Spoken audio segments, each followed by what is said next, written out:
Chapter 1. The Path to Divinity Once More.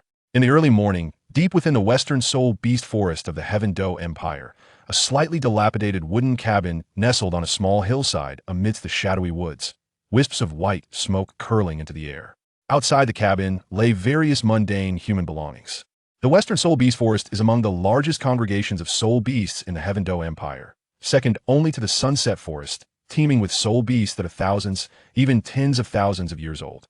Yet, the ferocious soul beasts, accustomed to their wild existence, paid no heed to the wooden cabin, simply passing by without a second glance at this inconspicuous spot. Creak! The wooden door of the cabin swung open, and a slender youth emerged.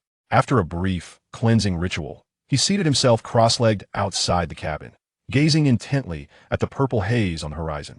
The boy appeared to be around 12 or 13 years of age, with delicate features framed by black hair that fell across his brow. His clear eyes shimmered with a hint of purple, and waves of soul power radiated from him, revealing 3 soul rings behind him, as profound as the night. Anyone fortunate enough to witness this scene would undoubtedly be rendered speechless in astonishment. This seemingly mere child of 12 or 13 had already attained the rank of Soul Master. As if that were not remarkable enough, the colors of the 3 soul rings behind him were equally astonishing. Black, black, black. After a moment, the boy exhaled deeply, the purple hue in his eyes dimming. A trident-like mark flickered on the back of his hand, only to vanish swiftly with the fluctuations of his soul power. Tang San. Oh Tang San, do you truly believe that with the power of a soul master you can breach the microscopic realm of the purple extreme magic eyes? Has the God King of 10,000 years lost his senses? The boy shook his head, a self-deprecating smile gracing his lips as he murmured to himself, before rising and tidying up as he made his way back into the cabin. No one could have imagined that Tang San, who had inherited the dual divine positions of Sea God and Azura God thousands of years ago and ranked among the God Kings in the divine realm, would now find himself in such a state. Though the cabin was shabby, it was impeccably clean and free of dust. Seated at a wooden table, Tang San observed the soul beast that occasionally passed by outside the window, a rare flicker of confusion crossing his typically clear and profound gaze. 2 years prior, the divine realm underwent a cataclysm when forces from other divine realms akin to the Douluo divine realm launched a surprise attack, shaking the very fabric of the realm. Even Tang San struggled to withstand the onslaught of 2 god kings of equal rank. The other members of the Shrek 7, who had long since ascended to godhood, found themselves outnumbered and ultimately defeated by the overwhelming might of the divine adversaries.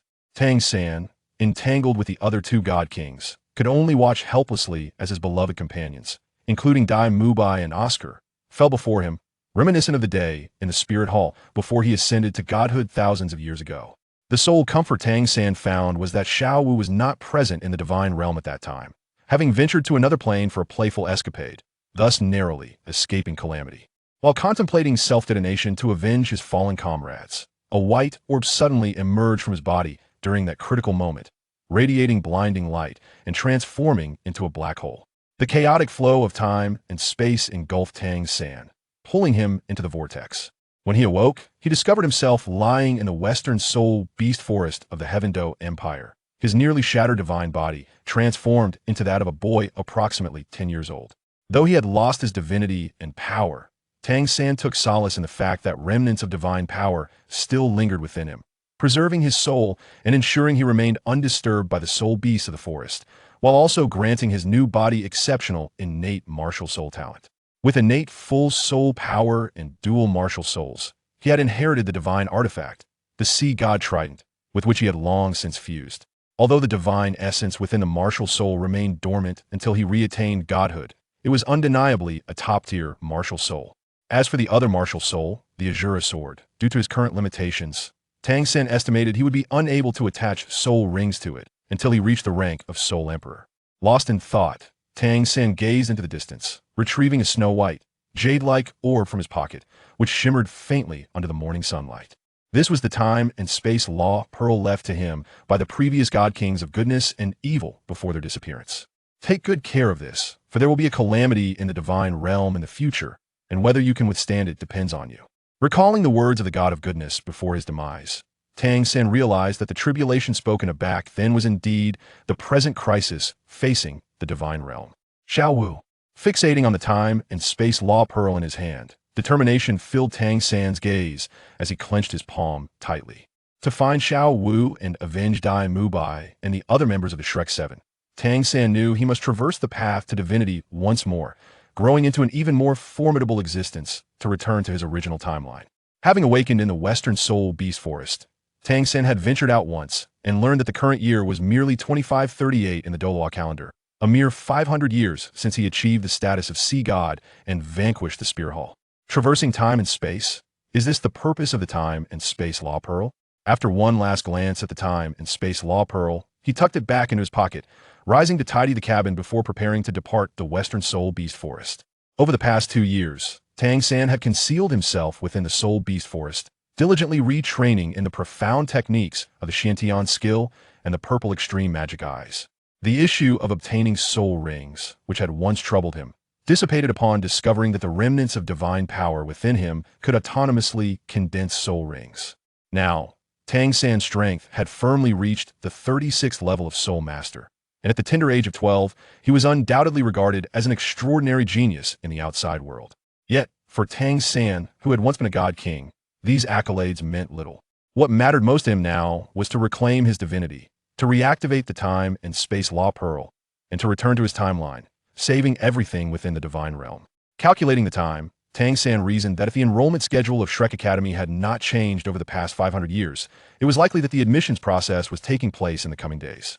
Thus, if he wished to retrace his path to divinity, Shrek Academy would be an indispensable part of his journey. Simultaneously, Tang San yearned to revisit his old friend, Shrek Academy. Hurry, hurry! The annual enrollment of Shrek Academy has begun. Let's go take a look. Why are you so eager? With your son's innate third-level soul power, does he really think he can enter Shrek Academy? How can you speak like that? 500 years had passed, yet the location of Shrek Academy in Heaven Do City remained largely unchanged. Drawing upon his memories, Tang San once again stood before this place that had once held immense significance for him. Before the grand entrance of Shrek Academy, a throng of people gathered. Countless young soul masters across the Douluo continent regarded joining Shrek Academy as a point of great pride. However, at this moment, the surrounding adults and children attending the Shrek examination cast odd glances at the solitary figure of Tang San, clad in animal skins. Could this boy have just escaped from the depths of the mountains? Chapter 2, The Wilderness. My goodness, what kind of individuals are now daring to participate in the enrollment of Shrek Academy? Just look at him, he probably can't even afford the enrollment fee. Tang San remained unfazed, paying no heed to the hushed whispers of the surrounding parents and students. The enforcement team at the Academy's entrance hesitated momentarily, but ultimately did not prevent Tang San from entering. After several rounds of checks, an Academy steward led Tang San and a group of other youths into the campus. As they walked along the path of Shrek Academy, Tang San raised his gaze, taking in the familiar surroundings, a flood of emotions swelling within him. 500 years had passed, yet time had left little mark on this academy. Suddenly, the leading steward halted before a grand plaza, reverently raising his head to gaze at the 7 golden statues standing proudly at the plaza's forefront, his eyes filled with fervor. This is the central square of Shrek Academy, and as for these 7 statues, I need not elaborate further. 500 years ago, it was His Highness Sea God Tang San, leading the first generation of the Shrek 7, who annihilated the Spirit Hall's dual divine entities, shattering their conspiracy and paving the way for the prosperity of our continent today. As the steward's words fell, the assembled youths gazed up at the foremost statue, which depicted a figure wielding a trident, their eyes brimming with respect and even a hint of fervor. If we join Shrek, will we have a chance to become part of the Shrek 7? What are you dreaming about? Every generation of students selected as the Shrek 7 has been a paragon among their peers. I've heard that the current Shrek 7 is once again in the process of selection. Tang San lingered on the golden statues, ultimately allowing his gaze to rest on the slender figure of a girl with a scorpion braid that reached her toes, a flicker of complexity shining in his deep eyes. Xiao Wu, I will return for you soon. Ahem. At that moment, an inadvertent cough resonated in the ears of everyone present, abruptly pulling them from their reverie. The youths turned to see a tall, slender man clad in a white robe, standing at the front of the plaza, his most striking feature being a pair of emerald green eyes embedded in his face. In his hand, he held a paper fan, which he gracefully unfolded to reveal 2 powerful characters inscribed upon it. Spring Emergence. All right, we shall now commence the enrollment testing. I am the chief examiner for this session, Wilderness. The middle-aged man appeared refined and cultured, his voice notably gentle, evoking a sense of springtime comfort. However, upon hearing his name, the youths could not help but narrow their eyes in astonishment, their expressions betraying their shock. A few boys gazed upon Yuan Yi with an unmistakable fervor, their admiration almost bordering on madness. Wildfires cannot be extinguished, and spring breezes bring new life. Yuan Yi, level 92 plant system, titled Douluo, martial soul spring wild vine, titled Spring Life. A well-dressed young man looked at Yuan Yi with eyes full of adoration. While it is exceedingly rare to encounter a titled Douluo outside, within the prestigious Shrek Academy, he merely served as the chief examiner for the admission test, a testament to the Academy's allure. Our Shrek Academy has always admitted only prodigies. This rule was established by the first generation of Shrek's principal, and I trust you are all aware of it. Those over the age of 12 with a cultivation level below a 20-level Great Soul Master may leave directly without wasting time. Yuan Yi, however, did not carry the airs of a titled Douluo. His tone was gentle. Yet, the rigid regulations of Shrek Academy still cast a significant pressure upon the assembled youths. Chapter 3. The White Tiger and the Haotian Hammer. Tang San found himself intrigued, casting several glances at Yuan Yi. Although his strength had diminished to the Soul Master realm, the remnants of the God King's soul lingered, allowing Tang San to discern Yuan Yi's capabilities and background with ease. The Spring Wild Vine Martial Soul could be regarded as a lesser version of the Blue Silver Emperor, barely qualifying as a top-tier plant martial soul, and achieving titled Douluo status by the age of 60 indicated remarkable talent. Come now, unleash your martial souls, one by one, and let us see if this batch of younglings possesses the monsters that belong to Shrek. Yuan Yi appeared somewhat listless with his level of insight. He could easily gauge the youth's abilities, though he was uncertain regarding their martial souls. Nonetheless, a few promising talents among them piqued his interest. As Yuan Yi's words echoed, the youths naturally ceased their concealment. In an instant, the square was illuminated, soul rings manifesting one after another as martial souls were unleashed, exuding a formidable aura. However, the majority of the youths displayed 2 yellow soul rings, with only 1 boy and 1 girl showcasing 3 rings, 2 yellow and 1 purple. At once, all eyes in the square were drawn to the pair, their gazes filled with diverse emotions. The boy, upon releasing his soul rings, experienced a remarkable transformation. His muscles swelled, his stature grew taller, and lustrous white fur sprouted upon his skin. His hands morphed into tiger paws, and the royal character on his forehead flickered into view, an overwhelming aura sweeping across the arena. In that moment, upon witnessing the boy's martial soul manifestation, Yuan Yi recognized his lineage, for this martial soul was emblematic of the royal family of the Xingluo Empire and belonged to one of the original Shrek 7 monsters. Is that the White Tiger martial soul? Tang San gazed at the boy who had completed his martial soul transformation, a flicker of surprise illuminating his deep-set eyes. He had not anticipated encountering someone from the Dai family here indeed. This lad could be considered a descendant of Dai Mubai. Seemingly around 12 or 13 years of age, to have achieved the rank of Soul Master at such a young age was commendable, rivaling Dai Mubai's own talent in his youth. Tang San mused internally. Just as he prepared to retract his spiritual energy, contemplating how to conceal his own strength, Tang San suddenly sensed a familiar fluctuation, prompting him to look up in the direction of the sensation. He beheld a high ponytailed girl who had also completed her martial soul manifestation. However, what floated in her hand was a seemingly unassuming black hammer, and she wore an expression of astonishment. The Haotian hammer? Are you for the Haotian sect? Upon catching sight of the black hammer, Yuan Yi's spirits instantly lifted, his gaze fixated on the high ponytailed girl, his emerald eyes reflecting a hint of astonishment. Your Highness, Spring Life, does it mean that those from the Haotian sect are barred from applying to Shrek Academy? The girl lightly covered her small mouth, smiling sweetly, her demeanor unperturbed by Yuan Yi's title Douluo status. Her bright eyes curved into crescent moons, evoking a sense of endearment in those who beheld her. Yuan Yi had not anticipated being rendered speechless by a young girl, and he chuckled softly, shaking his head in amusement. You are quite the eloquent little lady. The emergence of 2 top-tier martial souls immediately stirred a considerable commotion among the youths. The White Tiger and the Haotian Hammer were unequivocally supreme martial souls, especially considering that both belonged to members of the original Shrek 7 monsters. Consequently, all attention in the square converged upon the 2, drawing the notice of numerous other Shrek students and faculty members. Tang San's gaze remained solely upon the girl from the Haotian sect, a faint smile gracing his lips. Strictly speaking, this young girl could indeed be considered his junior. Chapter 4. Jealousy. Two young prodigies, what are your names? Yuan Yi maintained a gentle smile, recognizing the rarity of admitting two such gifted youths to Shrek, particularly with the appearance of the Haotian hammer. I am Dai Yuanheng. The boy with the white tiger martial soul exhibited a certain pride, responding to Yuan Yi's inquiry with succinctness and clarity, even in the presence of a titled Douluo. In contrast, the girl from the Haotian sect appeared much more vivacious, cheerfully replying, I am Tang Xinlian, 12 years old, and it is a pleasure to meet you all. The girl's lively demeanor instantly lightened the previously tense atmosphere in the square, drawing nearly every gaze toward this radiant young lady.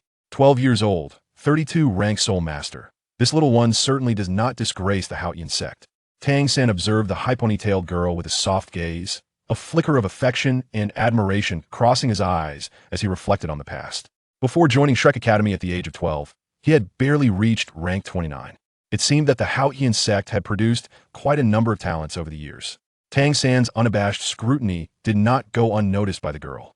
Tang Xinlian instinctively furrowed her brow, evidently uncomfortable under such direct scrutiny. Yet, upon meeting the vast kindness reflected in Tang San's oceanic eyes, her expression softened considerably. Noticing Tang Xinlian's change in demeanor, Yuan Yi, Dai Yuanheng, and the other youths followed her gaze, spotting Tang San, clad in animal skins, standing out awkwardly among the crowd, their brows furrowing in unison. Dai Yuanheng, upon seeing the beastly-clad youth still fixated on Tang Xinlian, felt a chill of hostility seep into his eyes. Where did this savage come from? How did he manage to infiltrate Shrek Academy? Strangely, this individual has not even released his martial soul yet appears quite formidable. Could he be here to deceive and indulge himself? Upon encountering Tang San, Yuan Yu could not help but furrow his brow. It was not merely due to the boy's peculiar attire, but rather an inexplicable flutter of unease surged within Yuan Yi at the sight of him. Even more perplexing was the realization that, despite Yuan Yi's esteemed rank as a titled Douluo, he was unable to discern the strength of this young man. This classmate. You are the only one who has yet to release your martial soul. If you fail to adhere to the rules or do not meet the admission standards of Shrek Academy, I urge you to leave and refrain from forcing the enforcement team of Shrek Academy to take action. As the voice resonated, it became apparent that the speaker was none other than Dai Yuanheng, who had previously been taciturn, his gaze revealing an unmistakable hostility. The chilling words conveyed a strange animosity, causing Yuan Yi and several other youths to momentarily pause in surprise. Nevertheless, Yuan Yi, having weathered many storms as a titled Douluo, quickly grasped the situation's essence, a bemused smile playing upon his lips. This little tiger is indeed feeling jealous. The matter of whether Shrek Academy wishes to expel me seems to have little to do with you. Besides, you are not even a member of Shrek Academy at this moment, are you? Tang San's expression remained serene as he stepped forward from the corner of the crowd to stand before Dai Yuanheng. Upon realizing that he was being countered by an unknown youth, Dai Yuanheng felt a wave of embarrassment wash over him, and he prepared to unleash his anger. However, the moment he met the vast, ocean-like depths of the beast-eyed youth's gaze, he felt as though he were at the center of a tumultuous sea, on the brink of being engulfed. Chapter 5. My name is Tang San, young man. Do not be so hasty, allowing the present circumstances to cloud your judgment. Tang San did not intend to make things difficult for Dai Yuanheng. He merely sought to offer a gentle admonition, considering Dai Yuanheng's esteemed lineage as the descendant of the Dai clan's leader. Otherwise, given the boy's current demeanor, he would undoubtedly face considerable hardship. However, after uttering these words, even Tang San himself failed to notice the authoritative tone he had adopted, which clearly stemmed from his previous life. Yet, he appeared merely as a 12-year-old boy in this existence. Dai Yuanheng's complexion paled as he regained his composure from the depths of Tang San's profound gaze. Upon hearing the latter's condescending words, his ire intensified further. He was about to unleash his martial soul in retaliation when a delicate hand intervened and halted him. The crowd turned their gaze to see that the person standing before Dai Yuanheng was none other than Tang Xinyan. Tang Xinyan regarded the oddly dressed boy with a curious expression, her gaze fixated on him. For reasons unknown, upon their first encounter, she felt an inexplicable attraction to this peculiar youth, as if something within him was drawing her in. Tang Xinlian gazed at Tang Sanshan and spoke, this classmate. What transpired earlier was due to Dai Yuanheng's fault. Do not take it to heart. Upon hearing Tang Xinlian unexpectedly defend the peculiar youth before her, Dai Yuanheng's expression darkened further, and he was about to erupt in anger. However, upon catching a glimpse of the former's gaze, which bore a hint of irritation, he begrudgingly restrained his wrath. Tang San gazed with keen interest once more at Dai Yuanheng and Tang Xinyan. It appeared that there was a hint of a story between these two youngsters.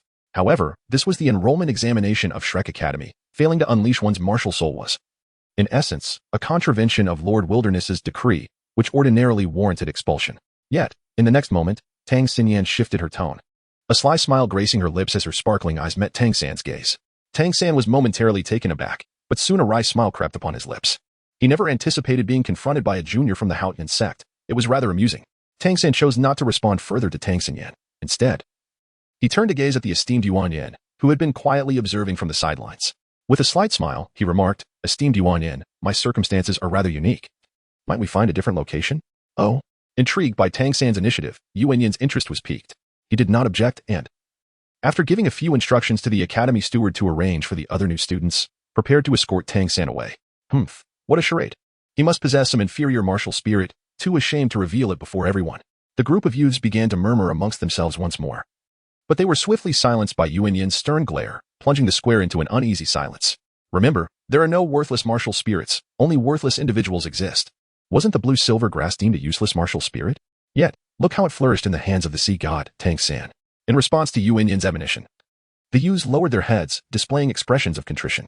However, upon hearing Yuan Yin mention the sea god, Tang San Yin involuntarily straightened her posture, a hint of confidence illuminating her delicate features.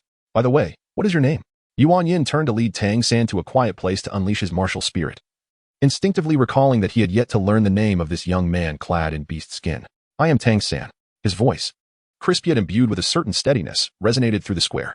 The crowd, already subdued by Yuan Yin's earlier reprimand, fell into an even deeper silence. Even Yuan Yin was momentarily taken aback, caught off guard by Tang San's reply. In stark contrast to the astonishment of others, Tang Yin's countenance visibly darkened, her eyes glinting with a chilling gaze directed at Tang San. Chapter 6. The Confrontation. What did you say your name was? Yuan Yin's voice took on a more serious tone, his emerald eyes flashing with a hint of coldness. The youths felt a shiver run through them, as if the very temperature of the air had dropped. Dai Yuanheng, who had previously held disdain for Tang San, now stood calmly with his arms crossed, observing the unfolding drama with a cold gaze. To jest with the name of the sea god was a grave matter. Whether this young man could gain entry to Shrek Academy was secondary. The more pressing concern was whether he could leave this place unscathed. Tang Yin gazed at Tang San with a hint of frustration.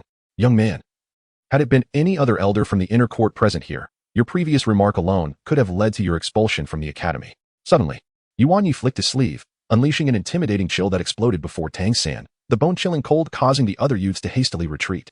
Yet, Tang San remained steadfast, his clear purple eyes unwavering as they met the gaze of this titled Douluo. What of it? There are many with the same name under the heavens. Does the name Tang San exclusively belong to Shrek Academy? Tang San's lips curled into a barely concealed smirk, a hint of disappointment washing over him as he silently shook his head at the display of Yuan Yi. He had not anticipated that the illustrious Shrek Academy, renowned across the continent, would harbor such animosity towards an unfamiliar youth, especially when that name belonged to him in the past. Their fixation on superficiality seemed rather cliché. Moreover, Tang San had never contemplated altering his identity, even though he was no longer the god king of the divine realm. Silence. The name of my ancestor is not one to be uttered by someone of your ilk. Allow me to teach your family a lesson. Before Yuan you could respond, Tang Xilian's agile form surged forward, her voice cutting through the air with icy authority. With a flash, her 2 yellow and 1 purple soul rings illuminated behind her. And though the black hammer in her hand appeared light, it radiated an overwhelming sense of weight. With a whoosh, as the first soul ring glimmered to life, the Haotian hammer whistled through the air, hurtling directly towards Tang San. First soul skill, 10,000 bells hammer. In a mere few seconds, Tang Xilian transitioned from speech to action. By the time Dai Yuanheng and the other youths regained their senses, Tang Xilian had already leaped into the air, wielding the Haotian hammer with fervor. Yuan Yi remained stationary, showing no intention of intervening, his emerald eyes fixed intently on Tang San, who stood unfazed in the face of Tang Xilian's assault. Who was this boy? How could he dare to employ a soul skill right from the outset? Tang Xilian, possessing the battle soul of the Haotian hammer, was not someone a typical soul master would confront head-on. Yet this lad did not flinch, displaying a remarkable level of foolishness. It was clear that Tang Xilian was genuinely enraged. One might wonder if this boy would be annihilated in a single blow. However, before the words could fully escape their lips, the murmurs of disdain from the surrounding youths abruptly ceased. All gazes riveted upon the beast-skinned boy who had extended a hand to grasp the Haotian hammer, eyes wide with disbelief. How could this be possible? Tang Xinyan's delicate face flushed crimson as she exerted all her strength to wrest the Haotian hammer from Tang San's grasp. However, the immense force emanating from the Haotian hammer, akin to an endless and vast ocean, rendered her completely immobile. As for the initial soul skill of the Haotian hammer, when it struck Tang San's hand, it was like a mere pebble plummeting into the sea, causing not the slightest ripple. While the power was commendable, the control over soul power still required refinement and further practice. Chapter 7. The Trident Let Me Go. Tang Xilian desperately sought to reclaim the Haotian hammer. Yet even with the exertion of all her soul power, her efforts proved utterly futile. Tang San lifted his gaze towards the ever-changing expression of Tang Xilian, offering a serene smile as he released his firm grip on the Haotian hammer. With Tang San loosening his restraint, Tang Xinlian finally felt a significant alleviation of pressure. Upon regaining her composure, she realized that her back was drenched in sweat after merely a fleeting clash. Dai Yuanheng, witnessing Tang Xinlian's predicament, was initially astonished but contemplated summoning his martial spirit to confront Tang San. However, before he could make a move, a chilling glance from Tang San halted him in his tracks. The profound depths of Tang San's eyes, imbued with an enigmatic force, compelled Dai Yuanheng to retreat from his martial spirit state, collapsing to the ground, drenched in perspiration. Dai Yuanheng raised his head, panting heavily, and beheld the still figure of Tang San with a look of terror. How could this be possible? After releasing Tang Xinlian, Tang San ceased to linger, instead turning his attention to the astonished Yuan Yi. A surge of vast soul power erupted, and a golden trident insignia flickered across the back of Tang San's hand, followed by the emergence of 3 pitch-black soul rings behind him. I am Tang San, 12 years old, a 36th level soul master. I humbly request your guidance in the future, Your Excellency Yuan Yi. With these words, Tang San disregarded the stunned crowd, turning away to discern the direction of the former Shrek Academy dining hall, departing with an air of nonchalance as if nothing had transpired, leaving Yuan Yi and the others in a state of shock. Gulps echoed in the air. Even as a title Douluo, Yuan Yu could not help but be astounded by the sight of those 3 black soul rings. Goodness, even the sea god, Tang San, 500 years ago, could not have reached such a terrifying level as a soul master. I must inform the dean of this matter immediately. Taking a deep breath, Yuan Yi prepared to leave. But as he turned, he inadvertently caught sight of the golden statue at the forefront of the 7 statues in the square, beneath the imposing sea god armor. The figure wielded the trident, and he recalled the fleeting golden trident insignia on the back of the beast-skin youth's hand, causing a swirl of complexities in his mind. What connection does this youth have with the sea god? After Yuan Yu's figure vanished, the entire new student team could no longer contain their astonishment, erupting into animated discussions. Tang Xinlian and Dai Yuanheng walked together, utterly despondent, as if their very souls had been lost. What manner of being is this Tang San? The one who possesses 3 soul rings of 10,000 years? As Tang Xinlian recalled the moment when their eyes met, a flicker of instinctual dread coursed through her, paling her complexion further. Dai Yuanheng's expression mirrored her own discomfort. The pride he had harbored within was utterly shattered by the mere revelation of Tang San's 3 black soul rings. He understood that it would not be long before this youth, adorned with 3 soul rings of 10,000 years and sharing a name with the sea god, became renowned throughout Shrek Academy and even in the city of Tiando. After departing from the central square, Tang San, guided by memories from long ago, found his way to the cafeteria of Shrek Academy, where he indulged in a hearty meal. After all, he was no longer the once mighty god king. Nourishment was still essential. Despite drawing curious glances along the way due to his wild appearance clad in beast skins, Tang San remained unfazed.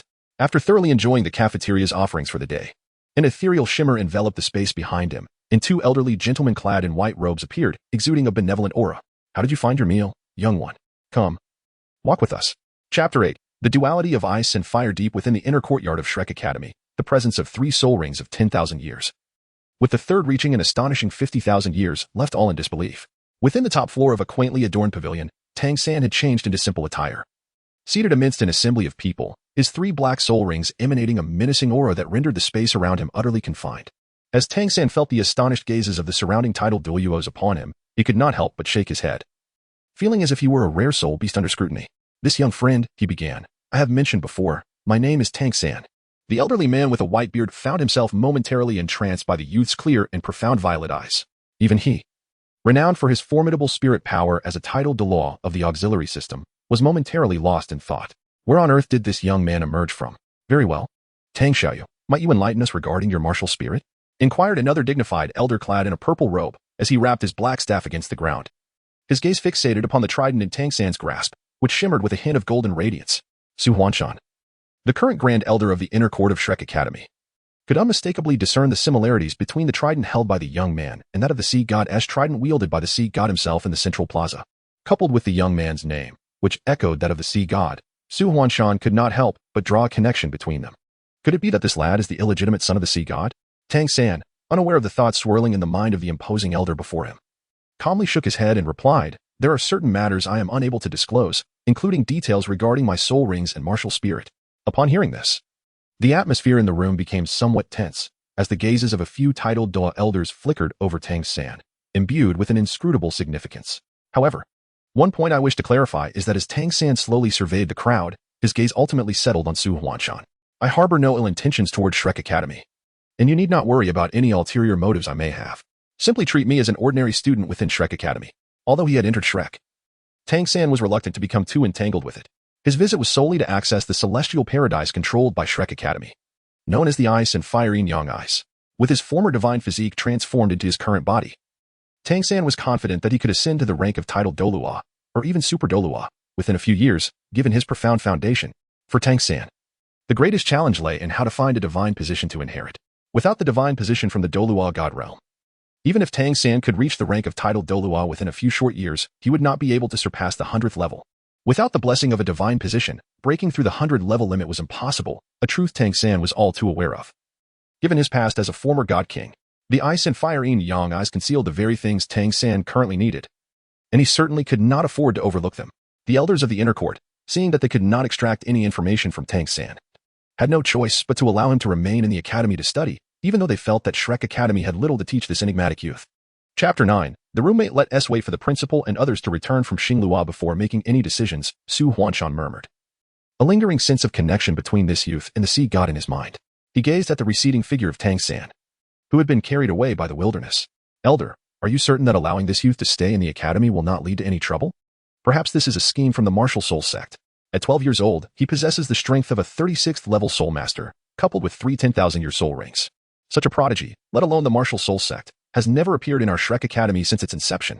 Why would the martial soul sect be willing to release such a talent? Su Huanshan interjected with a smile, shaking his head. If I had not witnessed it with my own eyes today, I would not have believed that such a gifted youth existed in this world. Moreover, based on the characteristics of his martial spirit, I am convinced that Tang San shares some connection with the sea god of 500 years ago. As long as he harbors no malice toward Shrek Academy, what harm could come from allowing him to remain? Upon returning to the assigned dormitory, Tang San discovered that it had already been occupied by others. Have you heard about the cafeteria incident today? A fellow student actually managed to deplete its entire supply of food. Remarkable. He can eat even more than me, old Yuan. What nonsense. I heard that among the new batch of freshmen, there are individuals boasting a 10,000-year soul ring, and 3 of them at that. How is that even possible?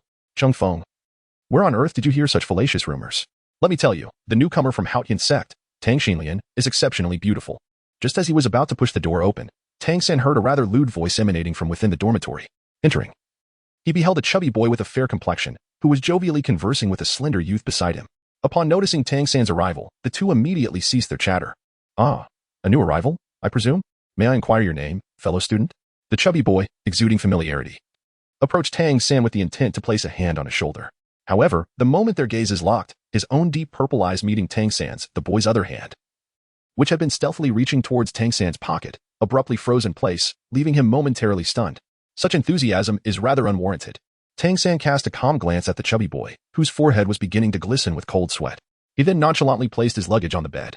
In truth, he had brought very little with him. The bedding and a change of clothes had been sent over by the Wilds previously. It took the chubby boy a good quarter of an hour to regain his composure. The atmosphere in the dormitory was exceedingly tense. The slender youth beside him, though unaware of the events that had transpired, felt an instinctual tremor run through him as Tang San's gaze swept over. He lowered his head, unable to meet Tang San's eyes. What are your names? Tang San's sudden inquiry shattered the silence within the dormitory. The chubby boy and the slender youth exchanged glances, swallowed hard, and each found their voice to respond. I am Yuan Xingqing, spoke the plump boy, his tone tinged with a hint of trepidation, for reasons unbeknownst to him. At the moment he locked eyes with the newcomer, Yuan Xingqing felt as though he were engulfed in a tempestuous sea, though it lasted but an instant. It nearly compelled him to cry out in fear. I am Feng Qin, the slender youth replied timidly. Tang San cast a fleeting glance at the two individuals before him, a subtle smile gracing his lips. I am Tang San. In the future, I would advise against such actions.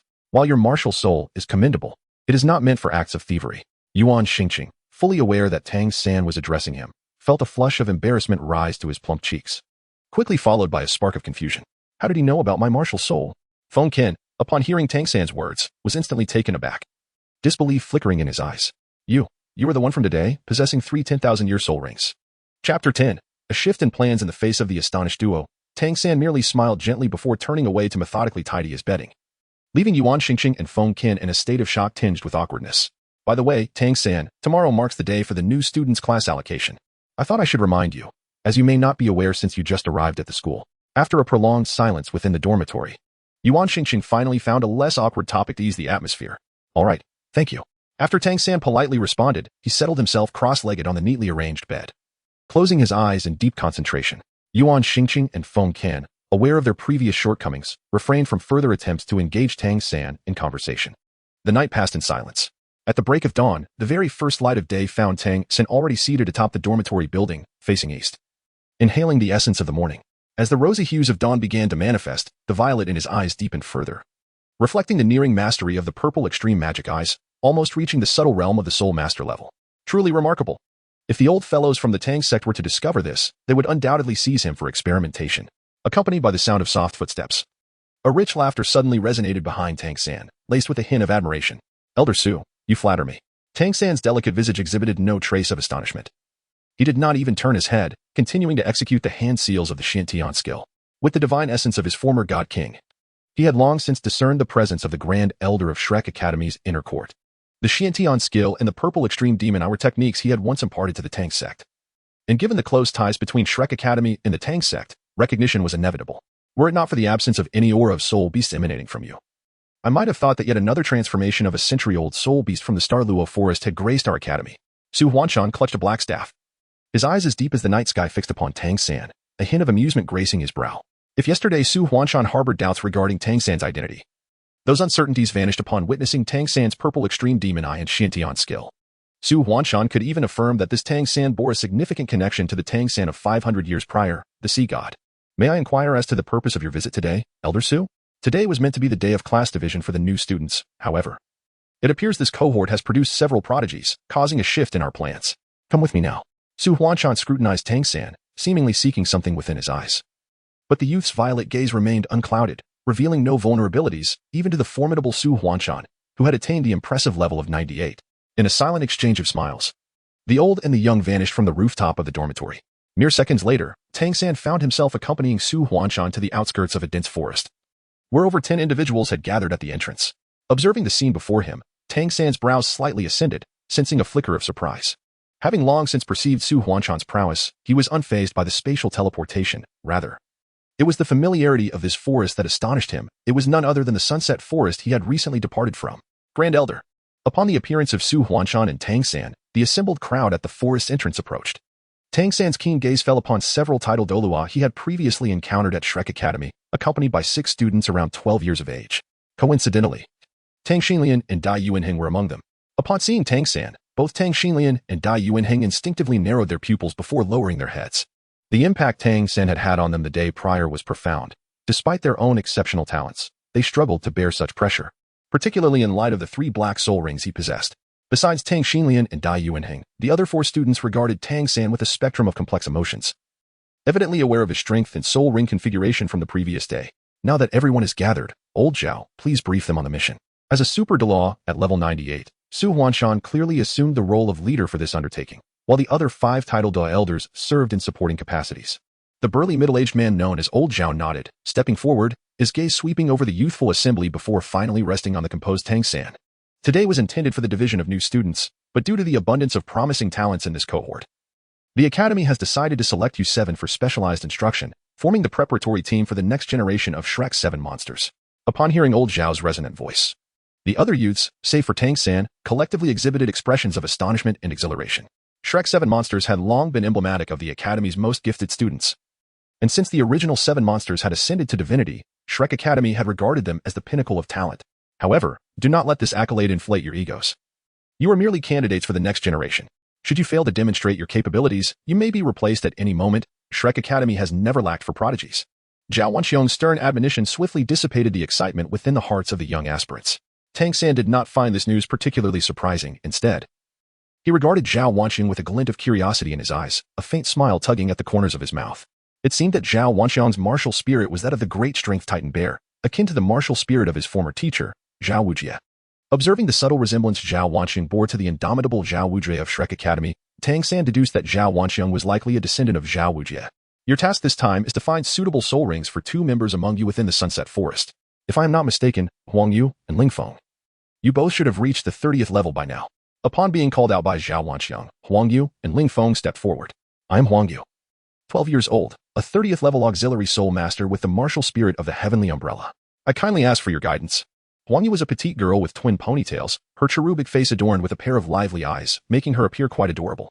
The fact that she was merely 12 years old caused the other youths present to involuntarily widen their eyes. It is well known that auxiliary soul masters typically experience slower progression in soul power compared to combat soul masters. Yet Huang Yu had astonishingly reached the 30th level at such a young age, a rarity even in the annals of Shrek's history. The other youth, Ling Feng, who had also stepped forward, appeared tall and slender, his sharp brows and starry eyes emanating a piercing intensity that would challenge the gaze of ordinary individuals. I am Ling Feng, 13 years old, a 30th level battle soul master with the martial spirit of a sword. As his words echoed, Ling Feng's aura grew even more formidable, and his gaze shifted toward the silently observing Tang San, filled with fervent combat zeal that momentarily startled Tang San, prompting him to shake his head with a wry smile. It seems such martial enthusiasts can be found everywhere. Chapter 12. Entering the Sunset Forest. I am Hua Fan, 12 years old, and I appreciate your support. Following Ling Feng's introduction, a seemingly demure young girl stepped forward, confidently meeting the gazes of Zhao Wanxiang and Tang San, dressed in a blue floral dress. Hua Fan resembled a little sprite of the Soul Beast Forest, clear and vibrant. My martial spirit is the Soul Eye, and I am a 29th level spirit master. As Hua Fan's melodious voice rang out, her pupils suddenly turned pitch black, even the whites of her eyes disappearing, and a potent mental fluctuation emanated from her. Accompanied by the emergence of 2 yellow soul rings behind her, Tang San could not help but cast several more glances at Hua Fan, internally acknowledging the latter's remarkable talent in martial souls. Hua Fan possessed a top-tier spiritual martial soul, which had manifested following an unusual transformation of her eyes. For soul masters, whose martial souls are integral parts of their very beings, the challenge of enhancing their power is significantly greater than that faced by other types of soul masters. Should any issues arise with a corporeal martial soul, the soul master would suffer the most immediate and severe consequences, ranging from the debilitating shattering of their martial soul to the grim possibility of death. The fact that Hua Fan managed to elevate her corporeal martial soul to the 29th level at the tender age of 12, nearing the realm of soul venerable, is indeed a testament to her extraordinary endowment. Following her was a boy with shoulder-length hair, whose youthful visage bore an air of innate aloofness. Xiaohuan, age 13, wielded the chasing dagger as his martial soul, boasting a combat soul level of 31. The cold youth merely uttered a single phrase before retreating to a meditative stance, seemingly indifferent to the peculiar gazes of those around him. The chasing dagger, as a premier weapon martial soul, stands almost unrivaled among agility-based martial souls. Even the formidable Haotian hammer, another top-tier weapon martial soul, surpasses the chasing dagger only in terms of sheer strength. Subsequently, Dai Yuanheng and Tang Xinyan introduced themselves. However, it appeared that the others were already well acquainted with Dai Yuanheng and Tang Xinyan, and the fellow prodigies showed little astonishment at their remarkable talents. Tang San silently observed the 6 young individuals before him, and could not help but feel a twinge of admiration within. The innate talents of these children surpassed even those of the original Shrek 7 monsters, and each possessed a top-tier martial soul. Such extraordinary talents would undoubtedly draw attention wherever they might be. Once the introductions of the 6 youths were complete, all eyes converged upon Tang San, including that of the elder Su Huanshan, who stood to the side with an enigmatic smile playing at the corners of his mouth. Clearing his throat, he said, "It's your turn, Tang San."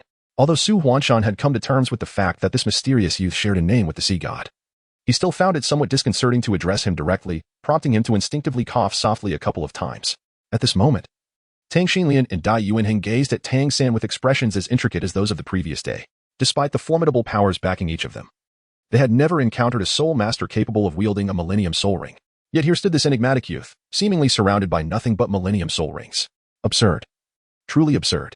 Tang San, disinclined to engage in idle chatter, summoned a golden trident that shimmered with a deep azure light in his hand. Almost simultaneously, 3 soul rings, as dark as the night and age for millennia, manifested behind him. The leading titled Douluos, including Zhao Wanxiang, who had never encountered Tang San before, were rendered awestruck by the sight of these ancient soul rings, their eyes nearly bulging from their sockets. Typically, a soul master could only endure a Millennium Soul Ring upon reaching the Soul King rank and adding a 5th soul ring. Yet the weighty aura emanating from the golden trident left the 6 young individuals before him feeling an unsettling tightness in the air, as the overwhelming presence made it difficult for them to breathe. Suddenly, Su Huanshan lightly tapped his black scepter against the ground, unwittingly dissipating the oppressive atmosphere that the trident exuded. This allowed Tang Xinlian and the others to exhale sharply, their expressions a mix of astonishment as they gazed at Tang San. At just 12 years of age, Tang San wielded the trident as his martial spirit. Standing as a level 36 control system battle soul master, Tang San's calm and melodious voice gradually resonated in the ears of the crowd, pulling them back from their astonishment into the realm of reality. Although a few had heard of this prodigious newcomer, it was only upon witnessing him in person that they truly comprehended the terrifying nature of his 3 10,000-year spirit rings. They harbored no doubt that, despite still being at the Soul Master level, Tang San's true combat prowess could likely rival that of an average Soul King. Tang San paid no heed to the gazes of those around him, his thoughts drifting towards the direction of the Eye of Ice and Fire within the Sunset Forest. According to his past recollections, a miasma potent enough to bring about the demise of a Soul Emperor surrounded the Eye, inhabited by numerous formidable 10,000-year soul beasts. Given Tang San's current level of cultivation, Entering such a perilous realm alone would indeed pose a significant challenge. Contemplating this, he instinctively turned his gaze towards Su Huanshan and the other titled Douluos nearby. If necessary, he would have to rely on their strength to venture forth. Now that we are all acquainted, let us not squander any more time. Upon receiving a nod of assent from Su Huanshan, Zhao Wanxian clapped his hands. Addressing the seven, you shall form a team led by Tang San, with Tang Xinlian as the vice-captain, to enter the outskirts of the Sunset Forest and find suitable soul beasts for team members Huang Yueling and Feng. Remember, unless you face a life-threatening situation, the elders of the academy will not interfere. Therefore, it is imperative that you navigate this journey with prudence. Zhao Wanxiang's commanding gaze swept across the seven, ultimately resting on Tang San. However, when his eyes met Tang San's vast, ocean-like purple orbs, he felt an inexplicable tremor in his heart, and his imposing aura inexplicably diminished. All right, everyone prepare to enter, Su Huanshan suddenly interjected, startling Zhao Wanxiang from his reverie. The latter looked at Tang San in astonishment, only to see the latter already leading the other six into the depths of the Sunset Forest. Once the figures of the seven vanished into the morning twilight, Zhao Wanxiang turned to Su Huanshan, unable to restrain himself. Elder, that Tang San also possesses the purple extreme demon. Zhao Wanxiang's words were abruptly halted by a gesture from Su Huanshan, who had raised his hand to silence him. Oh, the secrets this young man harbors are far more profound than we can imagine. Let us not dwell on that for now. The activities of the Spirit Hall have been increasing lately. If they were to learn of this youth, they might come to seize him. We must ensure vigilant surveillance over the Spirit Hall. Chapter 13. The mysterious feathered ringed serpent. The Tiando Empire lies in a tropical region, characterized by a warm and humid climate year-round. Yet, upon entering the Sunset Forest, Tang San and his companions felt an unexpected chill enveloping them. Despite the fact that all seven were sole sovereigns, they could not help but shudder at the sudden drop in temperature. What sort of weather is this? It feels like an ice cellar in here. Dai Yuanheng grumbled, his irritation evident as he channeled his soul power to dispel some of the chilling sensation within him. The others too furrowed their brows, mustering their soul power to resist the inexplicable cold. Tang San furrowed his brow, surveying the surroundings of the Sunset Forest with a vigilant gaze. A glimmer of insight flickered in his deep violet eyes, a subtle brilliance that was difficult for others to perceive. There was something amiss in the Sunset Forest. As he extended his spiritual sense, he detected an unusual presence in the very air of the forest, a faint but unmistakable scent of blood. Noticing the change in Tang San's expression, Tang Xinlian was the first to halt her steps, turning to him with a gaze imbued with curiosity. Although none of the team members knew the origins of this enigmatic youth, Tang San was undeniably the leader of their group, and his prowess far surpassed that of these so-called prodigies. Seeing all eyes upon him, Tang San contemplated for a moment before nodding decisively. The situation in the Sunset Forest appears precarious. For our safety, I suggest that the support-type Soulmaster, Huang Yu, and the control-type Soulmaster, Hua Fan, position themselves in the center of our formation to provide protection. As Tang San spoke, he cast a glance towards Huang Yu and Hua Fan. The two nodded in agreement, willingly adhering to Tang San's arrangements as they stepped into the midst of the group. Support and control-type Soulmasters are often the most vulnerable, necessitating the protection of their team. Provided they are afforded a secure environment to cast their spells, the combat efficacy of the entire team can be significantly enhanced. At the rear of the formation, the fierce attack specialists Dai Yuanheng, Ling Feng, and Tang Xinyan stood ready to thwart any potential ambush from soul beasts. Xiao Huan, as a swift, agile attack-type soul master, the task of scouting ahead has been entrusted to you. Tang San methodically assigned team tasks based on the martial soul attributes of each member, demonstrating no ill thought stemming from the initial conflict with Dai Yuanheng and others. Xiao Huan merely responded coldly to Tang San, casting a fleeting glance his way before vanishing from sight, seemingly venturing ahead to scout. The others, upon witnessing the renowned stubbornness of this talented youth from the Tiando Empire, were taken aback by his compliance with Tang San's commands. Yet, as they recalled Tang San's enigmatic 10,000-year soul rings, silence enveloped them once more. In this realm, the strong naturally earn the admiration of others. And what Tang San exhibited was something that ordinary people could only dream of possessing: a 12-year-old soul master, a mysterious supreme martial soul, the trident, and 10,000-year soul rings. However, no one could fathom the true identity of Tang San. After approximately half an hour of traversing the Sunset Forest, the seven-member team finally encountered their first eligible soul beast of the journey, a fortunate find, a 2,000-year-old flying feather-ringed serpent. Tang San's gaze was fixed upon a colossal serpent, measuring over 2 zheng in length, its entire body a striking shade of azure, adorned with ringed, elongated horns. He spoke slowly before turning his attention to Huang Yu.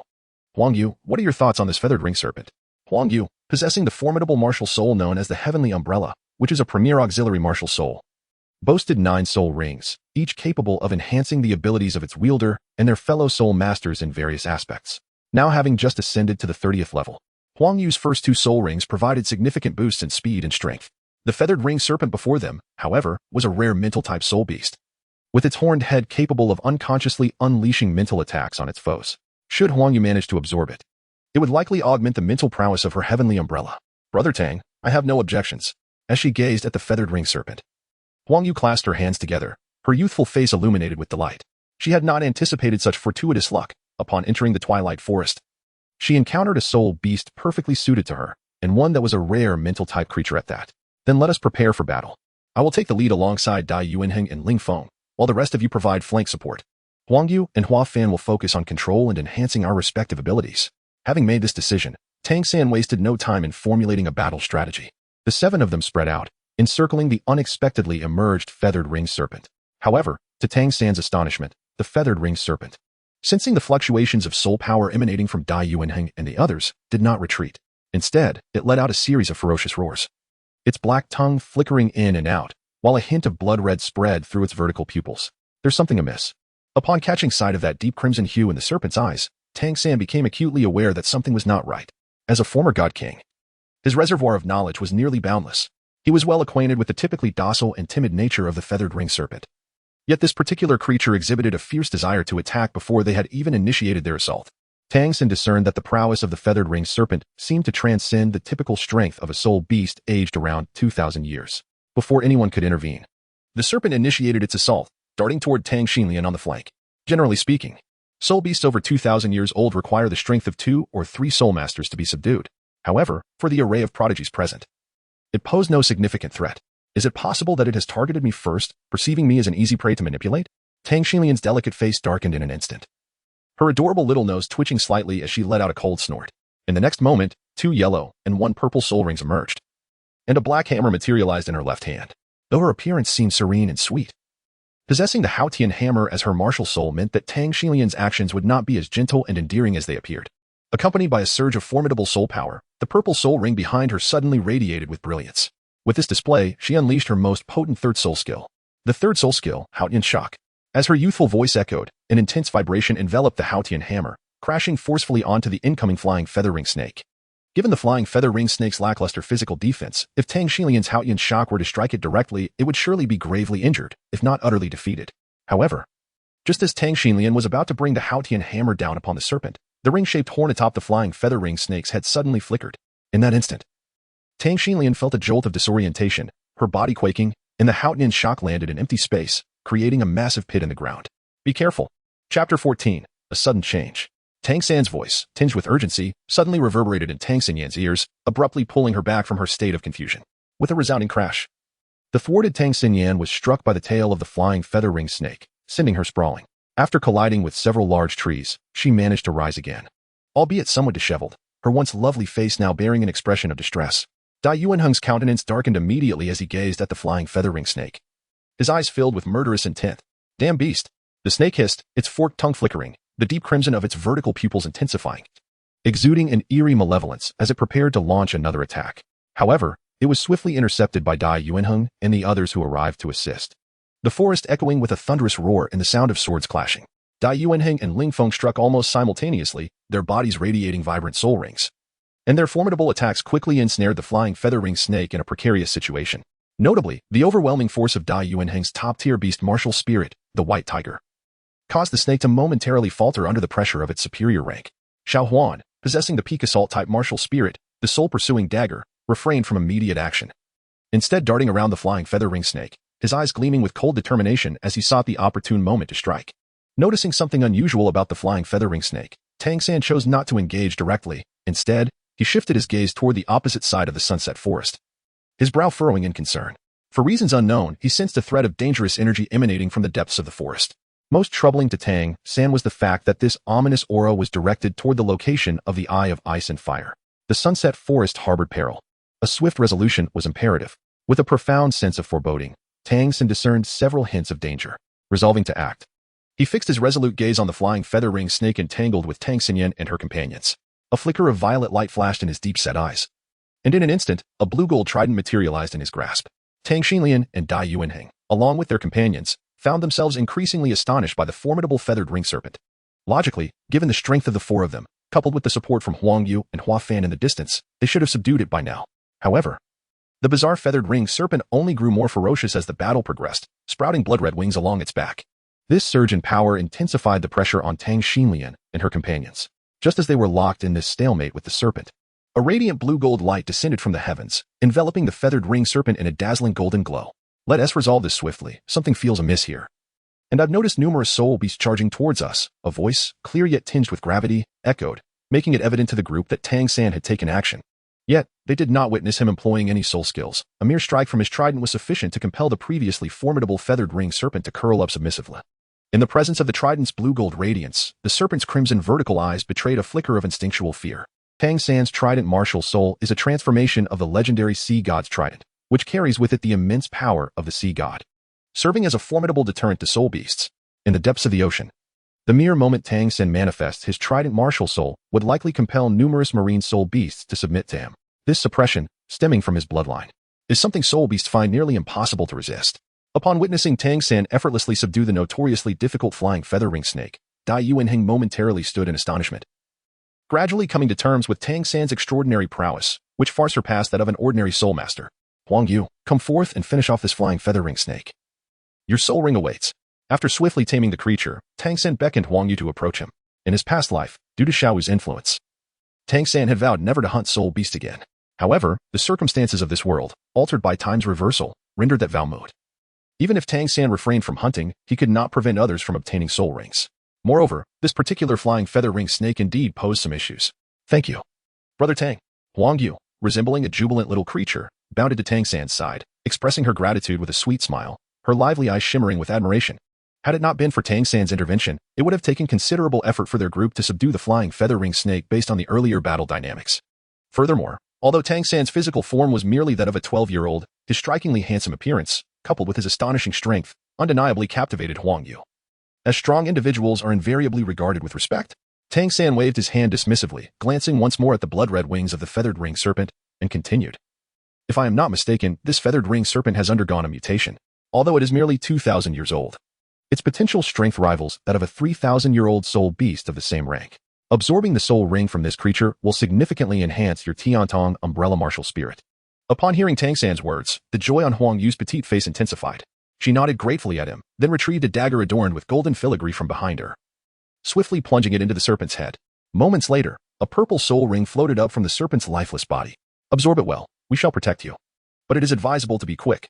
The sunset forest feels amiss, and trouble may arise, he cautioned. Understood, Huang Yu replied, commencing the absorption of the soul ring.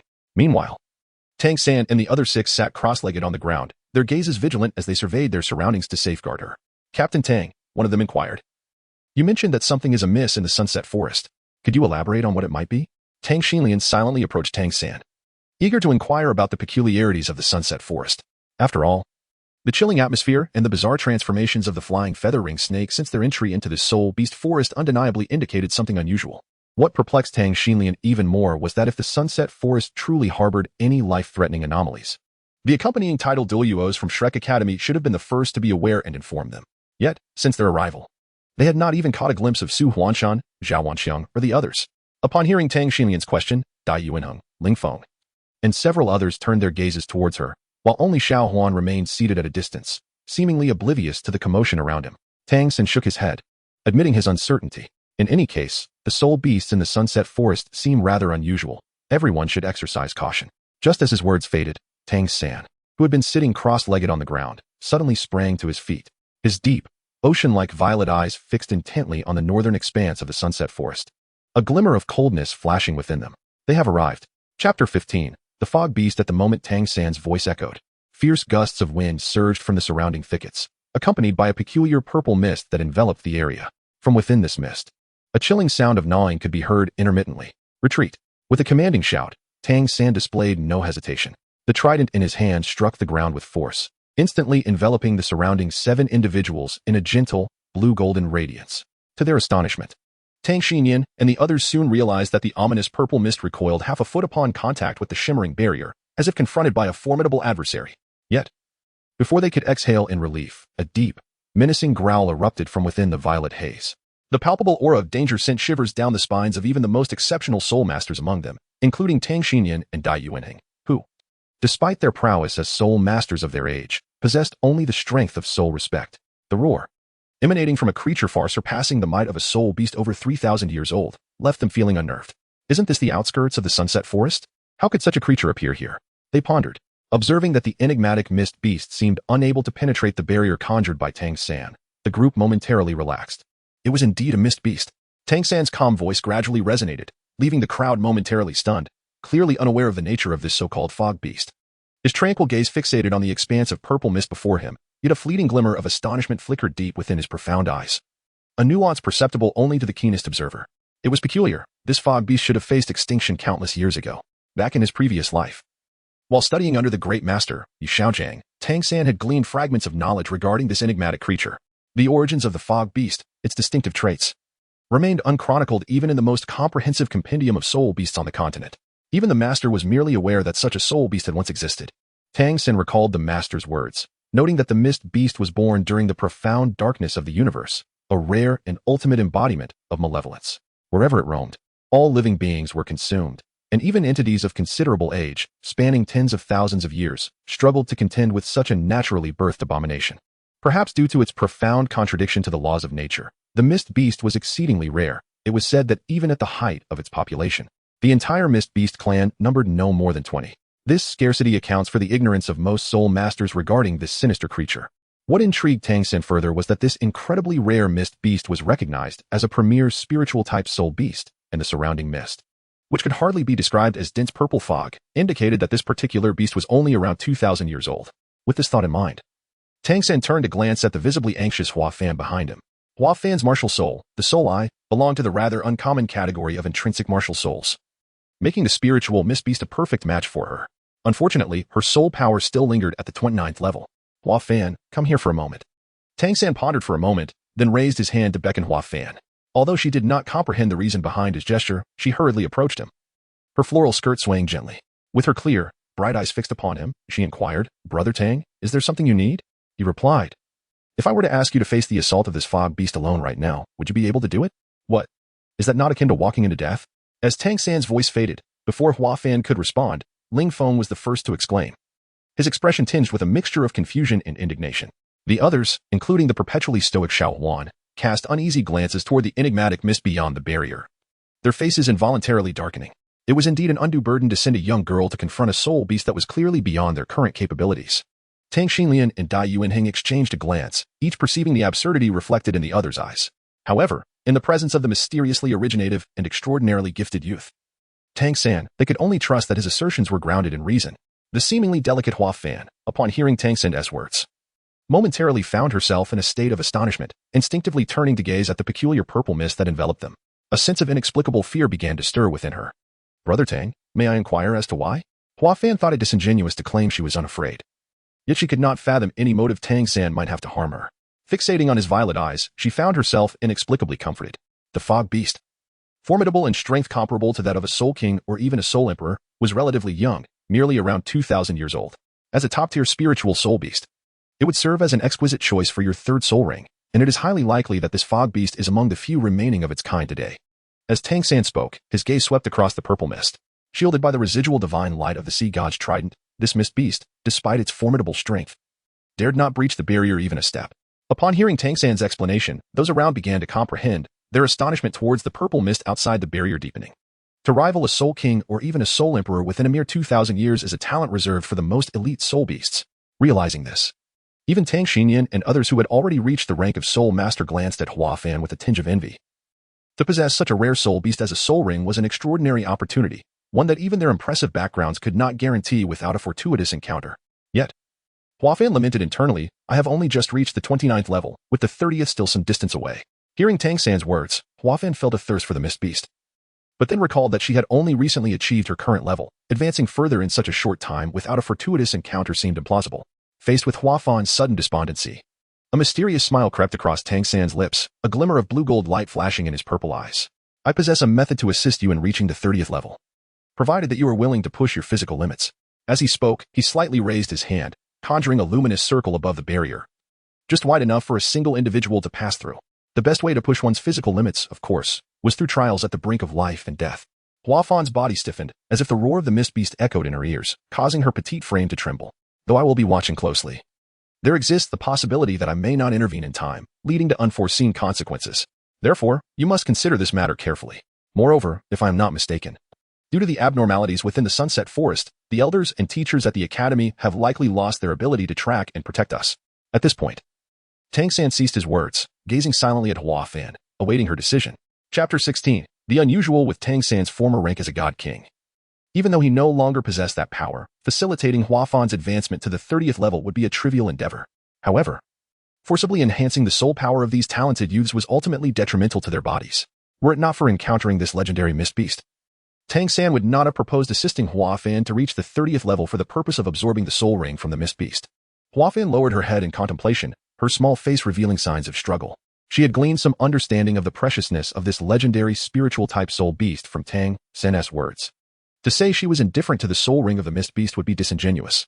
Yet as she lifted her gaze towards the purple mist beyond the barrier, the formidable aura emanating from it, rivaling that of a soul king, made her expression pained. After a moment, Hua Fan seemed to solidify her resolve. Turning to Tang San and nodding earnestly, "Brother Tang, I have made my decision. Please, allow me to venture forth." Seeing Hua Fan's determination, Tang San refrained from further words. He lifted the trident, and the previously formed luminous circle on the barrier radiated brightly. Hua Fan took a deep breath, and at Tang San's signal, she swiftly dashed out of the circle. Tang Xinlian and Hua Fan shared a close relationship, and witnessing the latter risking her life to venture out naturally filled her with immense concern.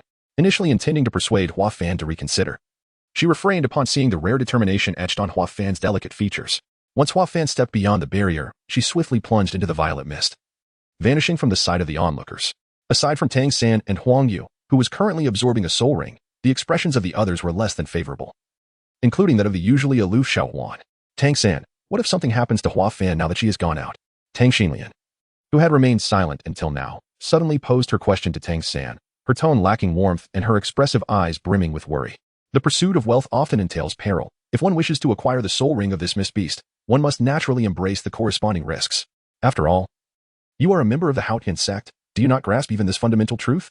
Tang San offered a slight smile to Tang Xinlian, yet his words bore little politeness. In his view, this so-called preparatory team of the Shrek's 7 monsters, although possessing exceptional talent, perhaps even surpassing that of their first generation, lacked something more crucial: opportunity.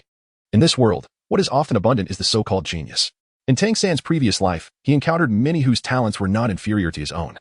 Whether it was the illustrious golden generation of the Spirit Hall or the formidable Qianren Xue, for Hua Fan, this moment undoubtedly represented her opportunity, largely bestowed upon her by Tang San himself.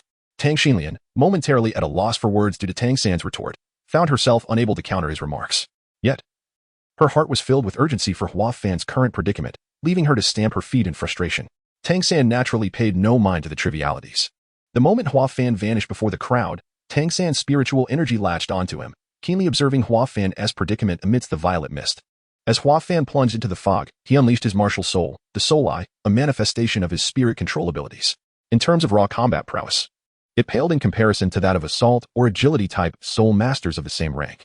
Thus, once he entered the mist, Hua Fan found himself nearly at a disadvantage. Within the fog, all he could perceive were various low-tier soul beasts charging towards him. First soul skill, Soul Is Light. Hua Fan murmured softly, and 2 yellow soul rings materialized behind him. As the first ring illuminated, a fierce radiance erupted from his eyes, striking the oncoming soul beasts, which shattered and dissipated, revealing them to be mere illusions crafted by the mist beasts. Realizing this, Hua Fan quickly grasped the nature of the threat he faced. For a time, he managed to withstand the onslaught of the soul beasts, but as moments passed, the level of the beasts began to rise. As a mere 29th level Great Soul Master, he soon felt an overwhelming pressure, beads of sweat forming on his forehead. Tang Xinyan, Dai Yuanheng, you two are now the vice-captains of the team. Keep a watchful eye on Huang Yu, who is currently absorbing the soul ring. I will go out to assist Hua Fan, Tang San declared. Inside the protective barrier, he sensed Hua Fan's dire situation and, without further hesitation, rose to venture beyond the shield. He turned to Tang Xinyan and Dai Yuanheng, imparting his instructions with a measured tone. Are you going alone? The mist beasts are formidable enough to rival soul kings. Tang Xinyan, who had been worried for Hua Fan's safety, instinctively voiced her concern upon seeing Tang San's intent to go alone. However, she quickly reconsidered, recalling the myriad of mysteries surrounding the young man before her. Xiao Huan, who had remained silent until now, stepped forward, his gaze cold and unwavering as it fixed on Tang San. If you release her, you must ensure her safe return. Otherwise, we will not let you off easily. Unlike Tang San, although they were all newcomers to Shrek Academy, the 6 of them had long been acquainted as friends. Tang San was momentarily taken aback, not anticipating that Xiao Huan would utter such words, and then he chuckled softly, shaking his head. Rest assured. As these words left his lips, Tang San's figure vanished within the barrier. Witnessing Tang San's elusive movement, the onlookers couldn't help but feel that the aura of mystery surrounding him had intensified. His enigmatic martial soul, the extraordinarily powerful configuration of soul rings, and his array of peculiar abilities only added to the intrigue. Tang San gazed intently at the dense purple mist beyond the barrier. For reasons unknown, her worries began to dissipate somewhat in that moment. Tang San, oh Tang San. Who exactly are you? On the other side, the elders and teachers of Shrek Academy, who initially planned to follow behind Tang San's group to protect everyone, found themselves in a precarious situation. Boom. At the junction of the outer and inner areas of the Sunset Forest, Zhao Wanxiang was locked in combat with a colossal purple giant python. The creature bore a purple crystalline horn upon its head, exuding an overwhelming aura of power. Zhao Wanxiang's bronze-glinted fist struck against the python's scales, akin to mere tickling, while the python's massive tail swung back, nearly flinging Zhao Wanxiang away. What on earth is this 70,000-year-old purple crystal dragon python doing here? It's utterly absurd. After being thrown back, Zhao Wanxiang rose from the ground, dusting himself off while muttering darkly. There seemed to be something within the depths of the Sunset Forest, driving these formidable soul beasts away, standing silently to the side. The Grand Elder Su Huanshan did not engage in the battle with the purple crystal dragon python. His gaze was fixed intently on the depths of the forest.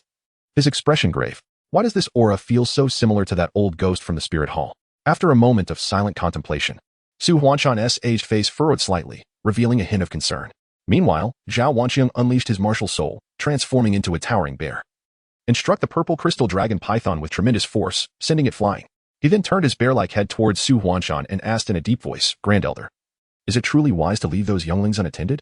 Since they had quietly followed Tang San's group into the Sunset Forest, they had sensed anomalies in the forest's depths not long after, even losing their connection to Tang San and the others.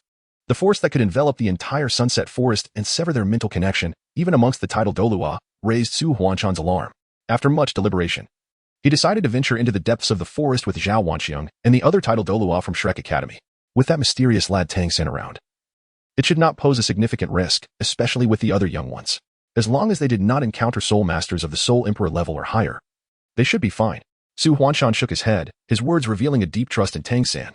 Zhao Wanxiang was momentarily taken aback, surprised by Su Huanshan's high regard for Tang San, given their brief acquaintance. However, recalling Tang San's extraordinary 10,000-year soul rings, he found Su Huanshan's reaction to be rather understandable. He turned once more to strike the retaliating purple crystal dragon python. Damn it. Were it not for my soul rings already being filled, I would have made you my soul ring today. Zhao Wanxiang's bare claw, glistening with purple gold sheen, left gory scratches on the resilient scales of the purple crystal dragon python. Let us not waste any more time. The longer we delay, the greater the risk of attracting other top-tier soul beasts. We must settle this swiftly. Yes, Grand Elder. On the outskirts of the Sunset Forest, amidst the relentless assault of soul beasts conjured by the fog beast, Hua Fan had lost count of how many waves of soul beasts she faced. Simultaneously, her soul power had dwindled to a terrifying extent. Had it not been for her extraordinary willpower, she would have collapsed long ago. If I can just hold on for another 15 minutes, even if I defeat this fog beast and claim its soul rings, I won't be able to withstand the pressure of the fog beast's soul ring. On the other side of the purple mist, Hua Fan was desperately trying to regain some strength, her mind too clouded to ponder how Tang San might aid her in breaking through the 30th level. All that occupied her thoughts was a singular, fervent notion, madness flickering in her eyes. Just hold on for another moment longer. Roar. After a brief moment of respite, another wave of soul beasts emerged from the purple mist. Packs of purple wolf-like soul beasts locked their deadly gazes upon Tang San. However, the blue-gold glow radiating from him instilled a formidable fear in them, causing them to redirect their focus towards the nearly exhausted Hua Fan, charging forward without hesitation. Sensing the foul odor emanating from the gaping jaws of the purple wolves, Hua Fan mustered the last remnants of her strength. Her eyes brimmed with a fierce and uncharacteristic madness. Even if I perish, I will drag you down with me. With blood-red eyes, Hua Fan felt the last of her soul power igniting within her, as if the entire world had narrowed down to the pack of purple wolves lunging towards her. Momentarily forgetting Tang San's presence. Second soul skill, Holy Light Penetration. With bloodshot eyes and a pale face tinged with a sickly flush, Hua Fan unleashed the most potent soul skill at her disposal, an unprecedented single-target attack skill, diverging from the conventional path of control-type soul masters. Tang San observed Hua Fan, who was nearly cornered, his expression remaining largely impassive. His deep purple eyes were fixed intently on her, as if he were awaiting something. What should have been a white holy light emanating from her second soul skill now transformed into two crimson beams, striking fiercely towards the pack of approaching purple wolf spirit beasts. With a thunderous roar, this was perhaps the most formidable soul skill Hua Fan had ever unleashed. and the dozen or so spirit beasts, which had aged nearly 2,000 years, were struck and injured to varying extents, their advance momentarily halted. It is noteworthy that Hua Fan was merely a level 29 control-type spirit master, and to simultaneously wound over 10 spirit beasts of such age was an exceedingly rare feat. Witnessing the potency of the crimson holy light, even the typically composed Tang San felt a flicker of emotion, a glimmer of surprise crossing his gaze. This seemingly delicate young girl possessed an unexpected resilience deep within her. However, no matter how steadfast her will, it would bear no fruit now. Tang San's spiritual perception easily discerned that Hua Fan had truly reached her limits. If she were to forcibly employ her martial spirit again, it would likely harm her very essence. Hua Fan collapsed to the ground, her eyes dimmed to the utmost. Casting a glance at the pack of purple wolves charging once more, a flicker of unwillingness glimmering within her depths. She could not accept dying at the hands of a fog beast whose true form she had yet to witness. As this thought crossed her mind, her vision clouded, and she felt herself on the brink of unconsciousness. In that moment of complete darkness, she vaguely perceived a blue-golden light flickering before her. "You've worked hard. Leave the rest to me." The voice of Tang San resonated in her ears, yet her fading consciousness was no longer sufficient to sustain her. Tang San's figure flickered into view as he swiftly supported the exhausted and unconscious Hua Fan, enveloping her entire being in a radiant blue-golden light. He forced a control-type young girl into a desperate situation, reflecting on the unexpected severity of his own heart. Observing the disheveled Hua Fan before him, Tang San could not help but shake his head in self-mockery. As for the few purple wolf spirit beasts, with a subtle lift of his palm, they vanished into thin air. "You flaunted your prowess for long enough, fog beast. It is time to cease." Chapter 18, The Divine King Cultivation System. Roar. As Tang San's voice faded, a chilling wail echoed from afar, and the surrounding mist gradually dissipated. The bodies of the wolf-shaped soul beasts began to fade, soon vanishing completely. Casting a glance at Hua Fan, who was still absorbing power, Tang San strode directly towards the core of the mist beast. He had just launched a mental assault on the consciousness of the mist beast, causing it to experience waves of pain in its mind, eliciting continuous howls and thrashes. Upon seeing Tang San, the hatred in the mist beast's eyes nearly solidified into a tangible form. Centered around itself, the mist began to swirl once more. "Spare me," it pleaded. Even though Tang San had lost both his cultivation and soul power, he was no longer a mere mist beast that could be contended with. With a swift motion, he grasped, and a dark gray little beast appeared in his palm. "What is this? Aren't only soul beasts of 100,000 years capable of speech?" While the mist beast was indeed rare, it was not particularly unique. "Spare me. If you seek soul rings, there are other options available." Tang San remained silent, observing the situation of the fog beast. Indeed, it was a soul beast that had existed for 2,000 years. He furrowed his brow, feeling an unusual sense of confusion. What exactly was happening? A spiritual type soul beast? No, even if it were a spiritual type, a mere 2,000 years would not suffice for communication with a human. Just as Tang San was grappling with these thoughts, Hua Fan awakened after absorbing the power. "Brother Tang?" she inquired, approaching him and glancing curiously at the soul beast in his hand. "Is this the fog beast?" The creature appeared diminutive, hardly larger than the palm of Tang San's hand. Its long fur hung down, making it look exceedingly adorable. She found it hard to believe that such a small being had caused such a significant commotion earlier. Tang San nodded slightly, hesitated for a moment, and ultimately extended the fog beast in his hand. Hua Fan reached out to receive it, drawing forth a dagger and measuring it up and down. This little creature was indeed exceedingly adorable. However, in comparison, the enhancement of strength held far greater significance. Without sufficient power, one could not even ensure their own safety, let alone possess the right to pity other beings. As he observed the dagger aimed at the fog beast's vital point, Tang San could not help but furrow his brow. The fog beast's crystalline purple eyes were filled with sorrow and despair. "Do not slay me. If you seek a soul ring, I shall provide it." With a swift whoosh, a burst of soul power struck Hua Fan's wrist. Her grip loosened, causing the dagger to clatter to the ground. And she gazed at Tang San in confusion. "Brother Tang, what is the matter?" Tang San was momentarily taken aback, casting a glance at his fingertips. His expression a mixture of complexity. Upon gazing into the moist eyes of the mist beast, he felt an unexpected pang of compassion. Moreover, from the creature's earlier remarks, it seemed that obtaining the soul ring did not necessarily entail taking his life. Ding. Conditions met. System activation in progress. Scanning host. Scan successful. Consciousness compatibility at 100%. The Divine King Cultivation System. Binding successful. What is this Divine King Cultivation System? Could it be a scheme devised by those entities from the Divine Realm? The voice resonating directly in his mind instantly heightened Tang San's vigilance. Devoid of soul power at present, he was utterly defenseless against any forces from the Divine Realm. He promptly summoned his soul power to assess his condition. His body felt entirely normal, with no peculiarities to note. However, deep within his sea of consciousness, a golden diamond-shaped light spot had emerged. "Brother Tang? What on earth has happened to you?" Seeing Tang San lost in thought and silent, Hua Fan grew increasingly concerned and waved his hand in front of Tang San's face. Tang San regained his composure, his expression remaining grave. The anomaly within his sea of consciousness was extraordinary. Even a deity could face the peril of extinction if their spirit was wounded. "Hua Fan, Would you resent me if I chose not to slay this mist beast? Given that this entity had only manifested in his mind recently, it was likely intertwined with the mist beast. The pressing matter at hand was to discern its intentions. Of course not. Hua Fan appeared momentarily taken aback, then shook her head. This mist beast was captured by you. Thus, you possess the right to deal with it. If it weren't for you, Brother Tang, I might not have survived under the mist beast's grasp. As she spoke, Hua Fan extended the mist beast toward him. When Tang San accepted the mist beast, the familiar voice once again resonated in his mind. Congratulations, host, for completing the task. The system is activated. With the emergence of this voice, a torrent of information flooded his consciousness. Fortunately, Tang San's spirit remained unblemished, allowing him to adeptly analyze the data. He swiftly extracted pertinent information. Saving the mist beast was the primary task required to activate the system. Beneath the small print, the second task was already revealed, earning Hua Fan's respect. What sort of task is this? Tang San glanced at Hua Fan, his gaze laden with scrutiny. This young girl. What connection could she possibly have with his long-standing system? Brother Tang, why do you look at me like that? Hua Fan's ears tinged with a hint of crimson. At this moment, Tang San resembled a miniature version of himself from the divine realm, his delicate features naturally endearing, coupled with his enigmatic aura. He was particularly alluring to a girl like Hua Fan. It's nothing. Just wait a moment. I will surely find you a suitable soul ring. Tang San, extending his consciousness, directly infiltrated the vast ocean of the mist beast's mind. We have spared your life. Now it is time for you to fulfill your promise. The voice resonated within the mist beast's mind, extinguishing any thoughts of resistance. After 2 millennia, this soul beast had attained sentience and understood that he was no match for this man. For the sake of his own survival, the mist beast refrained from causing any trouble. Trembling, he rose to his feet and, without moving away, let out a long howl from the palm of Tang San. Simultaneously, a violent fluctuation emanated from his body, as swirling purple mist spread out like ribbons towards Hua Fan. Feeling a surge of anxiety, Hua Fan stole a glance at Tang San's composed demeanor and forced himself to regain his composure.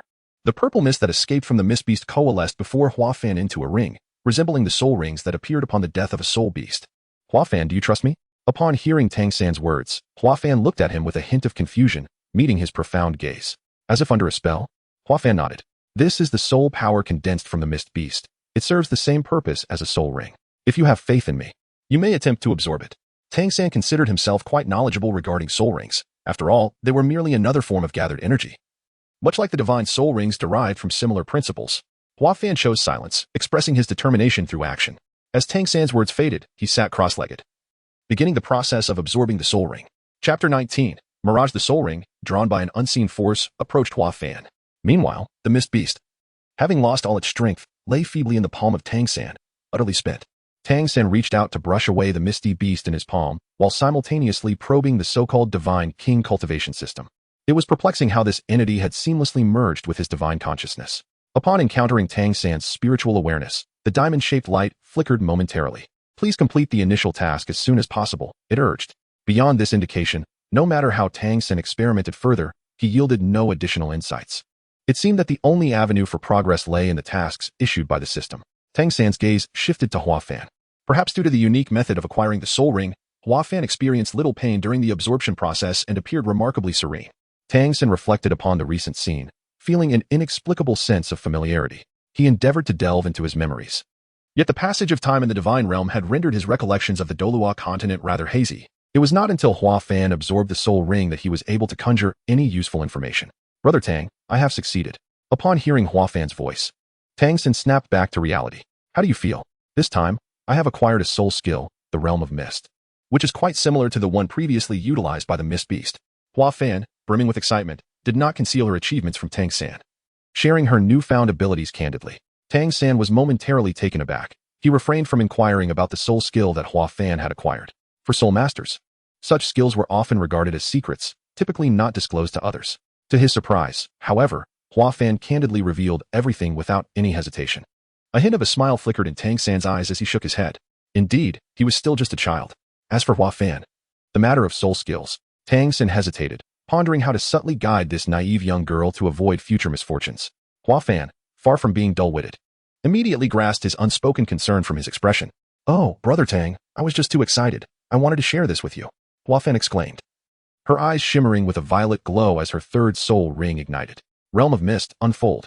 Purple mist thickened in an instant, swiftly enveloping them both. A faint smirk curled Tang San's lips as he made no immediate move to shatter the illusion, instead waiting to observe Hua Fan's next maneuver. From within the swirling haze, the growls of beasts echoed. One by one, familiar wolf-shaped spirit beasts emerged, encircling Tang San with predatory intent, their emerald eyes gleaming with ravenous hunger. A fleeting expression of astonishment crossed Tang San's eyes. It seemed that Hua Fan was fortunate indeed to have acquired the signature trick of the fog beast. Your illusion is quite realistic, he remarked, noting the faithful replication of the wolf-shaped soul beast. What else even more impressive lies ahead? This illusion can shift according to my will and evolve alongside the growth of my soul power. Hua Fan's voice carried a hint of pride, as if seeking admiration. Such childlike behavior was rather endearing. Even Tang San couldn't help but curl the corners of his mouth, recognizing that her temperament bore a striking resemblance to the former Xiao Wu. Is it truly a growth-type soul skill? Then give it your all and attack me, he urged. However, Hua Fan was naturally reluctant to comply with such a request. Her intention was merely to showcase her newly acquired soul skill to Tang San, not to assault him. Rest assured, it won't harm you. It's the perfect opportunity to test the power of your skill, she countered. Upon hearing that the soul skill could evolve, Tang San's curiosity deepened. Growth-type soul skills are rare and precious. Even considering his time after ascension, he had encountered only 4. The potential of growth-type soul skills is boundless. And with Hua Fan's control system abilities, if she truly develops it, the possibilities would be limitless. Very well, then, Brother Tang, do take care. Unable to resist Tang San's insistence, Hua Fan reluctantly acquiesced. As her words faded, the purple hue in her eyes intensified, as if a mist enveloped her gaze. The wolf-shaped soul beast crouched low, charging towards Tang San in an eager pack. Tang San remained motionless, his eyes closed as he stood in place. Hua Fan experienced a fleeting moment of confusion, pondering what her older brother was doing and why he did not evade the impending threat. Soon, the scene unfolding before her caused her eyes to widen in astonishment. She beheld Tang San raising his hand, firmly grasping the neck of the wolf-shaped spirit beast. A silvery aura enveloped his palm, rendering it as if sculpted from pure white jade. With a casual flick of his wrist, he hurled the wolf-shaped spirit beast into the air. The illusionary wolf, devoid of any sensation of pain and impervious to death, would soon return to attack after being cast aside by Tang San. Tang San grasped a wolf-shaped soul beast, his eyes suffused with a purple hue. The purple extreme demon eye inherently counters illusions, and with Tang San's formidable spiritual awareness, this minor realm of mist posed no challenge. He swiftly discerned the figure of Hua Fan, shrouded in a veil of purple mist. Holding the wolf-shaped soul beast in hand, Tang San advanced directly towards Hua Fan. Your soul skill possesses immense potential. The damage sustained within the illusion can manifest in reality. If applied adeptly, transcending boundaries and challenges will not be an issue. Tang San's words were devoid of exaggeration. A growth-type illusion of the spiritual system, if wielded adeptly, could indeed be likened to a low-tier domain. While this potential was promising, my current ability to control his time was regrettably limited to a mere 30 seconds, which was already the utmost. Hua Fan, her head bowed in disappointment, had long recognized Tang San's prowess, yet she had not anticipated such a significant disparity in their cultivation levels. He effortlessly penetrated her illusion, leaving her astounded. As she observed Tang San approaching, a change flickered in her gaze, and she could not suppress a few stifled chuckles. Alas! This peculiar laughter from the young girl hinted at an impending trickery. Before Tang San could react, the wolf-shaped soul beast he held transformed instantaneously, revealing a graceful figure. Tang San was momentarily taken aback. The woman emerging from the illusion was utterly unclothed. Hua Fan, what are you doing? Tang San turned his head, inadvertently releasing his grip. Seizing the opportunity, the woman slithered towards him like a serpent. Hua Fan herself was taken aback, her face instantly flushed with embarrassment. She had merely intended to play a prank, never anticipating such a turn of events. In her haste to dispel the illusion, she found herself increasingly nervous, which only made control more elusive. I am not myself. What is happening? Tang San escaped from the approaching illusion, realizing he could shatter the mirage directly. However, breaking the illusion would inevitably have repercussions for Hua Fan. Moreover, Tang San wished for Hua Fan to discover a solution independently, to attempt to control the illusion. If this issue remained unresolved, what would they do when faced with a similar situation in the future? Just as both were ensnared in their predicaments, the surrounding purple mist rapidly dissipated. Hua Fan sighed in relief, fortunate that the illusion could only persist for 30 seconds. Chapter 20. Solby apologies, Brother Tang. Hua Fan hesitated to meet Tang San's gaze. Her head bowed, her heart filled with despair. How could such an illusion manifest? And what would Brother Tang think of her? Tang San rubbed his forehead, feeling no excessive anger. After all, given his age, there was little need to stoop to the level of a child. Nonetheless, there were words that needed to be spoken. He held a certain admiration for the young girl, and it was imperative to steer her away from the wrong path. Hua Fan, this illusion truly has nothing to do with me. Before Tang San could finish his sentence, Hua Fan suddenly shouted, unable to contain herself. Taken aback by her intense reaction, Tang San paused, casting her a peculiar glance. Was she embarrassed and angry? Noticing Tang San's expression, Hua Fan couldn't help but recall her recent actions, her lips twitching in awkwardness. I am uncertain of the circumstances. Let us first seek out the elders. We can deliberate on the soul skills later. In an effort to avoid further awkwardness regarding the matter, Hua Fan attempted to change the subject. Tang San did not dwell on the matter, turning instead to lead the way ahead. He had previously surveyed the positions of others, his formidable spiritual sense spreading like tendrils, effortlessly relaying the surrounding circumstances to his mind. Observing the figure before him, Hua Fan's gaze was tinged with complexity. This youth harbored an abundance of enigmas. Though his age was comparable to hers, he exuded an air of premature maturity, and his striking eyes bore the weight of countless hardships. Who is that? Dai Yuanheng's ears perked up, detecting the subtle stirrings in the shadows. He barked a sharp command, his gaze fixed intently on the slowly advancing silhouette, the imposing aura of the top-tier beast spirit, the white tiger, unmistakably evident. Douluo da, this child bears quite a resemblance to you. Upon catching sight of those familiar, sinister eyes, a fleeting glimmer of nostalgia washed over Tang San. The memory of his brothers falling before him struck his heart with a pang. He must ascend to divinity swiftly to reunite the 7 monsters. The time and space pearl, being capable of traversing dimensions, would surely enable a return to the moments before calamity, allowing him to avert disaster. Impressive vigilance. Tang San emerged from the shadows, closely followed by Hua Fan. Upon recognizing Tang San, the group visibly relaxed. It was imperative that no mishaps occurred while Huang Yu was still absorbing the spirit ring. Is Huang Yu not yet finished with the absorption? Hua Fan pondered, noticing Huang Yu still engaged in the process. It struck her as odd since she and Tang San had departed to hunt the mist beast only after Huang Yu had commenced her absorption. How could she have completed hers while Huang Yu was still at it? It seemed it would take a while longer. Upon hearing this, Hua Fan refrained from further inquiries. Reflecting on her own experience, she realized that her acquisition of the spirit ring had indeed differed from that of others. The Mist Beast's voluntary release of the spirit ring bore a resemblance to the sacrificial accounts documented in books, though typically, the spirit beast would perish following such a sacrifice. As Hua Fan contemplated finding a place to rest, Ling Feng approached, casting a few hesitant glances at her. Ling Feng, if you have something to say, please do so plainly. Why do you keep staring at me? Hua Fan questioned, somewhat perplexed, before casually settling down in a nearby spot. The previous battle with the Mist Beast had drained her considerably. She had been so elated after acquiring the spirit ring that she had not noticed her fatigue. Now, however, stillness revealed just how uncomfortable she felt, particularly mentally, as exhaustion weighed heavily upon her. Ling Feng settled beside Hua Fan, wrestling with his thoughts for some time before finally mustering the courage to speak. It doesn't matter that you didn't capture the Mist Beast. There are surely better spirit rings to be found. Hua Fan, forcing herself to maintain her composure, lifted her gaze to Ling Feng. Who said I didn't acquire a spirit ring? Ling Feng stared at her in bewilderment, trying to comprehend her implication. Did this mean they had indeed slain the Mist Beast? What do you mean? He exclaimed. Am I truly that inept? No. Tang San, overhearing the growing commotion, could not help but smile. It reminded him of the times before the 7 monsters ascended to divinity. Such nostalgia was bittersweet. However, the fleeting smile faded quickly as thoughts of his friend's uncertain fates clouded his mind. Captain, was Hua Fan's spirit ring obtained with your assistance? Tang Xinlian, unbeknownst to her, had quietly approached and seated herself beside Tang San, her bright eyes sparkling with curiosity. You, who often appear so aloof and indifferent, are quite amiable, it seems. By the way, you claim to possess such formidable skills at a tender age. Could it be that you are truly related to the illustrious Tang San? Goodness. What a question. Tang San has already ascended to divinity. If that were the case, you certainly would not be here. Tang San remained silent. Yet she paid him no mind, instead indulging in her own endless chatter. Tang San lowered his head, disregarding those beside him, lost in his own thoughts. The 2 members of the team had already acquired suitable soul rings, and none of them intended to linger any longer. They merely awaited Huang Yu's completion of absorption before returning to school.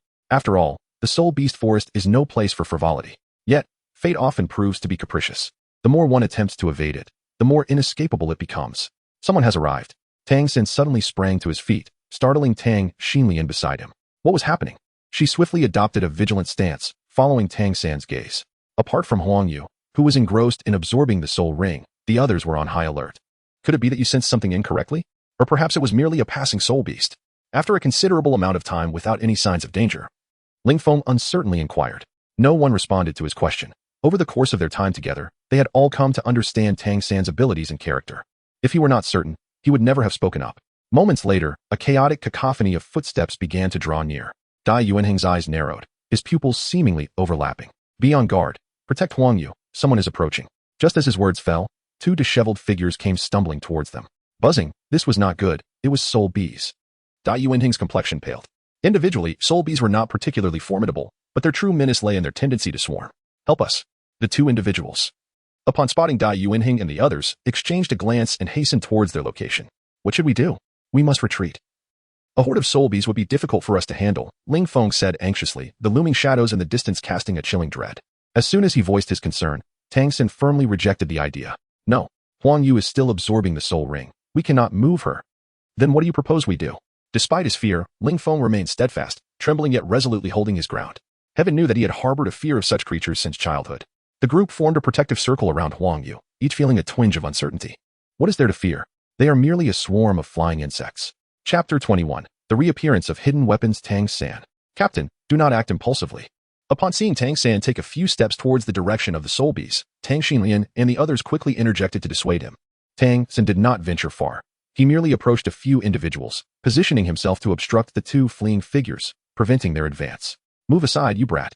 The deadly soul bees were closing in behind him, and with his escape route blocked, his fury was palpable. He shot Tang San a menacing glare and reached out, intent on pushing him aside.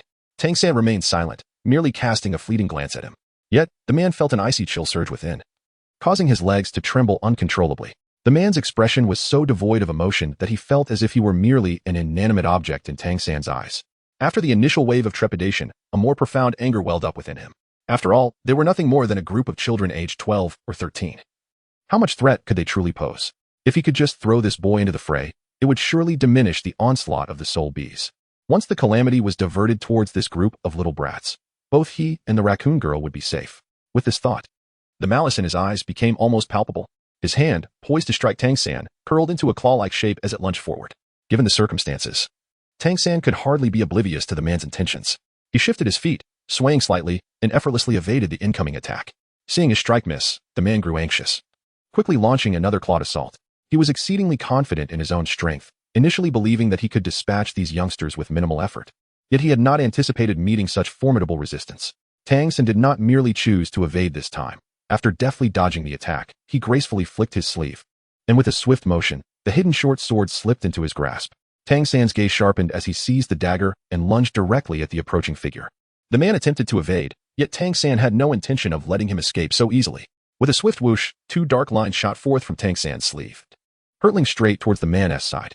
This individual, possessing only rudimentary skills in martial arts, stood no chance against Tang San's prowess. Tang San's maneuver effectively severed his opponent's escape route. It was only when he evaded the dagger that he realized he had been cornered by Tang San. A sharp sound pierced the air as two shadows lunged forward, piercing through his shoulder and erupting in a spray of crimson. Yang Hao. Upon arriving, Mu Li was met with the sight of Yang Hao's shoulder pierced, and she could not suppress a cry of distress, her eyes brimming with concern. Are you all right? She swiftly positioned herself in front of Yang Hao, her gaze fixed warily on Tang San, fearful that he might take Yang Hao's life. My lord, we did not intend to offend. The situation was dire and we lost our composure. The pressing matter now is to find a way to escape the threat of the soul bees. Mu Li's words were both reasonable and humble, placing herself in a lowly position. Women's thoughts often run deeper. She considered more than Yang Hao did. The attire and demeanor of these youths suggested they were likely from a prestigious sect or school, out for a trial to hunt soul beasts. Such a group could not possibly lack the presence of an elder. Perhaps their seniors were lurking in the shadows, ready to intervene at the slightest hint of danger. Yang Hao's previous actions may have already offended them, and she could only hope that these young ones would show magnanimity and refrain from retaliating. You indeed value loyalty, but they do not regard you as one of their own. Tang San sheathed his dagger once more into his sleeve and approached the man lying on the ground with a deliberate pace. As the distance between them diminished, Mu Li exhibited palpable tension. Tang San, perceptive as ever, noted this anxiety but chose not to offer any explanations. With a swift motion, he bypassed Mu Li and crouched down before Yang Hao. What do you intend to do? Despite her fear, Mu Li steeled her posture, striving to shield Yang Hao. Tang San extended his hand and extracted the crossbow bolt lodged in Yang Hao's shoulder. As the bolt was withdrawn, two splashes of blood erupted from the wound. Observing the bloodstains on the bolt, Tang San's expression became uncharacteristically stiff. With a hint of disdain, he cast a glance at Yang Hao, contemplating the necessity of adding a few incisions to the bolt for bloodletting purposes. Aware of his diminished soul power, Tang San resumed utilizing the Tang sect's hidden weapons, which had long been neglected. In moments of vulnerability, these concealed armaments significantly enhanced his chances of survival. Regrettably, he now lacked sufficient materials to forge new hidden weapons, compelling him to conserve the use of the crossbow bolt. Brother Tang, this is for you, Flower Fan said, extending a handkerchief from his pocket as he beheld Tang San approaching with the bloodied weaponry. Tang San raised his head, gazing with a hint of perplexity, seemingly unable to comprehend her intentions. There is much blood. Use this to wipe it, she suggested, casting curious glances at the object in Tang San's hand. It was a weapon she had never encountered before, its tip exceedingly sharp, markedly different from the swords and blades she was accustomed to, resembling more closely the crossbows of the Tang sect. It was no wonder that Hua Fan and the others were unable to recognize it. influenced by various factors. The crossbow and arrows Tang San was wielding appeared quite rudimentary at that moment. No need. The bloodstains will be difficult to wash off the cloth. After Tang San finished speaking, he immediately searched for a pile of grass nearby and rubbed the crossbow bolt against it. Taking advantage of the distraction caused by the soul bees, he subtly invoked a trace of soul power concealed within the underbrush. For the sea god's trident. Extracting a small amount of water was a trivial matter. The ripple of soul power swiftly passed, cleansing the bloodstains from the bolt without alarming any other creatures. However, trouble arose as the soul bees approached. Their buzzing grew increasingly nearer, thickening the atmosphere with tension. What is this? Are you still not ready to surrender your belongings? Or do you intend to offer yourself as sustenance for the insects? Tang San cast a sidelong glance at Yang Hao, his expression a blend of amusement and disdain, causing the man, just roused from slumber, to freeze in place. Yang Hao refrained from responding, and Tang San paid him no mind, sheathing the already clean crossbow bolts and retreating a few steps. If one is unwilling to engage, so be it. Let those insects consume you, for they will inevitably attain what they desire. As he stepped back to stand before Dai Yuanheng and the others, Tang San remained motionless, arms crossed, exuding an air of apparent harmlessness. Yang Hao, gritting his teeth against the pain, struggled to rise, his gait unsteady and somewhat pitiful. Li Mei, we must move. Those soul bees are closing in, he urged. The wood raccoon hesitated. She was loath to approach Tang San, whose aura emanated sheer danger. Time was of the essence. Did he wish to offer himself as sustenance to the soul bees?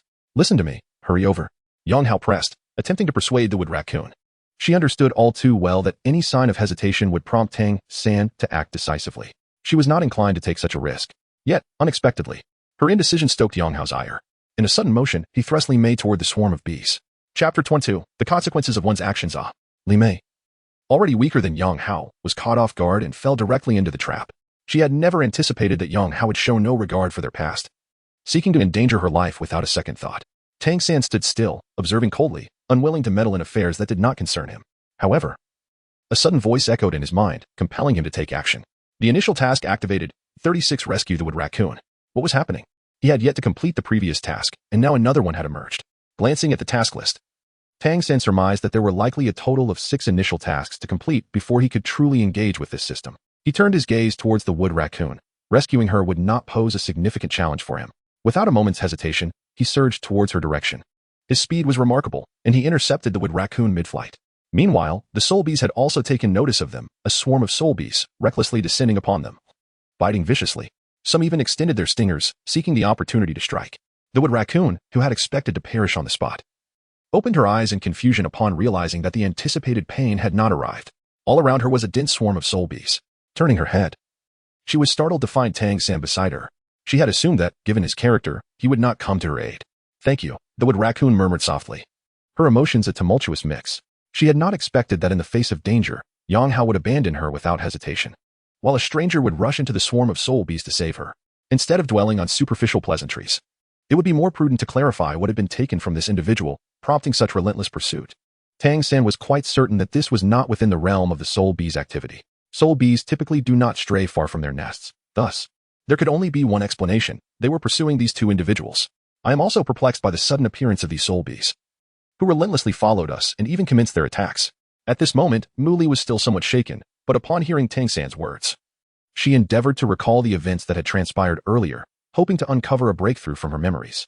Tang San gently placed the wooden raccoon down not far from Huafan, exchanging a knowing glance with him.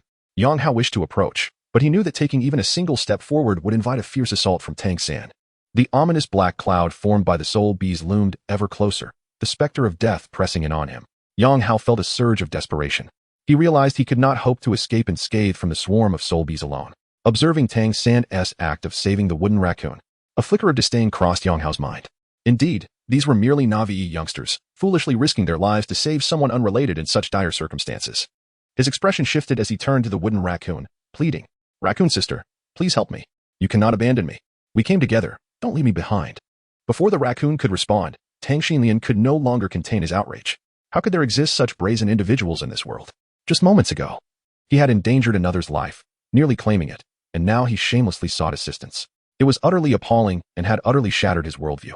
How dare you even utter such words? Bah, scum. Tang Xinlian was always forthright in her speech, and her disdain for Yang Hao was evident.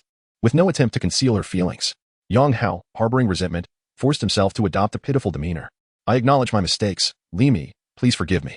I will never abandon you again. I will protect you diligently. Protect? Humph. Once I rid myself of the soul bee, you shall all perish one by one. Yang Hao's schemes were meticulously crafted. With his soul sage prowess, dealing with a few unruly youths would be a mere trifle. Before you plot against others, might you temper that insufferable grin of yours? Does he truly believe everyone is a fool? After Tang San finished speaking, he no longer paid him any heed. The swarm of soul bees was already perilously close. Several of these creatures, driven by an instinctual memory, lunged towards Yang Hao as if under the influence of a stimulant, incessantly biting at his body. Yang Hao desperately sought to escape, yet his speed was no match for these winged little fiends. As he observed the ever-increasing number of soul bees surrounding him while Tang San and his companions remained unharmed, a wave of discontent surged within him.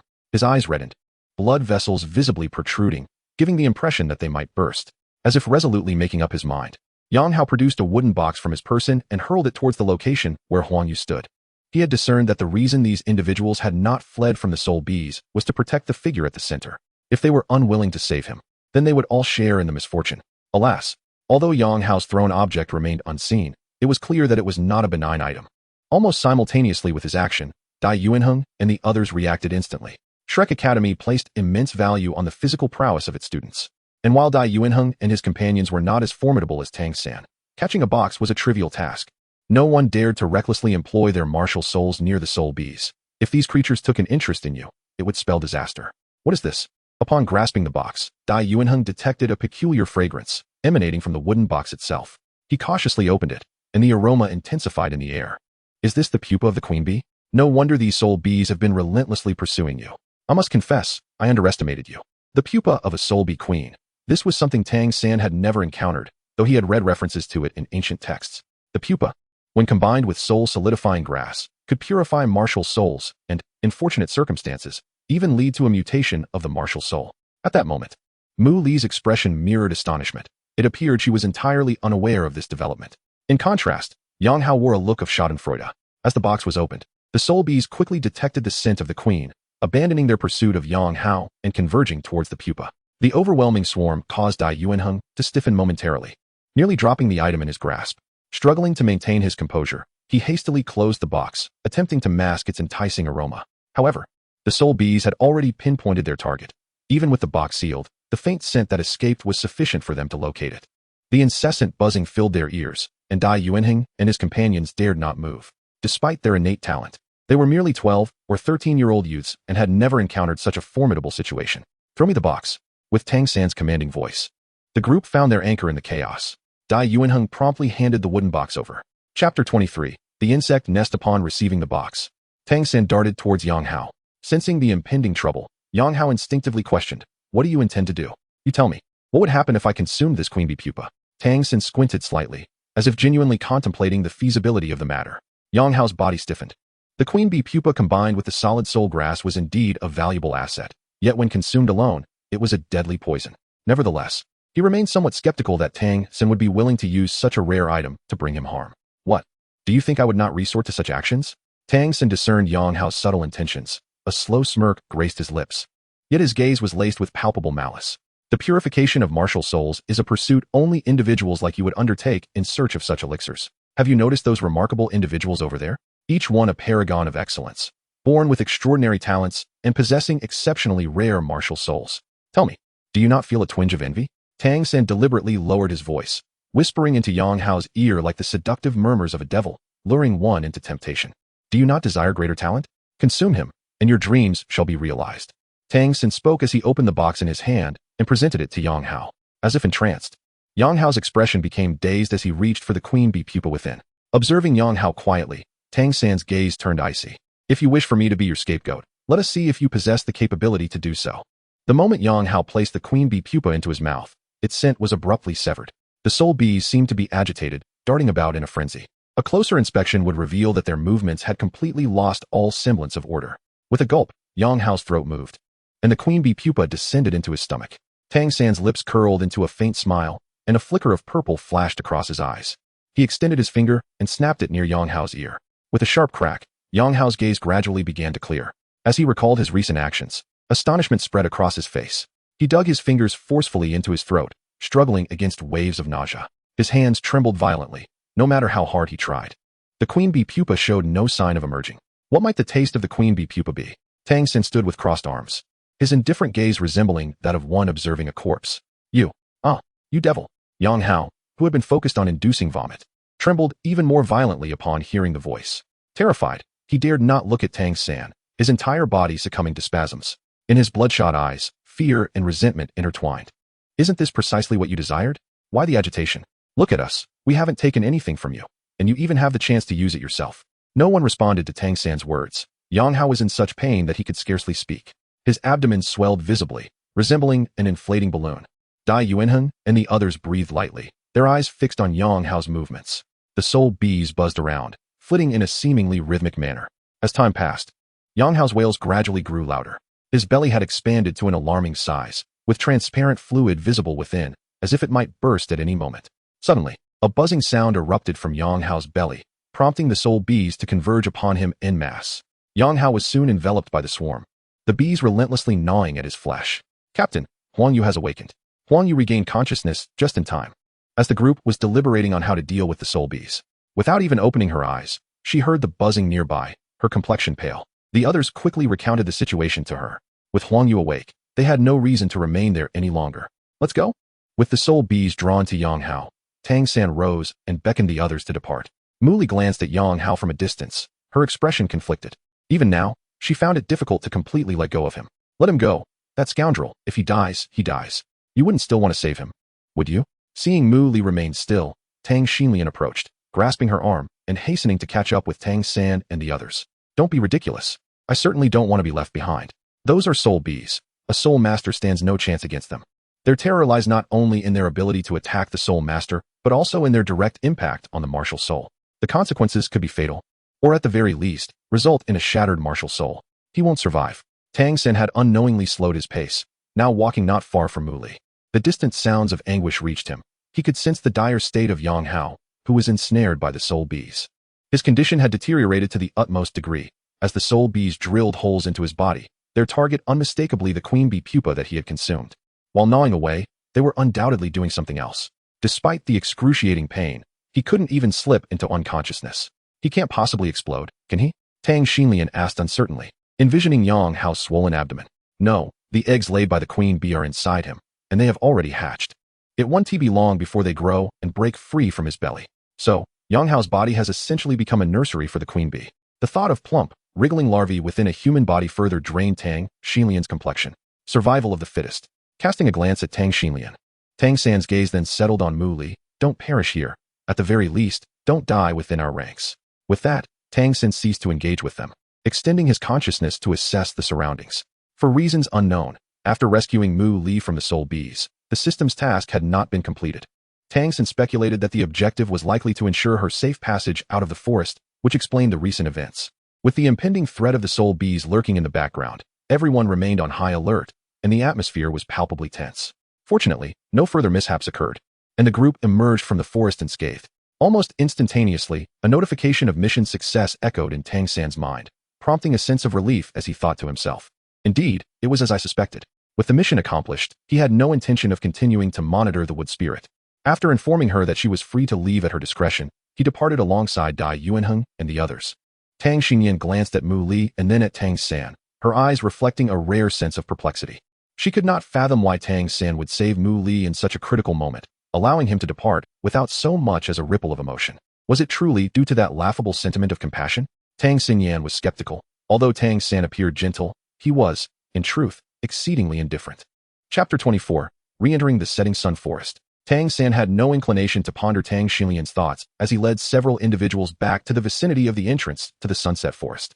In comparison, this location seemed relatively secure. After meandering about and returning to their original position, aside from the fatigue evident in their eyes, the group appeared to be in relatively good condition.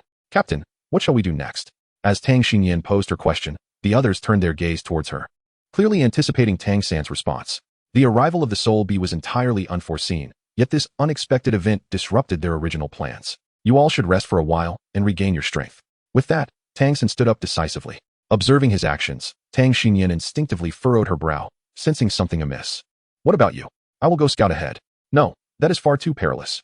Tang Xinyan suddenly stood up, positioning herself in front of Tang San. Such a commotion inevitably caught the attention of the other 5 individuals. Dai Yuanheng swiftly approached Tang Xinyan's side. Xinyan, what is the matter? Tang Xinlian, feeling irritable, tapped her foot and cast a disapproving glance at Tang San. You should ask him yourself. Instantly, 5 pairs of puzzled eyes turned towards Tang San. With Ling Feng's soul ring still unaccounted for, I intended to first probe the situation. After the soul bees had retreated, we would venture into the forest together.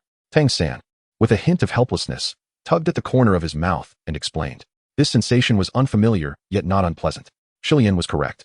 If the soul bee had not departed, the situation could prove perilous, and it was essential for everyone to join forces. Dai Yuanheng's words immediately garnered the agreement of several others, and Hua Fan and the others hastened to approach. They were anxious that Tang San might venture into danger alone, leaving them behind. Even if Dai and his companions chose not to accompany him, he felt compelled to go, as it was also a quest to search for his soul ring. Moreover, he had not yet engaged the soul bee, leaving him with a lingering sense of regret. Ling Feng smirked, his eyes brimming with anticipation. Tang San couldn't help but chuckle. His previous remark about this lad being obsessed with martial arts proved utterly accurate. Glancing at the others, it was evident that, despite their silence, their expressions conveyed everything. All right, I never insisted on going in alone. I merely intended to scout the situation first. Why the rush to swarm in? If we encounter any trouble, there will be no one to assist us. Unable to persuade them otherwise, Tang San reluctantly abandoned the notion of exploring alone. Observing the situation, the tension that had gripped the group began to dissipate.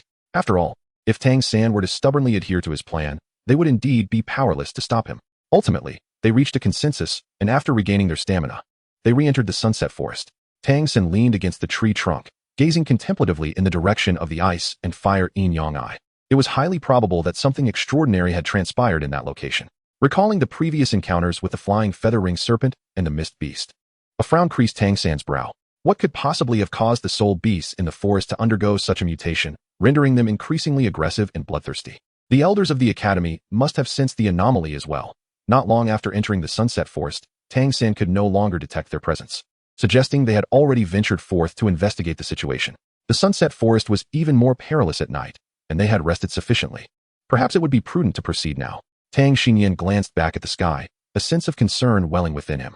Once night fell, the soul beasts would become increasingly active. In the darkness, their vision would be significantly impaired, rendering them vulnerable to the soul beasts. Her suggestion received unanimous agreement, and after a brief rest, the group's physical and spiritual energy had recovered considerably. Very well, we shall maintain our previous formation, Huang Yuehua in the center, with the formidable Dai Yuanheng, Tang Xinyan, and Ling Feng positioned at the rear, remaining vigilant against any ambush by soul beasts. Observing Tang San's arrangement, Xiao Huan mistakenly assumed they were still following the same path as before, and thus took the initiative to surge forward. I will scout the situation, he exclaimed. Hey, wait a moment. Tang San swiftly stepped forward, positioning himself in front of Xiao Huan. The formation shifted slightly, your vigilance heightened, and your movements agile. Remain alert to any changes ahead. Leave the reconnaissance to me. Xiao Huan appeared momentarily taken aback, pressing his lips together, as if contemplating a response. Very well, let us proceed as I have suggested. Tang San squinted slightly and patted Xiao Huan's shoulder. Xiao Huan's gaze shifted downward, resting on the hand that Tang San had placed upon him, his expression revealing a rare moment of inner conflict. Among their team, he was the soul master, and typically, the responsibility for reconnaissance would fall to him. Yet, at this moment, Tang San had taken it upon himself to shoulder this task. Xiao Huan understood that Tang San's intentions were noble, but he also believed he was not so feeble as to remain hidden behind others. Confronted with that resolute gaze, Tang San found himself momentarily at a loss for words. Captain, just let him go, he remarked. This stubborn lad is as obstinate as a mule. If you keep him from contributing, you might just stifle him. Observing Xiao Huan's evident desire to refuse, yet struggling to articulate a complete sentence, Ling Feng shook his head in silent exasperation. This young man would inevitably learn the consequences of his reticence. Tang San hesitated for a moment, but chose not to intervene further. Previously, it was he who had diverged in thought. Among the individuals present, each was undoubtedly a genius. For such prodigies to truly flourish, they must inevitably confront trials and dangers. If he were to shield them excessively, it would not bode well for their growth. Ultimately, Tang San and Xiao Huan took the lead, while the others followed closely in formation. Tang San refrained from employing his spiritual awareness, with each of them focusing on their respective sides, remaining vigilant to their surroundings. Their pace was brisk, and soon they caught a glimpse of the area where they had previously faced the soul bees. It appeared that the soul bees had retreated. Tang San listened attentively for a moment, yet he heard no buzzing sound. He raised his hand to gesture for the people behind him to halt. I shall go out and take a look. Tang San spoke, swiftly darting away. His movements were remarkably enigmatic, though his steps appeared unhurried in the blink of an eye. He had already distanced himself, This fluidity of motion captivated Xiaohuan, stirring ripples in his typically tranquil gaze. He pressed his lips together, his figure shifting as he hastily pursued. Sensing the commotion behind him, Tang San cast a glance over his shoulder. Noticing Xiaohuan's graceful form, a hint of admiration flickered in his eyes. Most spirit masters focus solely on cultivating their soul power, neglecting physical training. Witnessing such seamless agility was indeed a rarity. Out of caution for the soul bees, neither of them employed their martial souls, opting instead to weave through the thickets with their physical prowess. Here it is. Tang San came to a halt at the spot where Yang Hao had previously met his demise, gazing at the barren ground in a moment of bewilderment. Soon, an unusual expression crossed his face. Had everything been consumed so thoroughly? Not a trace of bones, nor even a drop of blood remained? Xiaohuan approached. Noticing Tang San's unwavering fixation on the ground, his eyes flashing with intrigue, he crouched beside Tang San, extending his finger to dab a bit of earth, bringing it to his nose. There is a scent of blood, he remarked. Upon hearing Xiaohuan's words, Tang San's demeanor remained tense. The presence of a bloody aroma did not necessarily signify anything conclusive. After all, in the Sunset Forest, where had blood not been shed, he began to harbor doubts that someone had manipulated events within the Sunset Forest, causing their memories to spiral into confusion. Crouching beside Xiaohuan, Tang San lowered his gaze to scrutinize the soil. His slightly elongated bangs danced in the breeze, veiling the faint purple hue in his eyes. As he drew nearer to the ground, the scent of blood intensified, mingling with a decaying odor that filled his airways. Realizing that Tang San had not grasped his implication, Xiaohuan pondered for a moment before offering further clarification. It is very fresh. The scent of fresh blood indicates that we have not erred in our search. This indeed is the place where Yang Hao met his end. Tang San responded softly without raising his head. As he activated his purple extreme magic eye, the disturbances on the ground became vividly apparent to him. It was as if the earth itself had come alive, with an intricate network of veins stretching from the surface deep into the abyss below. This sight instilled in him a foreboding sense of unease. Ding. The initial mission 4 has commenced. Investigate the anomalies in the Sunset Forest. Hiss. Tang San's brow furrowed slightly. Indeed, he had yet to acclimatize to the existence of this so-called system.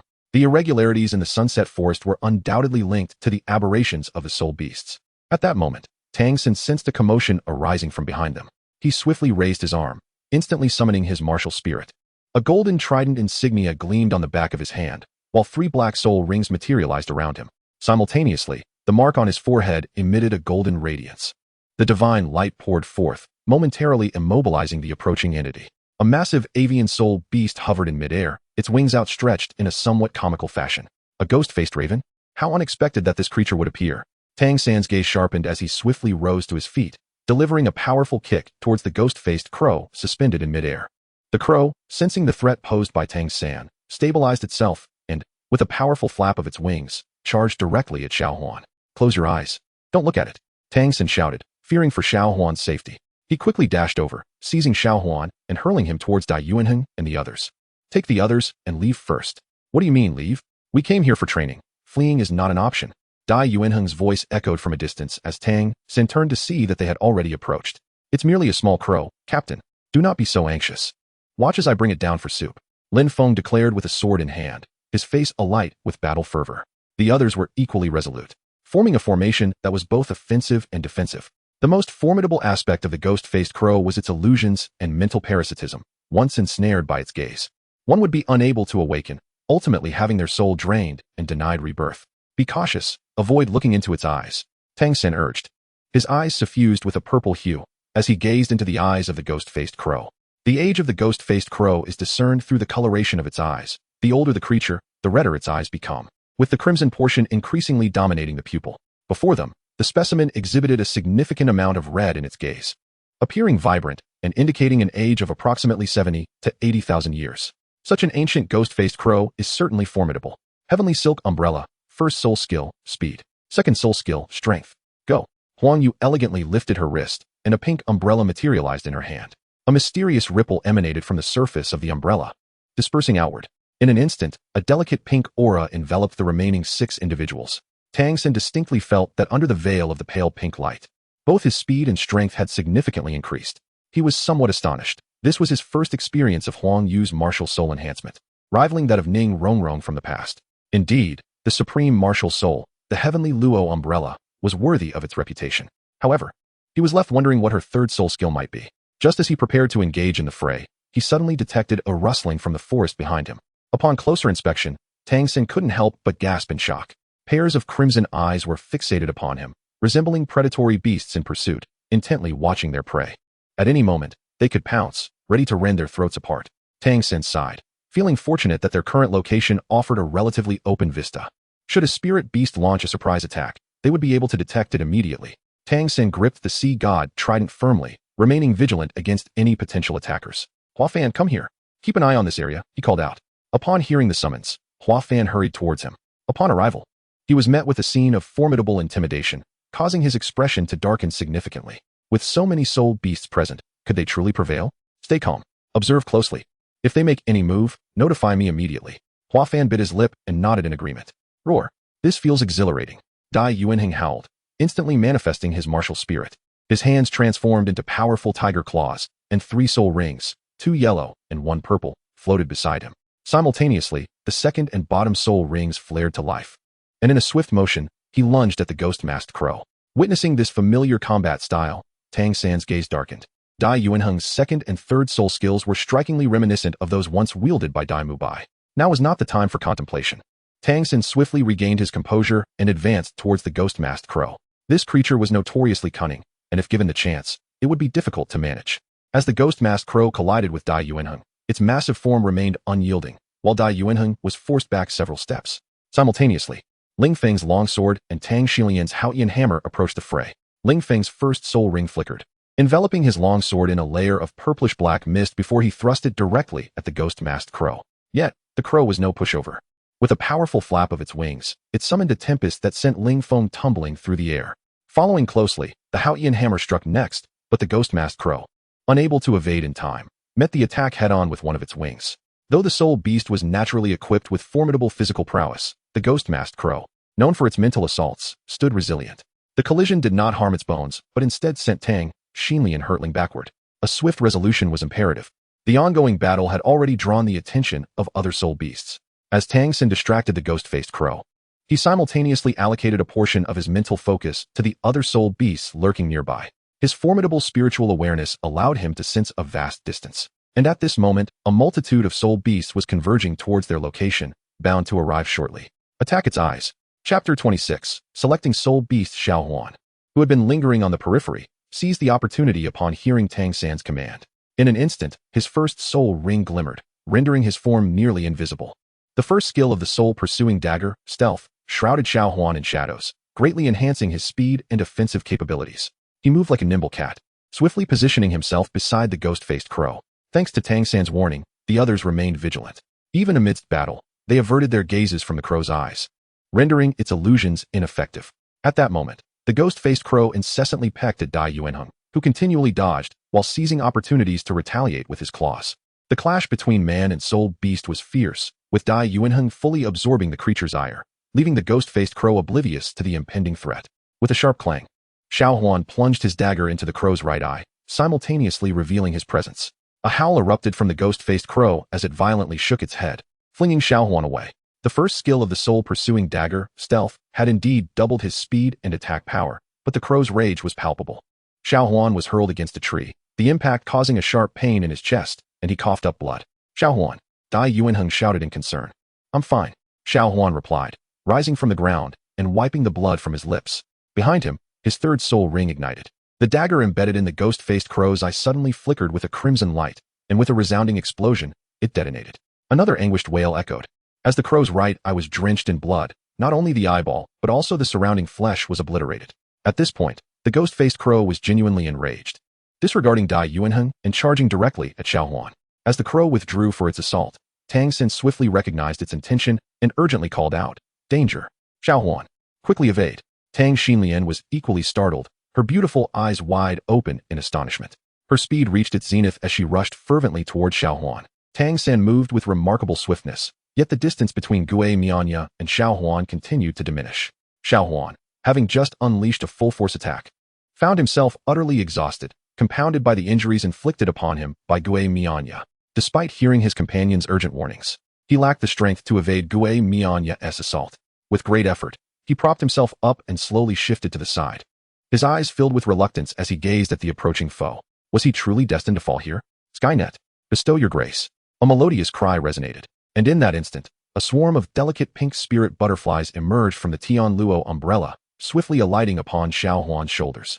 He felt an instantaneous surge of energy coursing through him, as his previous injuries began to heal rapidly. With alacrity, he pivoted his body and executed a roll to the side. The air around him surged violently. Without a moment's hesitation, he darted a few steps away.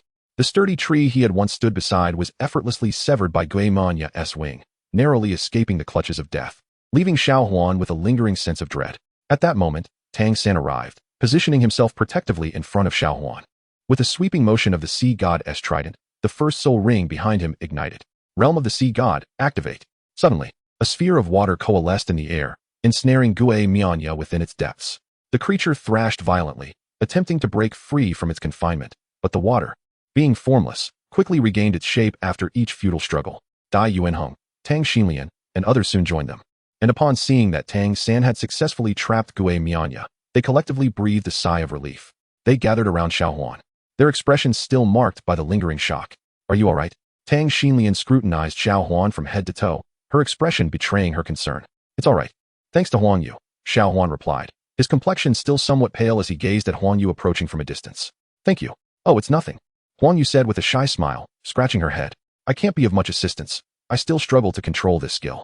I was genuinely worried I might not be able to use it just now. Tang Xinlian rushed over, playfully tapping Huang Yu's shoulder and winking mischievously.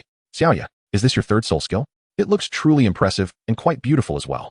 Girls, it seems, are often immune to the allure of such exquisite things. At that moment, Tang Xinlian's mind was filled with thoughts of the previous pink butterfly. Huang Yu nodded, her expression still somewhat restrained. My third soul skill, Heavenly Blessing, is a group healing ability that can instantly restore injuries and rejuvenate a substantial portion of both mental and soul power. Upon hearing this, the others widened their eyes in astonishment. The ability to restore soul and mental power signified a remarkable advantage. In battles of equal standing, having managed to severely weaken an opponent, they could easily bounce back with just one soul skill. Impressive. Such a powerful soul skill that also provides group healing. However, this was not the opportune moment for idle chatter. Look over there. A group of individuals was watching with keen interest. Just as conversing was suggested, Tang San approached. Having dealt with the trapped ghost-faced crow, he pointed towards the faint crimson hidden behind the trees, casting a sidelong glance at Ling Feng with a smirk. Fortune favors you. You can select at will. Captain, your words imply that once I make my choice, they'll willingly present the soul ring, Ling Feng replied, rolling his eyes but not angered by Tang San's jest. Instead, he quickly moved towards the gathering of soul beasts. Tang San followed closely behind, intent on keeping a watchful eye in case this fellow stirred up any trouble. The corpse of the ghost-faced crow lay before the soul beasts, a black soul ring already forming around it. The recently deceased 80,000-year soul beast still exuded an aura of pressure that deterred the other soul beasts, preventing them from approaching carelessly. Ling Feng diligently selected his soul beast while the others gathered nearby, engaging in quiet conversation. Tang San raised his gaze, peering into the distance where the eye of ice and fire resided. If one were to scrutinize closely, they would discern a vacant expression in his eyes, suggesting that his spirit had long since wandered elsewhere. First came the soul bee, followed by the ghost-faced crow.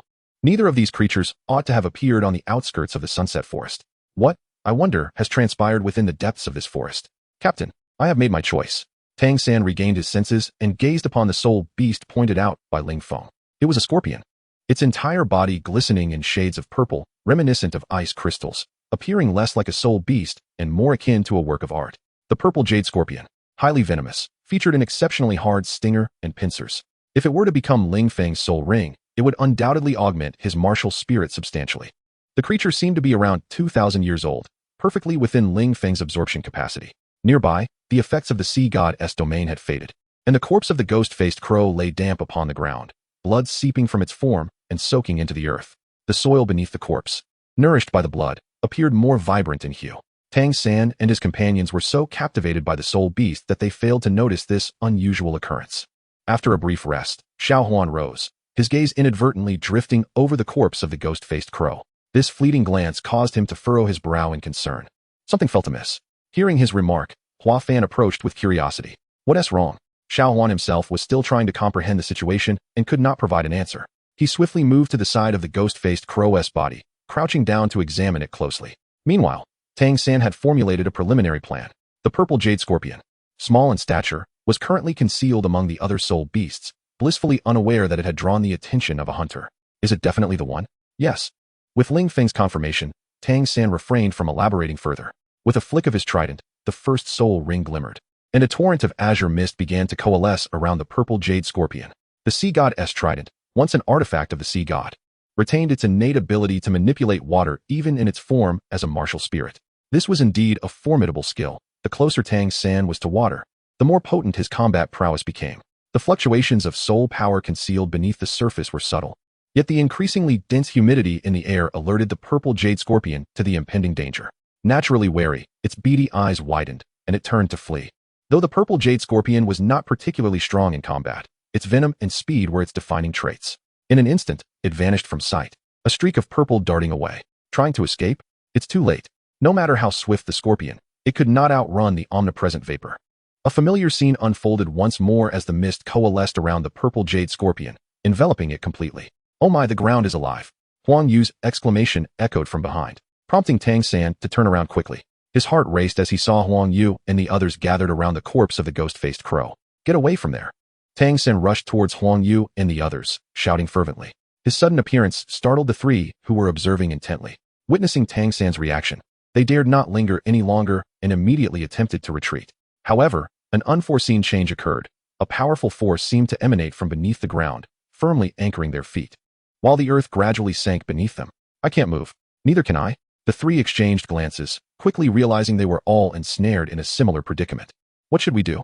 Huang Yu struggled, even summoning her martial soul in an effort to combat the subterranean pull. Yet, rather than alleviating her situation, it only exacerbated the circumstances.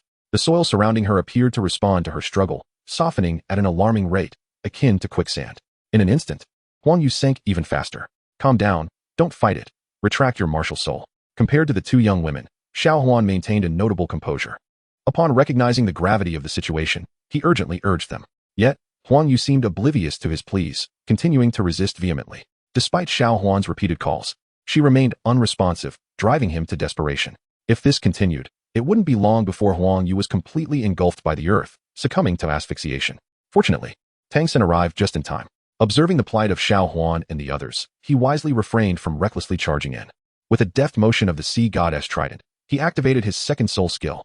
A layer of white frost formed upon the sinking ground, and Tang San, light as a feather, stepped onto the frost, pulling the three of them free from their predicament. After being rescued, Huang Yu continued to flail her arms. Noticing the bloodshot veins in her eyes, Tang San began to suspect that she, like the previous magical beasts, had been affected by some unknown force. "How are you all holding up?" He turned to glance at Xiao Huan and Hua Fan. "We're fine." The two took a moment to steady their breaths, forcibly suppressing their rising anxiety. Observing the undeniable gloom etched on their brows, Tang San realized that they too were likely under similar influence. To prevent Huang Yu from continuing her turmoil, he pressed his hand against her neck, swiftly rendering her unconscious. When Tang Xinlian arrived, she beheld the unconscious Huang Yu in Tang San's arms. This caused great alarm among the others, who immediately began to inquire anxiously. "Captain, what is the situation? Is Huang Yu all right? It is unwise to linger here. We must depart at once."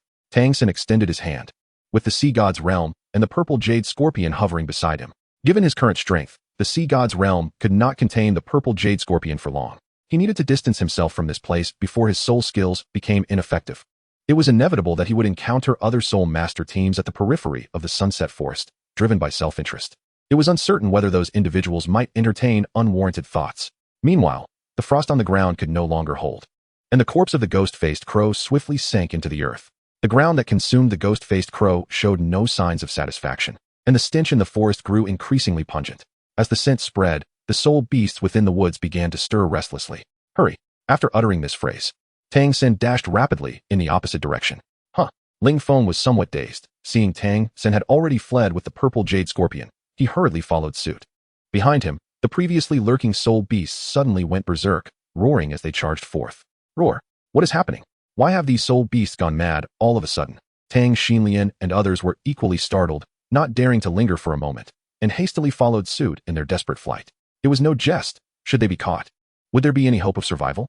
Tang San's chosen direction was not arbitrary. He had previously employed his divine sense to explore the area. Such land, which devours flesh and blood, is indeed rare. As long as they remain outside the reach of this cursed terrain, they would be safe. Behind them, the soul beasts relentlessly pursued, while the trapped purple jade scorpion in the sea goddess domain began to grow restless. It incessantly waved its pincers and tail stinger, yearning to break free from its bindings. The blue mist surrounding the purple jade scorpion had diminished significantly. The effects of the sea god's realm were swiftly fading. The scorpion was evidently aware of this, its struggles becoming increasingly frantic. "Captain, what's wrong?" Seeing Tang San suddenly halt, Tang Shilian and the others were filled with confusion. "It's nothing, continue." At this moment, Tang San had no inclination to pay heed to them, gesturing for several individuals to continue running ahead. His entire focus was concentrated on the sea god's realm, manipulating the flow of water. When the purple jade scorpion broke free from its restraints, he swiftly slammed it down onto the ground. Chapter 28, Purple Jade Scorpion, Frost Spear. As Tang San's voice faded, his second and third soul rings illuminated simultaneously. The surrounding temperature plummeted, and a flurry of spears crafted from frost surged towards the purple jade scorpion. Disoriented from being thrown, even when it sensed danger, the scorpion had no time to evade. Tang San did not intend to take its life. The spears were aimed solely at its pincers and tail stinger. With a series of swift sounds, a cascade of silver light passed through, severing the pincers and tail stinger from the scorpion's body, rendering the remaining torso utterly harmless. The wounds from the severance were instantly encased in ice, with not a single drop of excess blood escaping. Tang San extended his consciousness, delving into the depths below. Upon discovering that there were no predatory forces lurking in the surroundings, he felt a wave of relief wash over him and quickly beckoned to Ling Feng. "Ling Feng, come here and deal with this fellow." "Here?" Ling Feng cast a glance back at the substantial assembly of soul beasts not far behind, his tone tinged with uncertainty. Tang San nodded slightly and swiftly made his way towards the soul beast behind him. "I had already surveyed the area. We had departed from the territory of those bloodthirsty creatures. As we ventured further inward, we would soon reach the central region of the Sunset Forest, where the variables could become even more unpredictable." Tang San's words were quite reasonable, and Ling Feng did not hesitate. He summoned his martial soul, swiftly vanquishing the purple jade scorpion. Upon the corpse, reminiscent of amethyst, a purple soul ring gradually took shape. At this moment, Tang San had arrived before the soul beasts. Grasping the sea god trident, a golden radiance enveloped him, seemingly dissipating the malevolent aura emanating from the soul beasts. Dai Yuanheng and the others approached, standing shoulder to shoulder with Tang San. Such an exhilarating scene left no room for hesitation. Moreover, Tang Xinyan placed Huang Yu beside Ling Feng and joined the group. Xiao Huan said nothing, yet held the soul-chasing dagger in a vigilant stance, ready to strike at any moment. The soul beasts, unaware of the concept of concession and already affected by their frayed sanity, became increasingly irritable and lunged forward. "Leave that little dog to me," Tang Xinyan declared, swiftly identifying her opponent. With a powerful swing of the Haotian hammer, she hurled it straight at the soul beast. The Haotian hammer, being a top-tier martial soul of considerable weight, sent the creature flying with that simple throw. Tang San cast a sidelong glance, unable to suppress a smile. In the words of Tang Shilian, the winged wolves had transformed into harmless little puppies. Casting a few more glances around, he noticed that everyone was handling the situation with ease, prompting him to join the fray. The number of soul beasts accompanying them was not overwhelming, and the few of them managed to cope without much difficulty. The peculiar nature of the sea god's realm revealed itself at this moment. The trapped soul beasts were utterly incapable of retaliating, rendering them mere living targets. The only apparent flaw was that the first soul skill lacked sufficient lethality and had a brief duration. Nevertheless, during this process, Dai Yuanheng and the others began to grasp the nuances of the technique. As soon as Tang San ensnared a soul beast, it would lead to a collective assault. Even if only for a fleeting moment, it proved to be sufficient.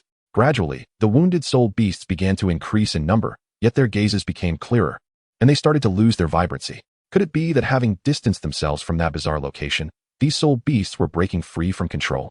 Tang San found it difficult to comprehend, but he was certain that some strange transformation had occurred within the Sunset Forest.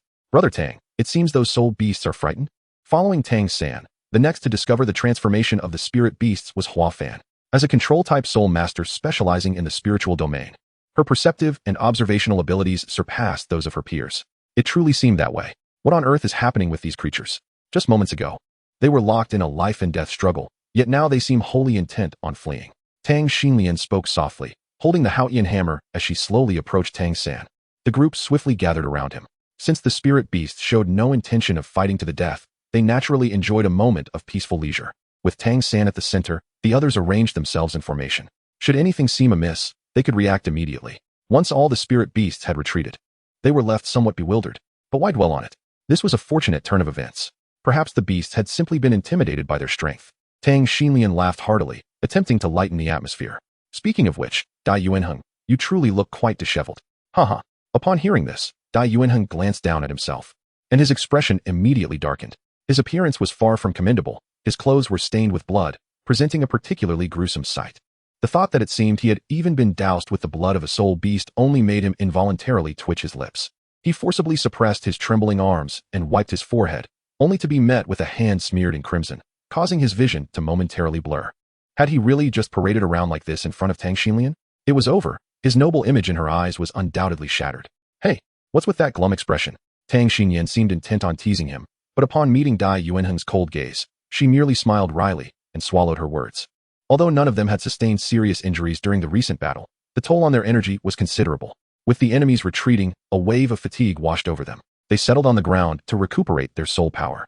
Meanwhile, the elders who had ventured to assess the situation encountered difficulties as they delved deeper, ultimately reaching the vicinity of the ice and fire eyes. Along the way, the soul beasts appeared to have gone mad, launching ferocious attacks upon them. Despite the formidable strength of the titled Douluos among them, they still suffered substantial injuries. This is untenable, elder. We cannot proceed any further.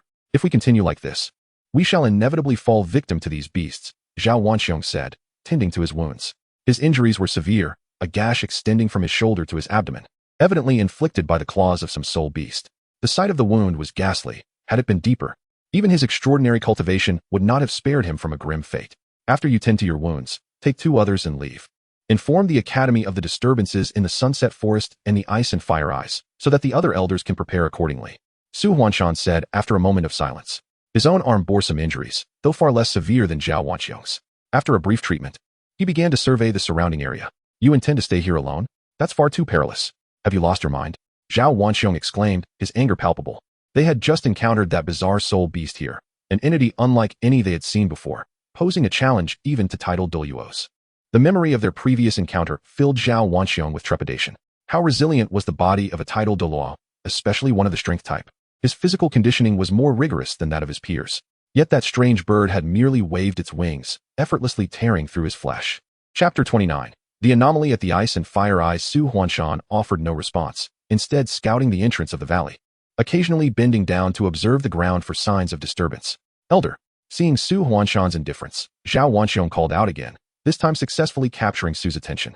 He rose and sighed. The matter concerning the Ice and Fire Eyes is of grave importance. We must relay this information.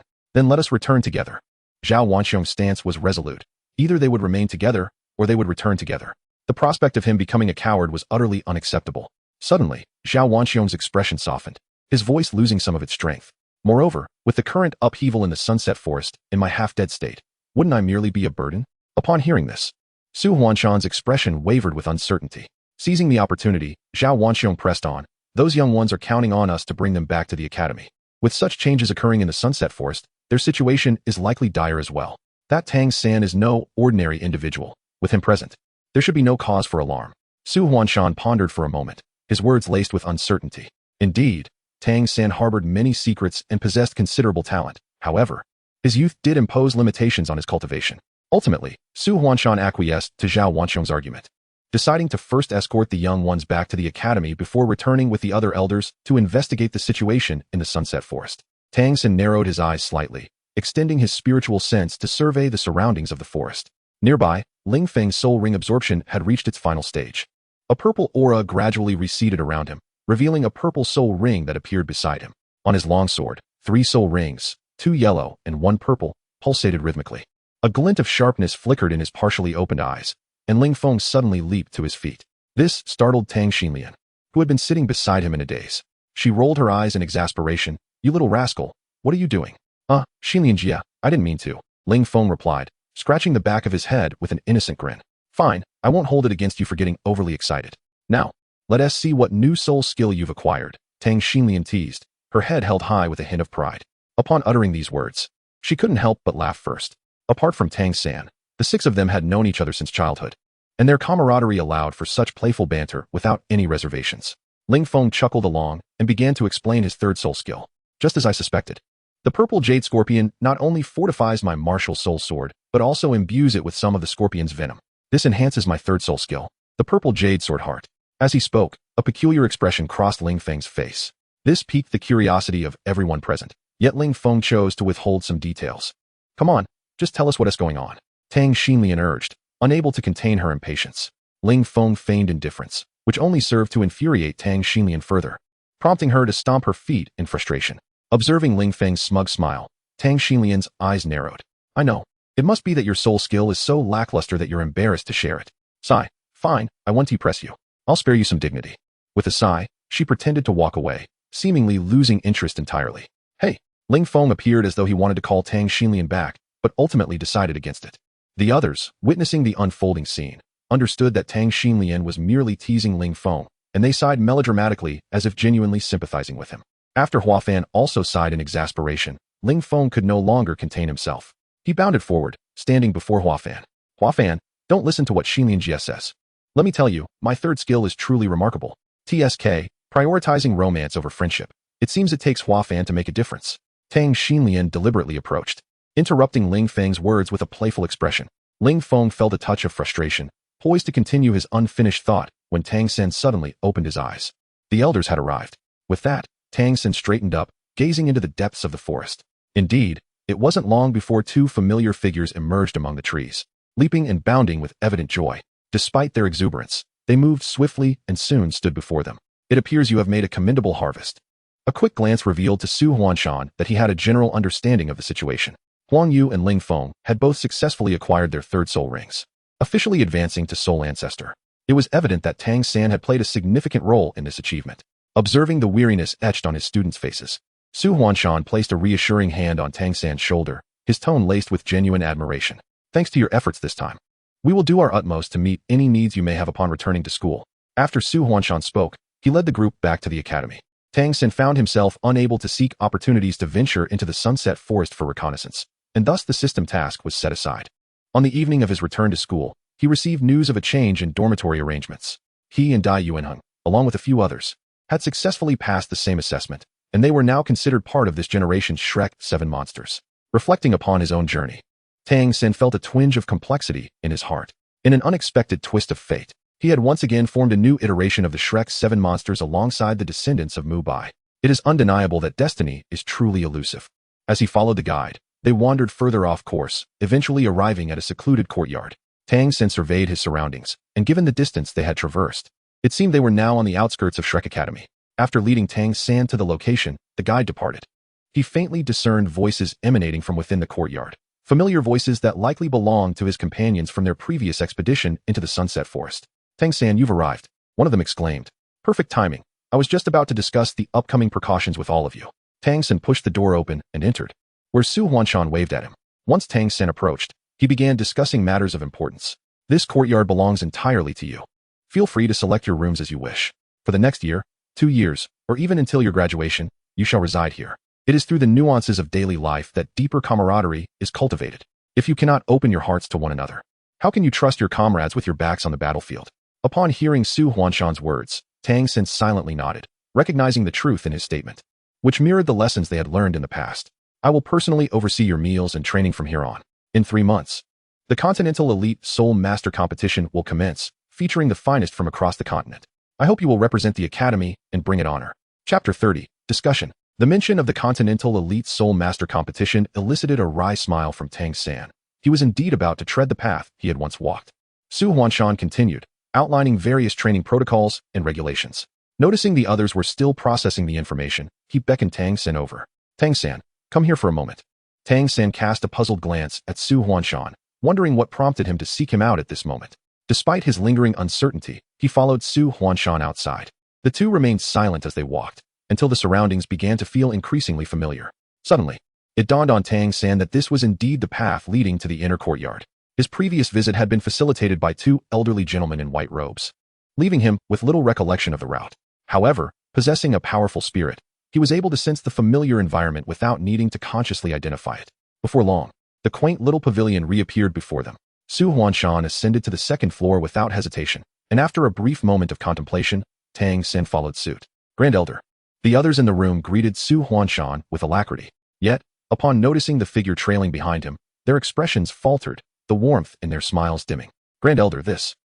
A few elderly gentlemen in white exchanged glances, their complexions shifting like a palette of colors.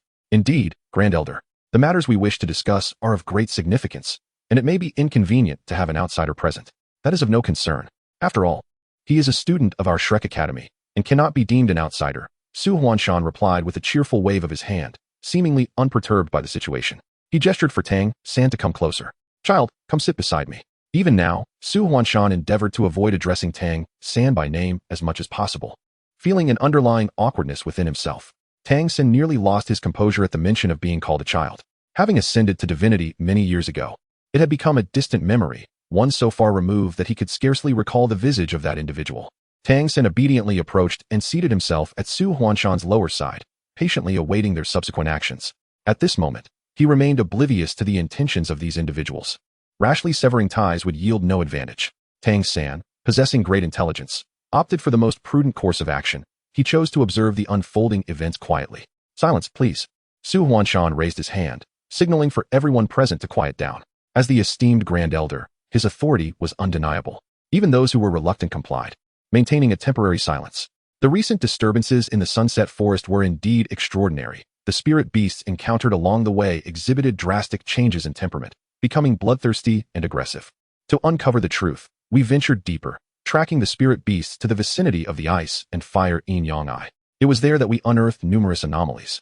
As Su Huanshan spoke, his gaze shifted towards Tang San, scrutinizing his expression. Regardless of the circumstances, Tang San's sudden appearance was too unexpected. It was implausible for them to trust him based solely on a single account.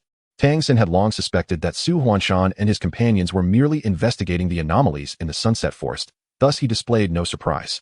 Su Huanshan chuckled lightly, his gaze lingering on Tang San with a hint of intrigue. "Tang San, you seem utterly unfazed upon hearing this news. In truth, we also encountered the peculiar occurrences you mentioned while in the Sunset Forest." Tang San did not keep them in suspense and immediately recounted the events he had encountered. As he narrated, the expressions of the elders grew increasingly grim. Soul bees and ghost-faced crows. How could such creatures possibly appear at the outskirts of the Sunset Forest? The elders exchanged glances, their astonishment unmistakable. Ultimately, it was Su Huanshan who managed to regain his composure first, pressing Tang San for details about the land that devoured corpses. "I cannot say for certain. That land instills in me a profound sense of foreboding," Tang San replied, shaking his head, his brow furrowed in concern. "Regardless of what malevolent entities lie there, I propose we venture forth together to unearth the secrets hidden beneath that ground. I refuse to believe that a mere morass can thwart us." A dozen titled Douluo, an elder clad in white, crouched lazily on his seat, raising a wine gourd to his lips with a languid motion. "Old Five, here you go again," Su Huanshan said with a hint of exasperation, rubbing his temples. Though his expression bore no sign of anger. Acting rashly without understanding the full situation is indeed a fool's errand. Such impetuousness must be avoided at all costs. Judging by the title, this individual was the fifth elder. The Elder Council of Shrek Academy comprises 10 elders who assist the principal in managing the affairs of the academy. In addition to these 10 elders, anyone who reaches the title Douluo level may choose to become a patron of the academy. A strategy that Shrek Academy employs to retain talented individuals. Tang San discreetly observed the interactions among the individuals, analyzing the information that might be advantageous to himself. The elders engaged in a fervent discussion regarding the information Tang San had just provided and the intelligence brought back by Su Huanshan. However, their knowledge was woefully insufficient, rendering their deliberations largely unproductive. As the murmurs around him gradually diminished, Tang San calmed his mind. Upon lifting his gaze, he indeed locked eyes with Su Huanshan. Truly, he was a cunning old fox, Tang San silently lamented. Despite having endured so much, he still detested such deceitful maneuvers. A straightforward battle would be far more exhilarating. Of course, such thoughts were best kept to himself, for he faced a multitude of titled Douluos, any one of whom he could not hope to defeat. "My young brother, we may need you to accompany us once more into the Sunset Forest." Hearing Su Huanshan's request, Tang San felt a twinge of surprise. He had suspected Su Huanshan might inquire about the ice and fire yin-yang eye, but he did not anticipate the man would be so direct as to want to take him along. Concealing his astonishment, Tang San furrowed his brow, appearing somewhat reluctant. "When do you intend to go? This matter is rather peculiar. It is better to act sooner rather than later, ideally departing at once. Isn't tomorrow the start of special training? If I join you now, will I return in time for tomorrow?" Su Huanshan twitched his lips. "Do you still need training?" "The Grand Elder, how can you say such a thing? To foster camaraderie with my teammates, it is only natural that I train alongside them." After Tang San's words fell, there was no response. Su Huanshan wore a face of unwavering certainty, completely ignoring Tang San, and had already begun to turn his head to discuss the upcoming matters with the other elders, as if he had never contemplated that Tang San might refuse. Such an attitude inexplicably stirred a sense of discomfort within Tang San, as if all his thoughts were entirely anticipated by the other party. Chapter 31. Out of control. It had been a long time since Tang San had experienced such a feeling of being utterly manipulated. His hand involuntarily rose to rest upon his heart, and waves of agitation surged through his mind. Something was amiss. This was profoundly unsettling. Tang San took a few deep breaths, forcefully suppressing the raging fury within him. His fingertips instinctively tightened, grasping the fabric of his chest. There was something distinctly amiss with this young man. Elder Wu turned around, his icy blue eyes fixated intently on Tang San. At his prompting, the other elders swiftly recognized the anomaly. Tang San's soul power appeared to be spiraling out of control, and he seemed to be teetering on the brink of a violent eruption. Tang San, what is the matter with you? Su Huanshan stepped forward, intending to place a reassuring hand on Tang San's shoulder. In his view, Tang San might simply be entranced. Awakening him should resolve the issue. Tang San would never allow such ease in proximity. As Su Huanshan's hand struck towards him, he swiftly arched his body backward, simultaneously shifting his feet to dart away from his presence. He stood not far off, scrutinizing Su Huanshan, as the crimson hue in his eyes gradually expanded. Something was amiss. Eldest elder, observe Tang San's current state. Does it not resemble that of the soul beasts in the Sunset Forest? Zhao Wanxiong, having encountered those soul beasts, instinctively turned his gaze to Tang San's eyes upon noticing his sudden anomaly. Indeed, the once clear and luminous gaze had been engulfed by a spreading blood red. Within his double pupils lay desolation and a chilling aura. Heeding Zhao Wanxiong's observation, Su Huanshan immediately directed his attention towards Tang San. He quickly realized that Tang San's loss of control bore a certain connection to those soul beasts. Eldest elder, what shall we do? Should we not incapacitate him first? The individuals present possessed formidable powers, and a mere soul sovereign could hardly capture their concern. Wait a moment. It seems he has not entirely lost consciousness. Su Huanshan waved his hand, halting the actions of the others. At this moment, Tang San felt an overwhelming urgency within him. He could sense his own body, yet found himself unable to exert control over it. He had overheard the conversation among Su Huanshan and the others, and memories of that eerie land flooded back, where the relentless pursuit of the soul beasts had occurred. Could it be that he had inadvertently fallen prey to some trap during that time? And what of the others who had returned with him? Might they also be succumbing to this loss of control? Furthermore, the duration of this latent period seemed excessively prolonged. It was evident that Su Huanshan had come to a similar realization. His already inscrutable expression darkened further in an instant. This is dire. Elders 2 and 3. Hasten to the Listening Rain Pavilion. It is likely that Dai Yuanheng and the others are experiencing similar issues. Upon hearing this, the second and third elders immediately understood the gravity of the situation and swiftly darted away. Tang San struggled to rein in the turmoil within his heart, vying for control over his corporeal form. Just when he felt his consciousness beginning to blur, the dormant diamond-shaped light in his mind suddenly flared to life. The golden radiance instantaneously illuminated his sea of consciousness, and Tang San experienced a wave of relief as all negative emotions were swept away. The energy coursed through the meridians of his body, completing a cycle before returning to the sea of consciousness, concealed within the diamond light. It seemed that this indeed was a remarkable entity. Upon assessing his condition, Tang San could not help but marvel at the energy he had just encountered. It was only at that moment that he truly acknowledged the importance of the system's task. This artifact was evidently no ordinary item. To discern its true purpose, he would have to swiftly complete the initial task and activate the system. Reflecting on the information he had previously received about the system, Tang San's gaze deepened. Are you awake? Su Huanshan inquired, observing Tang San's eyes regain their clarity with a mixture of confusion and scrutiny. Just moments ago, his eyes had been bloodshot and filled with ferocity, yet in the blink of an eye, he had returned to his former self, an utterly bewildering transformation. Tang San nodded in acknowledgement, neither shying away nor evading Su Huanshan's scrutiny, and simply allowed himself to be observed. The entity within the Sunset Forest likely posed a threat not only to the temperament of the soul beasts, but also to the soul masters themselves. This realization imbued the situation with a sense of urgency. We must hasten our journey to the Sunset Forest. At that moment, the second and third elders entered, dragging along several unconscious individuals. Upon seeing the familiar faces laid out in the center, Tang San couldn't help but twitch his lips. Had he been even a moment delayed in regaining consciousness, he would have undoubtedly found himself among those sprawled on the ground. By the time he arrived, those individuals had already become embroiled in a fierce scuffle, leading him to swiftly incapacitate them to avoid further complications. Noticing the confusion in Su Huanshan's eyes, the second elder offered an explanation. Meanwhile, the third elder was practically leaning towards Tang San, eager for answers. You recovered remarkably quickly, far superior to those young ones. Pray, tell us how you managed to deal with that entity. In truth, this was the very mystery that perplexed Su Huanshan and the others. They had only witnessed a flash of golden light surrounding Tang San, followed by the sudden illumination of the trident mark on his forehead. Once the mark dimmed, he had already returned to full consciousness. I cannot say for certain, he replied. I merely focused on resisting control, and amidst a haze, I felt a sudden coolness wash over my heart, leading me to awaken. Tang San shook his head, instinctively concealing the matter of the rhomboid light spot within his sea of consciousness. Could it be due to the martial soul? Su Huanshan's gaze inadvertently drifted towards the center of Tang San's forehead, where the marks of the trident had long since vanished. The pressure that emerged when that mark appeared was undoubtedly beyond their capacity to withstand. Su Huanshan harbored no doubt that had Tang San's soul power been even slightly higher, even a titled Douluo would have felt the impact of that aura. Unable to make sense of it, Su Huanshan chose not to dwell further on the matter. After all, Tang San was to accompany them to the Sunset Forest. Should anything unusual arise, it would soon become apparent.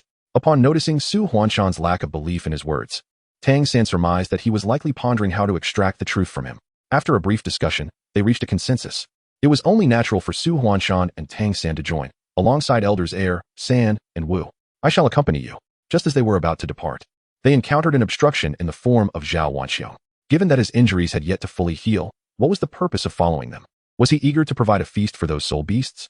Su Huanshan had no intention of wasting time with him, delivering a retort that left Zhao Wanxiong speechless. The group then disregarded the dejected Zhao Wanxiong and swiftly made their way towards the Sunset Forest. Initially, they had held back, mindful of Tang San's capabilities. However, upon realizing he could keep pace, they cast aside their reservations. Exchanging glances, their speed of advancement suddenly surged. Chapter 32. Elemental Martial Souls watching the rapidly retreating figures ahead. Tang San nearly spat out a mouthful of blood. This was hardly fair. No matter how formidable he had once been, he was now merely a soul master. Catching up to the speed of a titled Douluo was indeed a considerable challenge. Yet, simultaneously, he felt a swell of pride within him. To concede was simply beyond his capacity. It was evident that Su Huanshan and the others were pressed for time, eager to reach the Sunset Forest. At this juncture, should he voice a request for them to slow down, it would only serve to hinder their progress. Tang San would never allow himself to lag behind. He summoned all his soul power to its utmost limit, concentrating it beneath his feet. His entire body felt light. Fortunately, the Xiantian skill within him flowed effortlessly, sustaining him without concern for soul power depletion in the short term. The exertion of hastening his journey imposed considerable mental strain on Tang San, and he found himself nostalgically yearning for his sea god 8 wings.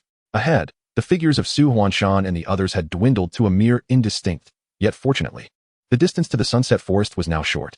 Su Huanshan and his companions did not enter ahead. Instead, they lingered at the entrance, seemingly preoccupied with some task. Upon witnessing Tang San catch up so swiftly, Su Huanshan could not conceal his astonishment. It appeared that your strength exceeds our expectations by a significant margin. Tang San merely smiled, choosing not to respond. Su Huanshan, unfazed, rose to his feet and gazed into the depths of the forest, where the direction pointed towards the heart of the Sunset Mountain Range. Tang San, have you ever heard of the Eyes of Ice and Fire? He inquired, recalling the tales once shared by the elders of his family. Tang San smiled, fully aware of the ice and fire yin-yang eye. Yet, despite his familiarity, it had been several centuries since he last encountered it. Who could fathom the changes that might have transpired over the years? It is worth mentioning that this ice and fire yin-yang eye was initially discovered by the sea god and has since been overseen by our Shrek Academy. For hundreds of years, all had been peaceful, but unexpectedly, a disturbance had arisen at this critical moment. Su Huanshan sighed, recognizing that this was not the time for nostalgia. Quickly regaining his composure, he called out to Tang San. Where was the location where you were previously pursued by the soul beasts? Let me there.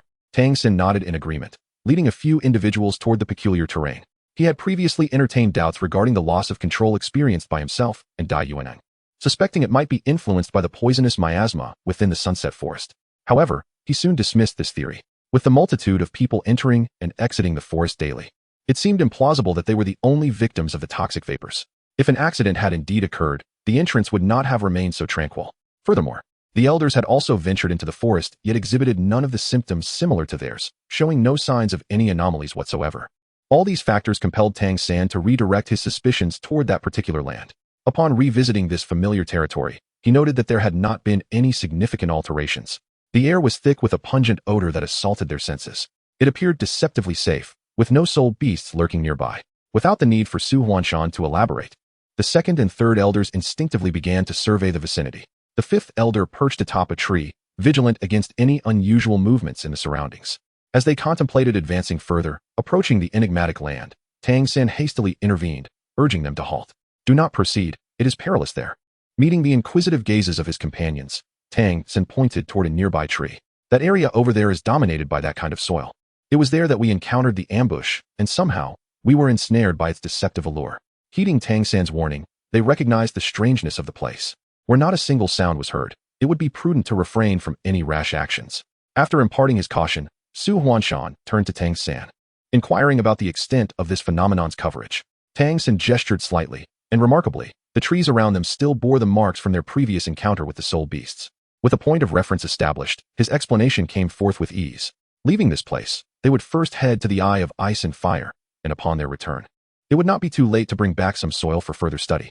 As Su Huanshan finished speaking, Elder 5 leapt down from the treetops. It seemed that something was intent on preventing their departure. To underscore his words, the previously silent forest erupted with rustling sounds, indicating that something was swiftly approaching, and in considerable numbers. They have arrived. Flickering points of red light burst forth from the woods, revealing the eyes of the soul beasts. The 5 of them had already huddled together, adopting a defensive stance.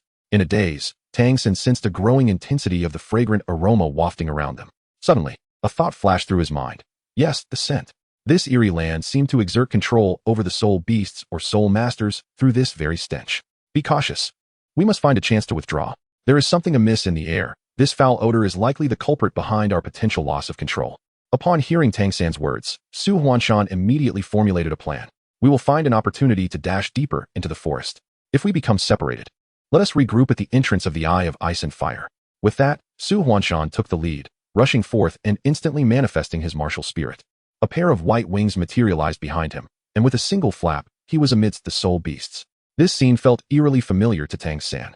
The martial spirit bore a striking resemblance to the angelic spirit that Qian Rinxue concealed in her identity. Could it be that Su Huanshan also possessed an angelic martial spirit?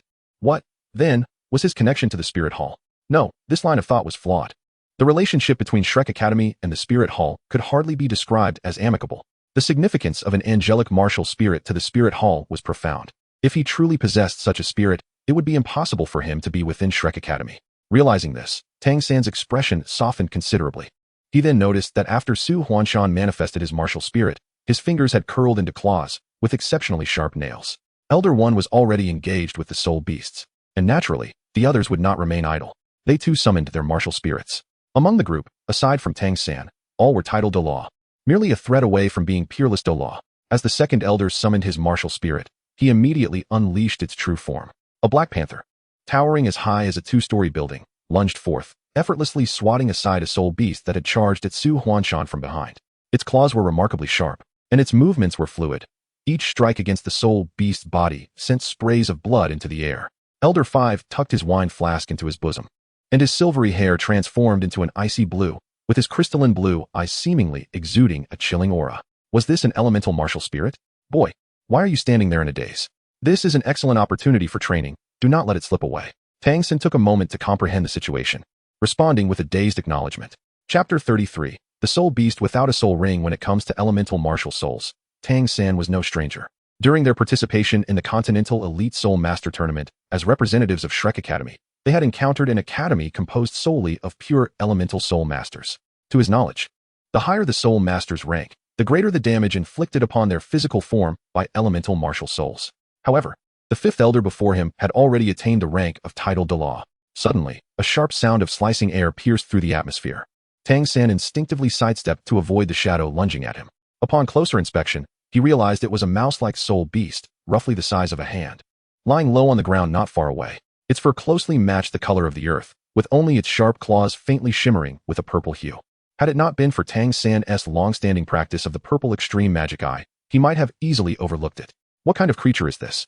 Su Huanshan, who had been partially focused on Tang San, naturally noticed this unusual little being.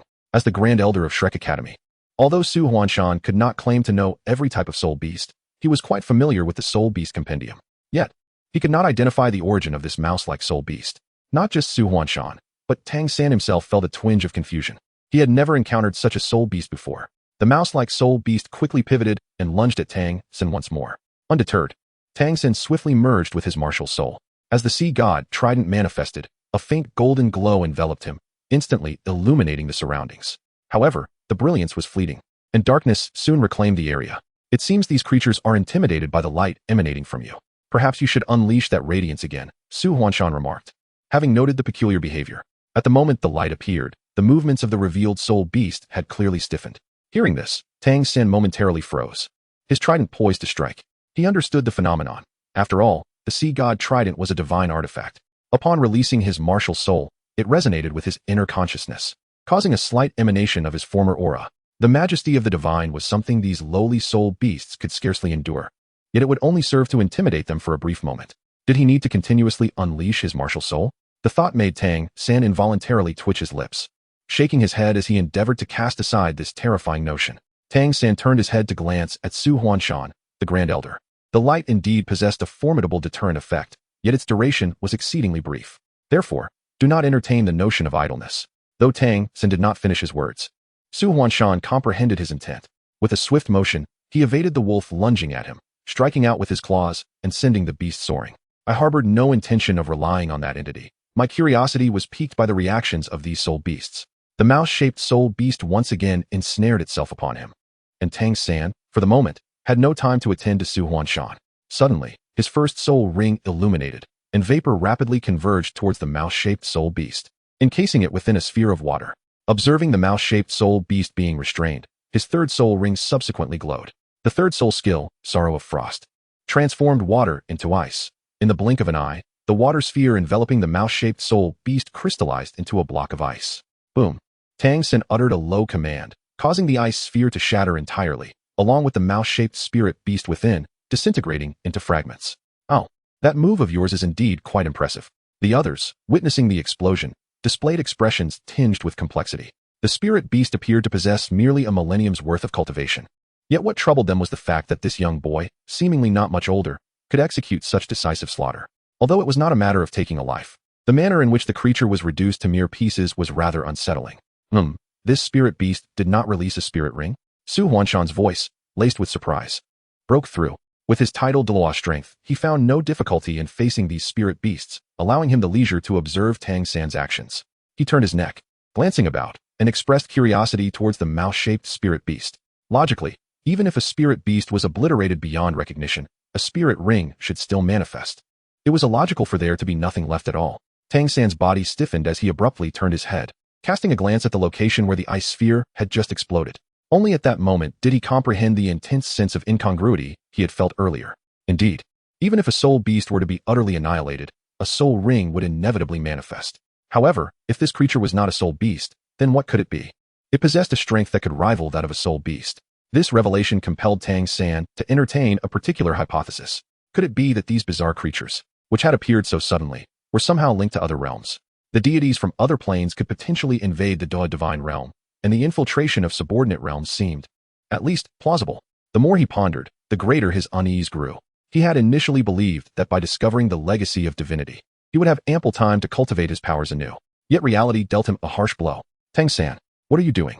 Daydreaming on the battlefield? Are you courting death? Su Huanshan flapped his wings, and the fourth soul ring beside him illuminated. A flurry of feathers coalesced behind him, launching fiercely towards Tang San with his every movement. Tang San instinctively dodged upon hearing the commotion. The feathered projectiles deftly circled around him, targeting a towering black bear behind him. With a ferocious roar, the feathers, sharp as blades, sliced into the bear's flesh, eliciting sprays of crimson. The bear howled in agony while attempting to evade the relentless onslaught. However, the feathers clung to it like a parasite, no matter how it maneuvered. They continued to embed themselves into its hide. Thank you, Elder Su. Tang San expressed his gratitude upon witnessing this scene, realizing that Su Huanshan had intervened to assist him. There is no need for thanks. Having brought you out, I must also ensure your safe return. Su Huanshan replied with a nod, satisfied that Tang San was unharmed, and turned back to confront other spirit beasts. Meanwhile, the fifth elder cast a sidelong glance at Tang San, his expression darkening. Have you deduced something? He inquired, furrowing his brow as he casually unleashed an ice shard to repel a beast lunging towards him. His demeanor soured. As he pondered the unusual attention he was receiving from the spirit beasts, it seemed they were drawn to him, as if he were an extraordinary treasure. Fortunately, the consumption of soul power from his second soul ring was minimal. Otherwise, he would struggle to sustain such an expenditure. He harbored certain suspicions, yet further verification was necessary. Tang San hesitated for a moment, yet ultimately resolved to divulge some information. If this matter truly pertains to the otherworldly realm, he certainly would not be able to shoulder the entirety of the burden alone. The others remained silent, clearly waiting for Tang San to continue. For a brief instant, the only sounds that filled the air were the roars of various soul beasts and the clamor of battle. Chapter 34. The two-headed lizard. Following the earlier anomaly with the rodent soul beast, the group instinctively began to scrutinize the corpses of the creatures they had previously slain. Some of the more familiar soul beasts showed no surprises, as their bodies were already adorned with soul rings. However, those unfamiliar beasts, which they had never encountered before, bore no such markings. This was in stark contrast to the rodent that Tang San had dispatched earlier. The bodies of these creatures remained relatively intact, leaving them with no justification for their peculiar circumstances. Tang San sighed softly, taking a few steps forward. With a deft flick of his trident, he launched another attack against the two-headed lizard. Much like the rodent he encountered earlier, this two-headed creature was equally unfamiliar to him. Among the beasts, some may not even be soul beasts. Su Huanshan maintained a sly smile reminiscent of a cunning fox, though the claws he had previously brandished hesitated momentarily. You see these creatures? They hardly appear to be ordinary animals. Indeed, having engaged with these beasts before, they possessed a general understanding of their capabilities. If they were not soul beasts, could they possibly be livestock? Great Elder, have you ever encountered a similar rodent before? Tang San continued his assault without faltering, the trident slicing through the air to create a gash on the two-headed lizard. His current strength was still insufficient. The sea goddess realm could not effectively contain enemies far superior to him. Fortunately, the trident was a divine artifact, which Tang San wielded with remarkable ease. I have not. However, with the myriad of soul beast varieties, it is not uncommon for some to be adept at concealment, residing in remote areas for extended periods.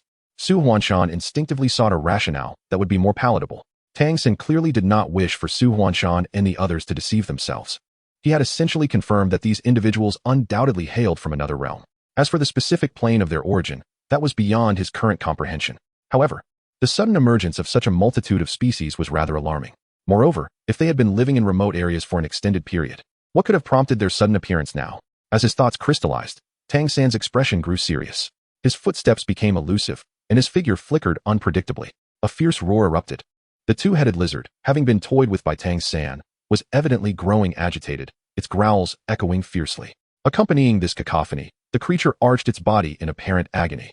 With a swift motion, a bony spike erupted from its back, followed by a series of ripping sounds. What was the two-headed lizard doing?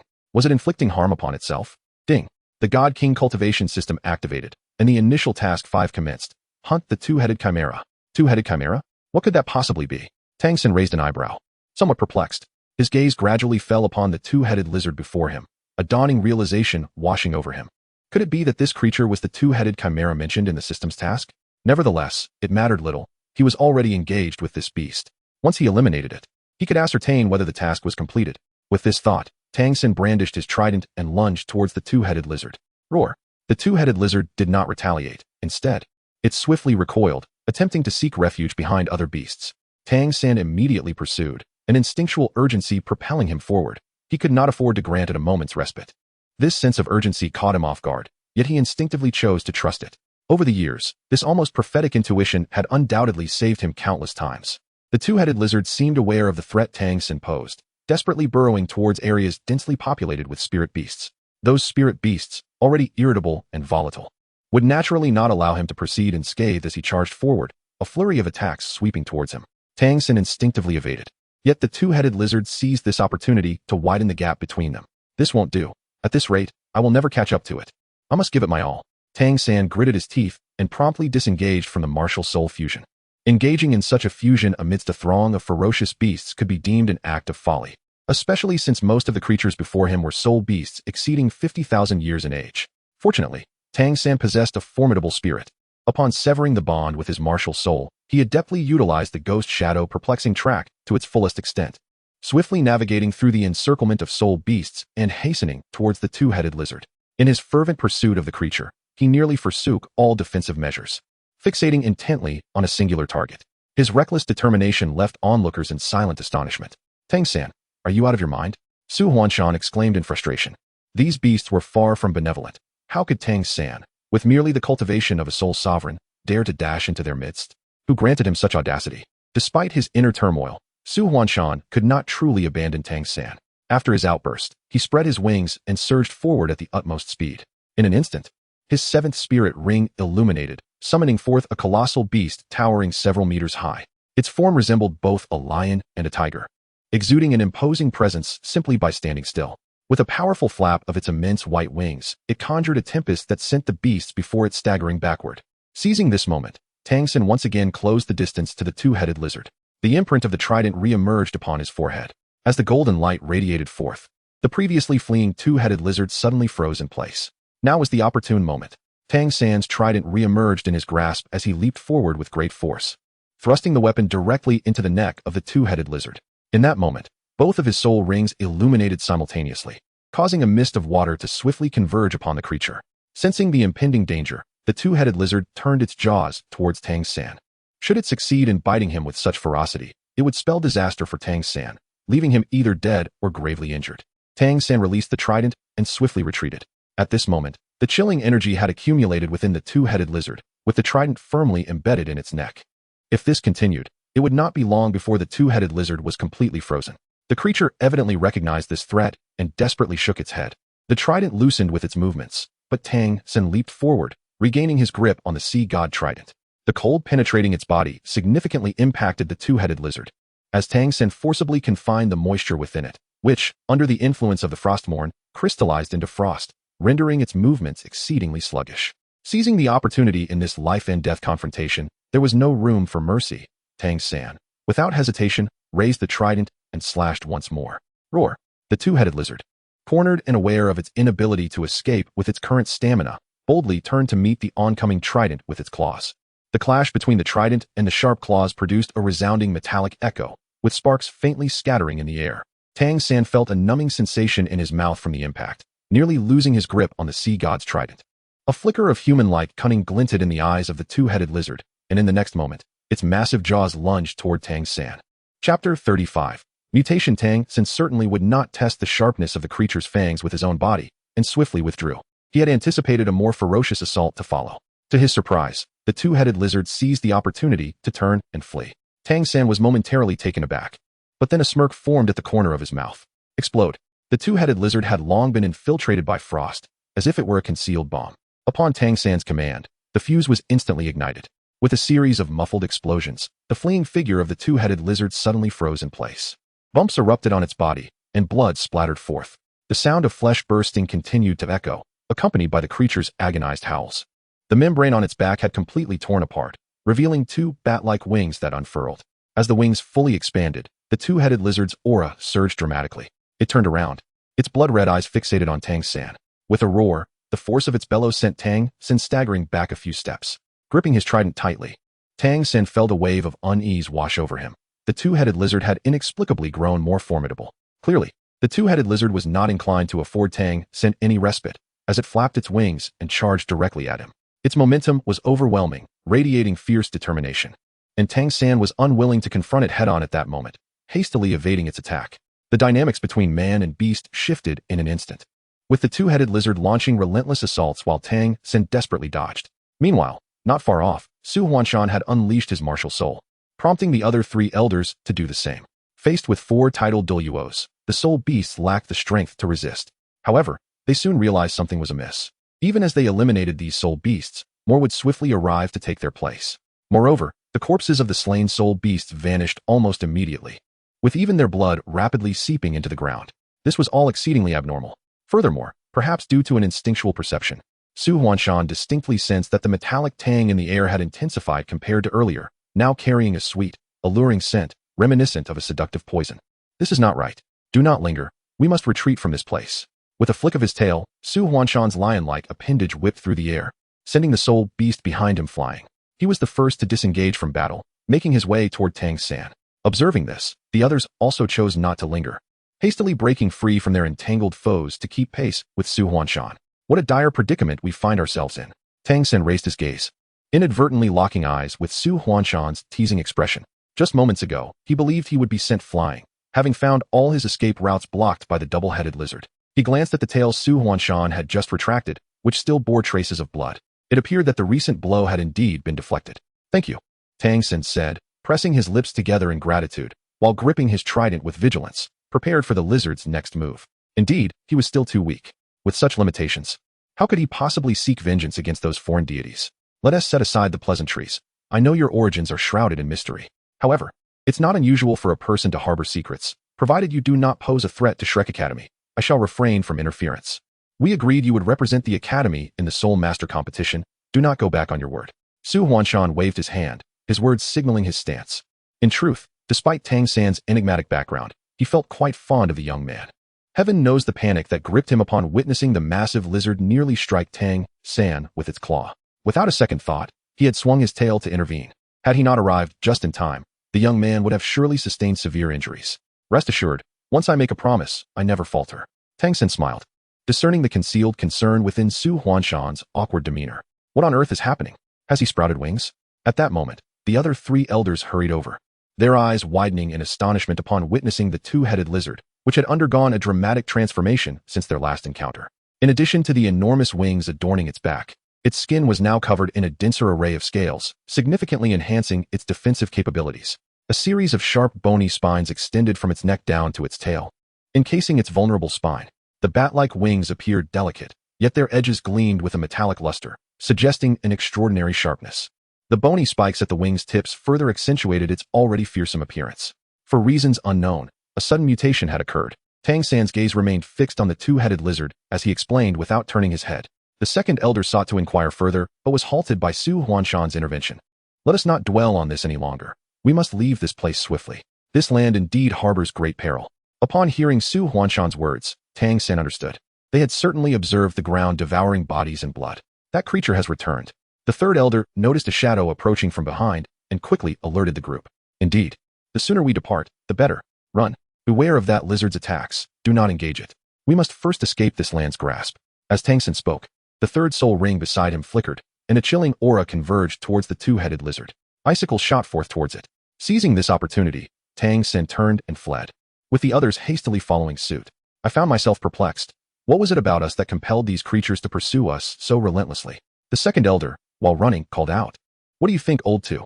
For us, aren't we just a panacea for these soul beasts? Su Huanshan chuckled lightly. His soul power was not greatly depleted, and he felt relatively at ease. Turning to the second elder beside him, he jested. This statement held truth. Soul masters hunted soul beasts to obtain soul rings for ascension. Likewise, soul masters represented a significant temptation for soul beasts. Consuming a soul master could enhance a soul beast's cultivation, and the more powerful the soul master, the greater the benefit. The few of them, as titled Douluos, were indeed akin to a perfect restorative pill. However, such a pill must be digestible. With our current strength, ordinary soul beasts would scarcely dare to covet us. Yet, the soul beasts in the Sunset Forest seemed to have gone mad, charging at us one after another. Listening to the conversation of those around him, Tang San's gaze darkened. Were they not indeed mad? These soul beasts were under the influence of that strange land, relentlessly hunting any creature that entered its domain. Regardless of which side perished, they would become nourishment for that land. It was the ultimate beneficiary. So, what lay hidden deep within that land? Or rather, what kind of monstrosity would emerge from the consumption of countless corpses and blood? Chapter 36. Tracks exposed. Here they come again. Tang San shifted his footing, stepping aside just in time to avoid the gaping maw of the two-headed lizard. Seizing the opportunity, he employed his second skill once more to cool down the large lizard behind him. Who knows, perhaps as Tang San suggested, these creatures are not spirit beasts and remain oblivious to our prowess. Su Huanshan remarked nonchalantly, casting his gaze around in search of the boundary point Tang San had previously mentioned. The contrasting hues of the terrain on either side, coupled with the traces left by Tang San and his companions, made it easy for Su Huanshan to locate the spot. Follow me, he called to the others as he dashed towards the boundary. According to their earlier speculation, once they crossed that point, the spirit beasts would no longer be under control. This was something Tang San was acutely aware of as well. He did not confront the two-headed lizard head-on, but rather fought while retreating, eager to distance himself from this perilous place. The traces they had previously left behind were quickly abandoned, and Tang San and his companions felt an immediate lightness, the sensation of being watched dissipating into thin air. It appeared they had successfully evaded the grasp of those sinister entities. With the sense of danger receding, Su Huanshan and the others finally felt a weight lift from their hearts. Observing the massive tree ahead, which nearly obstructed their path, Tang San's eyes glimmered with determination. He gathered his strength and leaped forward, landing on a nearby branch. The two-headed lizard, having pursued them closely, was caught off guard by this sudden maneuver and, unable to slow down in time, collided forcefully with the tree. The dull thud resonated, indicating it had sustained considerable injury. Seizing this moment, Tang San raised his trident and aimed for the lizard's vulnerable rear. After the earlier skirmish, Tang San was noticeably fatigued. His spirit power could not sustain such exertion. He refrained from channeling spirit power and instead relied on the inherent advantages of the trident. The evolved two-headed lizard, despite its formidable nature, was evidently no match for the divine weapon known as the sea god's trident. With a thrust and a flick, he left multiple crimson marks on its bony armor. The trident, already razor-sharp, became an extension of Tang San's will, wielded with exquisite precision. The two-headed lizard, not to be underestimated, was thoroughly enraged by Tang San's actions. It abandoned all defense, determined to inflict injury upon Tang San despite its own wounds. This reckless aggression left Tang San momentarily overwhelmed. A miscalculated dodge resulted in a direct hit from the lizard's powerful claws. A surge of force propelled him backward, the sharp claws slicing through his shoulder and drawing forth a stream of blood. He crashed against a tree trunk, his body sliding down in weakness. Tang San, are you all right? I'm fine. Hearing Su Huanshan's voice, Tang San waved his hand, bracing himself against the tree to rise. This adversary is indeed quite formidable. Forcing down the metallic taste of blood in his mouth, Tang San raised his gaze towards the two-headed lizard, his eyes ablaze with fighting spirit. No matter how arduous the challenge, he was determined to vanquish this foe. If he could not overcome this obstacle, how could he ever think of revenge? With a swift motion, the sea god's trident transformed into a beam of light, reappearing in Tang San's grasp. With a furious roar, the two-headed lizard, invigorated by the sight of its own blood, charged at Tang San once more. Witnessing this, Su Huanshan and the others could no longer remain passive observers and quickly surrounded the creature. They exchanged glances, their years of camaraderie fostering an extraordinary synergy. The second and third elders positioned themselves to confront each of the lizard's heads, while the fifth elder continuously disrupted its movements with ice, occasionally landing strikes to freeze its claws. Su Huanshan, meanwhile, focused on the lizard's wings. Faced with the combined assault of four titled Douluos, the two-headed lizard found itself at a disadvantage, its counterattacks becoming increasingly strained. The group coordinated seamlessly, effectively sealing off the lizard's escape routes. After several failed attempts to break free, a glint of malice flickered in its eyes as it abruptly turned towards Tang San. Recognizing him as the weakest link among the group, Tang San was momentarily taken aback, and then a myriad of emotions surged within him. This two-headed lizard actually presumed him to be an easy target? Did it truly believe that he would cower in fear?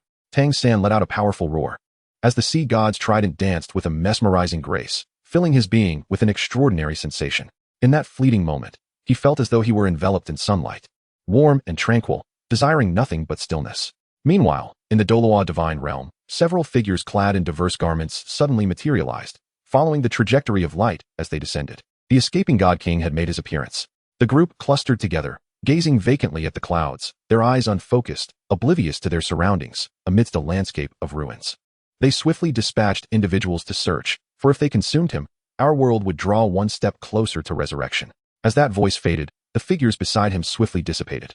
At this moment, Tang San remained unaware that, due to these unforeseen events, his existence had already been discerned by the enemy. A golden radiance emanated from within him, dispelling the surrounding darkness. This brilliance was even more intense than when his martial soul had manifested, causing even the two-headed lizard charging towards him to halt abruptly. Time seemed to stand still in that instant. At this moment, Tang San's consciousness was clear, yet he found himself utterly unable to command his own body. He could sense a formidable force sustaining him, orchestrating the sea god's trident to perform one familiar maneuver after another. This was the golden 13 stabs.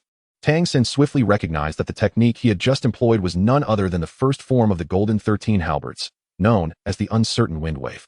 In the instant enveloped by golden light, the two-headed lizard was already immobilized by the uncertain wind wave, rendering any possibility of escape utterly impossible. Tang San was filled with astonishment. The golden 13 halberds, once his signature technique, was certainly familiar to him. However, with his current level of soul power, he found himself utterly incapable of employing it. Tang San could only watch helplessly as an unknown energy compelled him to wield the spear in his grasp. The golden 13 spears, third form, unyielding flight. The sea god's trident was flung from his hand, akin to a wild stallion breaking free, surging forward with indomitable momentum towards the two-headed lizard. The creature, struck with terror, exerted every ounce of strength in a futile attempt to evade, yet was rendered incapable of even fluttering its wings. With a sharp whoosh, the sea god's trident pierced directly into the heart of the two-headed lizard. What followed was a remarkable spectacle. The trident transformed into a beam of golden light, seamlessly merging into the creature's body. Simultaneously, the golden aura enveloping Tang San swiftly dissipated, restoring control of his body to him. As the golden light faded, the denizens of the divine realm once again lost track of Tang San. Chapter 37. Loss of control. A contemplative expression flickered across Tang San's eyes as he sensed that powerful energy gradually retreating into his sea of consciousness. Could it be that this enigmatic force was connected to the system within his mind? I shall not harm you. If you wish to uncover everything, swiftly complete your initial task. I await the day you truly awaken me, echoed a voice deep within his mind, ethereal and elusive, yet inexplicably familiar, instilling a sense of comfort, as if this voice would never bring him harm. Tang San, are you all right? A familiar call resonated in his ears, and he sensed someone manipulating his body. Disregarding further thoughts, he gradually opened his eyes. Almost instantaneously upon regaining consciousness, he felt an overwhelming weariness coursing through him, a fatigue so profound that it tempted him to surrender to sleep without a second thought. Yet, reason ultimately prevailed. Tang San blinked, slowly propping himself up. Who would have thought it? You're quite impressive, managing to dispatch that lizard with just a few moves, remarked the second elder, patting Tang San's shoulder with a hint of admiration. Being a true martial enthusiast, he was naturally delighted to witness Tang San's extraordinary prowess, which clearly surpassed that of a typical soul master, igniting within him a fondness for this talented individual. Tang San's body momentarily stiffened, nearly causing him to stumble. He was already feeling weak and had only managed to steady himself with great effort. Now, suddenly confronted by this new pressure, he found it nearly unbearable. All right, second elder. Are you not aware of your own strength? Su Huanshan remarked, observing that Tang San had not been struck by the giant lizard, but was on the verge of being toppled by the second elder's heavy hands. The second elder, unbothered by the comment, offered a mild defense before turning his attention back to Tang San. Do enlighten me about that sudden burst of energy you exhibited. Of course, I do not require an exhaustive explanation. Mere curiosity compels me to inquire, so a basic overview will suffice.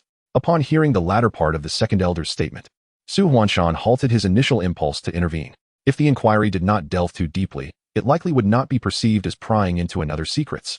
In truth, he was quite intrigued by the matter as well. When that golden light appeared, the four of them were not far from the two-headed lizard, thus falling within the aura of the golden radiance. The intimidation they felt when the light manifested lingered in their minds. Despite their rank as titled Douluo, they experienced an undeniable sensation of helplessness. Could this be the power of a deity? The sea goddess trident, its mysterious origins, the overwhelming golden light that extinguished any thought of resistance, and the name Tang San. All of these elements hinted at the extraordinary nature of this youth. Fortunately, the golden light had been directed solely at the two-headed lizard, posing no threat to them. As the golden radiance enveloped them, their wounds began to heal rapidly, even replenishing the soul power they had previously expended, banishing their weariness. The effects were comparable to those of a healing-type soul master, yet Tang San was primarily an assault type. The individuals present were filled with questions, and the second elder's inquiry aligned perfectly with their own curiosity.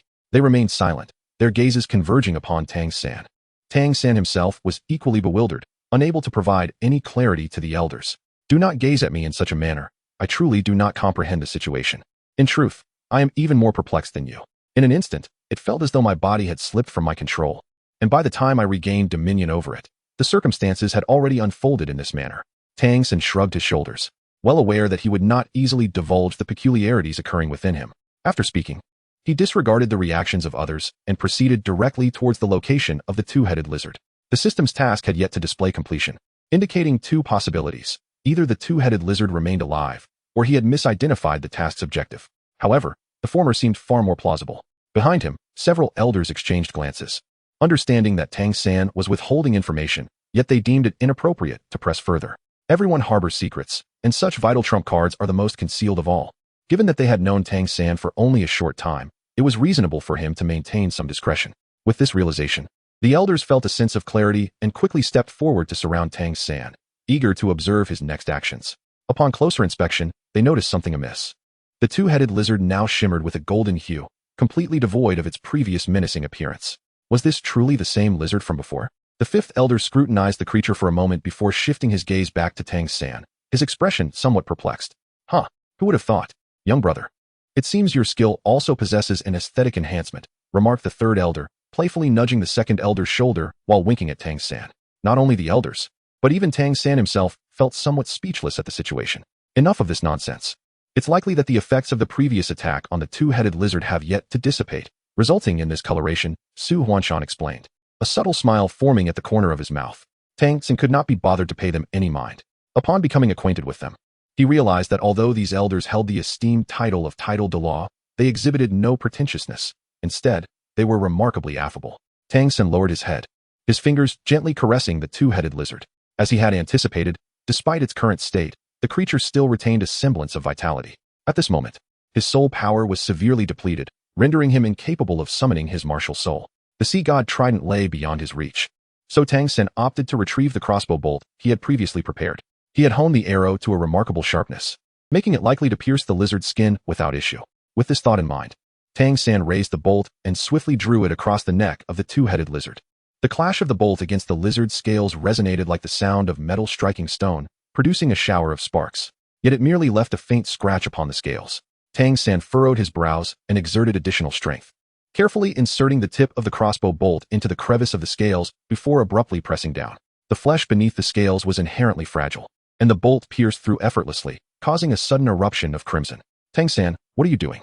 Su Huanshan clearly struggled to comprehend Tang San's actions, observing with astonishment as he labored to sever the neck of the two-headed lizard. Could it be that this young man harbored such peculiar interests? Did he intend to take the lizard's head as a trophy? It is still alive. Tang San did not lift his head, remaining engrossed in his actions. These four simple characters drew the attention of the others, who instinctively leaned closer, their focus converging on the two-headed lizard.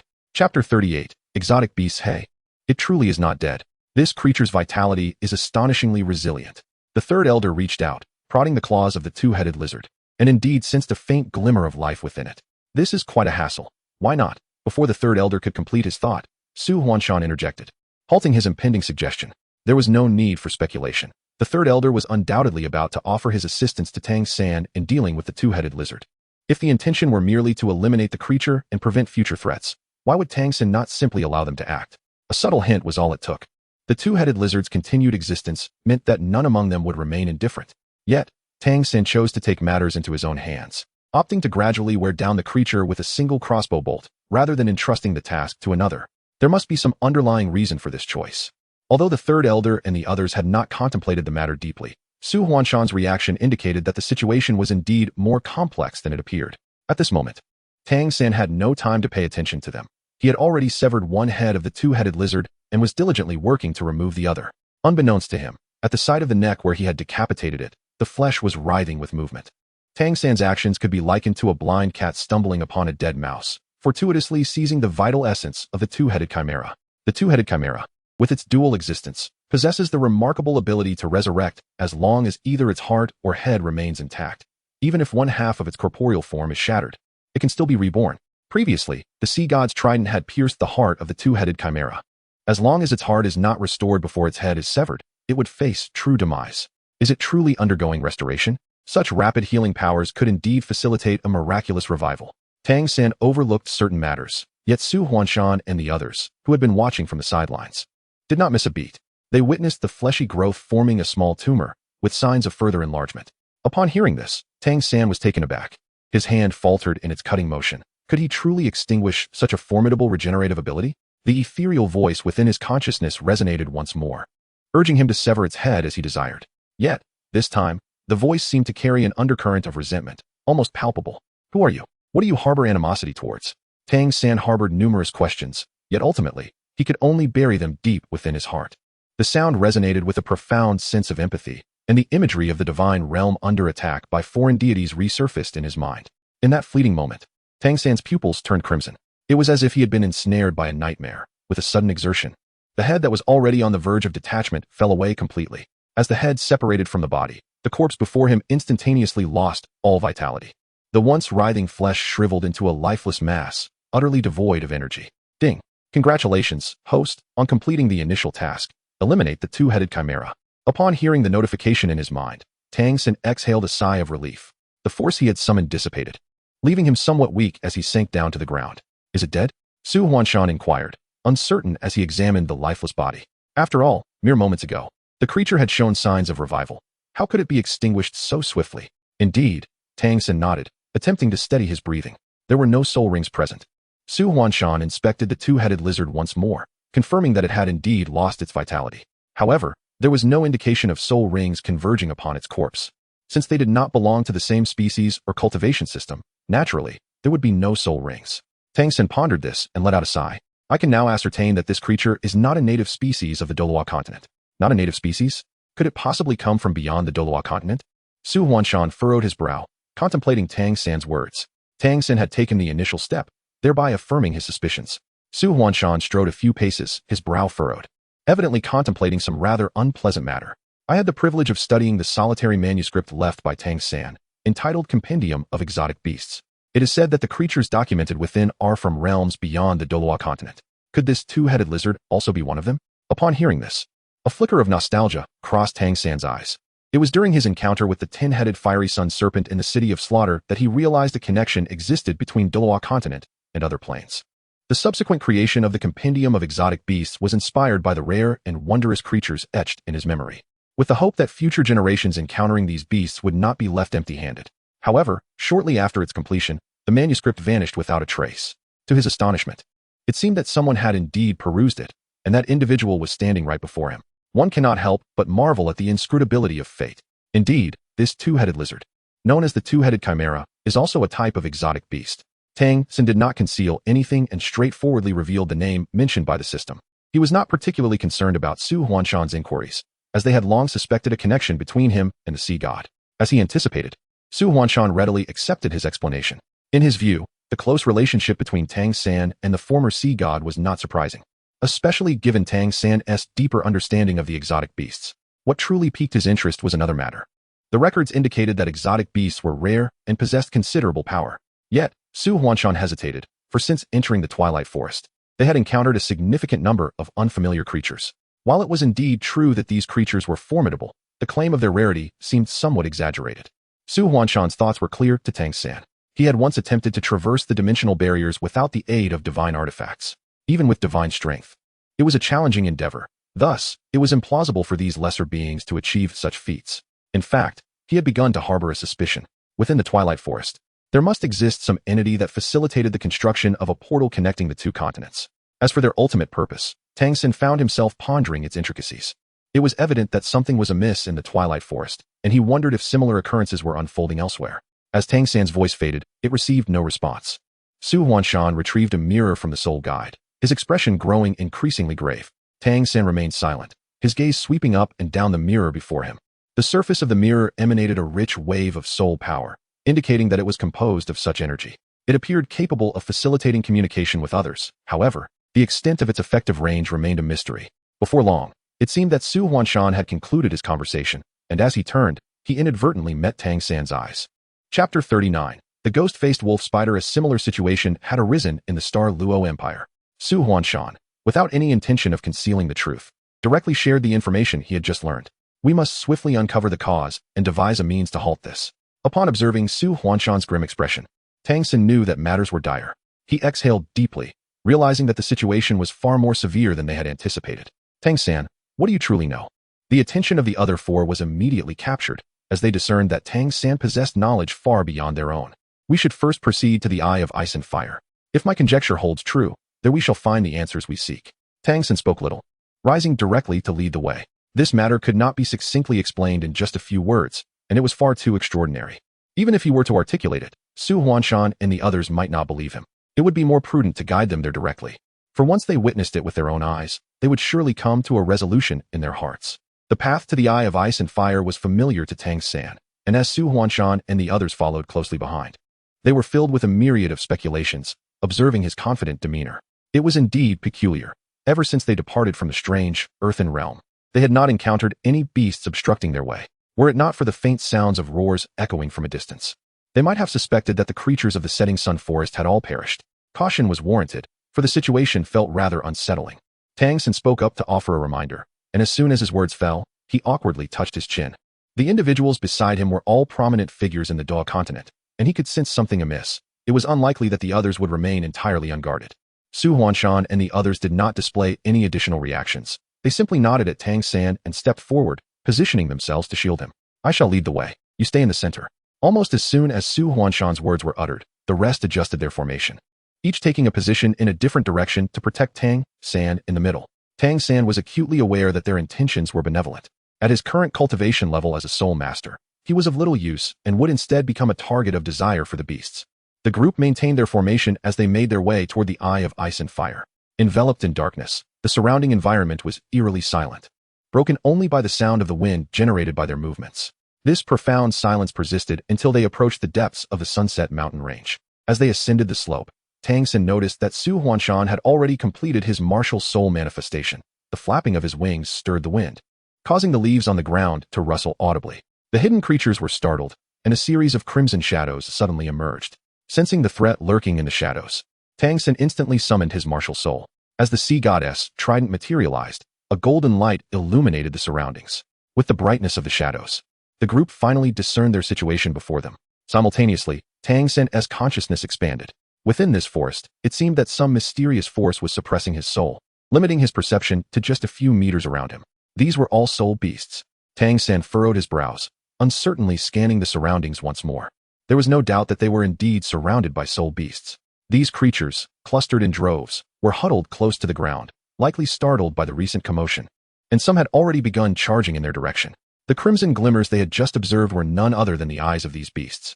"We must retreat," Su Huanshan proclaimed, flapping his wings to shake off the trailing, thread-like objects that clung to him. Surprisingly, upon witnessing Tang San and the others falling back, the soul beasts chose not to pursue. This turn of events allowed the group to exhale in relief. If these soul beasts had truly launched an all-out assault, their chances of survival would have been perilously slim. After retreating several dozen meters, they finally paused. This distance offered a semblance of safety. Should the soul beasts return to attack, they would have ample time to escape. Exchanging glances, the group prepared to confront the few soul beasts that had been in pursuit when a long, resonant howl echoed from the beast horde behind them. The sound was deep and steady, reminiscent of an ancient call from the depths of time. At the sound of this howl, the pursuing soul beasts visibly hesitated, then retreated in disarray, save for one lone ghost-faced wolf spider that remained. A growl emanated from the soul beast pack, tinged with urgency. The ghost-faced wolf spider, however, paid no heed, its blood-red eyes scanning Tang San and his companions with a chilling glare. It crouched low, its 8 claws poised, before propelling itself like a spring towards Tang San and the others. How audacious, to think a mere 80,000-year-old crawler dares to act so arrogantly. As the ghost-faced wolf spider lunged, the second elder's battle spirit ignited instantly, and he unleashed a claw strike. The second elder was quite confident in his combat prowess. His martial spirit excelled in close combat, with his physique and claws being particularly enhanced. A strike from him would surely inflict injuries upon the ghost-faced wolf spider. Yet, to his astonishment, the spider had no intention of engaging him directly. Instead, it feigned an attack, spewing forth several strands of webbing that also ensnared Tang San and Su Huanshan. Seeing the clumps of web hurtling toward him, the second elder reacted swiftly, dodging to the side. The others mirrored his movements. Tang San was no stranger to spider silk. Before ascending to divinity, he had encountered spiders on numerous occasions, leaving him with less than pleasant memories. The resilience of the ghost-faced wolf spider's silk was unmatched by that of the human-faced demon spider or the burrow demon spider. The combination of its water and fire resistance with its inherent toxicity meant that being ensnared by such silk would be far from pleasant. Fortunately, Tang San and his companions were not defenseless. Their evasive maneuvers were remarkably agile. Several strands of web fell to the ground around them, failing to make contact. However, when they regained their composure, they found that the ghost-faced wolf spider had vanished without a trace. Was all that effort merely to escape? The third elder mused, his expression somewhat perplexed. The second elder appeared equally bewildered. He had readied himself for a battle with the ghost-faced wolf spider, only for the enemy to suddenly disappear. What an absurd twist of fate. It seemed that indeed, this was the case. Tang San's lips twitched, as the unfolding events completely took him by surprise. Who would have thought that the ferocious ghost-faced wolf spider was merely attempting to escape? What a letdown, all that anticipation for naught. The second elder curled his lips in disdain, dispelling his martial spirit. "Are you itching for a fight?" the third elder inquired, giving the second elder a playful pat on the shoulder. Chapter 40. The mysterious little girl. As the second elder glanced over, the third elder chuckled softly, gesturing towards the cluster of soul beasts nearby. "Look over there, see that group? Pick whichever one you fancy." The second elder's lips twitched. He was combative, not foolish. With so many soul beasts around, charging in would be tantamount to seeking death. He turned his head away, refusing to look at the person beside him who was grinning like a fool. "Old 3, I reckon you've been rather lax lately. Once our mission is complete and we return to the academy, we ought to spar properly. Please, don't. As a support type, if you make me undergo special training, that would be a death sentence. What is wrong with being a support type? You are a title Douluo of the support category after all." Listening to the banter between the two, Tang San couldn't help but smile. Their light-hearted exchange eased the previously tense atmosphere. Noticing Tang San's suppressed laughter, Su Huanshan approached. "The second and third elders are always like this. If they ever cease their antics for a day, we might find it rather unsettling." As they conversed casually, their eyes remained trained on the situation with the herd of beasts not far away. After their retreat, the soul beasts resumed their previous stance, as if the trio no longer existed, settling back into the depths of the Sunset Mountain range.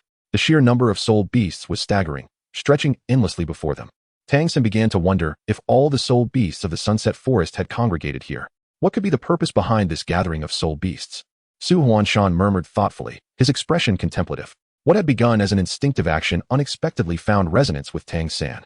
If my assumptions are correct, their intent may very well align with ours. Su Huanshan paused momentarily, quickly realizing the implication of Tang San's words. Are you suggesting that these soul beasts also seek to uncover the cause of the anomaly in the Sunset Forest?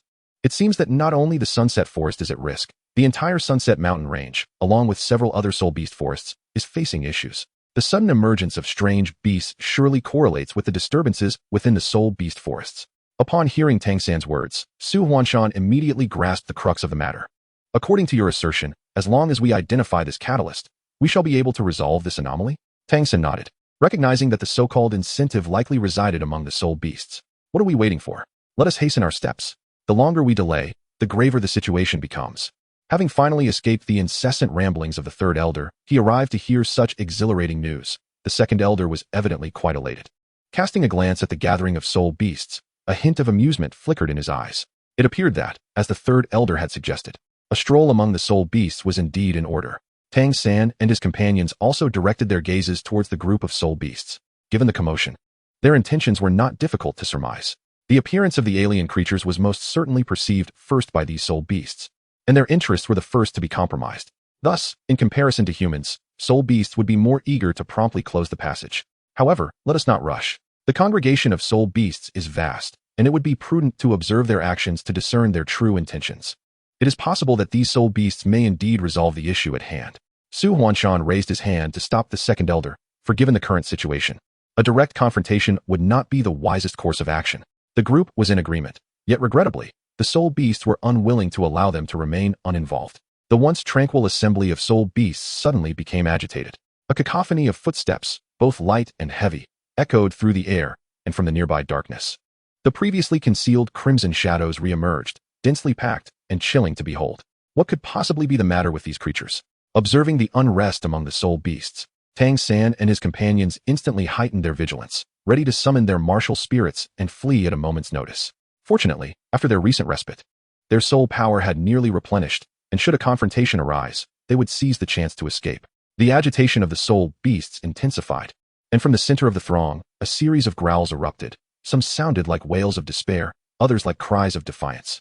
The resentment embedded in those sounds caused a tremor in the hearts of Tang San and his companions, leaving them with a sense of oppression and a metallic taste rising in their throats. This is dire. We must flee, Su Huanshan decisively commanded, leading the others to retreat. Ding. The God King cultivation system announces, initial task of honoring Huafan, complete. What on earth? Have Huafan and the others awakened? But I have done nothing during this time. Whence comes this sudden honor? Tang San felt a wave of frustration, yet now was not the time for such thoughts. Simply relying on his imposing presence could render them breathless. What more could the true master demand? If not now, then when? Since they had arrived, why were they so eager to depart? A celestial voice resonated from within the throng of beasts. As the voice echoed, the previously restless spirit beasts fell into a tranquil silence, parting to create a pathway in the center. A lively and adorable little girl, around 7 or 8 years of age, emerged from the end of the path, bounding with exuberance. Had she not been surrounded by a multitude of spirit beasts, the scene would have been utterly delightful. Clutched in her arms was a black cat, and in no time, she approached Tang San and his companions. I apologize for not greeting you earlier. I hope you esteemed guests will not take offense. You have come regarding the recent anomalies in the spirit beast forest, I presume? Why not come in and take a look? Upon hearing the girl's words, the group exchanged glances, uncertainty evident in their expressions. They were all astute beings, well aware that this seemingly harmless child was not to be underestimated. If we choose not to enter, will you allow us to leave? Elderson asked bluntly. The black cat in the girl's arms opened its eyes and glanced over, and in that instant, Elderson felt as if he were the target of an unparalleled beast, his life hanging by a thread. Elder San, are you all right? Elder Air was the first to notice San's unusual demeanor, stepping protectively in front of him. Your tone suggests this isn't quite a hospitable invitation. Su Huanshan regarded the girl with unwavering composure, despite the presence of the formidable spirit beasts surrounding them. My dear elder, your words wound my heart. I earnestly invite you inside. You must understand that if this issue remains unresolved, it poses a threat not only to the spirit beasts. The little girl caressed the black cat's back, conveying a sense of reassurance. Su Huanshan and the others understood that this child was not as naive as she appeared. She had firmly decided they would enter, and any thought of departing easily was but a fanciful dream. Furthermore, her statement bore a kernel of truth. In a collapsing nest, how could there be unscathed eggs? If left unchecked, once the spirit beasts were dealt with, the next victims would indeed be humans. After a moment of hesitation, they chose to temporarily acquiesce. Chapter 41. The anomaly of the ice and fire polarized. They did not comprehend the girl's intentions, yet they felt compelled to follow her lead. The group proceeded down the path cleared by the spirit beasts. The little girl seemed particularly intrigued by Tang San, attempting to engage him in conversation along the way. Unfortunately, Tang San was preoccupied with thoughts of the otherworldly matters, leaving him disinclined to respond. In this peculiar atmosphere, they soon beheld a faint glow ahead. Indeed, it was the ice and fire polar eyes.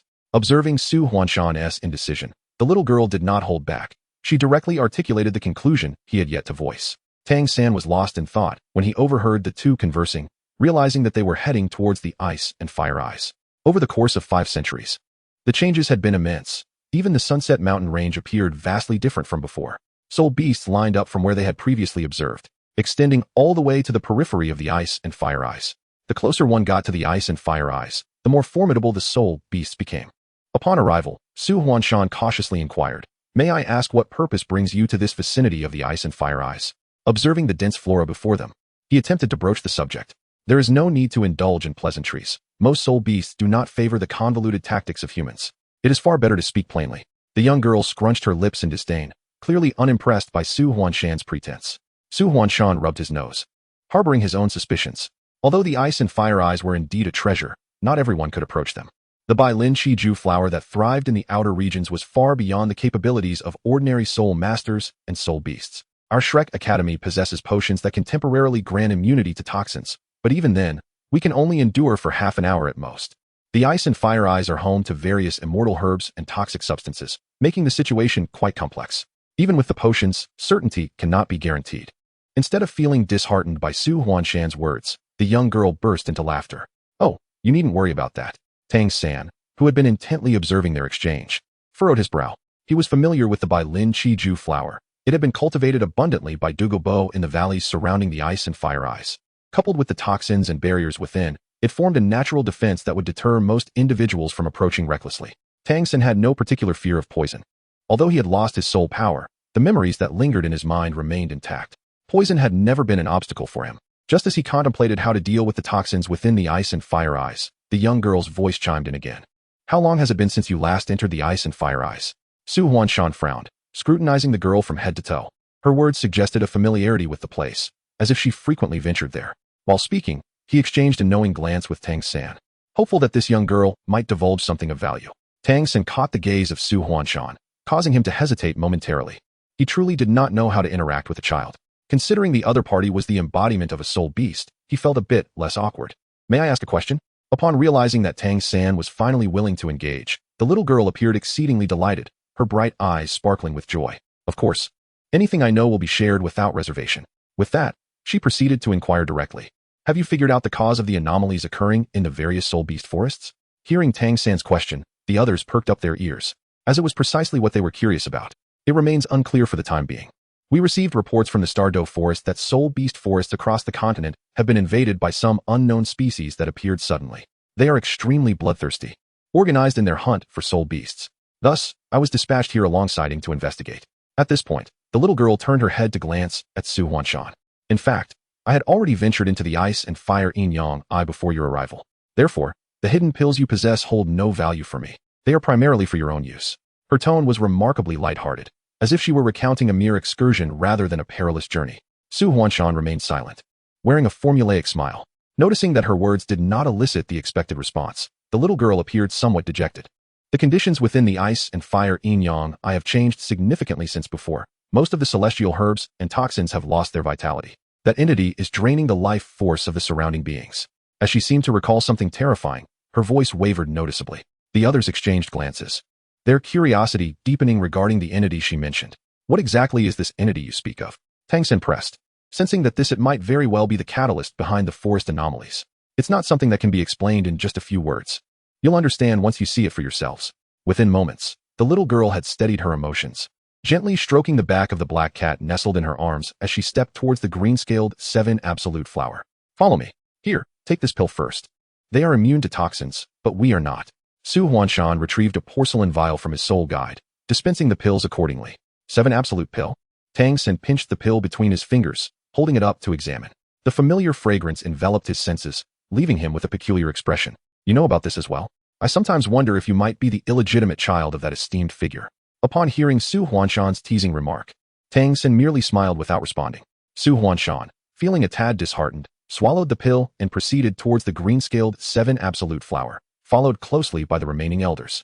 Tang San hesitated for a moment, his face etched with anguish as he consumed the pill in his hand. He had never anticipated that the 7 absolutes pill would be utilized in such a manner.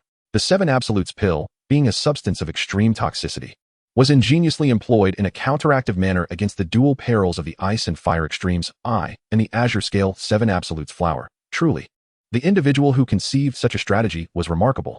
As Tang San lamented, he hastened to catch up with the few individuals ahead of him. Upon traversing the outermost cluster of the 7 absolute flowers, he instantly sensed something was amiss. The desolation here was striking. It bore no semblance to the previous vibrant scene, where various exotic herbs and treasures flourished around the ice and fire eyes. Though he had taken some celestial herbs and toxic substances, he had also left behind seeds, which should have prevented such barrenness. There, situated at the confluence of the cold extreme Yin Spring and the blazing Yang Spring, was an object that must be destroyed to halt the encroachment of the aberrant beasts. Following the direction indicated by the little girl, the others too discovered the anomaly at the juncture of red and blue. Chapter 42. Longing the Ice and Fire Eyes. A realm known as the convergence of spiritual energy now bore no trace of its former beauty, resembling 2 long-abandoned pools.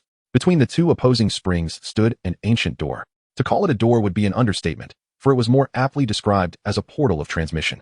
Wisps of red and blue mist continuously coalesced, forming a vortex in midair. Tang San furrowed his brow, scrutinizing the peculiar object suspended in midair. He sensed a palpable aura of space emanating from it. Indeed, just as you surmised, a young girl stepped forward, positioning herself beside Tang San. You can feel it too, can't you? The menacing essence of destruction and devastation. Tang San remained silent, as the chaotic aura was too overwhelming to disregard. The space surrounding the vortex seemed as if it had been crushed. Initially, the anomalies manifested in smaller areas, with only a few stray beasts appearing, which did not capture our attention.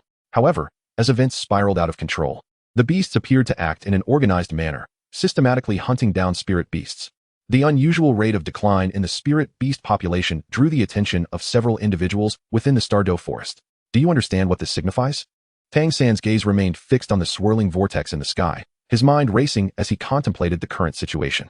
Given the formidable display exhibited by these soul beasts, it was evident that they possessed substantial clues. I must say, could you at least allow me to finish my explanation? The little girl pouted, clearly a bit frustrated at being interrupted mid-sentence. However, she was not truly upset. Instead, she playfully winked at Tang San. It's not that difficult to comprehend, is it? There exist extraordinary creatures on the continent. They can traverse the barriers of the world, so why cannot other beasts do the same? At this juncture, the little girl paused momentarily. I know what you wish to inquire about. You have already formed your own conclusions regarding those matters, have you not? Your Majesty the God King. Upon deciphering the girl's final words, Tang San's pupils constricted, and an uncontrollable surge of murderous intent began to permeate the air. Tang San had never contemplated concealing anything, yet his current predicament served as the most effective disguise. Even with the name Tang San, no one would associate him with the former sea god. His appearance and martial soul had undergone such radical transformations that even his former friends would likely fail to recognize him. The identity of the individual before him was perplexing. How could they discern his true nature? Could it be that the forces of otherworldly deities had already infiltrated this realm? Do not be alarmed. I harbor no malice towards you. The little girl continued to smile innocently, seemingly oblivious to the tension in the air. Yet, this very demeanor heightened Tang San's wariness. Tang San, what troubles you? Su Huanshan and others, noticing the peculiar interaction between the two, approached with curiosity. Unbeknownst to them, as Tang San conversed, he had inadvertently turned his back to the rest, rendering their lip movements unintelligible to those nearby. Tang San remained silent, his gaze fixed on the little girl beside him, sharp and penetrating like that of a hawk. Who are you? He inquired. Sensing the murderous aura emanating from Tang San, the once docile black cat arched its back, bristling. The little girl gently stroked the cat's back, her eyes gliding over Tang San before descending to the disarray nearby. You may call me Shangxi, she replied, standing amidst desolation. Surrounded by the remnants of celestial herbs and poisonous creatures, she exuded an inexplicable melancholy. In that fleeting moment, Tang San felt an odd familiarity with the shadow before him. We have little time left, she continued. There is no need for such testing. I will not harm you, for our goals are aligned. The sorrow seemed to linger for just a heartbeat, and when he looked up again, Shangxi wore an innocent smile. The rapid shift in her expression caused Su Huanshan and the others to involuntarily twitch their lips. This approach to seeking cooperation lacked sincerity. Su Huanshan's brows twitched slightly. Remaining unperturbed, the soul beasts in the Douluo forest, some of whom had existed for countless millennia, possessed cunning minds no less than those of humans. If they were to be ensnared by the other party, The repercussions could be dire. Xiangxi, clearly understanding Su Huanshan's intentions, gritted her teeth inwardly, calling him an old fox. Of course, we will not conceal any information regarding it. Ignoring Su Huanshan's confusion, Xiangxi's eyes narrowed, as if she were lost in her own recollections. It was a peculiar premonition, an awareness of something elusive yet palpable. It lurked behind the rifts in space, waiting for the opportune moment. The adults seemed to sense something amiss and took matters into their own hands, swiftly obliterating the smaller spatial rifts. Following that, a long period of tranquility ensued. No one dared to disturb the silence, and Tang San temporarily set aside his hostility towards Xiangxi. It appeared that events were unfolding more rapidly than he had anticipated. The spatial rifts were clearly the result of deliberate tearing, indicating that those from another realm had begun to infiltrate Douluo continent long before they made their move against the divine realm. At that time, he had been utterly oblivious. The thought left Tang San feeling a sense of defeat. His hands, hanging by his sides, clenched tightly, nails digging into flesh, yet he seemed entirely unaware of the pain. Just a month prior, an anomaly had occurred above the ice and fire yin-yang eye, and it was then that this passage had manifested. The fragile peace that had been maintained was shattered, and the situation now appeared even more dire. Compared to the easily torn rifts, this spatial passage was far more stable and challenging to destroy. Suddenly, a chill swept over Tang San, a sense of foreboding enveloping his heart. Trouble was brewing. Danger was near. As Tang San's foot shifted, his body swiftly retreated. With his alert, the others instinctively followed suit, vacating their positions in haste.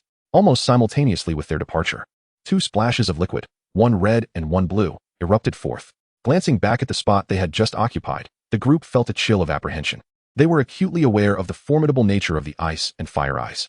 Had they been merely a heartbeat slower, becoming ensnared by those substances would have been disastrous. However, there was an inconsistency. Great Elder, with your prowess, could you truly have been oblivious to the commotion surrounding you? Tang San's words struck like a cannonball, leaving several of them feeling uneasy. Had they been so engrossed in their previous conversation that they overlooked their surroundings? Old Third, you ought to think before you speak. We are all titled Douluos here. Listening to the words of the second and third elders, a heaviness settled in Tang San's heart. Indeed, the heightened senses of titled Douluos were far more acute than those of ordinary individuals. Coupled with their presence in such an inherently unstable environment, how could they afford to be so careless? Chapter 43. The Great Octopus. When circumstances deviate from the norm, there is bound to be something amiss. Faced with an impending danger whose arrival was uncertain, Tang San silently heightened his vigilance. It is poison. Indeed. Xiangxi nodded, affirming Su Huanshan's conjecture. It must be the toxic mist surrounding them that was affecting their senses. Tang San gradually came to realize that the 7 absolute pills they had consumed were inherently toxic. Coupled with the myriad of exotic herbs and poisons that permeated the ice and fire yin-yang eyes, even in death, residual toxins would linger, making it almost inevitable to be afflicted. Employing poison to counteract poison is indeed a viable strategy, yet the uncertainty it entails is rather significant. His ability to swiftly discern danger, perhaps, is attributable to the blessings of his divine consciousness. Clearly, there exists something that does not wish for us to engage in such light-hearted discourse. As the group conversed, the previously tranquil ice and fire yin-yang eyes began to churn violently. The dual-hued liquid of red and blue clashed incessantly, while an even denser aura of spiritual energy surged towards the vortex above. With the support of this spiritual energy, the vortex expanded slightly, and the atmosphere around it grew increasingly formidable, emanating a powerful suction from within. Accompanying this suction, the gathering of spiritual energy seemed to accelerate, drawing even the surrounding soil and stones uncontrollably towards the vortex above. As these objects approached, they were transformed into pure energy, becoming part of the vortex. Step back. We must not be drawn in. Su Huanshan was the first to feel the overwhelming pull, his expression darkening as he urgently urged his companions to retreat. He simultaneously glanced at Xiangxi. How did you manage to deal with this before? We currently have no feasible solution. The intersection of extreme cold and extreme heat appears to have disrupted some balance. Our methods can only alleviate the situation but not eradicate it. Xiangxi shook his head, his expression equally grim. Evidently, resisting this suction was not a trivial matter for him either. Previously, they had dealt with spatial rifts through sheer destructive force. But attempting to forcibly dismantle this passage with the energies of the ice and fire yin-yang eyes proved exceedingly challenging. A surge of purple energy enveloped Tang San's gaze as the purple extreme demon eye reached its utmost potential, allowing him to faintly perceive the trajectory of the gathering spiritual energy. Above the dual realms of ice and fire, a swirling vortex materialized, appearing both tangible and ethereal, as though a multitude of eyes were peering out from within, creating an illusion of unreality. With the infusion of spiritual power, this spatial passage began to solidify gradually. Tang San could scarcely fathom the consequences once the shadowy form became fully corporeal. Without further contemplation, the instant he laid eyes upon this phenomenon, his suspicions were entirely validated. These spatial passages were indeed conduits of foreign deities, having somehow breached the barriers between two planes. Ding! Congratulations, host, for completing initial task 5.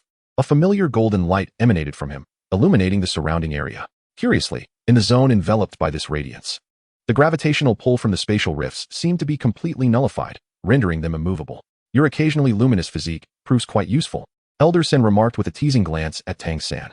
However, no one paid heed to his jest. Their expressions varied as they regarded Tang San. The golden light persisted for approximately 2 minutes before gradually fading. Concurrently, Tang San heard a voice resonating deep within his mind. God King Cultivation System. Initial Task 66. Destroy the spatial passage of the setting sun mountain range. Upon hearing this task, Tang San's expression darkened. The coincidental emergence of these tasks and the timely appearance of the golden light instilled in him a peculiar notion. It seemed that this so-called God King Cultivation System was more anxious than he was. Reflecting on the messages he had received regarding the system's functions, Tang San's countenance grew somber. If it were truly so miraculous, then ultimately, he was the one reaping the benefits, rendering the system's urgency seemingly unwarranted. What on earth is this? Elder San's exclamation drew everyone's attention, as a tentacle emerged from the previously uniform vortex. This tentacle was adorned with numerous eyes, appearing vividly realistic and unsettlingly eerie. Before they could react, several more tentacles emerged, the creature seemingly exerting all its strength to break free. An octopus?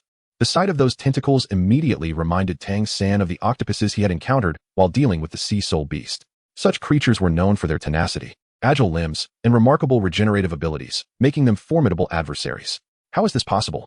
Has the passage stabilized to such an extent? Xiangxi gazed at the massive octopus. Disbelief etched across her face. I ask you, young lady, is there something you have yet to disclose to us? Elder Sen inquired, his tone pressing. Xiangxi pouted, retorting, I am not a mere young girl. By age, you do not even come close to my fraction.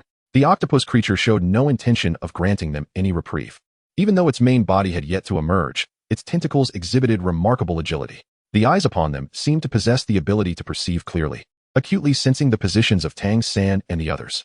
Tang San leaped aside, evading the tentacle that swept towards him, sensing something amiss. He surveyed his surroundings. The previously fierce suction had ceased, though he could not discern whether it was due to the golden light or the colossal octopus. We must devise a means to swiftly destroy that spatial portal. Who knows what other horrors might emerge? Ever since the appearance of this great octopus, an ominous premonition had settled in Tang San's heart. Events were unfolding unbeknownst to him. The others nodded in agreement with Tang San's assertion. This spatial portal would remain a bane. If unaddressed, there would always be the looming dread of otherworldly beasts returning. The individuals present were quite capable, and merely the octopus's tentacles posed no real threat to them. Yet, whenever they attempted to approach the spatial portal, the octopus monster would thrash about wildly, its 8 tentacles brandishing a formidable presence. As the creature's body emerged more than halfway from the portal, Xiangxi grew anxious. We must contain it, preventing its further emergence. Perhaps in her urgency, her voice became somewhat shrill, prompting Tang San to glance her way. How did you intend to deal with this portal? Xiangxi bit her lip, her expression wavering. At this juncture, what is there left to hesitate about? Are we truly to wait for the portal to stabilize and allow those beings to emerge? Sacrifice. What? Tang San was momentarily taken aback, almost struck by the octopus's tentacle. With the words out, Xiangxi decided to be forthright.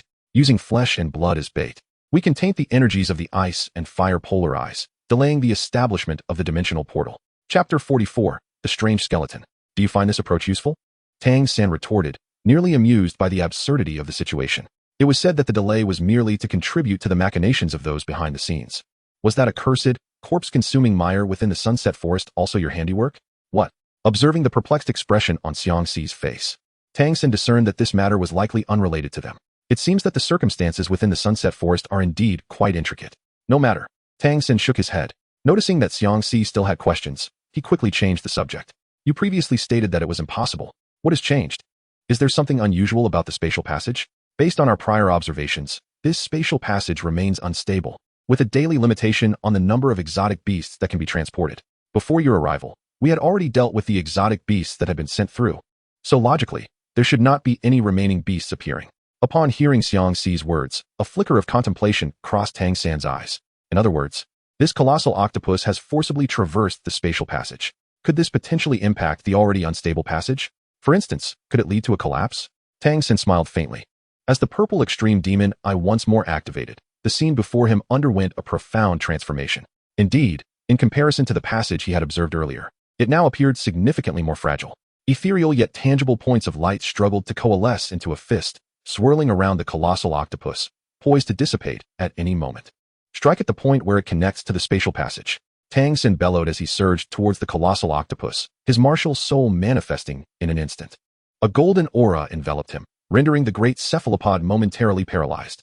Seizing this fleeting opportunity, Tang San brandished his trident and thrust it directly towards the creature's head. It is indeed amusing to note that while the octopus had extended its tentacles far ahead, its head remained stubbornly ensnared. Sensing the impending peril, the octopus instinctively retracted its limbs to shield its head. The sea god's trident pierced through a mass of soft flesh, sinking deep into it. Tang San perceived the perilous situation and sought to retreat, only to discover that the flesh had inexplicably closed around him, ensnaring the sea goddess trident. Despite his considerable strength, he found himself unable to budge an inch. Observing this predicament, the great octopus's eyes glinted with malice. All of its tentacles began to writhe menacingly. Advancing towards Tang San, should he truly become entangled, escape would be nearly impossible, and he would undoubtedly sustain grave injuries, if not meet his demise. Tang San leaped gracefully, his toes lightly tapping on the trident of the sea god, propelling him deftly beyond the reach of the colossal octopus's assault.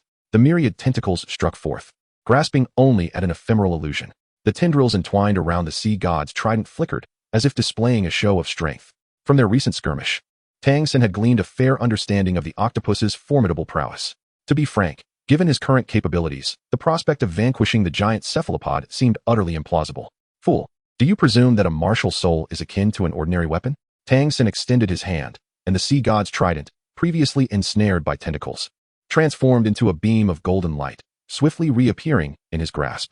At this moment, Su Huanshan and the others had also arrived before the colossal octopus. The griffin and the black panther simultaneously struck at the creature's head, their formidable claws aiming for a decisive blow. The assault from the titled Douluos proved far less manageable than that of Tang San. Despite the octopus's thick hide, it was still lacerated in several places. This creature's skin is indeed remarkably tough.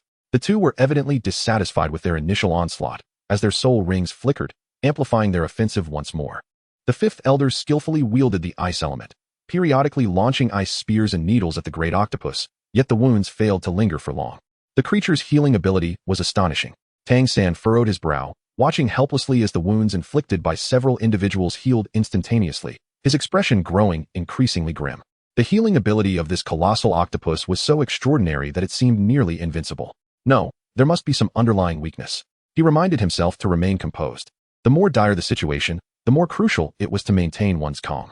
Fortunately, in order to conserve soul power for the impending unknown dangers, the group had previously displayed remarkable tacit understanding by refraining from utilizing their martial spirits, so for the time being, there was no immediate cause for concern. Tang San meticulously observed the condition of the colossal octopus, a purplish hue enveloping his gaze. Was that truly an eye? Tang San observed that whenever the colossal octopus sustained an injury, a slender golden thread would emerge from each of its myriad eyes. These threads, accumulating in number, would converge upon the wound, swiftly effecting a remarkable healing process. Did an increased number of eyes enhance the efficacy of the healing? Tang San pondered, though the definitive answer would only be revealed through further investigation. He summoned the sea god's trident, gripping the long spear firmly as he aimed directly at one of the eyes upon a tentacle. With a thrust, the trident pierced the eye, producing a spray of crimson akin to striking a genuine eye. With a furious roar, the colossal octopus lashed out, its tentacle whipping violently towards Tang San. Perhaps spurred by the pain, the octopus's head, previously ensnared in the spatial passage, finally emerged, racing toward Tang San with a singular intent, to rend the body of the one who dared to blind it into countless pieces.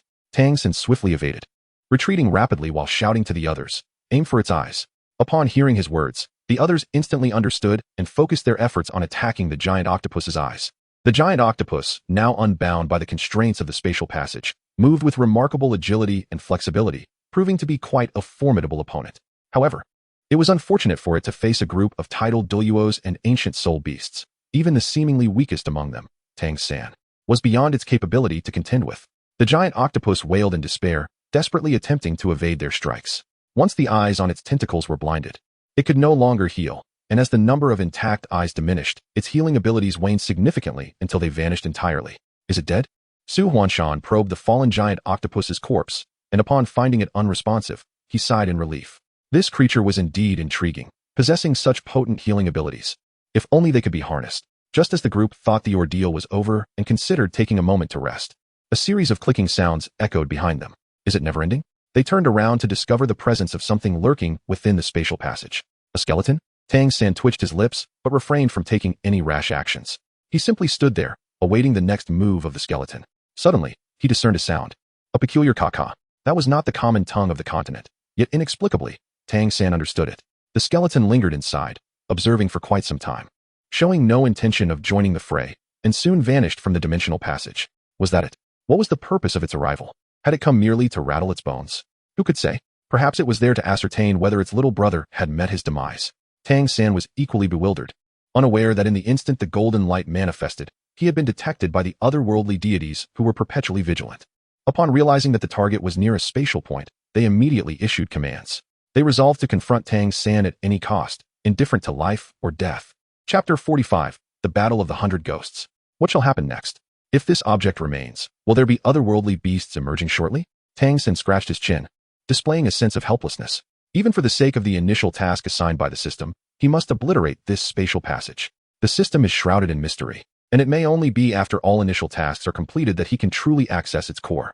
In comparison to Su Huanshan and others, Xiangxi evidently possesses a greater understanding of this spatial passage. She retrieved a small, transparent white orb from her bosom, lifting it towards the eye of ice and fire. The orb gradually floated into the air, transforming into a faint gray hue. Observing this, Xiangxi breathed a sigh of relief. For the time being, the surrounding space of the passage is exceedingly unstable, incapable of supporting another transport. Upon hearing this, Tang San and the others did not relax. For now, it implies that this spatial passage will inevitably recover in due course. Was the previous information also released by you? Su Huanshan's expression darkened, seemingly struck by a sudden realization. Caught off guard by Su Huanshan's abrupt shift in topic, Xiangxi paused, recalling the matter he had mentioned. Indeed, we deliberately lured you to the Eye of Ice and Fire. Among your kind, some have forged agreements with them. Those aberrant beasts colluded with them, ruthlessly hunting soul beasts to sustain the formation. Hush! Just as they were about to reach the crux of the matter, Tang San suddenly curled his index finger, signaling for silence. He could hear the sound of something moving stealthily in the shadows. Be cautious, something is approaching. While the others engaged in conversation, he had remained vigilant, thus becoming the first to sense the anomaly. Following Tang San's warning, the others also detected the irregularity and immediately heightened their vigilance. The fifth elder closed his eyes to sense the surrounding environment. Tang San cast a peculiar glance in that direction, where indeed nothing was visible. Could that thing be invisible? To test his conjecture, Tang San released his divine sense, probing toward the area where the sound had originated. Nothing. Still, he found nothing at all. How could this be? If it were merely ordinary invisibility, it would be impossible to evade Tang San's divine sense. His consciousness spread outward like branches, extending in all directions from his center. ZZZZT. What the hell was that? Watch out. The sound of wind whistled again, followed by a sharp, grating noise. The second elder's leopard claws intercepted an attack behind the third elder, his muscles tensing as if struck. Second brother. Third brother. Su Huanshan immediately moved to assist. Don't mind us. Stay alert. This thing isn't easy to deal with. The second elder's fourth soul ring flared, surrounding him with eerie violet arcs of lightning. For some reason, a wave of unease surged through him in that instant. Amidst a crackling storm of energy, the creature that had ambushed them finally revealed itself. Its upper half bore an eerily human-like appearance, while its lower body dissolved into a wisp of mist. A pair of razor-sharp claws gleamed with a chilling light. A spirit? A ghost? Over the years, Tang San had encountered all manner of bizarre phenomena. The moment he saw this spectral entity, his first thought was whether it posed a threat. Careful, there's more than one of them. As he spoke, Su Huanshan lashed out with his claws, meeting an oncoming wraith head-on. The wraith's offensive power was weak. It couldn't withstand even 2 strikes before being torn apart. A wisp of black mist dissipated into the air upon its death. Watching the dark mist materialize, the second elder's eyes darkened with a tinge of crimson. A suffocating weight pressed against his chest, yet he couldn't pinpoint its source. Just that brief lapse in focus allowed several wraiths to slip past his defenses, leaving gashes across his body. What's wrong with you? Seeing the second elder wounded, the third elder plucked the strings of his zither. His third soul ring flashed, enveloping the injuries in a soothing white light. I feel like I've seen these things before. It's familiar. Oh, then you'd better remember quickly. It might be the key to countering them. The third elder chuckled, shifting closer to the second elder. His martial soul was support-oriented, lacking offensive strength, leaving him at a disadvantage against the wraiths. I can't recall. The second elder shook his head, his claws continuously rending through the surrounding specters. his brows furrowed tightly, his pupils narrowing into bestial slits. Wait, something's off. Stop killing them for now. As the mist thickened without any sign of the creatures diminishing, Tang San sensed something amiss. The fog had grown dense enough to obscure vision. With a sweep of his trident, Tang San sent a wraith flying. Strangely, these entities flickered between solid and ethereal. Without soul power, attacks passed right through them. And a single misstep could leave one raked by their razor-sharp claws. Tang San, have you discovered something? Xiangxi inquired, her figure appearing somewhat ethereal, sustained only by the black cat cradled in her arms earlier. At this moment, the black cat had regained its size, occasionally unleashing fireballs. It is an illusion. Before Tang San could respond, Su Huanshan's voice echoed. These creatures are birthed from the illusion, which has already taken form. Even if we cease our attacks, it would be futile. The damage we sustain within this realm will manifest in our physical bodies. Striking back is merely a fruitless expenditure of soul power. Yet refraining from action will result in continuous injury. It is indeed a predicament fraught with dilemmas. It appears this is the guard they left at the teleportation point. No wonder our previous search yielded no clues. It was indeed a clever ruse. Are you aware that there are other humans here? Tang San abruptly lifted his head, realizing that someone had been lurking nearby, undetected by them. To what extent had this person's strength reached? What I intended to convey to you is precisely this matter. A faction among humanity has colluded with other races, and it is the spirit hall that currently guards the Sunset Forest. Xiang had never intended to conceal this. Upon Tang San's inquiry, she disclosed it without hesitation. Su Huanshan and the others were not particularly surprised, as they had previously been trailing the spirit hall and had traced their path to the Sunset Forest. However, Tang San felt a sense of nostalgia in his heart, reflecting on how, after all these years, he unexpectedly found himself once again confronting the spirit hall. The mist clung closely to their bodies, causing goosebumps to rise involuntarily, while a chill emanated from deep within their hearts. This was untenable. A solution must be devised. In Tang San's eyes, a violet aura enveloped him, as both the purple extreme demon eye and his spiritual consciousness operated at their utmost capacity. Such an immense illusion could not have manifested suddenly. The individual controlling this phantasm must be nearby. The spirit hall has indeed spared no expense this time. And to his astonishment, it turned out to be him. Chapter 46. The choice. Su Huanshan let out a soft sigh, seemingly filled with emotion. Tang San felt a sudden tranquility enveloping him, a faint azure glow emerging from behind. Turning his head, he beheld a creature resembling both a lion and an eagle. Wings outstretched, hovering in midair. Sensing the concealed threat, Su Huanshan instantly transformed into his true martial spirit form. The moment the glow appeared, the surroundings were illuminated. A long, resonant roar echoed, the sound waves seemingly tangible, radiating outward from the griffin at its center. Under the aegis of the azure glow, Tang San distinctly felt the chill in the air dissipate. Seizing the opportunity, the group swiftly gathered together. The azure glow expanded rapidly, vying for dominion over the encroaching black mist. The Grand Elder even summoned his domain, indicating that their adversary was formidable. The Third Elder observed the incessantly clashing boundaries, his expression darkening. Let us move towards the Eye of Ice and Fire. Although the others were perplexed by Su Huanshan's intent, they instinctively followed his directive. As Tang San and his companions maneuvered, Su Huanshan in midair also adjusted his position. The azure glow evidently gained the upper hand, gradually repelling the black mist. As they approached the Eye of Ice and Fire, the mist became increasingly tenuous. Witnessing his domain being breached, the figure in the shadows promptly withdrew it. TSK. After all these years, you remain the same, merely employing petty tricks. If we speak of tricks, who could surpass you? As the illusion shattered, Su Huanshan rescinded his domain, detaching his martial spirit. Observing the figure emerging from the shadows, a smile that was neither warm nor cold graced his features. It was the realm of Douluo ghosts. The one who appeared was the Second Elder, startling him, a chill coursing through his heart. It was no wonder he was so acquainted with this technique. He had witnessed its might when he first ascended to the rank of titled Douluo. Even then, the realm of Douluo ghosts was incomplete, yet it had plunged him into a hellish experience. Allies, driven mad, had gouged out their own eyes and crushed their own hearts. Second, Su Huanshan patted the Second Elder's shoulder, rousing him from his nightmare. Tang San and the others regarded the suddenly appeared man with heightened caution. Do you wish to disrupt the teleportation array? The man strode leisurely toward the Eye of Ice and Fire, exuding an air of nonchalance, completely dismissing Tang San and the others' vigilance. That is no ordinary teleportation array, old ghost. Your spirit hall has truly overstepped this time. Su Huanshan furrowed his brow. Although there had been some tensions between the Empire, the Academy, and the Spirit Hall, they had maintained a delicate balance. Any quarrels were mere internal affairs. Involving external races would alter the significance entirely. As Su Huanshan's words echoed, the entire space fell silent. The old ghost narrowed his eyes, offering no response. He seemed to emanate a ghostly aura, his demeanor remarkably somber.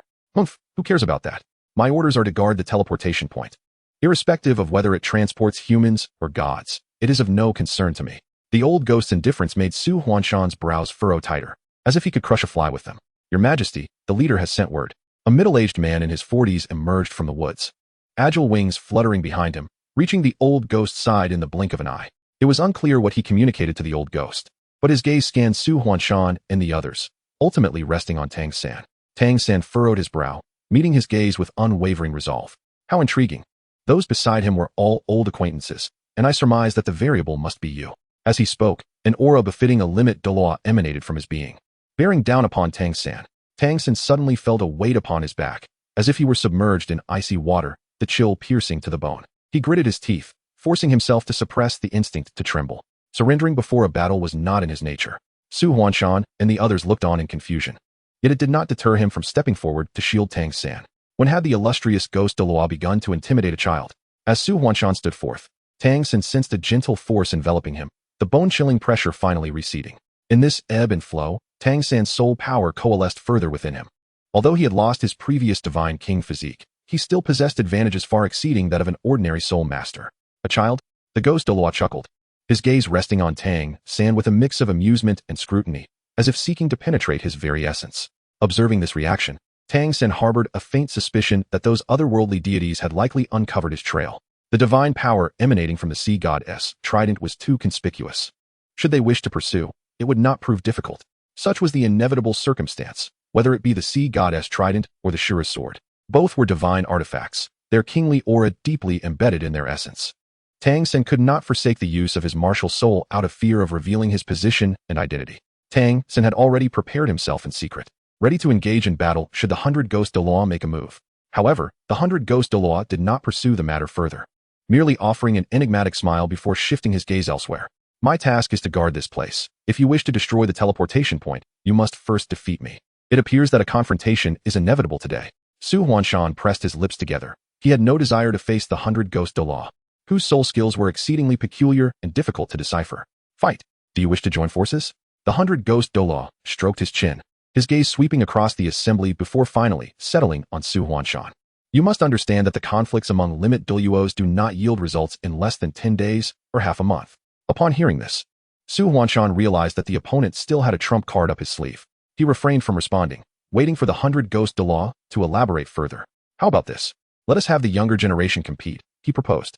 Though framed as a question, the 100 Ghost Douluo's tone left little room for negotiation, as if he were certain that Su Huanshan and his companions would acquiesce. Indeed, that was the case. What they lacked most was time. Su Huanshan glanced at Tang San, seeking his opinion. Among their group, it seemed that only Tang San could truly be considered part of the younger generation. Tang San, undeterred, stepped forward decisively, emerging from behind Su Huanshan, and regarded the 100 Ghosts Douluo with an air of calm assertiveness. I am uncertain how you wish to compete, but I shall not resort to intimidation. Let us match against this gentleman beside me, shall we? He gestured towards the middle-aged man. At once, the expressions of Su Huanshan and the others darkened. Your Excellency, this may be somewhat excessive. Chapter 47. The contest. Su Huanshan suppressed his anger, a hint of chill creeping into his smile. Whether we compete or not is entirely at your discretion. I am indifferent. It has been a while since I encountered a worthy opponent, so indulging in a sparring match would not be unwelcome. The 100 Ghosts Douluo displayed an air of nonchalance, which only served to irritate Su Huanshan further. I agree, replied Tang San.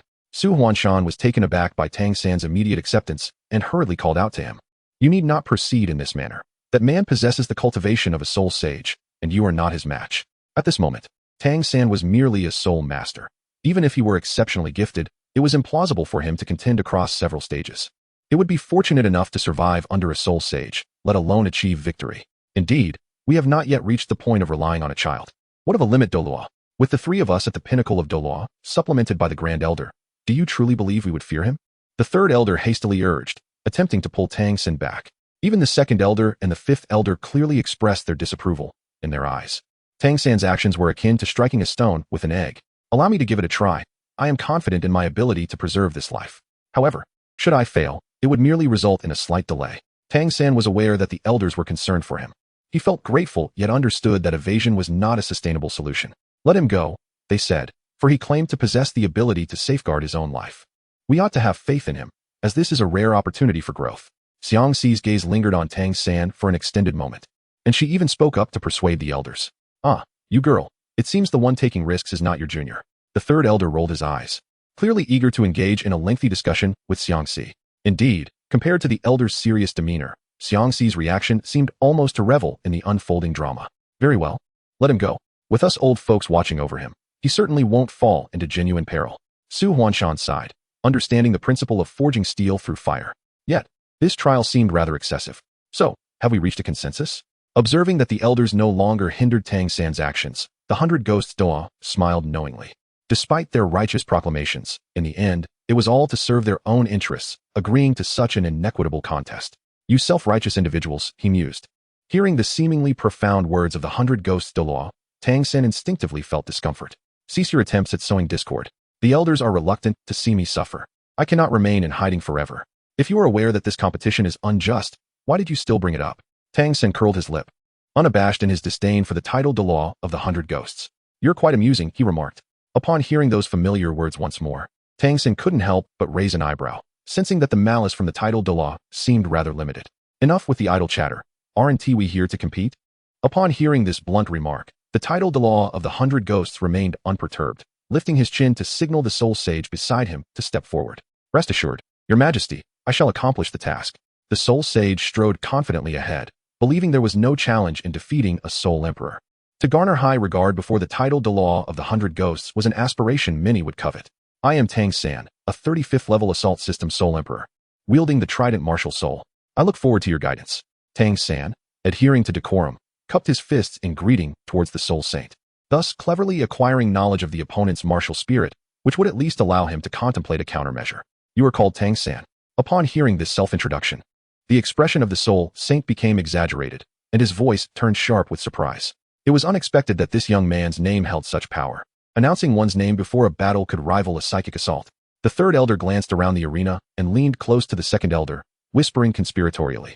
The second elder, with a resigned glance, ultimately chose to ignore him. If he were to engage, it was likely the third would ramble on endlessly. Observing the foolish demeanor of their own soul saint, the ghost Douluo squinted his eyes, the oppressive atmosphere around him nearly materializing. Sensing the murderous intent behind him, the soul saint trembled slightly, quickly regaining his composure. "Ahem, I am called Lei Yun, a beast spirit saint of the agility attack category, at level 79. Tang San's gaze sharpened, realizing that he was facing a soul sage on the verge of entering the realm of the soul Douluo. He pressed his lips together, his eyes scanning Lei Yun's form, seeking any vulnerabilities in his physique. Given their past confrontations, Tang San knew he could not match his opponent's soul power. His only chance of victory lay in his explosive strength and the unparalleled techniques of the Tang sect. Following the simultaneous declaration of battle by Su Huanshan and the 100 Ghosts Douluo, the fight commenced, with both Tang San and Lei Yun unleashing their martial souls. Tang San stood motionless, wielding his trident. As the second soul ring of the thundercloud on the battlefield glowed brightly, it vanished without a trace, leaving only a faint, spiraling thread weaving around Tang San. Ding! Tang San raised the trident in his hand, and a sound akin to the clash of gold and stone resonated through the air. A violet figure was instantaneously propelled away. At the point where the sea god's trident made contact, bursts of electric light flickered. Once detached from its vessel, it swiftly vanished without a trace. It seems this little creature still harbors electricity within. This indeed poses a formidable challenge. Tang San clicked his tongue, extending his spiritual sense to capture the movements around him. He had to admit that Thundercloud's speed was astonishing. Even with his cultivation of the purple extreme magic eye, he could only perceive a fleeting afterimage after Thundercloud employed his second soul skill. However, this posed no significant issue. For Tang San's vast spiritual awareness functioned like an innate cheat, allowing him to easily discern Thundercloud's movements. Sensing Thundercloud's approach once more, Tang San deftly brandished his trident. With a resounding clang, he struck his target precisely. This exchange repeated several times, and Thundercloud soon realized something was amiss. Tang San could genuinely detect his actions, responding with remarkable speed as if anticipating them. At that moment, Thundercloud's regard for Tang San shifted, finally acknowledging the gravity of the situation. His silhouette reappeared, now positioned not far from Tang San, refraining from further attacks. Su Huanshan and the others observed Tang San's response and could not help but commend his judicious handling of the situation. In the face of such a vast disparity in strength, remaining steadfast amid chaos was indeed a wise strategy. Unfortunately, his opponent was not without intellect. Once Thundercloud recognized this, attempting to exploit such a tactic again would be futile. That boy possesses formidable mental strength. Were it not for the knowledge of his being a weapon spirit master, I might have mistaken him for a mental type. The fifth elder did not hesitate to bestow high praise upon Tang San, eliciting astonishment from the third elder. Elder 5. You have spoken quite a lengthy discourse all at once.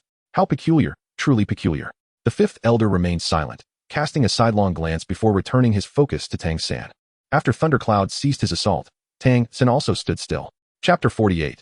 The duel. You are indeed clever, but this is where your ingenuity must end. The disparity in realms is a chasm that no amount of cleverness can bridge. Thundercloud's wings unfurled behind him, the soul rings pulsating rhythmically around them. The blackness of the fifth soul ring deepening. Sensing the increasingly oppressive aura in the air, Tang San's focus sharpened. He held his trident at a slight angle, standing with closed eyes, seemingly unguarded. As Thundercloud moved, the radiant feathers on his wings stood erect, encircling him. With a swift motion of his arm, those luminous feathers surged forward, directed straight at Tang San. This technique bore some resemblance to the soul skill previously employed by Su Huanshan. The violet feathers sliced through the air with a resounding whoosh, accompanied by crackling arcs of electricity, presenting a surprisingly pleasing spectacle. Let us see how you intend to defend against this. Thundercloud's figure flickered as he advanced, taking advantage of the cover provided by the feathers to charge directly at Tang San's face. Under the influence of his martial soul, his palms had transformed into talon-like claws, sharp enough to inflict grievous injury, imbued with crackling electricity. Should Tang San be struck by this blow, it would surely result in either death or severe injury. Thundercloud's speed was remarkable. In the blink of an eye, his attack was upon Tang San. Tang San abruptly opened his eyes, the violet hue within them becoming increasingly pronounced. The movements of Fei Yu and Lei Yun appeared to him in an exceedingly languid manner.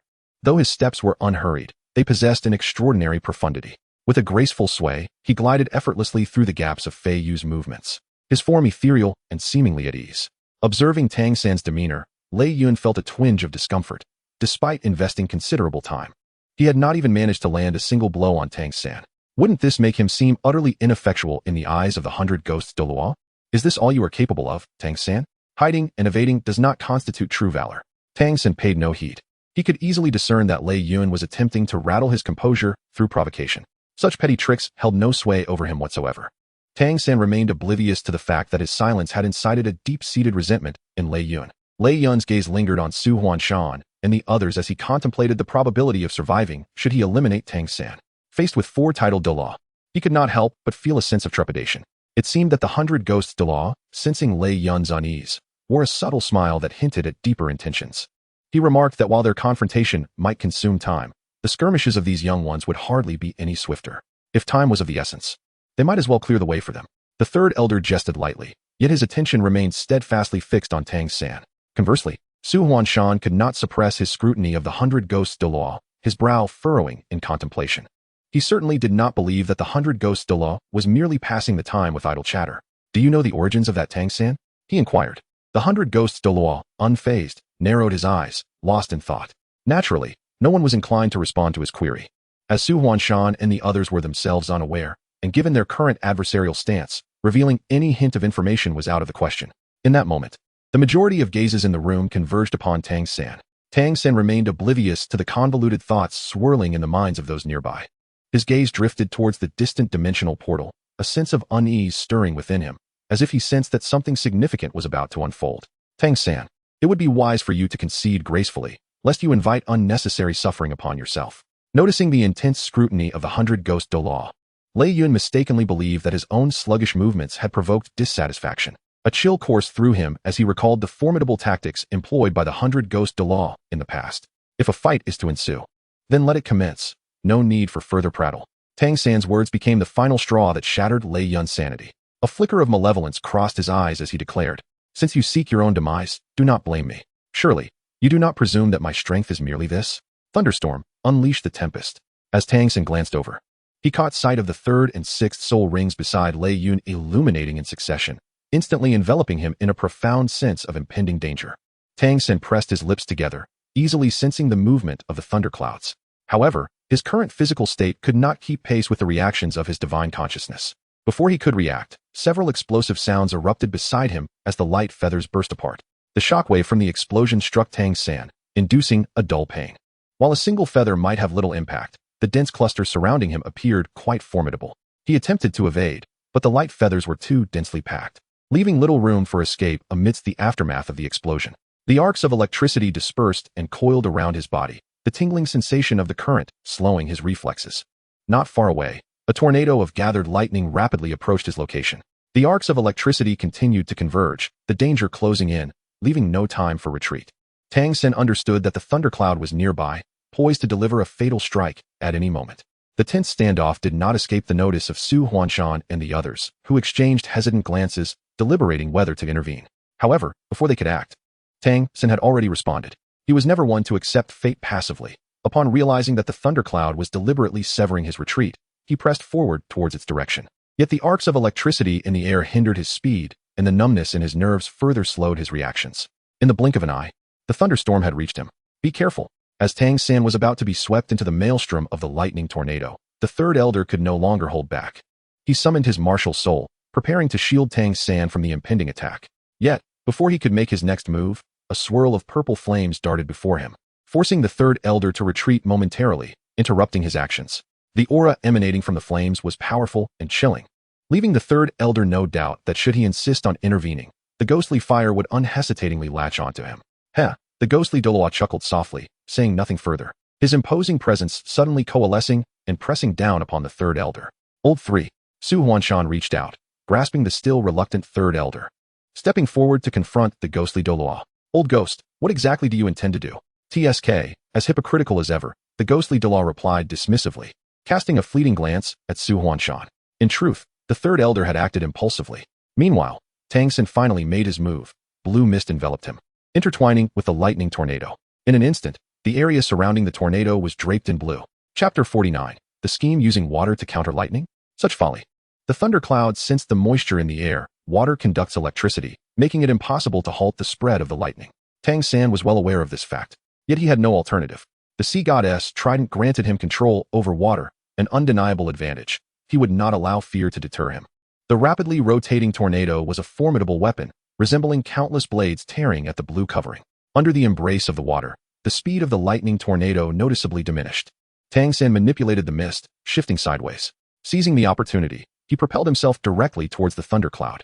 The thundercloud's heart sank. He had indeed underestimated this young man. The thunderstorm, his ultimate weapon, combined with the explosive power of lightning, could incapacitate even a Soul Douluo, let alone allow for a timely counterattack. Tang San's physique, after all, differed significantly, minimizing the impact of the lightning upon him. As he charged towards the thunderclouds, the third soul ring beside him finally illuminated. A series of long spears, forged from frost, shot forth directly towards the thunderclouds. The lightning shadow let out a disdainful snort, swiftly transforming into a violet apparition, vanishing from the spot. Tang San had never anticipated that he could strike him. With a swift turn of his posture, he landed upon the frosty spear. After evading the spear, Lei Yun launched another assault, unleashing a flurry of dense violet shadows that surged towards Tang San. Tang San's foot flickered, propelling his body a meter away, gracefully evading the shadows while relentlessly pursuing Lei Yun. His formidable spiritual awareness granted him a terrifying mastery over his physical form, allowing him to effortlessly discern the gaps in his opponent's attacks and evade them with ease. In this exchange of blows, an unspoken equilibrium began to emerge. Lei Yun's expression darkened. Initially, he had been able to suppress Tang San, but now it seemed as though Tang San had acclimatized to this style of combat, making him increasingly difficult to contend with. Could it be that a soul sage like himself might fall to a mere soul master? No, that was inconceivable. He was unwilling to accept defeat and could not afford to lose. The more he pondered, the more chaotic his thoughts became, causing his offensive to lose its composure. With a thunderous roar, the seventh soul ring beside him blazed with brilliance. The true form of the Thunder Eagle, it appeared that Lei Yun had been provoked. Su Huanshan fixed his gaze upon Tang San, his fist clenched tightly at his side. Should Tang San find himself in peril, he would intervene. With the healing abilities of the third elder at his disposal, Tang San's life would ultimately be safeguarded. Tang San gazed at the lightning eagle bathed in violet light before him, his eyes narrowing slightly. The amalgamation of beast martial souls and elemental martial souls possesses inherent advantages over pure beast martial souls. Surrounding the body and augmenting attacks, an elemental layer is invariably present. Much like the tempestuous clouds of lightning before him, even in the absence of soul techniques, mere physical strikes would be imbued with electricity. However, this also implies a more singular enhancement direction. Should he encounter opposing attributes, he would swiftly find himself at a disadvantage. Evading the surrounding lightning, Tang San guided the tempestuous clouds as he approached the direction of the ice and fire duality eye. The thundercloud remained blissfully unaware, trailing closely behind him. Tang San took a moment to glance at the distant spirit Douluo of the 100 Ghosts, noticing he was bowing his head and seemingly oblivious to their presence. A flicker of joy surged within him. With a shift of his gaze, he directed the sea god's trident towards the dimensional rift above the Eye of Ice and Fire. Ever since the demise of the colossal octopus, this rift had appeared intermittently, exhibiting a precarious instability. It seemed as though a mere additional effort could shatter it. Clearly, this was a mere illusion. They lacked the capability to disrupt the fabric of space. The sea god's trident hovered above the dimensional passage, unable to advance any further. Tang San had anticipated this outcome, so he felt little disappointment.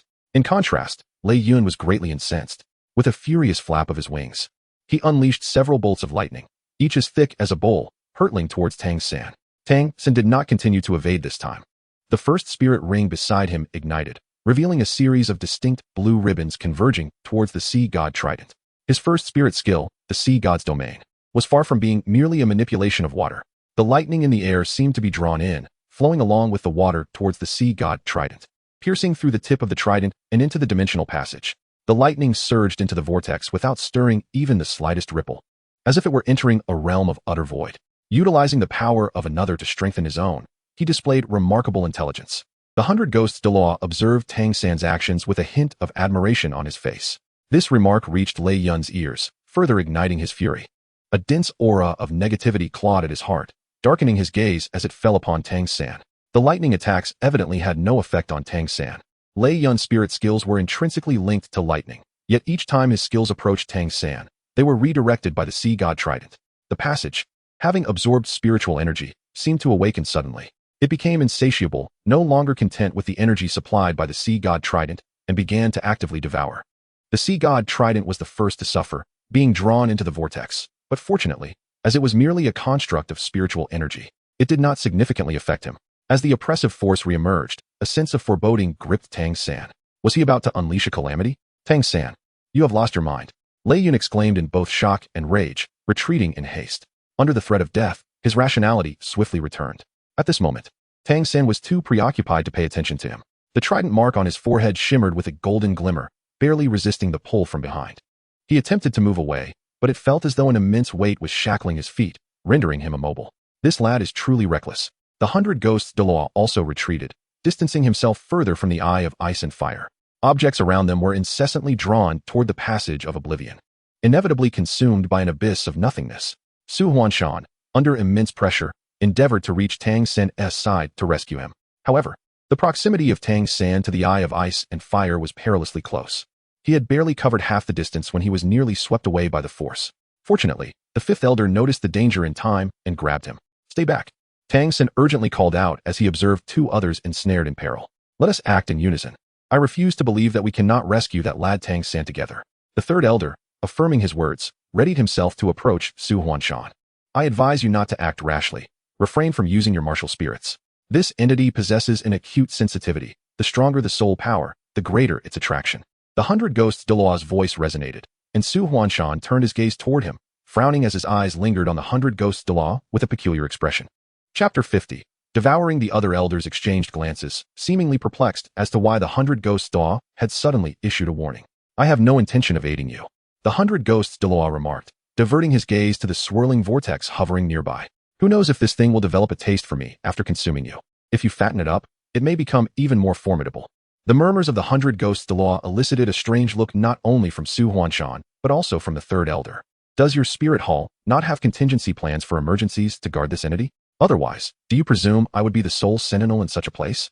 The 100 Ghosts Douluo spoke without turning back, rendering the third elder speechless. Your Majesty, save me. Lei Yun, already close to the Eye of Ice and Fire, found himself more susceptible to the overwhelming pull. Fortunately, he was aware of some intricacies regarding this entity. He immediately dispelled his martial spirit, narrowly avoiding being drawn into the vortex. Nonetheless, his predicament was dire. Even with all his might, escape seemed impossible, as though an invisible force was tugging at him, inching him closer to the vortex in midair. Sensing his feet leave the ground, panic surged within Lei Yun. If this continued, it would not be long before he was consumed. Driven by fear, he could not help but plead for assistance from the 100 Ghosts Douluo. Oh, the 100 Ghosts Douluo sighed, clearly hearing Lei Yun's cries for help, yet offering no response. No rescue? I had no idea that the Grand Elder of Shrek Academy held such camaraderie for his adversaries. Despite the provocation from the 100 Ghosts Douluo, Su Huanshan remained composed. The pressure in the surrounding space continued to escalate, as if the vicinity of the Eye of Ice and Fire were about to be torn asunder. Engulfed in a murky chaos, Tang San squinted against the gravitational pull, the mark on his forehead glowing fiercely, standing out vividly in the chaotic space. Suddenly, a cry pierced the air. Lei Yun could no longer resist and was unceremoniously drawn into the vortex. The onlookers, all formidable in their own right and seasoned in matters of life and death, felt a chill run down their spines at this sight. Before Lei Yun was fully consumed by the vortex, he appeared to rapidly disintegrate into countless minuscule light points, swallowed whole by the abyss, leaving behind nothing but the echo of his anguished cry. Tang San naturally witnessed this scene, yet he found himself utterly incapable of reacting. In the instant that the thundercloud was engulfed, the force surrounding him intensified, as if the hidden monster was impatiently longing to consume him to the marrow. The golden light emanated from the mark on his forehead, swiftly enveloping his entire being, stabilizing his form just in time. A few tidal Douluos took a few hurried steps forward, barely managing to regain their footing. Old ghost, at this point, you should reveal any knowledge you possess. Do not keep it concealed, lest we all perish here. Upon hearing these words, the 100 ghosts Douluo fell silent for a moment, ultimately choosing not to disclose excessive clues. Although his gaze upon Tang San grew increasingly intricate, you should place more trust in that young man. Perhaps the key to resolving our predicament lies within him. No matter how talented he may be, he is still merely a soul master. He is no ordinary soul master. Before Su Huanshan could finish, the 100 ghosts Douluo interjected, interrupting his statement. Indeed, how could a god king be an ordinary individual? Even if he were to lose all his soul power, he would still possess extraordinary qualities. Tang San, do not disappoint me. Tang San remained unaware that his true identity had been nearly exposed. He faced the overwhelming pressure of the fragmented space, which left him utterly disoriented. The chaotic distortions incessantly tore at his body, as if his bones were being crushed, sending sharp pangs of pain throughout his being. His skin was being shredded inch by inch, with blood gushing from the wounds, swiftly consumed by the insatiable maw of the ice and fire eye. The overwhelming fatigue from the significant loss of blood washed over him, igniting an urge to succumb to slumber. He could not afford to sleep. If he did, it would all be over. He had yet to rescue his brothers and ensure that those otherworldly deities paid the price. Xiaowu was still waiting for him to bring her home. As if sensing Tang San's determination, the diamond-shaped light within his consciousness stirred once more. A golden aura radiated from Tang San, making him stand out like the morning star amidst the chaos. Without destruction, there can be no creation. What a remarkable youth. I have not misjudged him. The 100 ghosts Douluo unabashedly expressed his admiration as he approached Tang San. Noticing Su Huanshan and his companions, who were momentarily stunned, he smirked. What? Aren't you going to save him? The gravitational pull they had felt vanished once again. It was then that Su Huanshan and the others realized that. At the moment the golden light appeared around Tang San, the force that had been drawing them in had dissipated once more. It was reminiscent of a scene from not long ago. Who exactly was this Tang San? Could it be that he truly was the embodiment of a divine king? With a more alluring target at hand, we mere mortals naturally fell short of his regard. As the 100 ghosts Douluo spoke, he had already reached Tang San's side. Maintaining a respectful distance that allowed him to observe without being intrusive, he slightly bowed, exuding an air of reverence. Su Huanshan and his companions hurried to follow suit. Stopping near the 100 ghosts Douluo, acutely aware of the formidable aura that permeated the air, one that demanded utmost respect. Upon getting closer, they discerned that Tang San appeared somewhat unusual. His eyes had transformed into a pure, golden hue, elongated and filled with an icy indifference that rendered him almost unrecognizable as human. Breach the covenant and face annihilation. The chilling proclamation astonished Su Huanshan and his companions. They recognized Tang San's voice, but this was undeniably different, cold, solemn, and devoid of any emotion. Annihilation? You think in this feeble state you can contend with me? I genuinely look forward to the day we meet face to face. The voice emerged from the vortex, ethereal and distant. Yet it compelled Su Huanshan and his companions to tense up instinctively, starkly aware of the chasm that lay between them. After the disquieting words, Tang San's golden eyes grew even colder. He raised a finger and pointed towards the vortex above, sending a stream of golden light racing forth from his fingertip. The golden light permeated the dimensional passage, disrupting its very structure. After completing this action, Tang San cast a fleeting glance at Su Huanshan and the others. Their expressions turned momentarily dazed, and Tang San closed his eyes once more. Chapter 51. The journey home. The dispersing golden light gradually converged back into Tang San's body. Once the radiance faded completely, he opened his eyes again, momentarily stunned as a flash of confusion crossed his gaze. Realizing that the powerful gravitational force had vanished, Tang San felt a sense of bewilderment, suspecting it was yet another maneuver orchestrated by the system. Tang San gently placed his hand upon his heart, raising his gaze towards the spatial portal suspended in midair. What was once a gray vortex now shimmered with strands of gold, presenting an unexpectedly unique aesthetic. What could this phenomenon signify? Su Huanshan approached, his eyes fixed on the dramatically transformed vortex above. He and the spirit Douluo of 100 ghosts were among the first to regain their composure, while the others remained in a state of confusion. Clearly, no one could provide him with the answers he sought. Tang San hesitated for a moment, then slowly made his way towards the Eye of Ice and Fire. A voice incessantly echoed in his heart, guiding him closer. Su Huanshan intended to intervene, but just as he stirred, he found the spirit Douluo of 100 ghosts standing firmly before him. "Step aside," Su Huanshan said, his brow furrowed, casting a clearly dissatisfied glance at the spirit Douluo. The spirit Douluo merely curled his lip, showing no intention of yielding. This entity was impervious to anyone but himself. "What do you truly know?" Su Huanshan's expression darkened. In comparison to their adversaries, the clues at their disposal were woefully scant. The enemy lurked in the shadows while they remained in the light. The vast disparity in intelligence left him feeling somewhat uneasy. The spirit Douluo of 100 ghosts said little more, and although Su Huanshan harbored discontent, he found himself powerless against him. The remaining few had also regained their composure, now scanning their surroundings for any signs of movement. Tang San remained oblivious to the turmoil around him. His gaze was fixed upon the swirling vortex of golden hues suspended in midair, as if ensnared by its allure. With the mark on his forehead flickering between brilliance and obscurity, the sea god's trident materialized in his grasp, and a golden aura enveloped the 3 soul rings beside him. The soul rings revolved around him, their golden radiance intensifying until it ultimately coalesced into a phantom, merging seamlessly with the sea god's trident.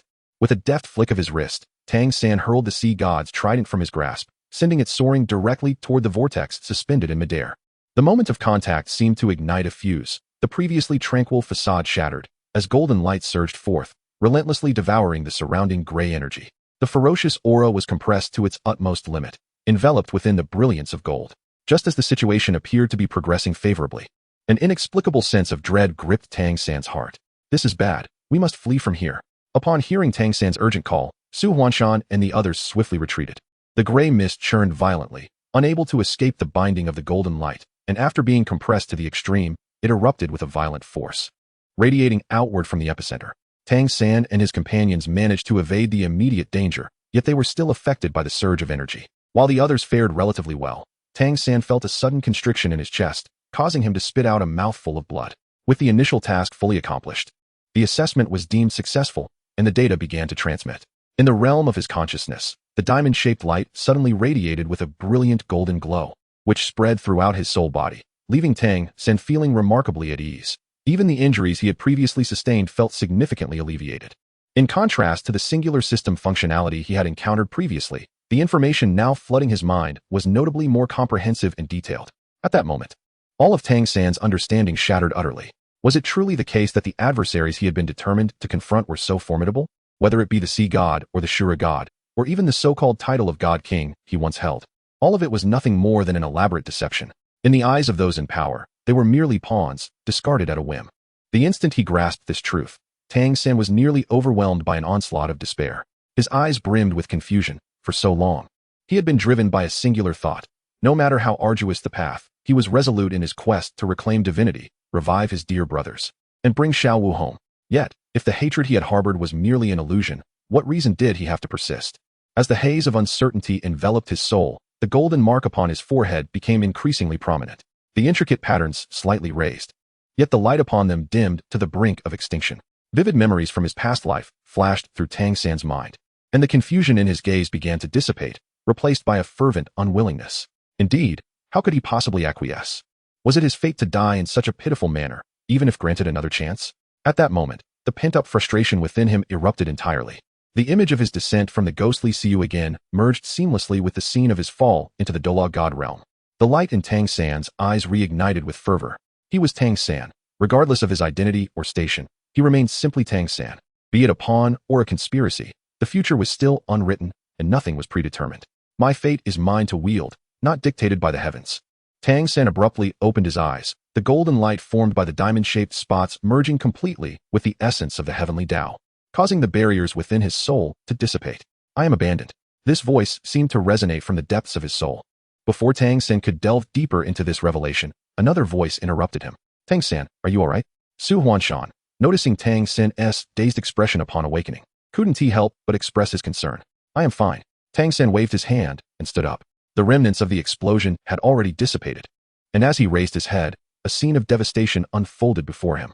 The barrier between the extremes of ice and fire had been shattered, with the red and blue liquids intertwining, creating a breathtaking fusion of flames and frost that continuously formed shapes reminiscent of crystalline ice. The whirlpool in the sky had long since vanished. It was hard to imagine that this place had recently been engulfed in chaos. Had one not witnessed it with their own eyes? With the situation resolved, the group showed no intention of lingering. Su Huanshan promptly prepared to lead the others back to Shrek Academy. At that moment, Han, destined by fate, was preoccupied with the newly acquired information, his mind elsewhere. Initially, Su Huanshan and the others were concerned about the potential wrath of the 100 Ghosts Douluo, yet to their surprise, he merely cast a meaningful glance at Tang San before departing. It seems that the news possessed by the Spirit Hall is far more detailed than ours. Su Huanshan remarked with a hint of lamentation, his gaze fixed on Xiangxi as he observed her reaction. There's no need for such subtlety, Elder. My knowledge is no greater than yours, Xiangxi replied, her attention shifting as she cradled the black cat and swiftly ascended the treetops, soon disappearing from view. Su Huanshan sighed, leading the group on their journey home. Overall, the expedition had been relatively smooth. The disturbance in the Sunset Forest had been eradicated without significant damage. Chapter 52. The truth. As they traveled at full speed, the atmosphere grew increasingly oppressive. They could all sense that a conspiracy was slowly encroaching upon them. A storm is approaching. Tang San sensed that his soul body had become increasingly solid, and after undergoing tempering, his physique had grown more agile and robust. He could effortlessly keep pace with Su Huanshan and the others. Upon returning to the academy, it was already midnight. The elders departed swiftly, and after a brief moment of hesitation, Tang San made his way back to the courtyard he had occupied previously. The courtyard was shrouded in darkness, devoid of any light or shadow. In the stillness of the night, it appeared even more desolate, as if stripped of all traces of humanity. Tang San paused momentarily as he pushed open the door, dismissing the notion that anyone else was awake. He quietly returned to his room. Once lying on the bed, he began to sift through the information in his mind.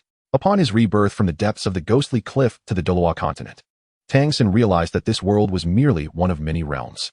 After attaining divinity, he even had the opportunity to engage with the powers of space. Each flower embodies a world, each leaf, a bodhi.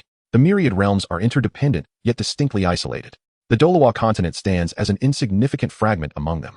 Just as humans possess a lifespan, so too do worlds. The more advanced the realm, the longer its existence. Even the essence of a world harbors an intrinsic fear of annihilation. Driven by this fear, it relentlessly pursues growth at any cost. The simplest method for a world to evolve is through consumption, devouring smaller realms to ascend into a higher existence. However, such grand consumption is not without peril. Should the strengths of the realms be comparable, the endeavor could yield disastrous results.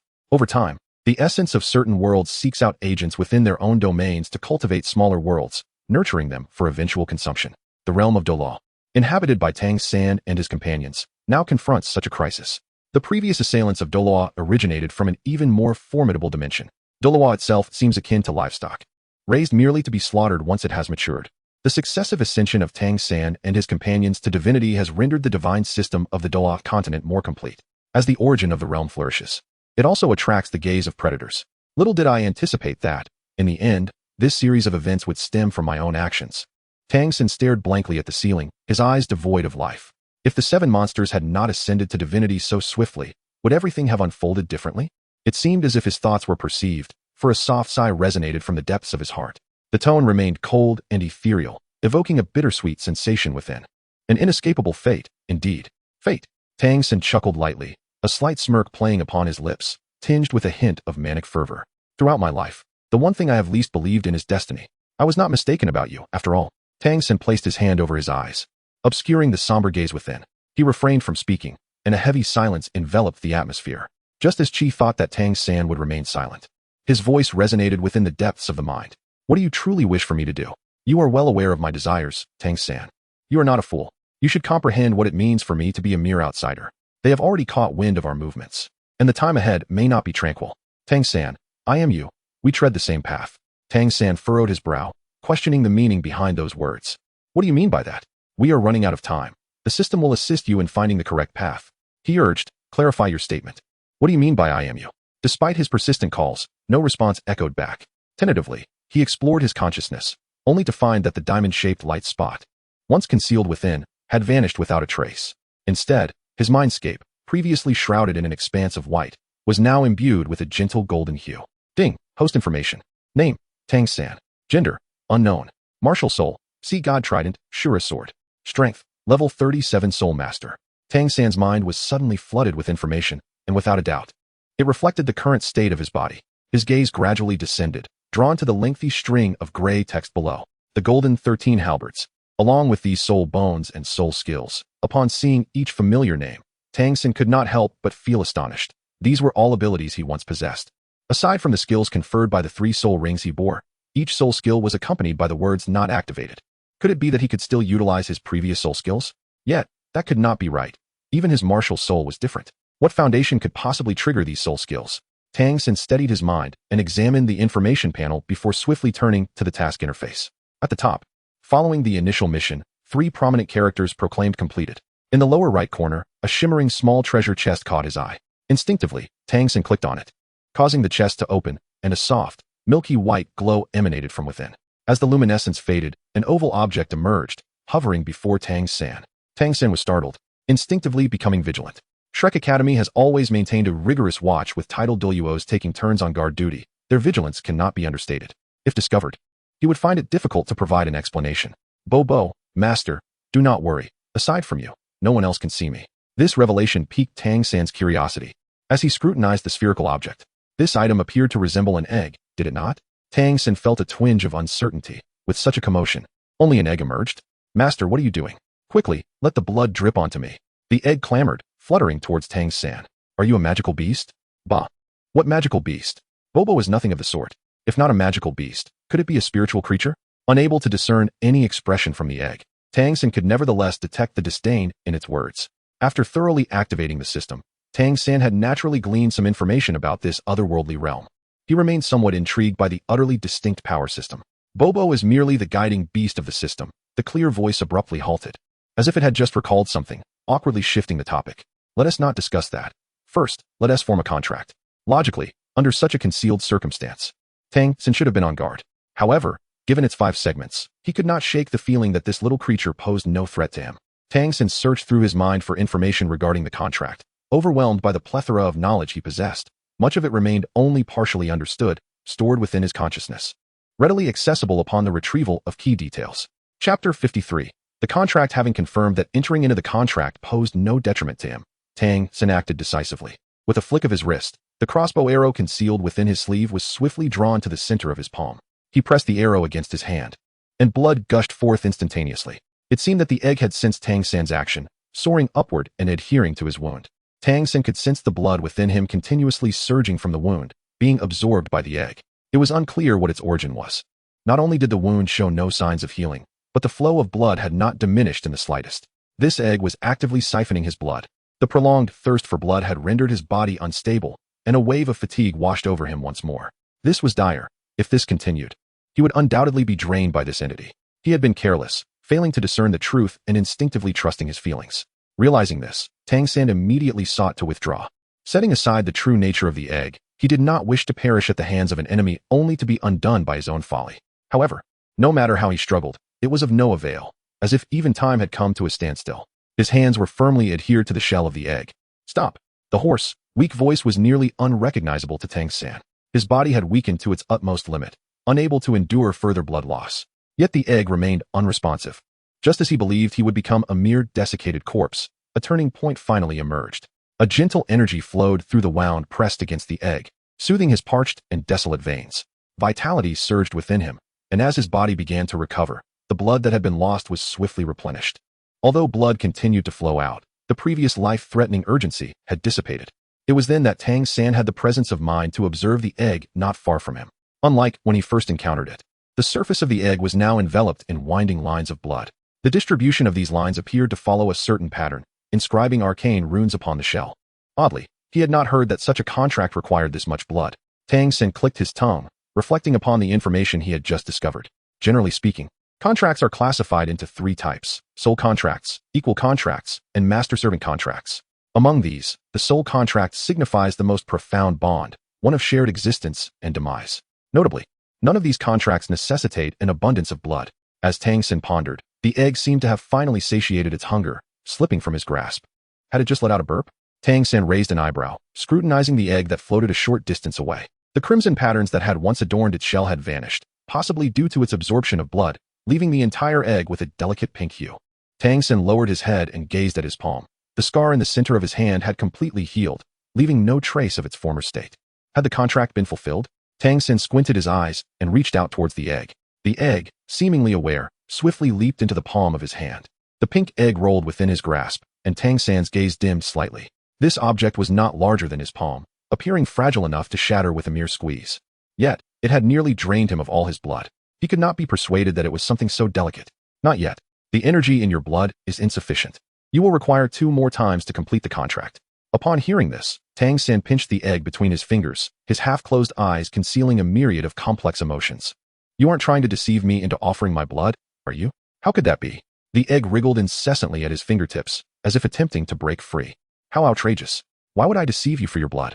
If it weren't for the low energy in your blood, I wouldn't waste my efforts like this. Observing its fervent reaction, Tang San realized that it was indeed truthful. It was likely that the energy which had previously aided in restoring his blood was also a product of this egg's influence. Enough of this. After Tang San finished speaking, he no longer paid attention to the egg, casually placing it aside as he reclined on the bed and closed his eyes. The egg hesitated for a moment before flying to Tang San's pillow and remaining still. Tang San was not asleep. Instead, he was incessantly recalling the events of the past in his mind. The deities spoken of in the Douluo continent merely represent a certain level of cultivation.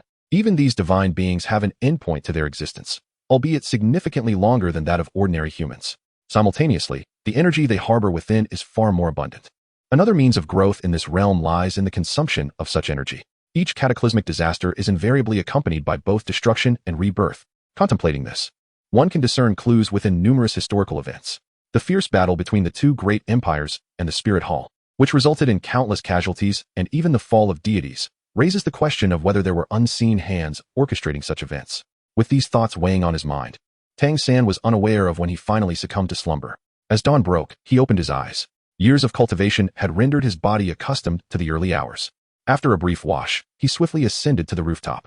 As the first rays of light appeared on the horizon, a purple aura flickered in Tang San's eyes. Once the purple mist completely dissipated, he withdrew his gaze, leaping out of the courtyard and making his way to the lakeside with a light jog. After undergoing the divine power refinement, Tang San realized that such a degree of training was of no consequence to him. He completed several laps effortlessly and returned to the courtyard, somewhat resigned to this fact. The hour was already late. Logically, the reserve members of the Shrek 7 monsters should have commenced their training by now. However, upon pushing open the courtyard door, he found no one in sight. Could they still be asleep? It seemed unlikely. Those few held the Shrek preliminaries in high regard and would not be so negligent. Was it possible that something had occurred? Tang San briskly approached the door of Dai Yuanheng's room and rapped gently upon it. Dai Yuanheng, are you there? He called several times, yet no response was forthcoming. Just as he was about to force his way inside, another voice resonated from the courtyard. Tang San, upon waking, swiftly make your way to the Elder's Pavilion in the inner courtyard. There are urgent matters to discuss. It was Su Huanshan. Following the direction of the voice, Tang San spotted a mirror hanging from the eaves. Based on the fluctuations of soul power, it appeared to be a soul-guiding artifact. Su Huanshan's voice emanated from the mirror, and he was not close to it, allowing Tang San to glimpse the others accompanying him. In addition to several familiar faces from the last encounter, there was also a new visage among them. Tang San would naturally not refuse. The current situation was beyond what he could manage alone. To confront a world single-handedly, one would either be a fool or a madman. Yet, little did Tang San anticipate that, not long thereafter, he would indeed be labeled a madman by others. Chapter 54. Shared knowledge. It was evident that Su Huanshan had given prior instructions, as Tang San encountered no obstacles on his journey. The moment he entered the Elder Pavilion, he instantly captivated everyone's attention. Observing the identical reactions from last time, Tang San couldn't help but twitch his lips. To be honest, he genuinely disliked such intrigues. Oh, just as we were speaking of you, Su Huanshan remarked, glancing up and smiling at Tang San upon hearing the commotion. Tang San found it difficult to discern his thoughts and remained motionless at the doorway. Indeed, there was an aura of divine power. Divine power? Tang San was taken aback and turned his gaze towards the direction from which the voice emanated, just in time to catch sight of the middle-aged man seated in the main position. His eyes narrowed slightly, a warm smile graced his lips, and he exuded an air of scholarly elegance, appearing to pose no threat whatsoever. Tang San could not believe that this man was as harmless as he appeared. I was unaware of the presence of the esteemed God King and failed to extend my greetings. I hope for your understanding. The middle-aged man rose and cupped his fists in a gesture of respect towards Tang San. What? Are you attempting to intimidate me upon our first meeting? Surely. This is an underestimation of my worth. Upon hearing that familiar title once more, Tang San felt little stir within his heart. After assimilating a wealth of information from the system, it was as if his soul had been instantly replenished. The past entanglements of love and hate seemed to be dulled by an influx of memories, and at times, reflecting on them felt as though they belonged to a bygone era. There is no need for such formality, Director. I am hardly deserving of the title of God King at this moment. Upon hearing this, the middle-aged man chuckled softly and gestured towards a seat beside him, inviting Tang San to take a seat. Please, have a seat. There is much to discuss, and I doubt we can cover it all in a brief moment. Tang San did not decline and seated himself as per his inclination. Following this, the man remained silent, while Su Huanshan approached the center with a wooden box in hand. He reached into the box and retrieved a bead, which, upon the infusion of soul power, gradually levitated into the air. Such recording beads are not uncommon. They capture the circumstances of the moment once soul power is applied. Su Huanshan's decision to present it now suggests that there have been developments regarding prior events. Indeed, what unfolded before them was the scene from the initial disturbances. On the second day of our journey to the Sunset Forest, the Douluo forest underwent a dramatic transformation, attracting soul beasts. Each bead represents a rift in space.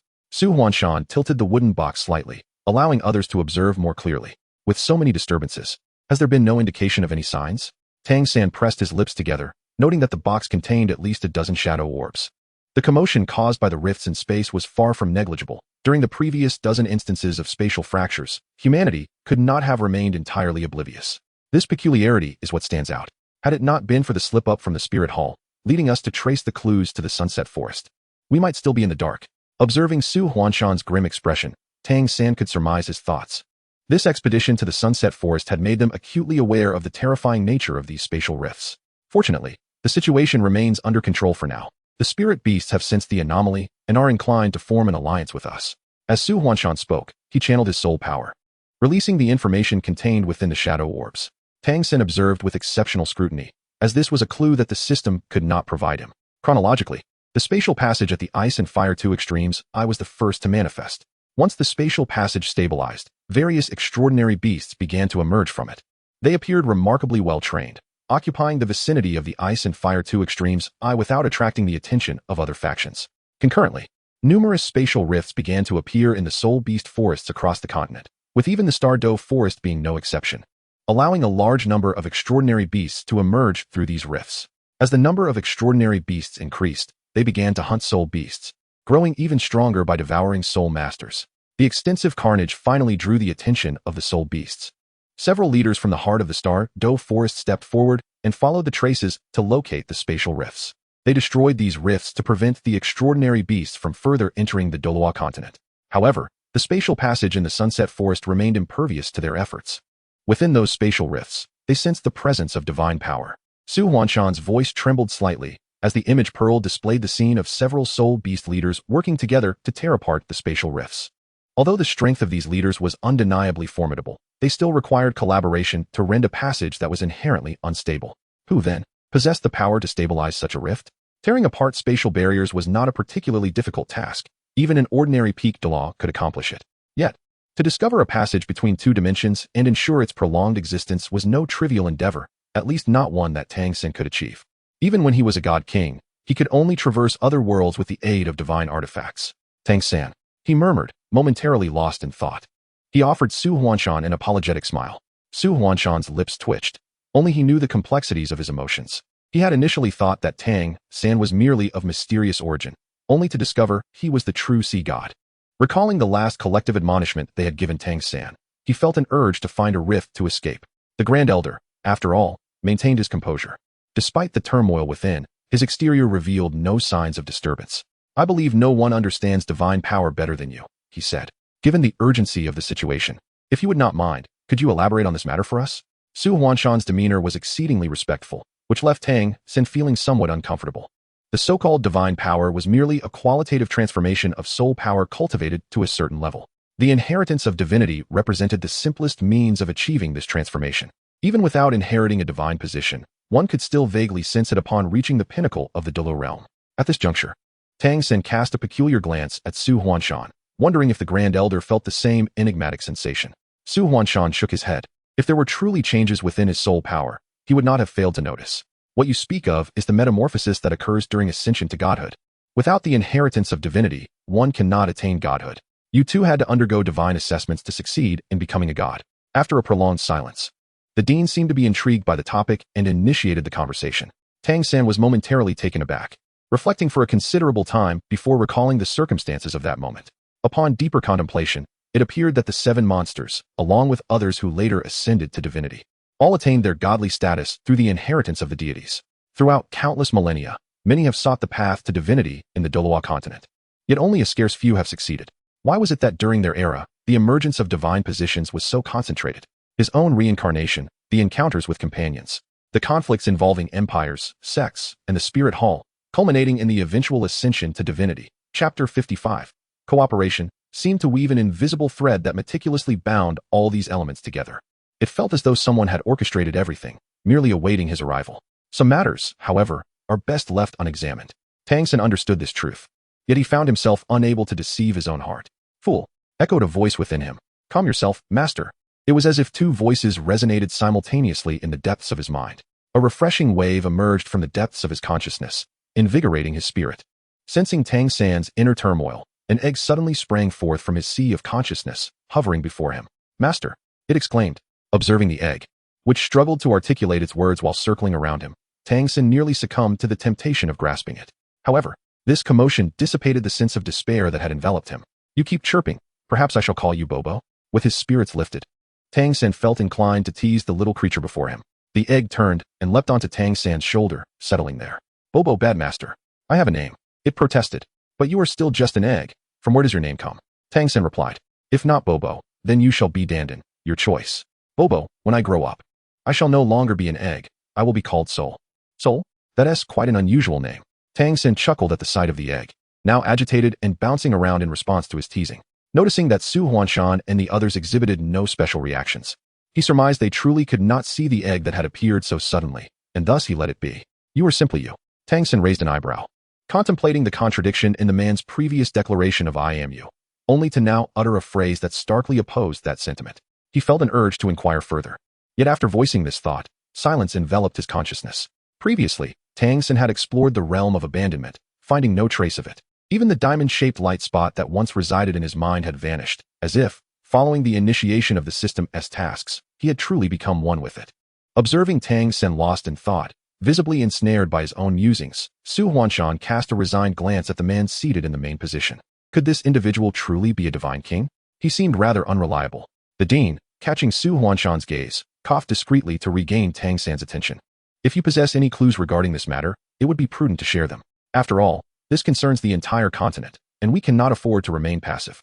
While our strength may be limited, we can still offer assistance. The dean added, there is no need for such formality. There are no divine kings here. Simply address me by my name.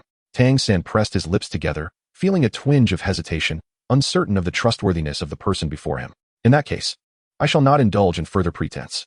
Perhaps you could simply address me by my name. Upon hearing this, Tang San was momentarily taken aback.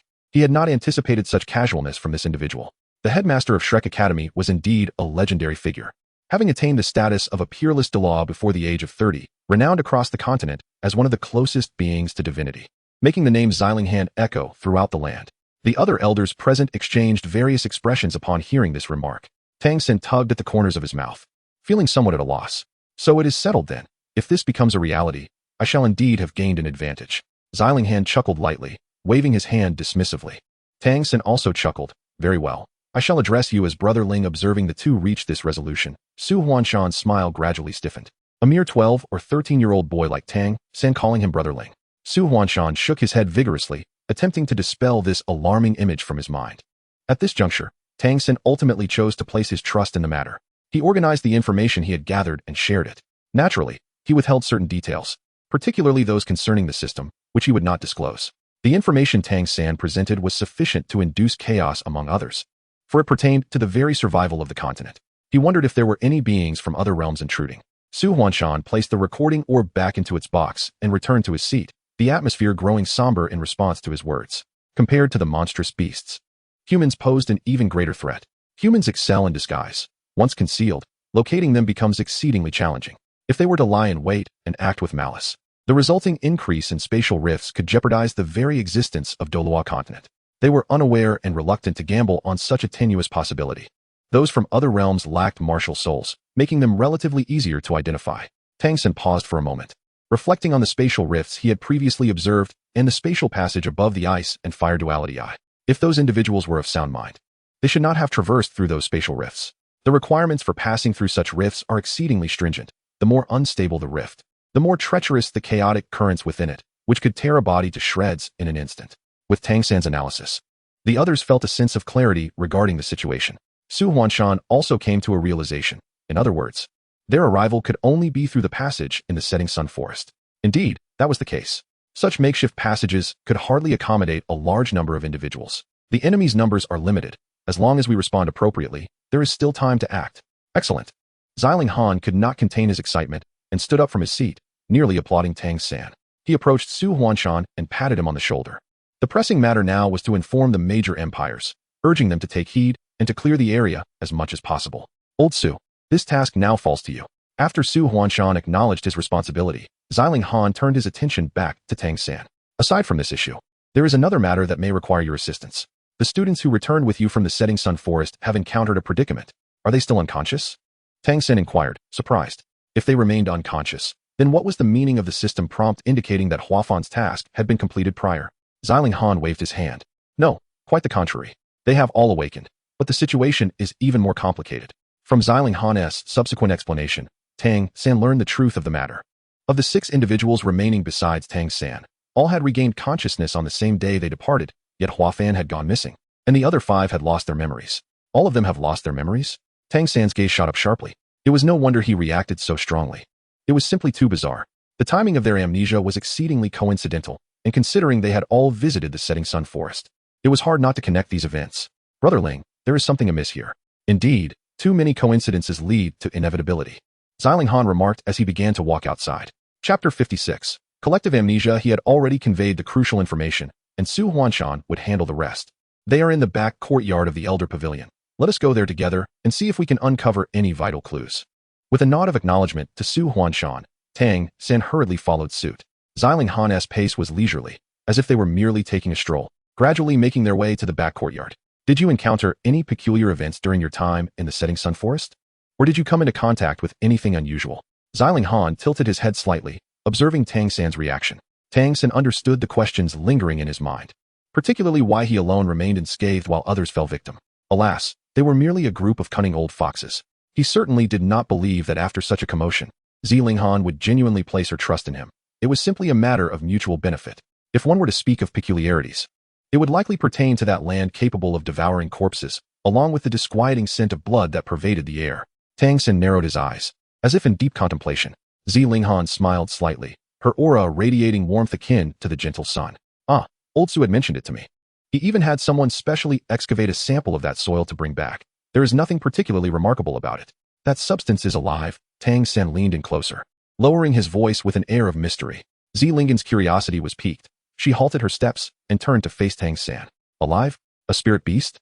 Despite having lived for many years, Xiling Han had never heard of soil being classified as a spirit beast. There are indeed plant-type spirit beasts, so perhaps there exists a soil type as well? Noticing the contemplative expression on Xilingan's face, Tang San couldn't help but chuckle inwardly. This person, truly, is the esteemed dean of Shrek Academy, the unparalleled genius Douluo Xiling Han. It is not a spirit beast. I suspect it may originate from another realm. The specific type and time frame remain uncertain, but it seems I may need to visit the Sunset Forest in the near future. As Tang San spoke, he gestured for Xiling Han to continue walking. The two engaged in conversation as they traversed, deeming it unnecessary to linger and squander time. Regardless of what it was imperative to eliminate it swiftly, for leaving it be would ultimately result in calamity. You need not worry about this matter. I shall dispatch someone to handle it. In a few days, accompany me to the Stardow Forest. The backyard was not far away, and soon they arrived at the courtyard of Dai Yuanheng and the others. The Soul Master stationed at the entrance saluted Xiling Han and cleared the way. As the two pushed open the door, they were greeted by a large face, and Tang San nearly instinctively delivered a kick. Xiaohuan, what are you doing? Resisting the impulse to strike, Tang San twitched his lips. Finally, someone has arrived. Observing the boy before him with a foolish grin, Tang San found it impossible to reconcile this individual with the previously cold and taciturn figure. This was more than mere amnesia. It was a complete transformation. Tang San scrutinized Xiaohuan from head to toe, his expression peculiar. Xiling Han, however, was entirely unfazed, pushing Tang San inside and promptly closing the door behind them. This is precisely why I said the situation is troublesome. Well then, let us discuss it further inside. Bobo, be cautious, master. This person is suspicious. Suddenly, the soul residing in his consciousness spoke up. What is it? Tang San discreetly cast a glance at Xiao Huan, inquiring within his mind. Bobo, his soul does not align with his body, and his aura is quite chaotic. The discord between his soul and body was indicative of possession, a phenomenon previously mentioned in the system's records. Could he be one of those so-called cultivators from that world? Tang San pressed his lips together, a shadow of concern clouding his gaze.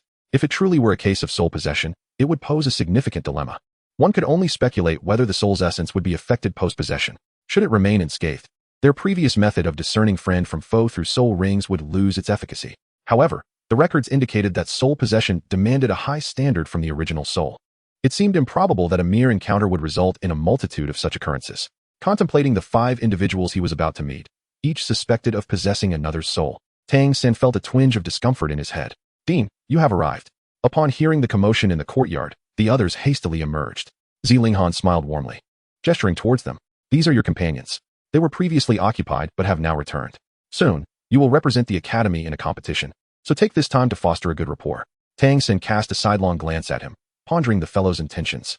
Had he not just mentioned wanting to venture into the Star Dough Forest together in a few days?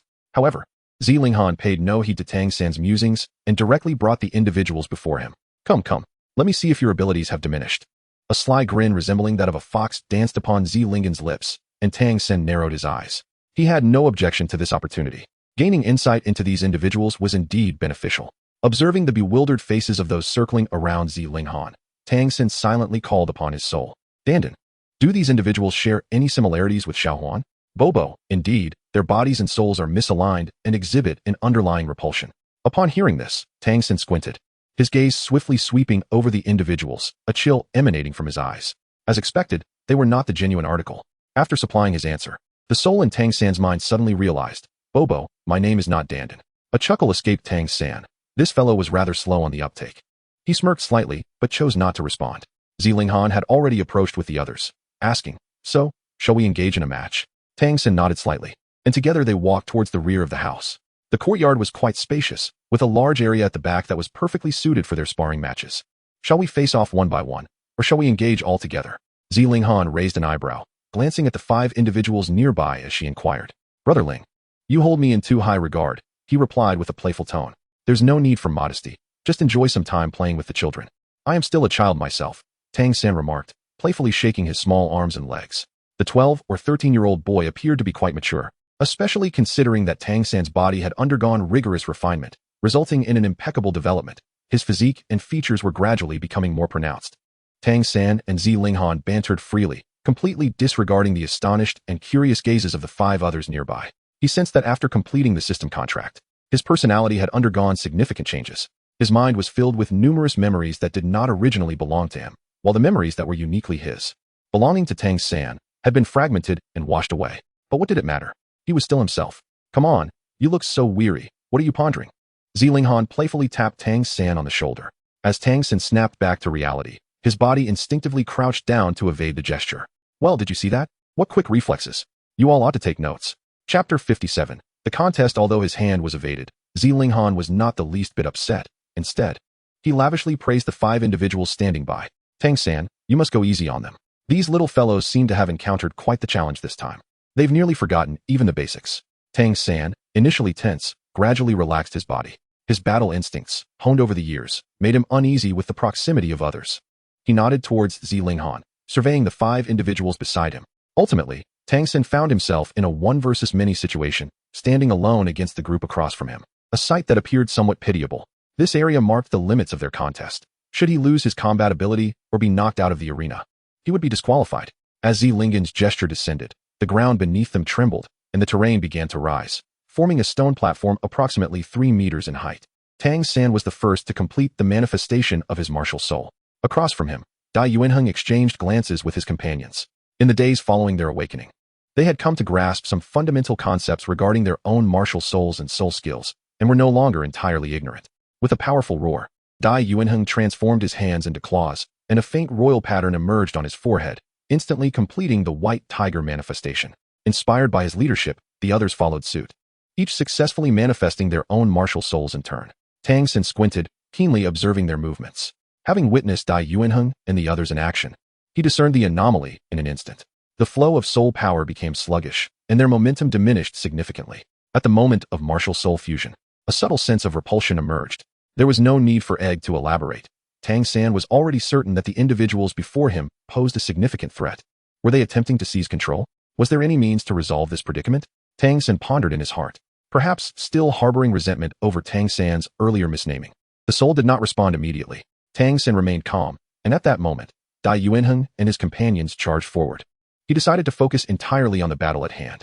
Leading the charge, the powerful Dai Yuanheng did not employ any soul skills. Instead, he advanced with his sharp claws aimed directly at Tang San's face. Tang San lowered his body and deftly shifted to the side, executing a swift kick at the spot he had just vacated. Dai Yuanheng's claw struck forth, only to be met directly by Tang San's kick, causing him to stagger back a step. Seizing the momentum, Tang San propelled himself towards Huang Yu's position. In the face of multiple adversaries, it was prudent to first target the support-type soul masters. Huang Yu, stationed at the rear of her team, had just employed her first and second soul skills to grant Dai Yuanheng and the others enhancements in speed and strength. Upon noticing Tang San charging towards her, she hurriedly ran towards Dai Yuanheng and the others. Dai Yuanheng and his companions quickly realized Tang San's intentions and rushed to catch up with Huang Yu. As a soul master, Xiao Huan was naturally the fastest. Rather than attempting to impede Tang San, he adopted an offensive stance, aiming a thrust towards Tang San's back. Even if this strike failed to inflict significant harm, Tang San had no desire to sustain an injury. He deftly slid aside, his form gliding like a specter, veering towards the side. With Xiao Huan's strike missing its mark, he leaned forward, and the dagger slipped from his grasp, hurtling towards Tang San. At the moment Tang San turned around, he happened to witness Xiao Huan flinging the dagger into the air. He raised an eyebrow. His gaze towards Xiao Huandong tinged with a hint of astonishment and suspicion. The Tang sect's flicking sword? No, it merely resembles it. It seems that ancient martial arts also exist in that world. With a flourish, the trident of the sea god in hand, I confronted the soul pursuing dagger head-on. Tang San flicked his wrist, and with a crisp sound, the dagger was deftly deflected. As the two engaged in battle, Dai Yuanheng and Tang Shilian arrived on the scene. Ling Feng swung his sword fiercely at Tang San, while Tang Shilian hurled her Haotian hammer. The four surrounded Tang San from all sides, with Huang Yu retreating behind them once more. I remarked, what significance does this skirmish hold without the use of soul skills? Zilinghan twitched her lips. Weapons such as hammers, swords, and daggers were being wielded, and even Dai Yuanheng resorted to claw attacks. Were it not for Huang Yu, he might have genuinely thought he was witnessing a martial arts contest. This is crucial for your qualification in the preliminaries. The title of the 7 monsters is not immutable. You will inevitably face challenges, and should more exceptional candidates arise, you risk disqualification. Do not lament when that time comes. Upon hearing this, the expressions of Dai Yuanheng and the others visibly shifted. A smirk graced Tang San's lips. For those who had never employed soul skills, it was naturally easy to forget. However, such peculiar titles shouldn't hold great significance for these outsiders, should they? Witnessing their intense reactions, could it be that they have set their sights on the Continental Soul Master competition? Have these individuals already encountered the Spirit Hall? A myriad of conspiracy theories flitted through Tan Shan's mind. He shook his head, casting aside the chaotic thoughts. Even if questions lingered, they could wait until after the competition. With Zilingan's reminder, it was likely these individuals would not repeat such absurd mistakes. Tang San's figure swayed as he deftly evaded Ling Feng's long sword. Darting towards Tang Xinlian, he brandished his trident, which collided with the Haotian hammer, producing a resonant sound akin to the clash of metal. In the ensuing momentum, Tang San brushed past Tang Xinlian. At the side of Xiao Huan, the second soul ring glowed brightly, and a dagger of dark purple light, known as the Soul Chaser, lunged towards the back of Tang San's heart. This was his second soul skill, aptly named Soul Chaser, which possessed an innate tracking ability, rendering it impossible to evade.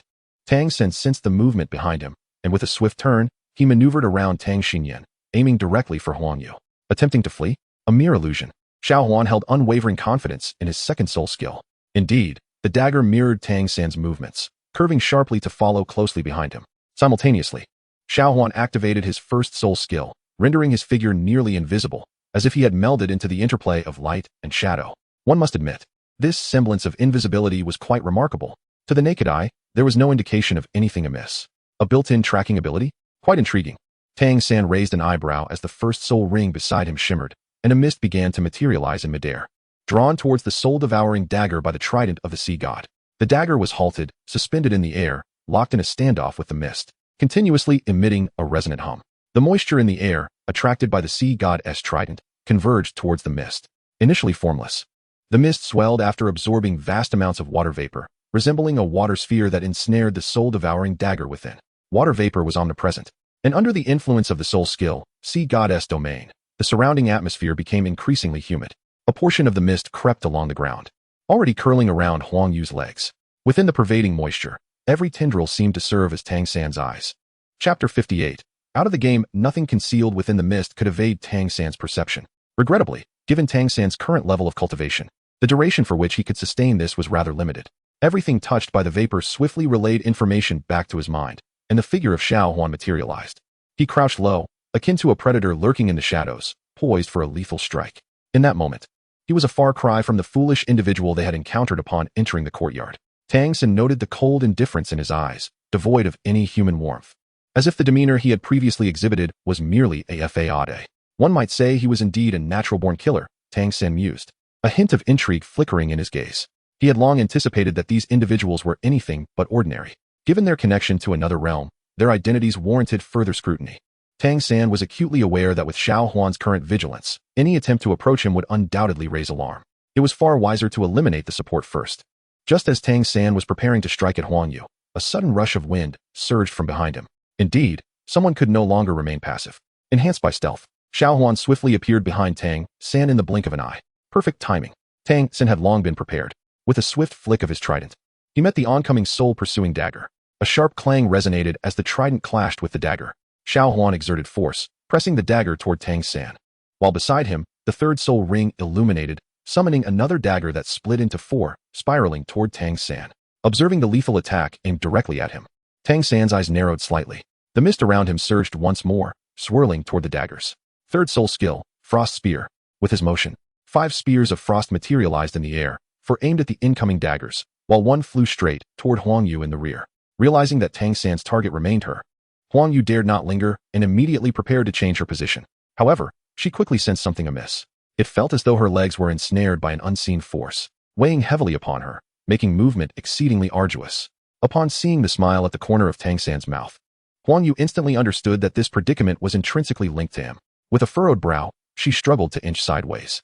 Just those few laborious steps allowed her to evade the incoming spear.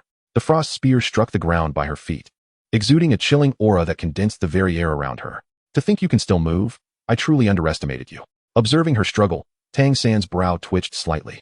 The binding effect of the sea goddess domain was formidable, yet this individual still managed to move, indicating her remarkable willpower.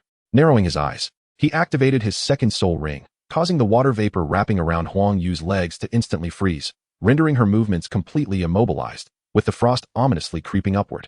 What is this cursed thing? In her desperation, Huang Yu clawed at the ice, only to find that her efforts were futile. Instead, they hastened the stiffness in her hands, leaving her genuinely afraid to move recklessly. The remaining 4 spears collided with the soul-pursuing dagger, dissolving into shimmering light before dissipating completely. Simultaneously, Dai Yuanheng and his companions, now enveloped in the mist, sensed something was amiss.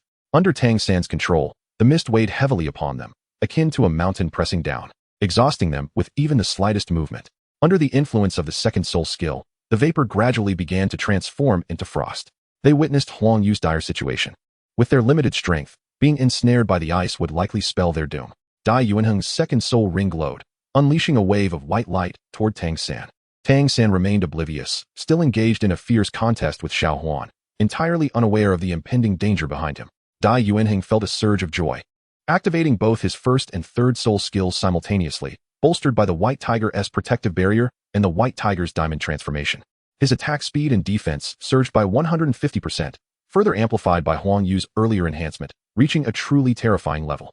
The mist could not withstand his claws, which tore a gash through it. Dai Yuanheng's figure slipped through the opening, and without the mist to impede him, his speed became almost a blur. As he successfully escaped, Tang Xinlian and Ling Feng also swiftly devised a plan. Tang Xinlian wielded the Haoyan hammer, her third soul ring illuminating beside her. With a flourish, she activated her third soul skill, Haoyan Shock. A wave of black and gold light emanated from the Haoyan hammer, dispersing outward. Tang Xinlian distinctly sensed the pressure binding her begin to wane significantly, a glimmer of hope for liberation emerging. This was splendid. If things continued in this manner, a second attempt would surely grant her freedom. As her escape drew near, Tang Xinlian could hardly conceal her exhilaration. Ling Feng, however, was not as fortunate. His soul skills primarily enhanced the longsword itself, making it nearly impossible to unleash them amidst the confinement of the mist. Just as he was about to make contact with Tang San, a spark of excitement flickered in Dai Yuanheng's eyes. In an instant, an unexpected shift occurred as Tang San's body twisted at a peculiar angle, moving sideways.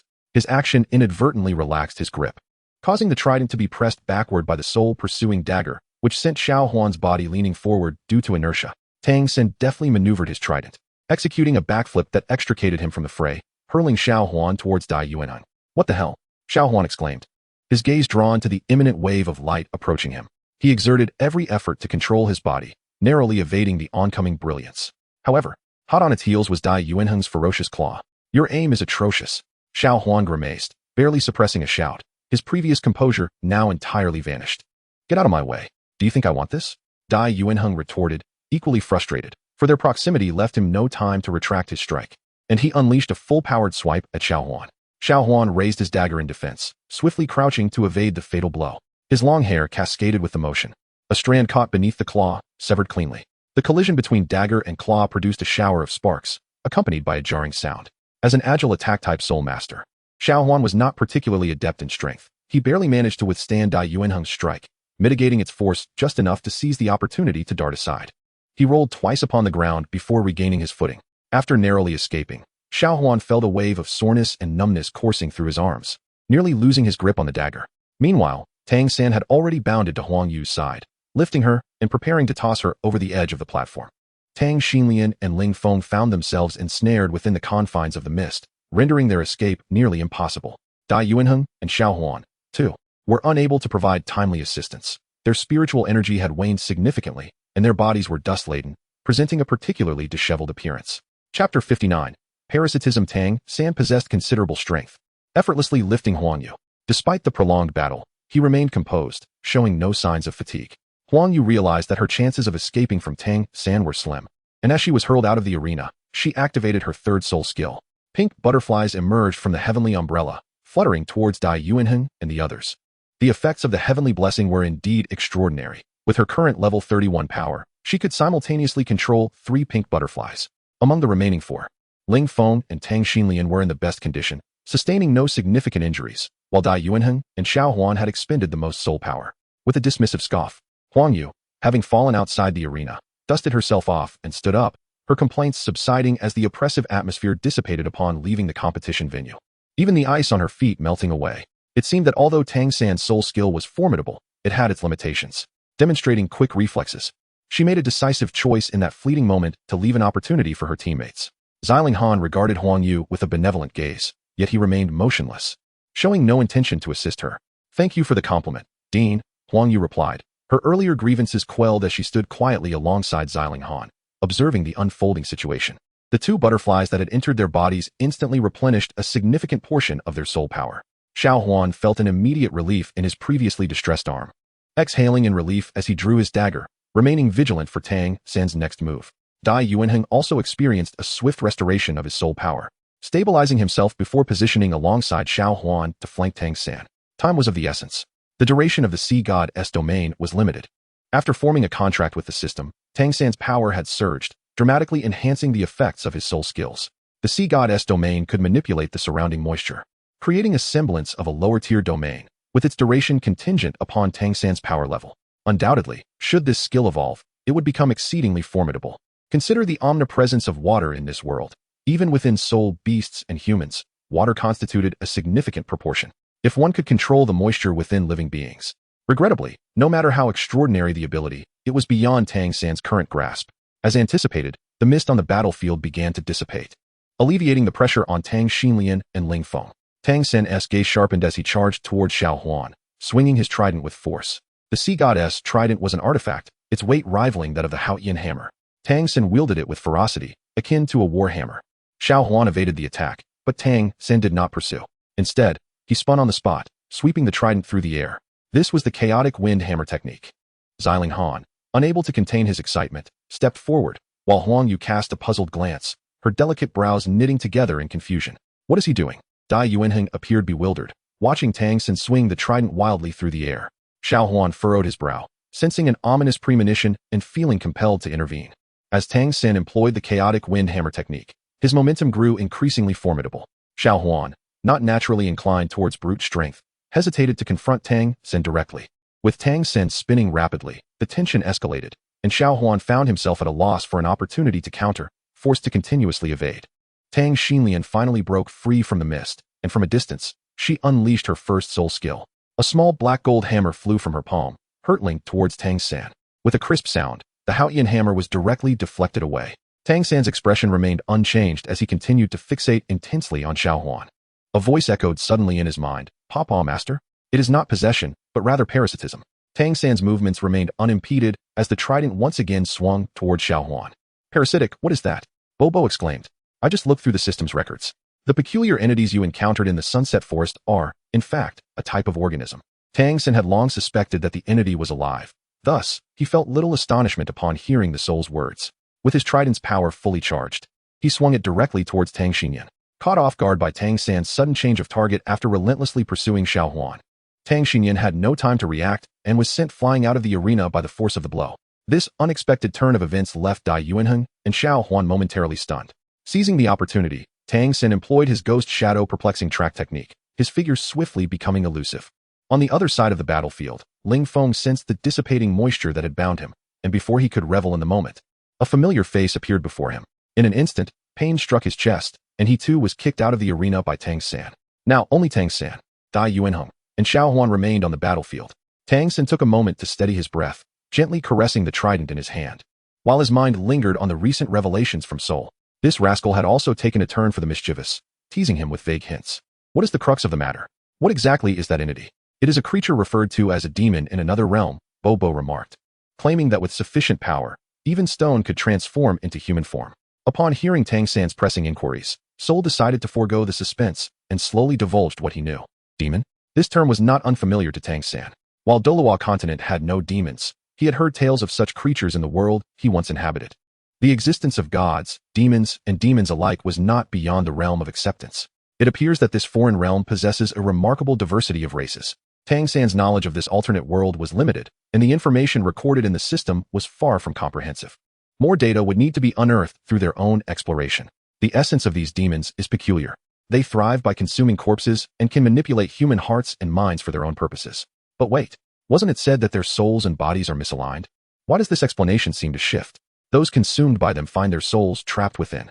The term parasitism refers to the release of these souls, showcasing control over the living vessel. These individuals are entirely subjugated by the demons, unable to seize the body for rebirth, which is distinct from possession. Seoul continued with his exposition as Dai Yuanheng and Xiao Huan launched another assault. Tang San deftly evaded, engaging in combat with the two. Is there a solution? Bobo replied, Master, not at this moment. At this juncture, Seoul's tone noticeably dipped, though it quickly regained a spirited resolve. Once our contract is completed, the illustrated guide will activate. Bobo, at that time, we shall discover the means to combat this entity. Chapter 60. An unexpected turn. Tang San twitched his lips at the thought of having to endure 2 more blood draws, feeling a twinge of headache. Nevertheless, it was merely 2 days. He would persevere through it. At that moment, Tang San stood face to face with Dai Yuanheng, while Xiao Huan, utilizing the concealment effect of his first spirit ability, once again vanished from sight, biding his time. The sea god's realm was currently inaccessible, so Tang San extended his divine consciousness, remaining vigilant of his surroundings. Simultaneously, the third spirit ring beside him glimmered, and a frost spear shot forth towards Dai Yuanheng. Tang San currently possesses 3 soul skills. The first soul skill has the most significant impact, yet its usage is the most stringent. In contrast, the second and third soul skills are employed more frequently. Dai Yuanheng swiftly evades the spear, his assault on Tang San unwavering. His circumstances are also far from optimistic. The enhancement from the Huang Yuetian Luosan has begun to wane. It will not be long before the potency of the White Tiger's protective barrier and the White Tiger's diamond transformation diminishes as well. At that point, the two of them will undoubtedly find themselves no match for Tang San. Their only opportunity lies in defeating Tang San before the enhancement dissipates. However, it becomes evident that Dai Yuanheng has underestimated the situation. Tang San is not an adversary to be trifled with. Tang San slipped and lowered his figure, while Dai Yuanheng's claws swept directly above his head. With a swift motion, the sea god trident in his hand was thrust forward, striking directly at Dai Yuanheng's chest. Tang San's strength was formidable, and with a powerful strike, he forced Dai Yuanheng to stagger backward several steps.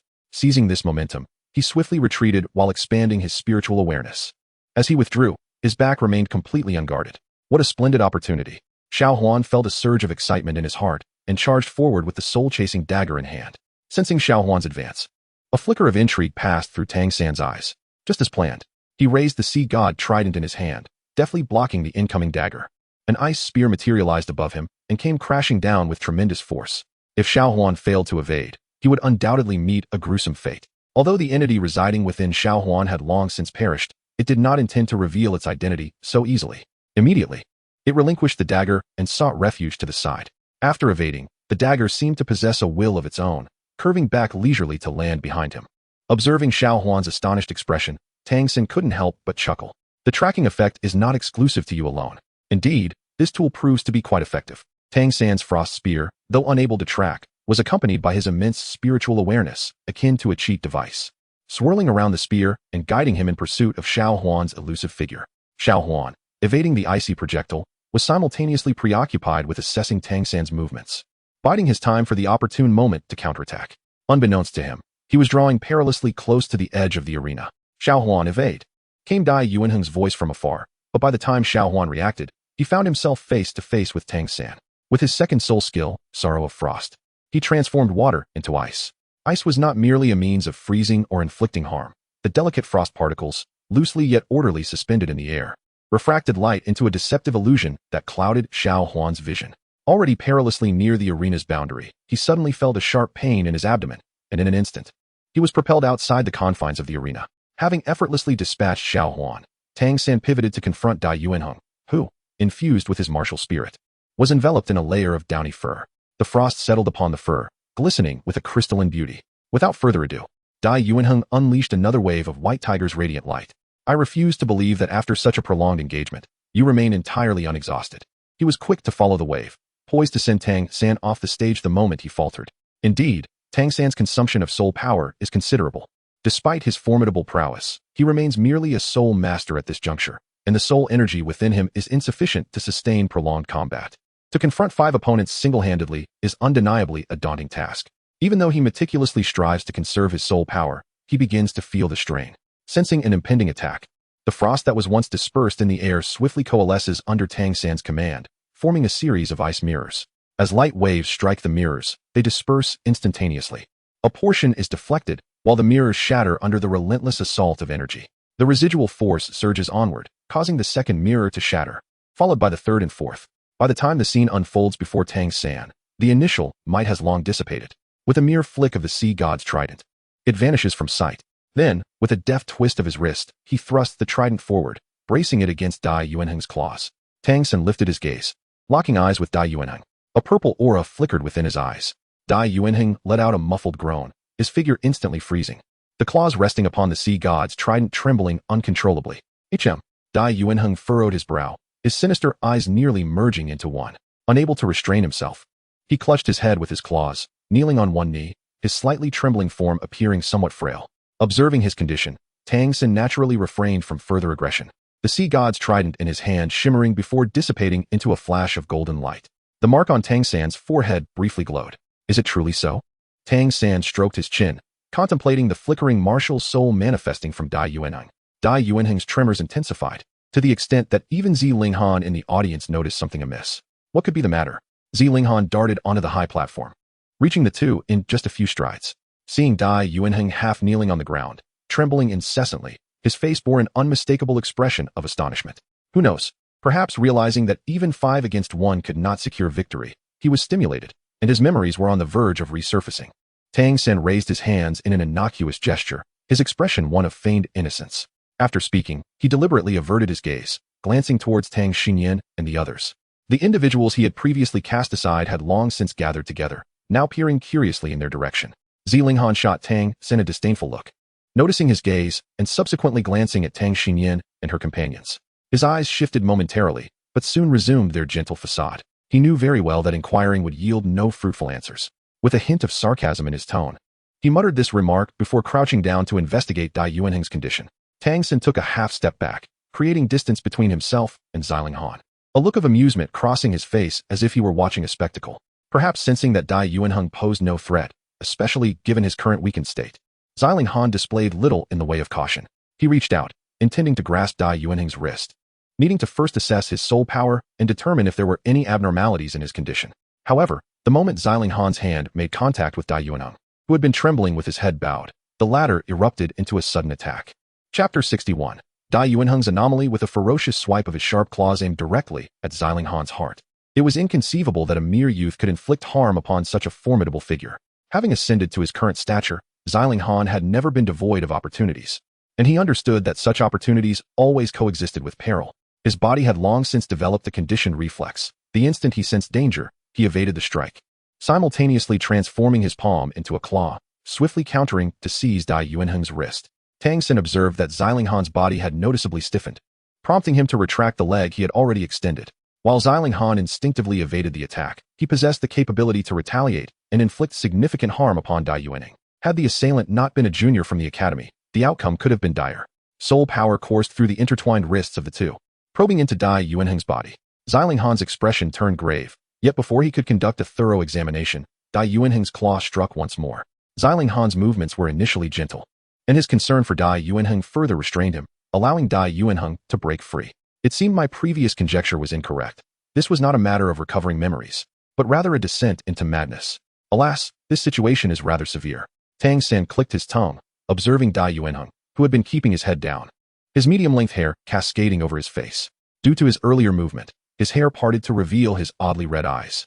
With a fierce roar, Dai Yuanheng lunged forward, his body resembling that of a wild beast, charging once again at Xiling Han. Xiling Han furrowed his brow, his expression clearly tinged with displeasure. Dai Yuanheng's incessant aggression left him unable to conduct a proper investigation. As he cast his gaze aside, he caught sight of Tang San, who wore an amused expression, and Xiling Han suppressed his urge to strike, allowing a gentle smile to grace his lips. Since you wish to be entertained, I shall surely oblige. A flush of crimson flickered in his eyes, and a petal-shaped mark appeared on his forehead, releasing the overwhelming aura of a peerless Douluo. How troublesome. Casting a glance at Dai Yuanheng, who was almost prostrated by the weight of the pressure, Xiling Han turned his attention back to Tang San. Might I inquire, Your Majesty, are you satisfied with this performance? Xiling Han maintained his warm smile, yet the immense pressure he exuded commanded respect, leaving no one daring to underestimate him. The spectacle orchestrated by the esteemed dean remained captivating. Tang San clapped his hands and stepped towards Xiling Han, their tones distant, as if the familiarity they once shared was merely an illusion. The oppressive aura Xiling Han emitted was unrestrained, enveloping even the distant Tang, Xinlian, and others, who found themselves unable to escape its grasp. They crouched on the ground, desperately shrinking their forms, devoid of any thoughts of resistance. How dull, to become enraged so easily.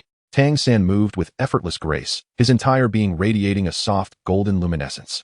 Though he appeared fragile, easily breakable with a mere touch, he stood as steadfast as an impenetrable barrier, repelling all oppressive forces. Observing that golden glow, Zilingan's gaze darkened momentarily. He truly harbored a peculiar fondness for you. What? Tang San, bewildered, could not comprehend Zilingan's meaning. Xiling Han chose not to elaborate further, casting a sidelong glance at Tang San before lowering his head to fiddle with Dai Yuanheng's wrist. Yet, within his crimson eyes lay a myriad of unspoken thoughts. It was utterly perplexing. Tang San rolled his eyes in exasperation, lowering his gaze to observe Dai Yuanheng. Rather than viewing Dai Yuanheng's recent actions as an assault on Xiling Han, it would be more accurate to interpret them as a deliberate attempt to capture his attention. He was employing this unconventional method as a plea for help. What a clever child indeed. Tang San squinted, unabashedly revealing his admiration for Dai Yuanheng. Previously, he had employed the purple extreme demon Eye to launch a mental assault on Dai Yuanheng. At that moment, the controlling entity was likely the intruder. After sustaining damage from the attack, the intruder's consciousness was impaired, affording the suppressed essence of Dai Yuanheng the opportunity to rise in rebellion. Despite the injuries, the invader's soul was significantly more formidable than Dai Yuanheng's, rendering him incapable of reclaiming control over his own body. The intruder evidently needed to leverage the identity of the seven monsters, fearing that if Dai Yuanheng perished, the body would decay, thus refraining from extinguishing his soul.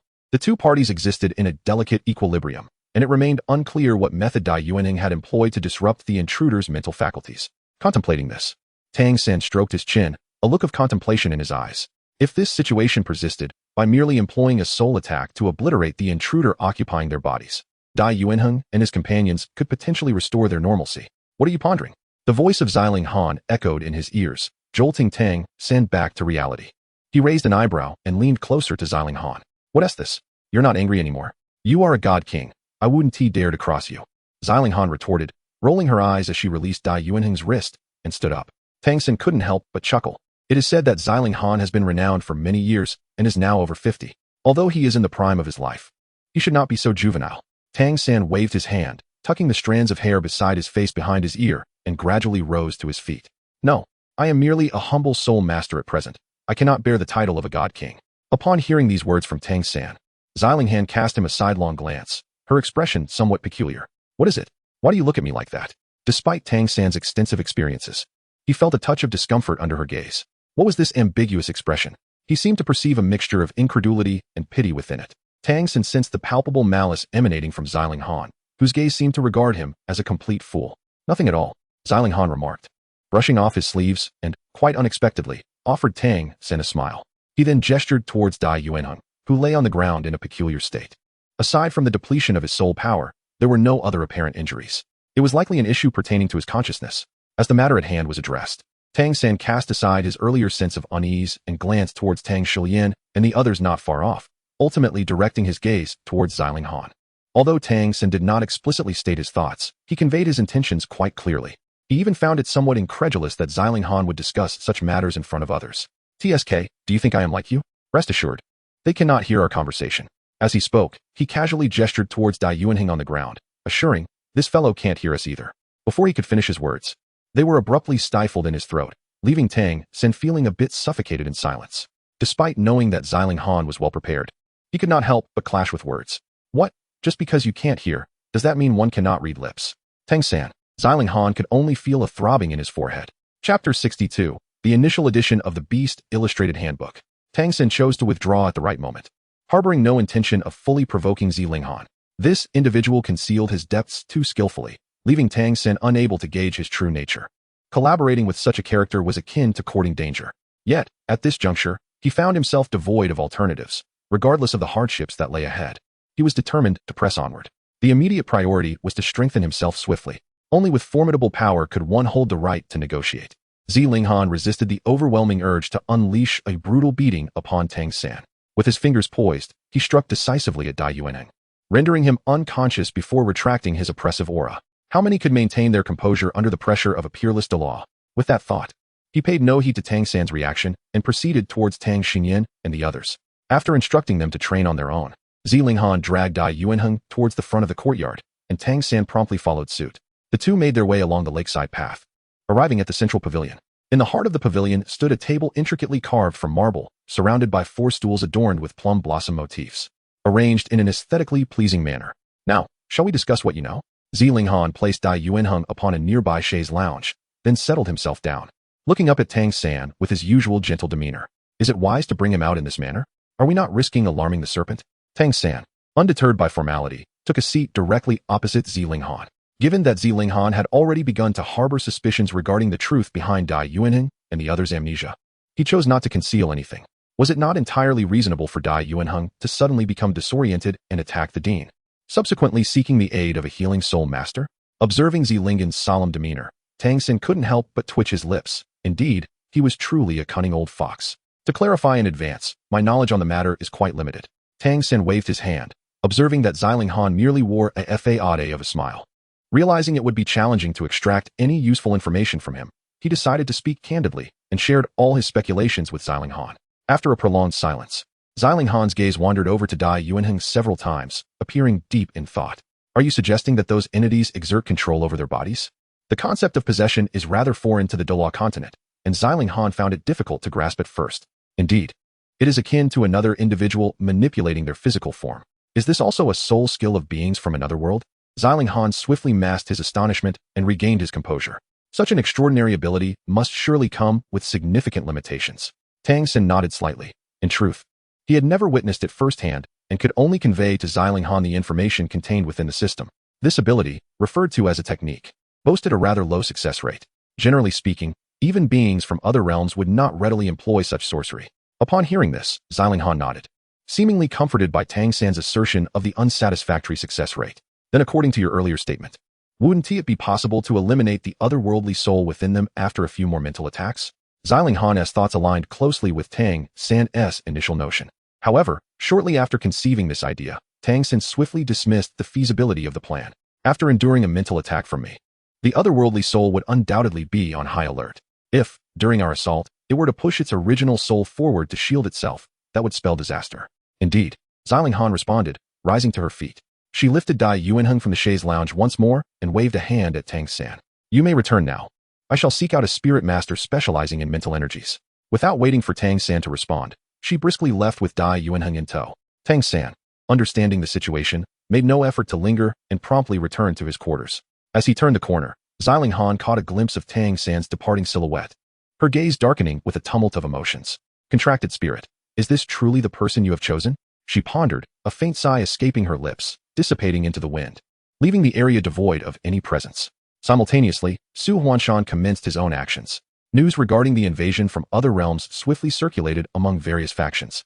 The fear of the unknown rendered them unable to lower their guard. The Empire and numerous influential factions dispatched personnel to the Soul Beast Forest to verify the truth of the information.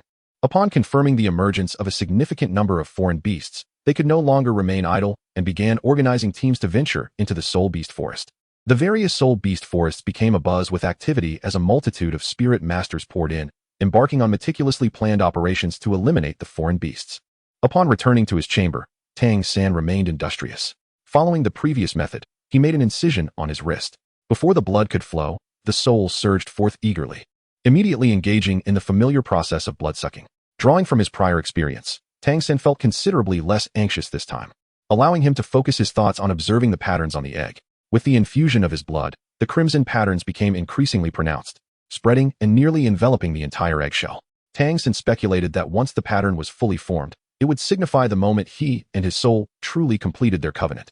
This was indeed no trivial matter. First, there were 6 initial tasks to activate the system, followed by 3 bloodletting contracts. It remained uncertain what further tasks the system would present in the future. Time during his spiritual sojourn always seemed to pass swiftly. After his essence had sufficiently replenished, he detached from the wound, and the incision he had made on his hand had long since healed. Tang San, feeling somewhat idle, decided to transcribe the information regarding the exotic beasts acquired from the system. The records detailed the appearances and weaknesses of various creatures, which would undoubtedly simplify their encounters with these beasts. Although the information was not exhaustive, the volume was certainly substantial. By the time Tang San completed his transcription, it was already the latter half of the night. Glancing out at the darkened sky, he stifled a yawn and carefully stored away his notebook, weariness washing over him. The information lingered in his memory, as he found no other means to externalize it. Thus, he resorted to the most traditional method. Early the next morning, Tang San hurried to the Elder Pavilion to submit the documents to Su Huanshan. The materials were swiftly disseminated through Su Huanshan's channels. The growth of soul masters inherently involved death and slaughter. They harbored no fear of the formidable exotic beasts. Instead, they sought to explore their very essence. The beasts were replete with treasures. Their hides could be fashioned into protective gear, their bones refined into soul-guiding devices that possessed far greater efficacy than ordinary materials. And their inner cores could significantly enhance a soul master-esque cultivation. Even the flesh was imbued with spiritual energy. Chapter 63, Main Quest. At this moment, Tang San remained oblivious to the actions taken by other forces on the continent. After delivering the information on the alien beasts to Su Huanshan, he returned to his room. Drawing from his previous experience, Tang San's actions proceeded with remarkable fluidity. As blood surged forth, the crimson patterns upon the eggshell were finally fully enveloped, and a radiant crimson light emanated from the intricate designs. However, the brilliance did not linger long before it receded once more. Concurrently, the blood-red patterns gradually faded, ultimately vanishing entirely. Even the originally pale pink eggshell reverted to a pristine white. The egg floated gently, drifting before Tang San. With a swift motion of his hand, it settled perfectly into his palm. It was as if to assert its essence. The egg appeared identical to how it had been upon their first encounter. Was this truly the conclusion? Tang San toyed with the egg in his hand, contemplating the possibility of deception from the other party. He did not sense any intimacy of the contract emanating from the egg. Not yet, Bobo, my master. You should delve a thread of your consciousness into the egg once more. Tang San, following this remark, extended his consciousness into the egg in his hand, and at once, it felt as though a burst of fireworks had erupted within his heart. Tang San found his mind enveloped in a void, when suddenly, a profound sensation surged from the depths of his soul, as if someone had cast his essence into the vastness of the sky. His glass-like eyes brimmed with bewilderment. 2 distinctly different soul fluctuations were intricately connected by the bridge of a contract. A series of crackling sounds jolted Tang San back to reality. He cast his gaze upon the egg in his hand. The shell began to slowly fracture along the crimson patterns, and the fragments that fell away transformed into fine powder the moment they departed from the shell. An overwhelming force emanated from the fissure, prompting Tang San to focus his eyes, his curiosity about the creature within intensifying. Such an immense aura, what kind of being would emerge from it? Various formidable soul beast forms flitted through his mind, including those otherworldly divine beasts he had once envisioned on the system's interface. Yet, The creature that broke free shattered all his assumptions. A pink fluff ball? As he pinched the creature nestled in his palm, Tang San's lips twitched. Puff, what fluff ball? I am a divine beast. The pink tuft was adorned with two gem-like eyes, their clarity reminiscent of its master. Although no expression could be discerned from the fluff ball, Tang San detected a hint of disdain in its gaze. You? A divine beast? Pray tell, what powers do you possess? Tang San stifled a laugh, poking at the fluffy mass, pondering what kind of divine beast offspring this could be. Perhaps due to their bond, he felt an innate fondness for the little creature. The fluff ball shot him a sideways glance, inhaled deeply, and disintegrated the surrounding shell into powder, swiftly drawing it into its body. After accomplishing this, it let out a satisfied burp. Tiny claws emerged from its fur, and a book appeared in its grasp out of thin air. The fluff ball leaped into the air and hovered before Tang San, pressing the book against his forehead, leaving an imprint. Ding! Guide is in position, main quest initiated, and the exotic beast compendium has been generated. Having encountered such revelations before, the appearance of the system prompt no longer startled Tang San. He calmly summoned the quest panel, scrutinizing its contents. The initial task had refreshed, with the main objective immediately catching his eye. It was straightforward: eliminate the invaders and prevent the destruction of the Douluo continent. Beneath the main quest, additional side and immediate tasks were listed. Puff. We cannot yet tackle the main quest. The priority is to strengthen our master. The soul, having entered unnoticed, unfurled its form and soared around the quest panel. It seemed the guide referred to by the system was indeed it. Tang San then realized that the fluffy bundle he had previously observed was merely an illusion created by the spirit, whose limbs were curled into its fur. The form of the spirit bore a resemblance to that of a fox, yet its fur was significantly longer than that of an ordinary fox, with a rather voluminous mane around its neck and an exceptionally soft tail. When curled up, it was no wonder that Tang San had made an error in judgment. Look here, Bobo. The spirit swayed its fluffy tail, drawing Tang San's attention, and then brushed its tail across the small text on the task panel. Completing side quests and immediate tasks could yield substantial rewards, enhancing cultivation while also accruing points and skill points. These points could be exchanged for various items in the system shop, while skill points could be used to illuminate previously acquired skills. Tang San nodded slightly. This function indeed sounded quite promising. However, his primary focus remained on the main quest. According to the information he had previously obtained, these invaders were intent on devouring the Douluo continent. Once the Douluo dimension was annihilated, its native inhabitants would be akin to trees uprooted from the soil. Positioned at the heart of the battle, they had no alternative but to retaliate with full force. Eliminating the invaders and preventing the destruction of the Douluo continent appeared to align perfectly with his objectives. Yet, could matters truly be so straightforward? A sense of unease washed over Tang San. Although he was ostensibly an outsider, he felt that even before his arrival in the Douluo continent, he had already become ensnared in this intricate web. Perhaps even earlier, from the moment he was chosen during the selection process. He had been irrevocably trapped in this convoluted scheme. His traversal to the Douluo continent merely propelled this entanglement to yet another apex. Tang San let out a soft chuckle, attracting the attention of the spirit. The little fox tilted its head, its glass-like eyes brimming with curiosity. Bobo. Tang San said little, for he did not believe that the soul could comprehend such intricate emotions. How tragically ironic it was that his entire existence, even death, transcendence, and rebirth, was meticulously orchestrated. The soul indeed lacked understanding. Despite its attempts to mimic human joy, anger, sorrow, and happiness, it could not grasp their essence. Yet, it perceived in that fleeting moment the dimming of Tang San's soul fire. What a pity it would be if the soul fire were to extinguish, as it would then have to seek out another host. The soul flicked its tail and curled up once more into a fluffy ball. Regarding the impending failure of its contractee, it could hardly be bothered to waste any more time. So, is the introduction complete? Tang San evidently possesses a strength that surpasses that of soul, and he harbors a more open-minded perspective. His negativity dissipates swiftly as he playfully toys with Soul's tiny paws, attempting to extricate him from the confines of his plush surroundings. What does it matter if he has been manipulated? Everything he has endured is undeniably real. Xiaowu is real, the 7 monsters are real, and his friends and family are indeed genuine. Perhaps he should even express gratitude towards the architect of this game. Without this intricate plot, he may have never had the opportunity to meet them. For their sake, Tang San is resolutely determined to see this plan through to its conclusion. Regardless of the ulterior motives of the person behind the scenes, at least their goals align. Chapter 64. Perhaps he is right. Tang San's reaction indeed attracted the soul's attention, prompting it to observe him more closely. The soul fire shimmered brightly, indicating that it would not extinguish anytime soon. Surprisingly, this young lad maintained a rather commendable composure. With a glimmering gaze reminiscent of glass, the little fox blinked and gracefully extended its paw. Bobo, master, I have introduced the main elements. The side quests and immediate tasks are all trigger-based. Tang San gently grasped the little fox's paw, remarking, in your current state, can others truly remain oblivious? Generally speaking, only those bound by the system's contract are capable of perceiving my existence. However, if I so desire, others can indeed behold me.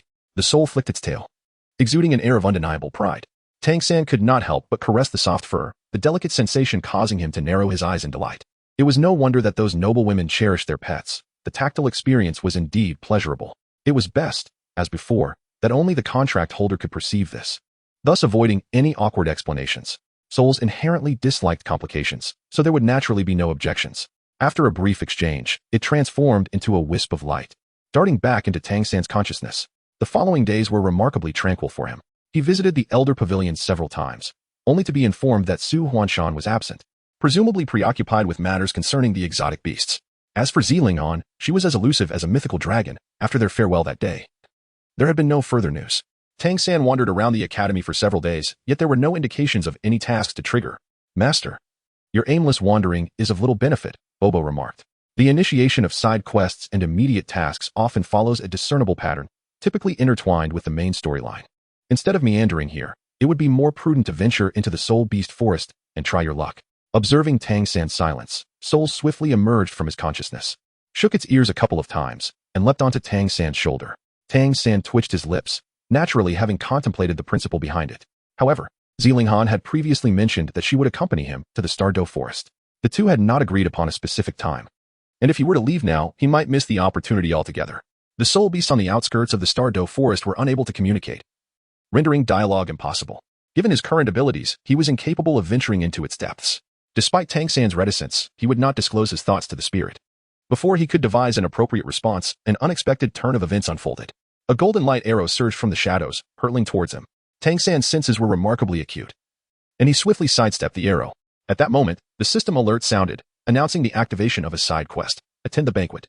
Attend what banquet? No, wait. A side quest? After such a long wait, it had finally been triggered. Tang San felt a surge of joy in his heart as he swiftly twisted his body midair, pursuing the direction from which the radiant arrow had been shot.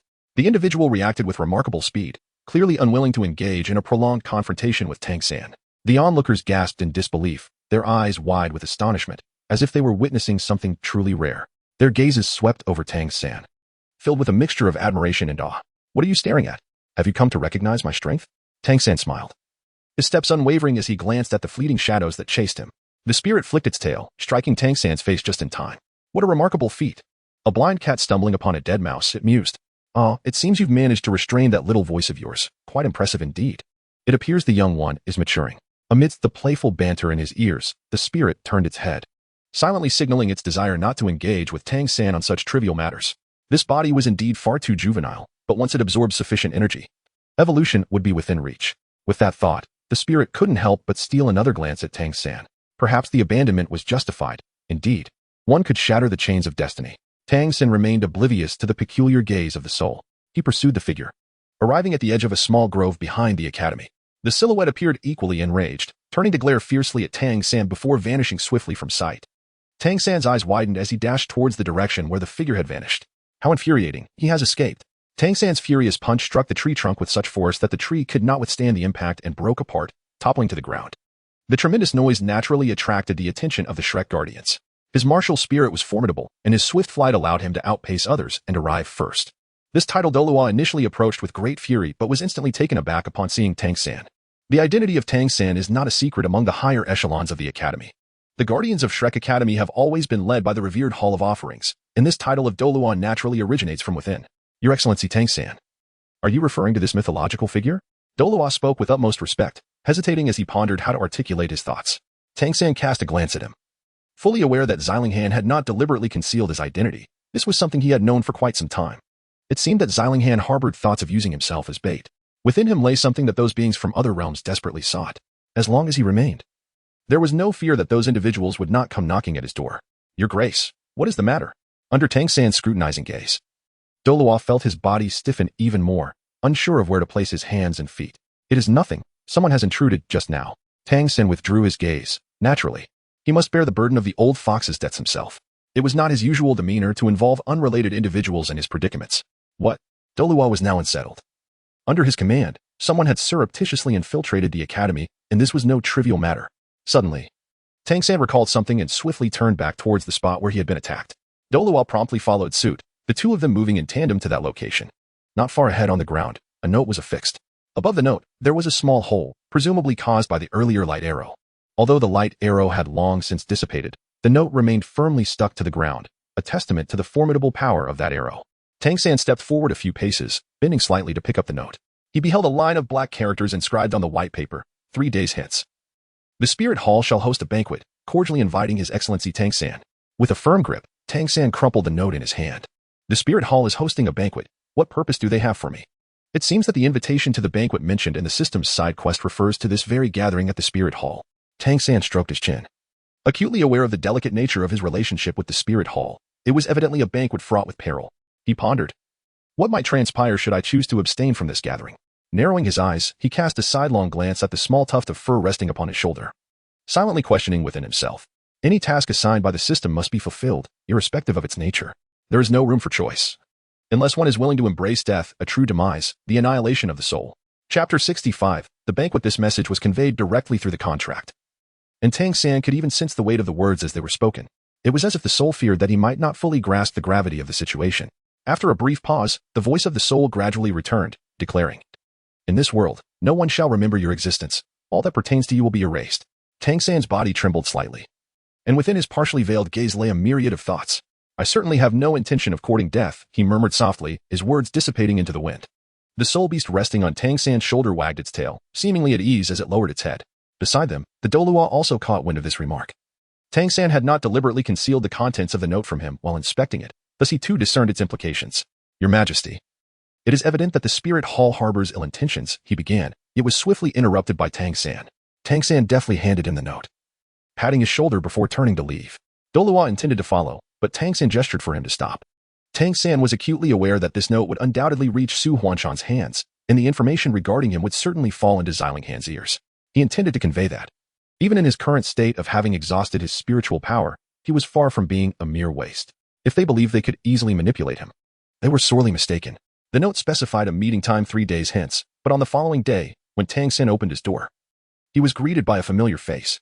Surely, I must have mistaken him for someone else. The Grand Elder, burdened with countless responsibilities, would hardly have the time to visit my humble abode. It seems I have not yet rested adequately. Perhaps I should indulge in a bit more slumber. Tang San rubbed his eyes and yawned as he closed the door once more.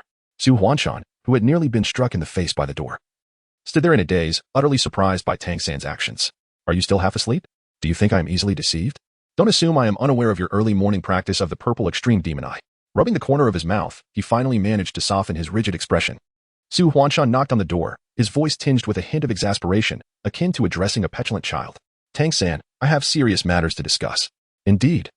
What matter of the Grand Elder is not of significance." Faced with Tang San's indifference, Su Huanshan felt a growing headache. "Please open the door and allow me to enter." Tang San ultimately opened the door, feeling that it was unnecessary to escalate the situation with these individuals any further. Once inside, Su Huanshan let out a sigh of relief. The two took their seats at the table, and before Su Huanshan could even settle down, he produced a note from his bosom and handed it to Tang San. What could this be about? Observing Su Huanshan's anxious expression, Tang San lowered his gaze slightly, a hint of derision flickering in his eyes. He found it hard to believe that these two cunning old foxes had not conspired beforehand. Indeed, when there is a disparity in strength, forming an equitable alliance becomes impossible. Only by strengthening oneself can one avoid becoming a mere pawn in the hands of others. As for the content of the note, it was precisely as written. "The Spirit Hall has summoned me to an appointment in 3 days' time." Tang San had not received the note. With a calm smile, he seemed to suggest that it was merely a trivial matter. Su Huanshan found it difficult to discern his thoughts. Pressing down with his finger, he pushed the note across the table towards Tang San. "Tell me honestly, what are your true thoughts on this matter?" Tang San lifted his gaze to him, his expression somewhat perplexed, as if he could not comprehend why such a question would arise. After a considerable pause, enlightenment dawned upon him. "Oh, it appears I have truly misinterpreted your intentions. I was under the impression that you would not desire my attendance at this banquet." Observing Tang San's contemplative demeanor, Su Huanshan nearly expelled a gasp of exasperation. What on earth has this fellow come to realize? "What did you just say?" The sheer astonishment nearly shattered the flawless smile that perpetually graced Su Huanshan's face. Tang San waved his hand, urging calmness. "There is no need to be overly excited. I shall attend the banquet as per your wishes, albeit my aversion towards those from the Spirit Hall. For the sake of your plan, I can endure for the time being." Su Huanshan's lips twitched slightly, his tone growing somewhat frosty. Tang San, before he could embark on a lengthy discourse, Su Huanshan finally exhaled in relief. "You wish to attend the banquet of the Spirit Hall? Is it not you who desire my presence there? Tang San raised his gaze, astonished. He was well aware that Su Huanshan and the others were probing him. If he did not seize the opportunity to counter their ploy, he would no longer be worthy of the name Tang San. He feigned just noticing Su Huanshan's expression of exasperation, his countenance filled with confusion. I had thought you wished for me to investigate what schemes the spirit hall might harbor. Upon hearing these words, Su Huanshan narrowed his eyes, fixating on Tang San for an extended period. Tang San remained utterly perplexed as the two foxes exchanged glances, each harboring their own thoughts. Ah, I have come to inform you that there are spirit beasts visiting the Stardo Forest. We are preparing to journey there together to discuss strategies for confronting the adversaries from another realm. After such a prolonged period of silence, it was rather suspicious that he had just received a message from the spirit hall, coinciding perfectly with the timing of their expedition to the Stardo Forest. The timing was too fortuitous. Only a fool would believe there was no connection between the two events. I see. Tang San elongated his voice and stroked his chin. I kindly request the esteemed elder to convey to Brother Ling Han that he need not take offense. Offense about what? Wait, have you conjured something in your mind again? Su Huanshan's lips moved, yet he refrained from voicing his inquiry. Fortunately, Tang San did not require him to ask. He had no intention of keeping him in suspense. Although he had previously promised to accompany me to the Stardo Forest, I comprehend the unpredictable nature of circumstances that may hinder his ability. Rest assured, I harbor no grievances against him. With that said, Tang San wiped his face, a look of dejection adorning his features. You may proceed without worry. I can manage the affairs at the Wuhuan Hall banquet alone. Su Huanshan became rigid, pondering what the dean had discussed with this young man. A sense of bewilderment enveloped him as Tang San ushered him out of the room. With a complex expression, he glanced back at the closed door and hastened toward the elder pavilion. This matter requires deliberation with the dean. Could it be that he truly intends to investigate? Bobo, master, I must say, your acting skills are quite impressive, the soul remarked, its fluffy tail swaying, clearly reveling in the unfolding drama. Tang San playfully poked at his fluffy mane, remarking that this little milk-like voice was far more endearing than when you communicated through spiritual transmission. As soon as he spoke, Tang San's finger bore the imprint of the little fox's teeth. Pooh, you seem rather proud, he said, tilting his head. Are you indeed set on attending the banquet at the spirit hall? Was it not you who mentioned it? Regardless of the system's tasks, they must be fulfilled. Tang San, unfazed, withdrew his finger and ceased to tease the little fox. The journey to the spirit hall was imperative and utterly unavoidable. Chapter 66, Shrek City indeed.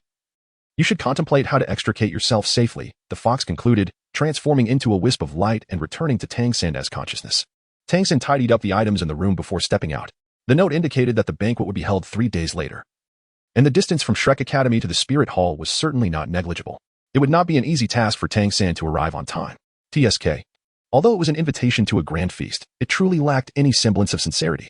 Boo-boo, master, do you really think you can attend as a guest? In the eyes of those individuals at the spirit hall, you are nothing more than a piece of meat. Tang San curled the corners of his mouth, concealing the mockery in his eyes. Was it not merely a piece of flesh? Everyone yearns to take a bite. The question remains whether those individuals possess the ability to do so. Tang San gazed at the bustling scenes along the streets, feeling a sense of surrealism wash over him. Shrek City, affiliated with Shrek Academy, was among the first factions to receive news of the alien beasts, promptly entering a state of high alert.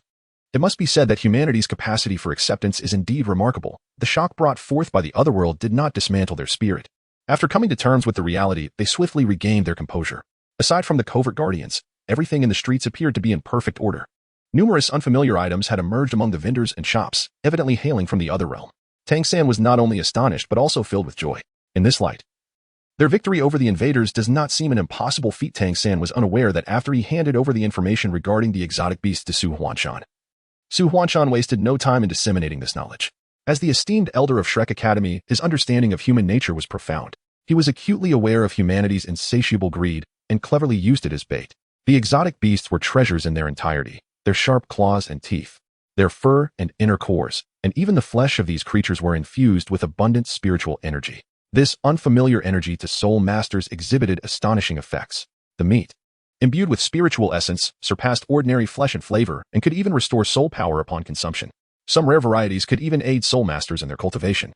Consequently, the meat of these exotic beasts became highly sought after by numerous taverns and restaurants, transforming into a symbol of status among soul masters. Typically, soul masters lived perilously, thriving on the edge of danger, and were not easily intimidated. Even when aware of the inherent risks, they eagerly ventured forth. Many exotic beasts, lurking in concealment, were caught off guard by the soul masters' counterattacks, leading to substantial gains for the latter.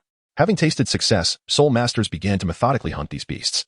Despite the individual strength of the exotic creatures, their limited numbers could not withstand the overwhelming tide of soul masters. Even a strategy of sheer numbers could result in their demise. Driven by profit, the population of exotic beasts was rapidly dwindling. Brother, would you like a flying horse? It's all the rage lately, with unparalleled speed. A vendor's call caught Tang San's attention. He turned his head and saw a peddler gesturing towards a collection of exotic beasts beside him. This particular beast resembled a horse, adorned with 2 large wings. Its entire body as white as snow, presenting an undeniably beautiful sight. Tang San could not help but steal a few more glances. The journey ahead was long, and the presence of an extraordinary beast for transportation would indeed make it far more manageable. One for just a mere 100 gold soul coins. The vendor eagerly promoted upon noticing Tang San's gaze. While the price of 100 gold soul coins was quite reasonable for such a creature, it remained a luxury beyond the reach of most ordinary households. For a typical family, a single gold soul coin could sustain them for several months. However, soul masters, particularly those of higher ranks, were never at a loss for ways to acquire wealth. Unfortunately, Tang San found himself in a rather unfortunate predicament, being utterly penniless. Even if he wished to make a purchase, he simply could not muster the funds. How laughable, he thought, to flaunt such inferior merchandise. Tang San was reluctant to engage in conversation, shaking his head before turning to leave. He did not linger within the city, making his way directly out. The quickest route to the Spirit Hall was to traverse the Sunset Forest. Tang San had no intention of taking a detour, rather, he intended to seek out a beast for transportation along the way in the Sunset Forest. Master, Bobo interjected, aren't you going to attempt the new abilities you've acquired? Once we reach the Sunset Forest, won't there be ample opportunity to utilize them? Tang San had long since grown accustomed to the peculiar scenario where the spirit would address him as its master, yet the words were devoid of any semblance of respect. His steps remained unwavering as he made his way towards the Sunset Mountains. The path was as familiar as before. But as he traversed the land where he had previously been pursued by spirit beasts, he keenly sensed something amiss. This place was unnervingly tranquil. A stillness that contrasted sharply with the eerie quietude he had experienced earlier.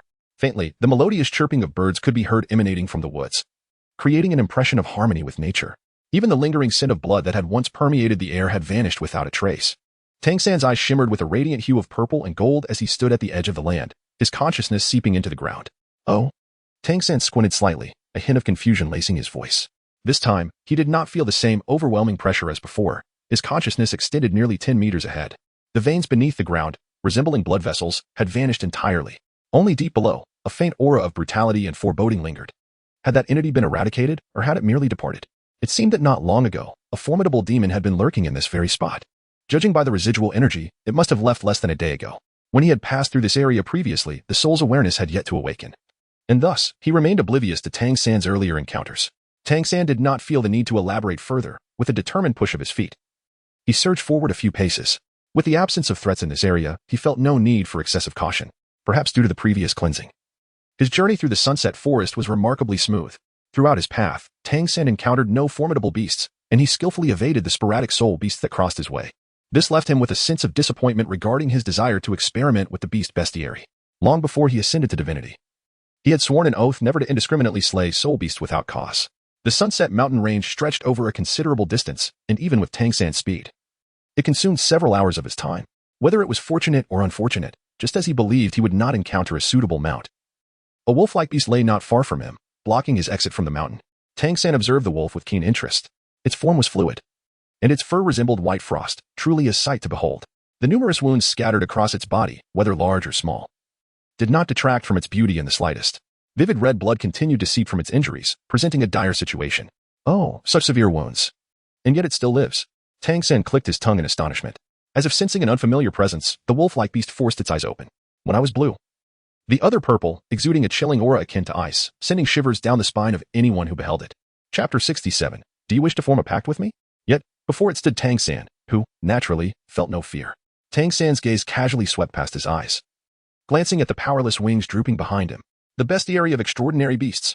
Tang San's gaze sharpened, and the information regarding the wolf-like creature surfaced in his mind. The winged wolf, a fire attribute magical beast, boasts a fiery coat adorned with cloud-like patterns, excelling in fire-based attacks. Its inner core can aid fire element cultivators in their training. Possessing dual wings, it is renowned for its swiftness. Its flesh contains spiritual essence. Consuming it could refine one's physical form and enhance fire immunity. The bestiary provided meticulously detailed information, encompassing not only the creature's appearance, skills, and weaknesses but also its potential benefits. Ah, indeed, this is quite a valuable treasure. Tang San could not help but chuckle. With this exotic beast compendium in hand, confronting strange creatures would become significantly easier by targeting their weaknesses. Bobo, my master. Your luck is quite remarkable. It turns out to be a mutated winged wolf, a rare find indeed. Suddenly, the soul sprang forth from Tang San's consciousness. Hovering not far in front of the winged wolf, his gaze swept over the drooping wings of the creature, and a tinge of regret washed over him. What a pity. If it weren't injured, it would surely make for an excellent mode of transportation. Bobo, spare me your disappointment. This winged wolf appears to be at the golden core stage. If it weren't for the injuries sustained from the chaotic spatial currents and the suppression of the laws, your little physique wouldn't even suffice to fill its gaps. Law suppression? Ignoring the implications of Bobo's words, Tang San swiftly grasped the crux of the matter. The system's documentation had not elaborated much on the laws. Bobo. Every realm possesses its own set of rules. To brazenly traverse the barriers of space naturally incurs consequences. If everyone acted so recklessly, chaos would ensue. Tang San reminisced about his experiences in other realms, nodding quietly to himself. During his years as the God King, he had subtly encountered such power, transcending all. It was the primordial consciousness of the world, embodying both compassion and indifference. So, do you believe that the laws possess self-awareness? After Tang San posed his question, a prolonged silence ensued. The soul remained quiet for an extended period, its voice emerging from the depths of the sea of consciousness. And so what? What does it matter if there is nothing? What significance do these inquiries hold? They merely serve to increase one's troubles. The atmosphere fell into a profound stillness once more. The soul flicked its tail and turned away. Bobo, will you not contract with him? This is indeed a rare opportunity. The soul narrowed its eyes, betraying none of the oppressive energy residing within its consciousness. Tang San took a few steps closer, immediately arousing the vigilance of the winged wolf. It let out a low growl, forcefully turning its body to protect its abdomen. The wolf's striking blue-purple heterochromatic eyes fixed intently on Tang San, the pupils narrowing into a mere slit due to its alertness. A contract? Tang San halted, shifting his gaze towards the little fox hovering above the winged wolf's head. The fox flicked its ears a couple of times, leisurely grooming its mane. Bobo, the inheritance should have mentioned that in the other world. One can summon extraordinary beasts through contracts. This is not exclusive to them. The soul, diminutive in form, was barely noticeable compared to the winged wolf.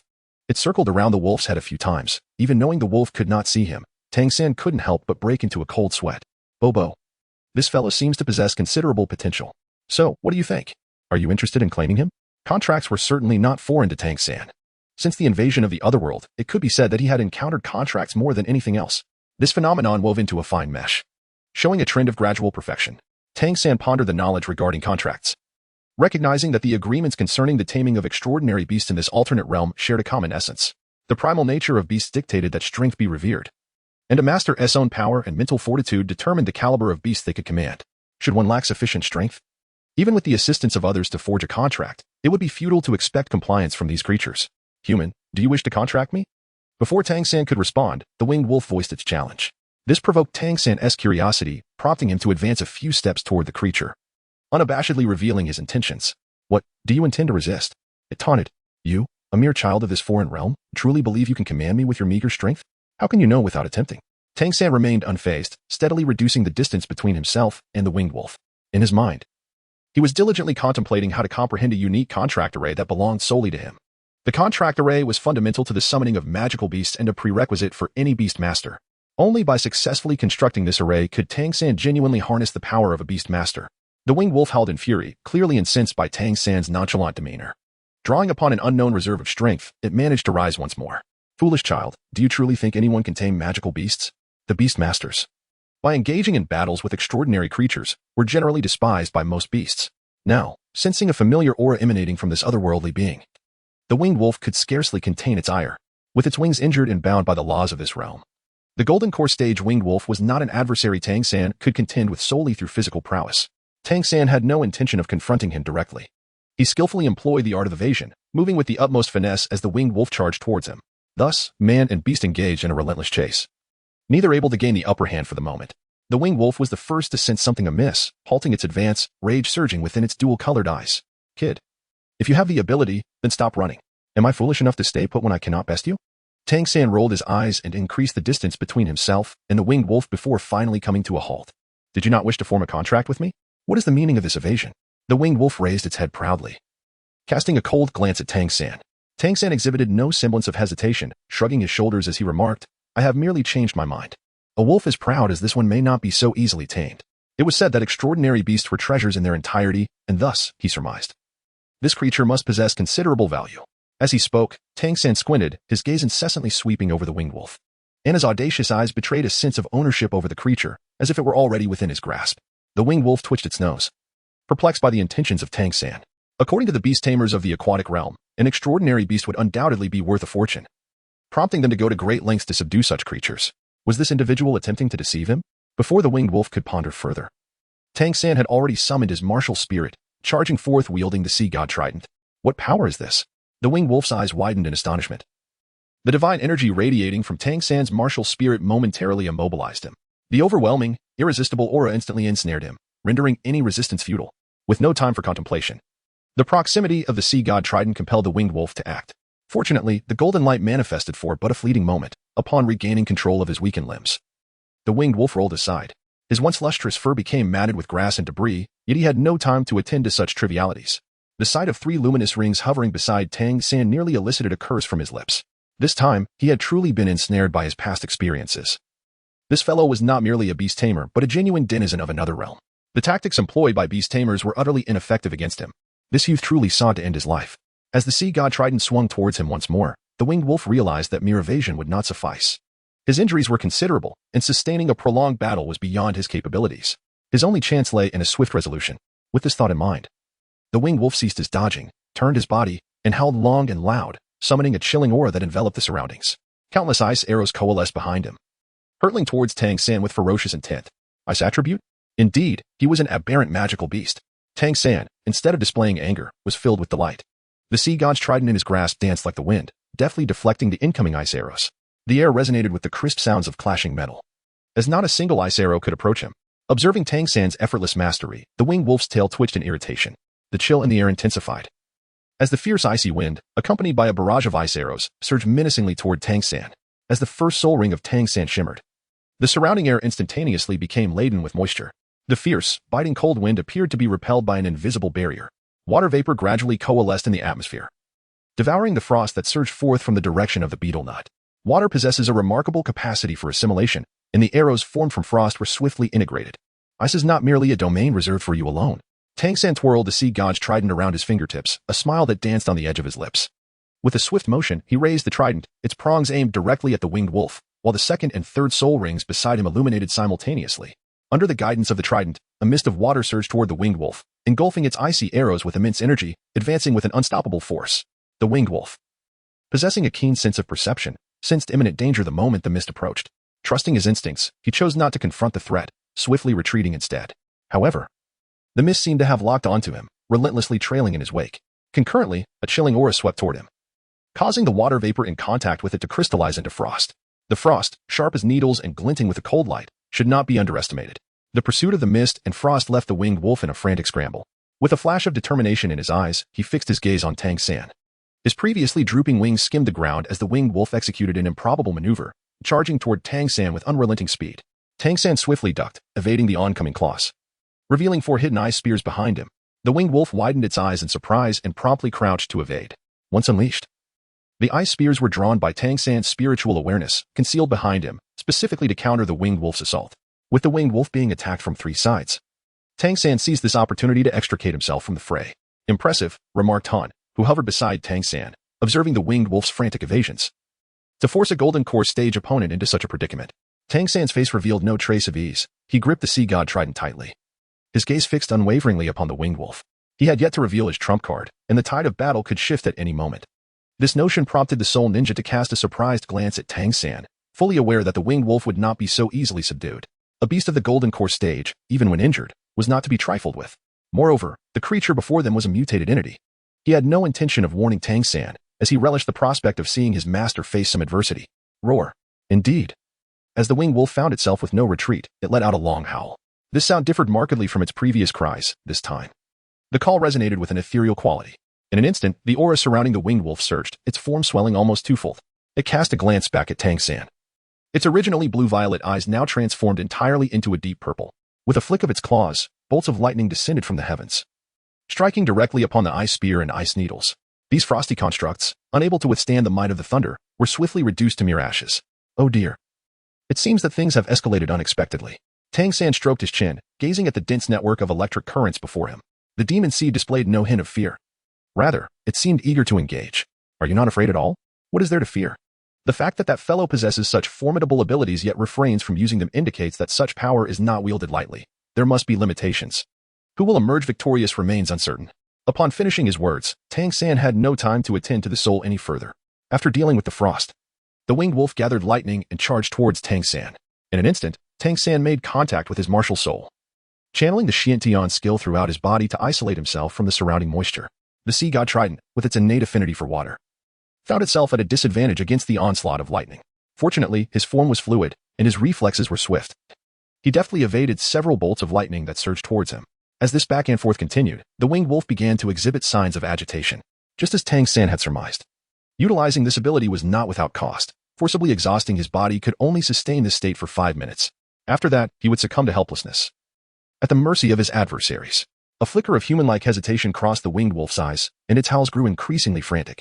Several violet orbs materialized before the creature, which then detonated with ferocity. In an instant, an even denser array of lightning emerged, intertwining to form numerous intricate electric webs descending upon Tang San. Those orbs were the inner cores of lightning-type exotic beasts, presumably previously reserved for the winged wolf's own cultivation. It was unexpected that in this moment of confrontation with Tang San, it would release such potent lightning elements. Indeed, it was willing to invest significantly in this battle. Tang San's eyes shimmered with a subtle hue, a telltale sign of employing the purple extreme demon eye. His consciousness was operating at its utmost. Working in tandem with the purple extreme demon eye to discern the vulnerabilities within the electric web. The intricate lattice of the electric grid was tightly woven, and its descent was unrelenting. It was too late for Tang San to escape. As he observed the faint flickers of lightning above him, he tightened his gaze. With a swift motion of his hand, a crimson mist enveloped him, and a scarlet longsword materialized in his grasp. The moment the sword appeared, it seemed to chill the very air around him. Ignorant child. The winged wolf above sensed the unfamiliar aura and turned its gaze downwards. Upon noticing the malevolent energy swirling around Tang San, it couldn't help but scoff in derision.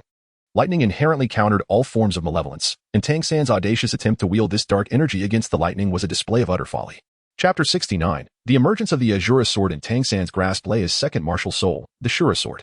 As one of the few divine kings of the divine realm, the Shura god wielded the authority of punishment and law. Thus, how could his corresponding artifact be of a sinister nature?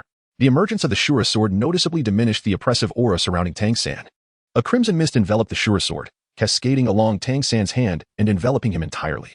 This mist, seemingly insubstantial, acted as a formidable barrier, effectively isolating the errant lightning in the air. With a flourish of the Shura sword, the blood-red mist, as if possessing its own limbs, violently collided with the electric net. In an instant, several holes punctured the fine mesh of electricity, bolstered by the powers of the purple extreme demon eye and divine consciousness. The compromised electric net proved utterly inadequate to restrain Tang San. Seizing the opportunity, he nimbly maneuvered, twisting his form and darting through the gaps in the electric web. What? How could this be possible? The pupils of the winged wolf widened in astonishment. Lightning inherently possesses the ability to dispel malevolence and breach barriers, specifically targeting all forms of evil. How could the object held by this youth, clearly radiating a malevolent aura, remain unaffected by the lightning? Tang San chuckled inwardly, pondering the myriad of unforeseen events that lay ahead. Not to mention that the Shura sword is indeed a divine artifact, significantly less affected by the thunderbolt. The malevolent aura surrounding it is the result of prolonged accumulation. Having accompanied the Shura god in safeguarding the divine realm for countless millennia and having slain innumerable beings, the fusion of divine essence and the aura of slaughter has long since undergone transformation. All things exist in a delicate balance of mutual creation and restraint. While thunder can suppress malevolence, it is also susceptible to being counteracted by it. The malevolent aura borne by the Shura sword evidently surpasses the threshold that the winged wolf's thunder can contain. With a strategy in mind, Tang San had no intention of engaging the winged wolf in a direct confrontation. He adeptly utilized the characteristics of the Shura sword to dismantle the oncoming thunderbolts, evading with remarkable ease. How infuriating. The winged wolf was seething with rage, yet found himself at a loss against Tang San. The secret technique would soon become ineffective, as his body could not endure another expenditure. In that fleeting moment, the winged wolf contemplated retreat. He summoned the thunder to obstruct Tang San's path while simultaneously gathering strength in his limbs, propelling himself forward in a sudden burst, darting vehemently in the opposite direction. Attempting to flee? Tang San curled his lips, and in an instant, the Shura sword slipped from his grasp, soaring towards the winged wolf. The creature, already a conspicuous target due to its massive size, presented an even easier mark as it turned its back to Tang San in its frantic attempt to flee. The sword struck true, embedding itself into the wolf's right hind leg. In that moment, a fountain of crimson erupted forth. The Shura sword, an embodiment of Tang San's soul power, transformed into its most primal essence upon impact, surging through the wound and into the creature's body. The malevolent energy clinging to the blade surged violently within the winged wolf, wreaking havoc upon its form. A howl of excruciating pain echoed through its every limb, causing it to falter and collapse onto the ground. Its body, already riddled with wounds, was left in a pitiful state under the relentless assault of the dark energy. Injuries that had begun to heal were once again torn open, allowing blood to cascade from the lacerations, staining its once pristine white fur a deep crimson. As if misfortune were not enough, the effects of the secret technique faded at that moment. The power that had surged within it ebbed away rapidly, causing the winged wolf to revert to its normal size. Unable to maintain control over its body, it fell to the earth with a resounding thud. Stirring up a cloud of dust, Tang San grasped the Shura sword, gradually approaching. He halted at a short distance, surveying the winged wolf from head to toe, seemingly deliberating from which angle to strike. A deep sense of unwillingness surged within the winged wolf. He was reluctant to meet his demise. His vengeance for his kin remained unfulfilled, and his enemies continued to roam freely. How could he allow himself to perish first? I can acknowledge you as my master, provided you agree to one condition, the winged wolf said, tilting his head to appear less disheveled. Tang San raised his brows and caressed the azure sword in his hand. However, at present, I find myself in need of something else. Compared to the unknown depths of exotic beasts, the allure of rare materials captivates me far more. The inner core and hide of the mutated winged wolf could undoubtedly fetch a considerable sum of soul coins. Despite the recent chaos of battle, the winged wolf harbored doubts about whether Tang San would truly end his life. In his perspective, given Tang San's aura reminiscent of a beast master, he surely understood the value of a dual attribute mutated beast at the golden core stage. Yet now, as he gazed at Tang San, who radiated an overwhelming aura while wielding the azure sword, a sense of trepidation began to creep into his heart. Money may be easily earned, but mutated battle beasts are a rarity. The winged wolf curled up despondently, never anticipating that he would find himself in a situation where he must desperately assert his worth to bargain for his life. Oh, do enlighten me. What benefits could your continued existence bring? Tang San crossed his arms, seemingly intrigued. We share a common foe, if I am not mistaken. You two are troubled by the disturbances in space, are you not? Disturbances in space? I am unaware of your circumstances. Years ago, our realm began to spiral into chaos, with the fabric of space becoming exceedingly unstable, frequently giving rise to rifts. Ilong understood well that to preserve his life, he must possess sufficient value. He had no intention of concealing the truth. Should he ally with Tang San, these matters would inevitably come to light. At that time, the situation was dire, as if the entire world were on the brink of collapse. Just when the outside world anticipated the arrival of an apocalypse, the situation unexpectedly stabilized. Upon hearing this, Tang San's gaze darkened. The apocalyptic scenarios described by Ilong likely indicated that the source of their realm was nearing its end. Their actions against Douluo continent, devouring the fortune of the great Luo continent, had indeed brought about this stabilization. Thus, one could say we are adversaries? Tang San raised an eyebrow. No. As I have stated, we share a common enemy, Ilong replied, shaking his head. Lost in thought, his voice took on a somber tone, his bicolored eyes betraying an unmistakable sorrow. That continent should have perished long ago. Oh, your words carry a certain intrigue. Its continued existence surely holds a reason. It is your homeland. Can you truly bear to abandon it? Tang San stroked his chin, his eyes narrowing slightly. The attitude of this winged wolf was rather peculiar. When speaking of his homeland of Laie, there was hardly any nostalgia in his words, but rather a prevailing sense of resentment. Why should one reminisce about a realm obtained through the blood of my parents and kin, merely to secure a chance at survival? Tang San was taken aback, casting a surprised glance at the winged wolf. The implications in that statement were rather abundant. He furrowed his brow, a contemplative expression crossing his face as his gaze flickered over the winged wolf. As the saying goes, those who are not of my kind will have different hearts. Why should I place my trust in you? I could enter into a master-servant contract with you, pledging my utmost loyalty, merely seeking a chance in the future to avenge my enemies. Chapter 70, Subduing the Moonshadow. This proposition was precisely what Tang San desired. He had always intended to subdue the winged wolf. Faced with such an enticing offer, there was no reason to refuse. After a moment's hesitation, he acquiesced. Long before his encounter with the winged wolf, Tang San had reviewed the information in his mind regarding contracts with exotic beasts and the intricacies involved. The relationship between humans and beasts in this otherworldly realm was exceedingly complex, with various races and classifications, yet they all ultimately shared a common destiny.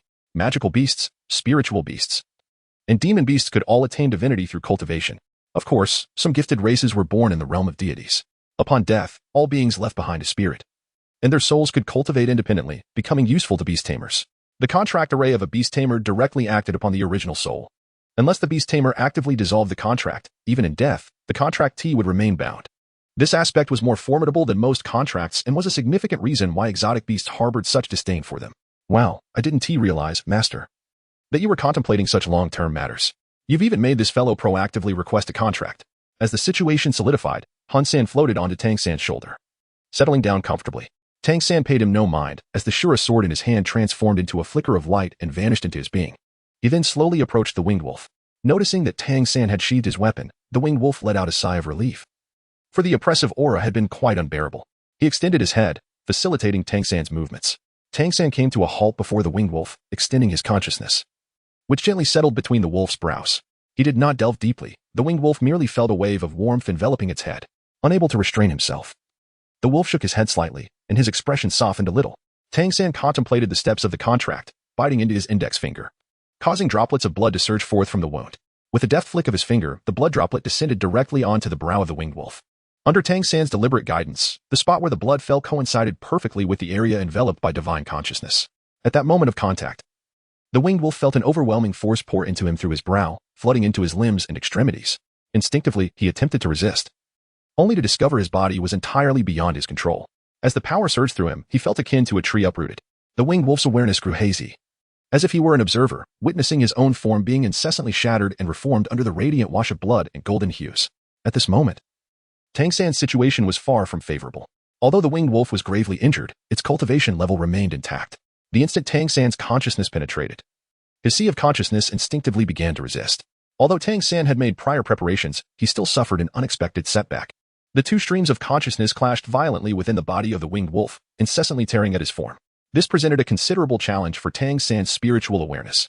Amidst the tumultuous mental realm of the winged wolf, he located his primal consciousness and successfully imprinted it, thus fulfilling the terms of their contract. Tang San closed his eyes, his long hair swaying as if caught in an invisible breeze. Before him, a small tower of violet and gold materialized from thin air, its form outlined in crimson light, flickering in and out of focus, rendering it somewhat indistinct. The tower emanated a gentle, radiant glow that was neither blinding nor harsh, enveloping both Tang San and the winged wolf, binding them together in an ethereal connection. At the moment the tower appeared, Tang San, submerged in the winged wolf's consciousness, felt a sudden lightness in his spirit, invigorated by a surge of mental clarity. Within the embrace of this violet golden light, the winged wolf's consciousness also settled somewhat, finding a semblance of tranquility. Seizing the opportunity, Tang San propelled himself into the depths of the winged wolf's mind to establish a contract. The violet gold glazed tower. Indeed a stroke of fortune. The soul wagged its tail, its gaze gliding over the tower's surface before it once again buried its head into its own tail, curling up into a soft white ball. In its crystalline eyes, a rare glimmer of confusion lingered. A millennium ago, another had successfully inherited the legacy of a beast master. Unfortunately, when attempting to construct the contract array, he had failed to summon the violet gold glazed tower. As his consciousness returned to his body, Tang San exhaled in relief. Ignoring the voices around him, he opened his eyes to behold the suspended violet gold glazed tower before him. The tower consisted of 9 exquisite layers, appearing diminutive yet intricately designed. Were it not for his prior knowledge of its significance, he might have found it difficult to believe in its true nature. You are a beast master? The winged wolf's voice broke through, drawing Tang San back to the present. He lifted his gaze, meeting the 3-pronged emblem nestled between the wolf's brows. The crimson mark stood out starkly against its white fur. His eyes shifted to the nearby violet gold tower, filled with a hint of uncertainty. Having just entered into the contract, not only had his internal energy been replenished, but his injuries had also healed significantly. And even his cultivation had seen a modest improvement. The flow of his spiritual power had become notably smoother. His wings, once battered, now stirred with newfound strength, as if the previous shattering of bones had merely been an illusion. Yet, it was evident that all these peculiarities were connected to his new master. He had never heard of a beast master whose contract would lead to such a profound enhancement of an extraordinary creature's essence and cultivation.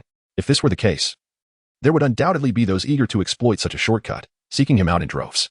Perhaps, I would prefer to refer to it as a spirit master. A spirit master who commands the primal soul is far rarer than the so-called summoners and beast masters of other realms. Spirit master? The winged wolf had not encountered this title before, and Tang San had no intention of elaborating. Moving closer, he affectionately ruffled the creature's mane. Do you have a name? If not, I could give you one. The soul tilted its head, its whiskers twitching. What was this creature's peculiar fascination with naming? I have a name. I am called Langwei. As if recalling past memories, its mismatched eyes dimmed slightly. That is indeed a fine name. Tang San curled the corners of his lips, saying little. Yet he drew several sidelong glances from the souls around him. Why was it that even before he had emerged from his shell, he had already been bestowed with all manner of peculiar nicknames? Tang San, seemingly oblivious to the lingering resentment of the soul, ventured forth with the ethereal moonlight towards the setting sun mountains.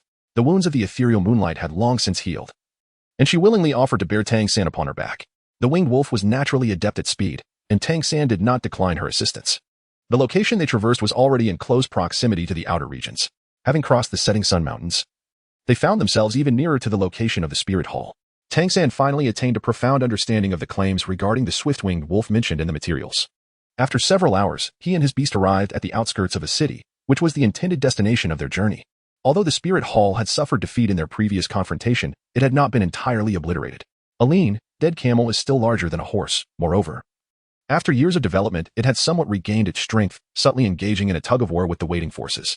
Chapter 71. Entering the Spirit City.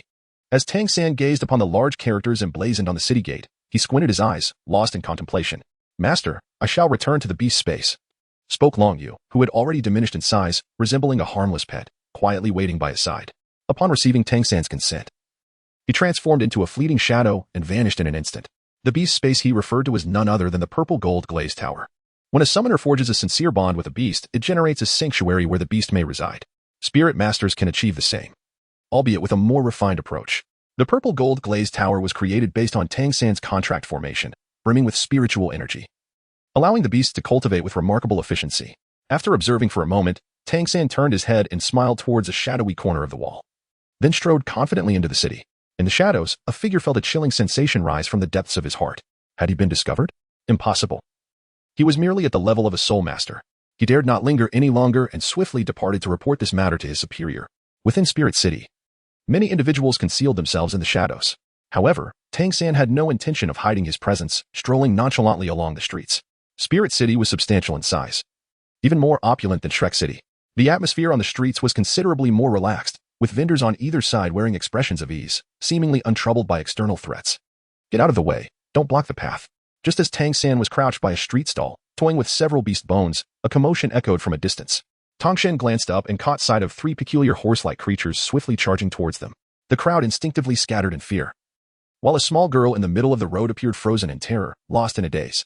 Given the speed and strength of those beasts, should she be struck, the consequences would surely be dire, leaving her either gravely injured or worse.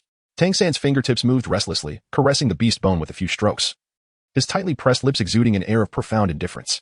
I thought you would be unable to refrain from taking action? The soul lifted its head, glancing towards the center before once again fixing its gaze upon Tang San's face. Something was amiss. Indeed, it felt exceedingly wrong. This was not the Tang San that was detailed in the records and analyses. A sense of unease crept into the soul's heart. It was as if something was gradually slipping out of control. If one has been deceived often enough, they will develop a habitual tendency to reflect on their own actions. Those who are too easily seen through are destined for a short existence. Tang San absent-mindedly caressed the bone in his hand, lifting his gaze to the stall owner. How much is this? The stall owner, seemingly lost in thought, stared blankly at the center of the road. Never mind, Tang San said, placing the beast bone back down and turning to leave. The soul paused for a moment, rising to sit up, wrapping its claws around its own large tail. Did you not desire that item? Why are you leaving? Leave? No, it seems we cannot depart today.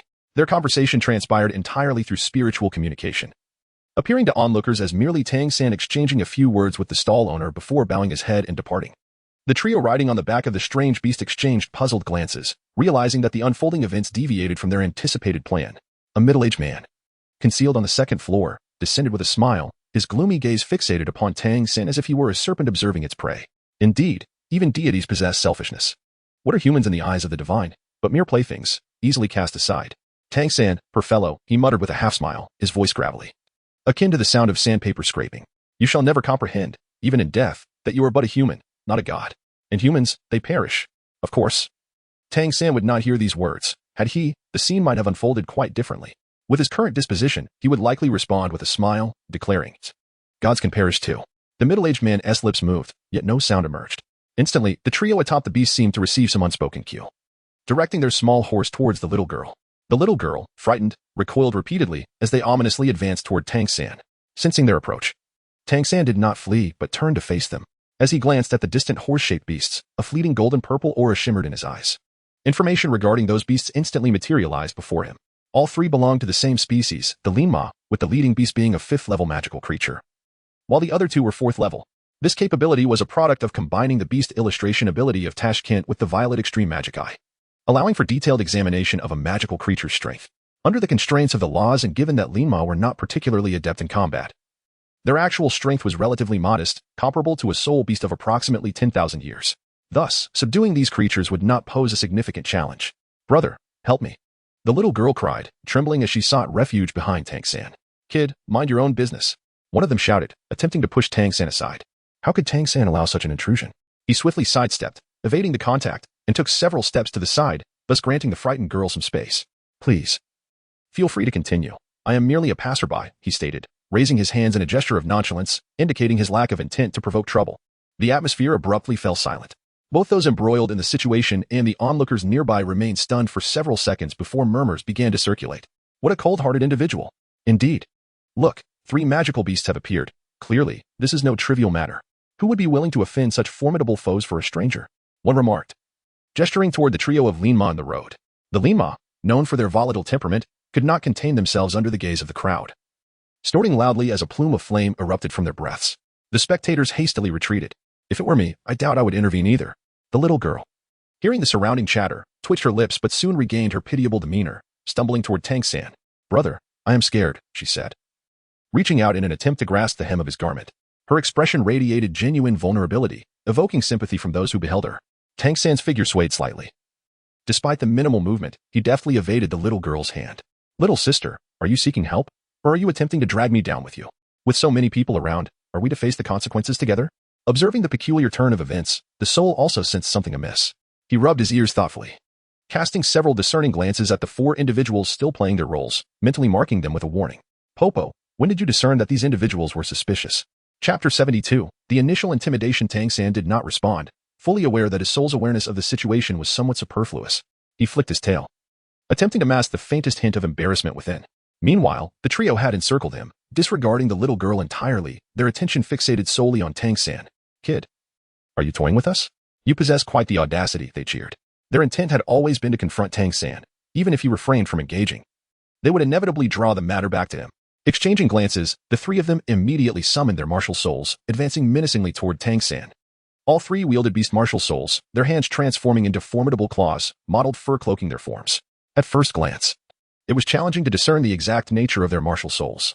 Heavens, three soul sages. Tang San had yet to respond, and the onlooking crowd could not contain their astonishment. The streets were filled with ordinary folk, who had never witnessed such a spectacle. Even in the present day, soul saints were a rarity. Many powerful soul masters preferred to seek solitude for cultivation or to venture into the vast soul beast forests, making it exceedingly rare for common people to encounter a soul saint. Three esteemed gentlemen, it seems that young man is likely doomed this time. One can only wonder what misfortune has befallen him. Yet, one cannot be certain. Perhaps he will endure until the enforcers arrive and preserve his life. These myriad discussions filled the hearts of the three individuals accompanying Tang San with a sense of self-satisfaction. They raised their chins, as if the mere sight of Tang San would tarnish their vision. Young man, consider yourself fortunate. Our spirits are high today, as long as you kneel and apologize. Crawling out of Spirit City, we shall let this matter rest. Tang San glanced at the three as if they were fools, then turned to leave. Someone had just mentioned the Guardians, which implied that certain rules must exist within this city. It is only logical, with the Spirit Hall's financing operating under its very nose. If there were no regulations to restrain the Soul Masters, chaos would surely ensue. Consequently, the intentions of this group warrant further contemplation. Why would they compel themselves to act within the Spirit City? What could be their true purpose? As Tang San pondered, he walked further away. But the four individuals behind him had no intention of letting him go so easily. 5 crescent-shaped blades of light surged towards the back of Tang San's heart. His senses were exceptionally acute. Perceiving the movement behind him, he swiftly evaded the attack with a subtle shift of his form. During this period, Tang San has encountered numerous challenges. Faced with the looming threat of death, his soul power has surged rapidly, now reaching the 39th level. It is reasonable to surmise that he will soon ascend to the rank of Soul Zone. Despite his current capabilities, he may not stand a chance against the three Soul Saints, yet escaping their grasp is not an insurmountable task. His agility, particularly his ghostly shadow technique, is indeed formidable among Soul Masters. As the battle among the Soul Masters commenced, ordinary spectators dared not linger, for this was no mere arena for soul battles. A careless encounter with a soul skill could spell disaster for them. No one wishes to gamble with their lives, prompting the onlookers to disperse hastily. Tang San deftly evaded several successive attacks from behind, causing the three Soul Saints to grow increasingly frustrated, unaware that they were dealing with such a resilient adversary. Their gazes turned simultaneously towards the little girl, who clenched her teeth and cast a glance at Tang San's receding figure. Fools, are you all useless? Pursue him. The three Soul Saints, visibly shaken, wasted no time and hastened after Tang San. The girl stood still for a moment before making her way to a nearby pavilion.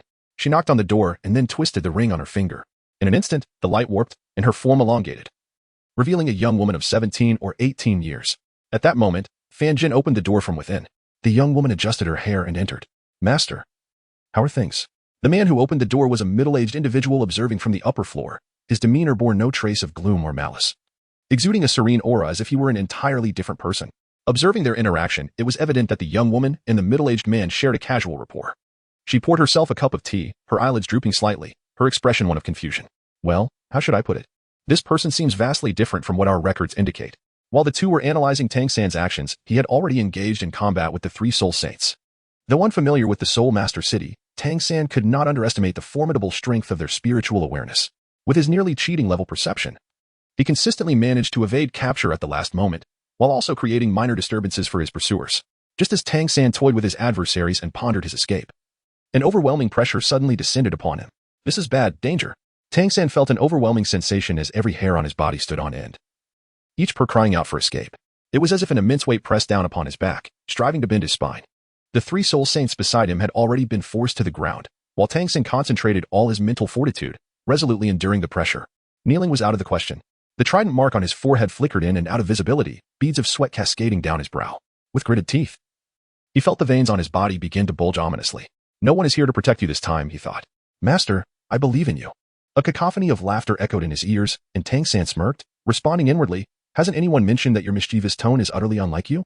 The soul remained silent for a long while, and just when Tang San thought he would not respond, he felt a soft brush against his chin. Only you can see me, so naturally, no one has ever mentioned it. Tang San narrowed his eyes, a hint of amusement flickering within his gaze. This little deceiver truly lacks even the skill to fabricate a lie. The contradictory tales he weaves are unlikely to fool anyone. Tang San did not expose the truth, ultimately. They were bound by a contract, akin to grasshoppers tethered to the same rope. Some minor secrets were inconsequential, having no bearing on the grand scheme. Suddenly, a resounding shout echoed, reverberating as if it struck directly at their ears.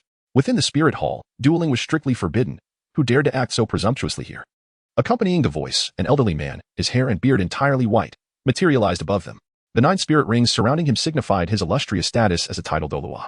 During his days at Shrek Academy, Tang San had not been idle. He had perused various critical documents. As an entity rivaling Shrek Academy, the spirit hall naturally possessed an extensive dossier on its members. Upon observing the enormous bat wings behind the elder, along with the faint apparition of a bat shadow, Tang San instantly recognized his identity, the third elder of the offering hall, Batwing Douluo Fu Qianyan.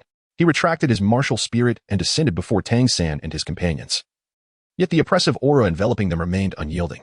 His gaze swept over Tang San, laced with a hint of scrutiny. Chapter 73, The Supervisory Office. Batwing Douluo stroked his beard, intensifying the pressure upon Tang San. It was evident that he found Tang San's composure rather intriguing. The formidable aura that had previously weighed down the 3 soul saints now shifted toward Tang San, causing him to bend slightly under the renewed weight, as if he were on the verge of being crushed.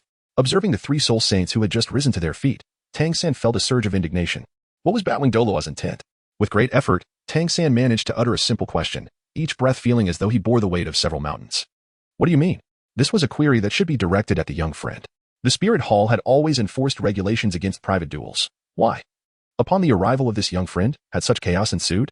Tang San twitched his lips, and it became evident to him that this Batwing Douluo, much like Su Huanshan and Xilinghan, was merely a smiling fox. Since the third elder was aware that I had just entered the Spirit Soul City, it stands to reason that you are also well informed about the subsequent events. Clearly, it was your Spirit Hall members who instigated the trouble. Am I in the wrong for merely seeking refuge? Tang San gritted his teeth, suppressing the pain as he spoke. His body gradually succumbed to the overwhelming pressure, with blood seeping from his pores, only to swiftly dissipate into mist under the oppressive force, the metallic scent gradually permeating the air. His martial spirit surged uncontrollably, manifesting the sea god's trident in his grasp, while the colossal phantom of the sea god enveloped him in its embrace. Tang San, wielding the sea god trident, steadied his stance once more. He lifted his chin, gazing at Batwing Douluo with a look replete with derision. Known for his protective nature and vengeful spirit, Batwing Douluo found it rather challenging to extricate himself from the predicament that Tang San had placed him in. How audacious it was to speak so to the esteemed one. Before Batwing Douluo could utter a word, the 3 soul saints at his side could no longer contain their outbursts. Yet, Tang San's gaze remained unwavering, fixed upon the reviewing Douluo, while the smile upon his lips grew ever more pronounced. I had thought the Spirit Hall possessed some remarkable prowess, however.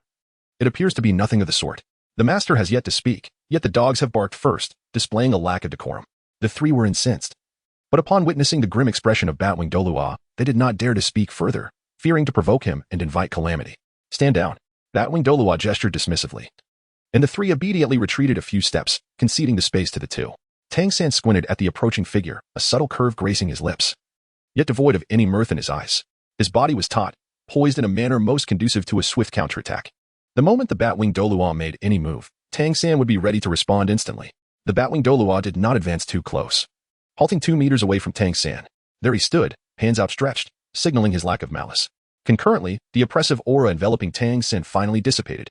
I harbor no ill intentions. I merely observed the remarkable talent of the young friend and was overcome by curiosity.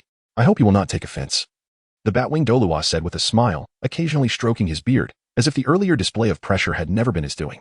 Tang San could not comprehend the true intentions of the Batwing Douluo, so he resolved to remain steadfast amidst the uncertainties.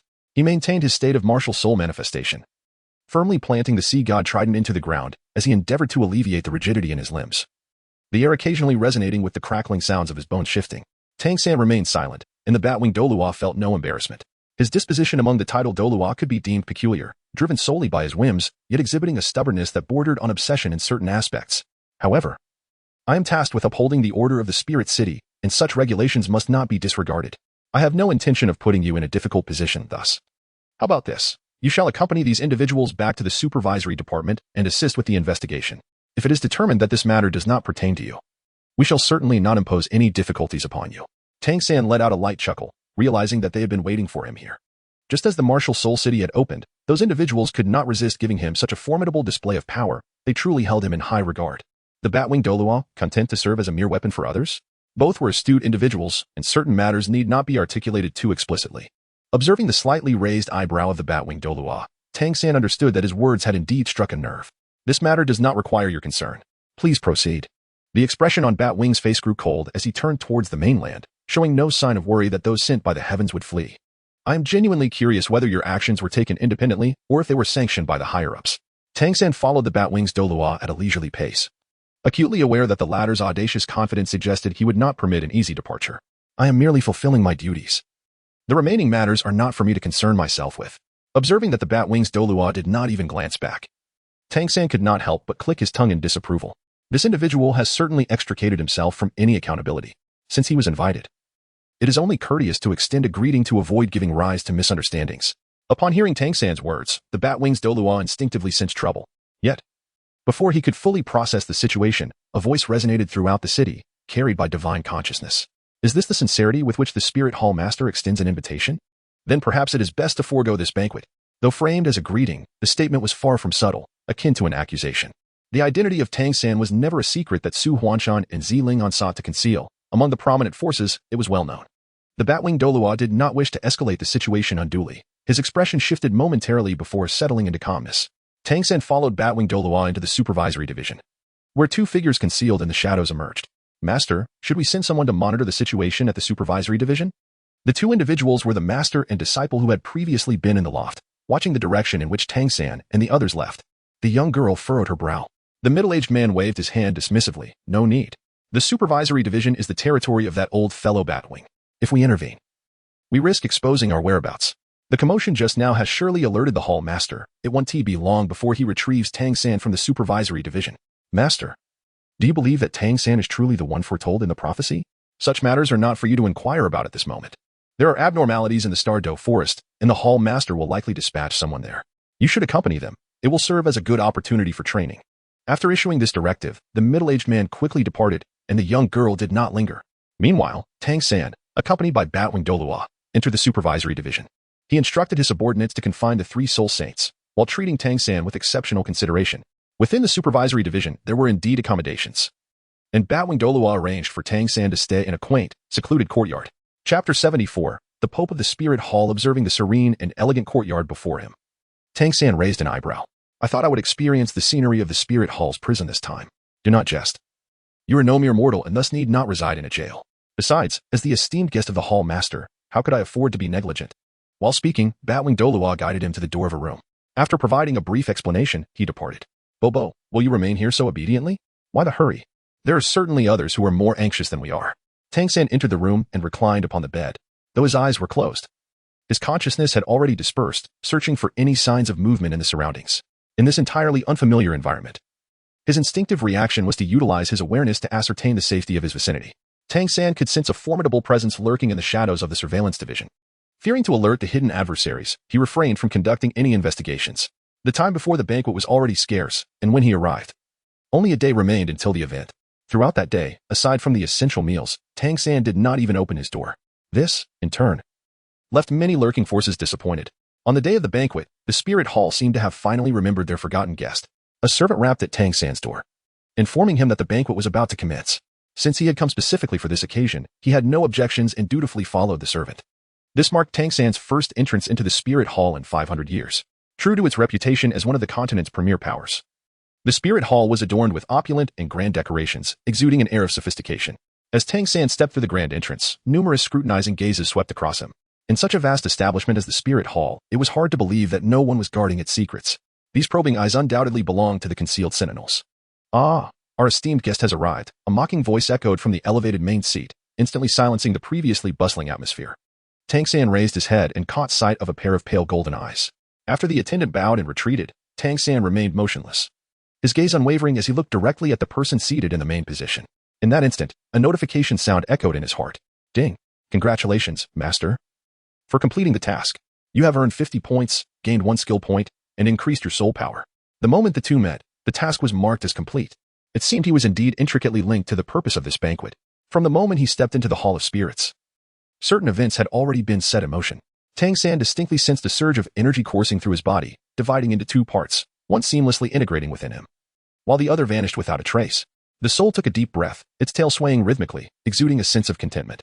With a soft sound, a side quest was successfully activated, achieving a superficial equilibrium with the Spirit Hall. Another sound marked the triggering of an immediate task, directing him towards the Stardow Forest. When did you begin to play the role of system notifications? Tang San secretly amused himself while summoning the vertical panel. Having just completed a task, he had acquired a skill point, which could be utilized to unlock one of his previous skills. Tang San contemplated for a moment and ultimately opted for the 8 spider lances. In the past, upon his transformation into a deity, the external soul bone, the 8 spider lances underwent refinement and evolved into the sea god's 8 wings, becoming an extraordinary artifact that rivals the sea god's trident and the Shura sword. Its power undeniably formidable. However, it was evident that such a monstrous item would not be easily bestowed upon Tang San. To fully unlock the 8 lances, 10 skill points were required. Merely investing a single skill point would only activate the conditions for utilizing the 8 lances. Tang San could sense a tingling sensation along his spine, reminiscent of the time when the 8 lances first sprouted. Could it be that he truly needed to regrow a pair of 8 lances? Tang San furrowed his brow, feeling somewhat speechless at the thought of such a scenario. "Look at me. These past few days have been busy, and I've neglected my esteemed guest." The middle-aged man straightened his posture. His arms bent as he rested them on the armrest of the chair.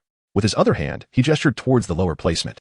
Upon seeing this middle-aged man, Tang San instantly recognized his identity. It was none other than Qianingshuan, the Pope of the Spirit Hall.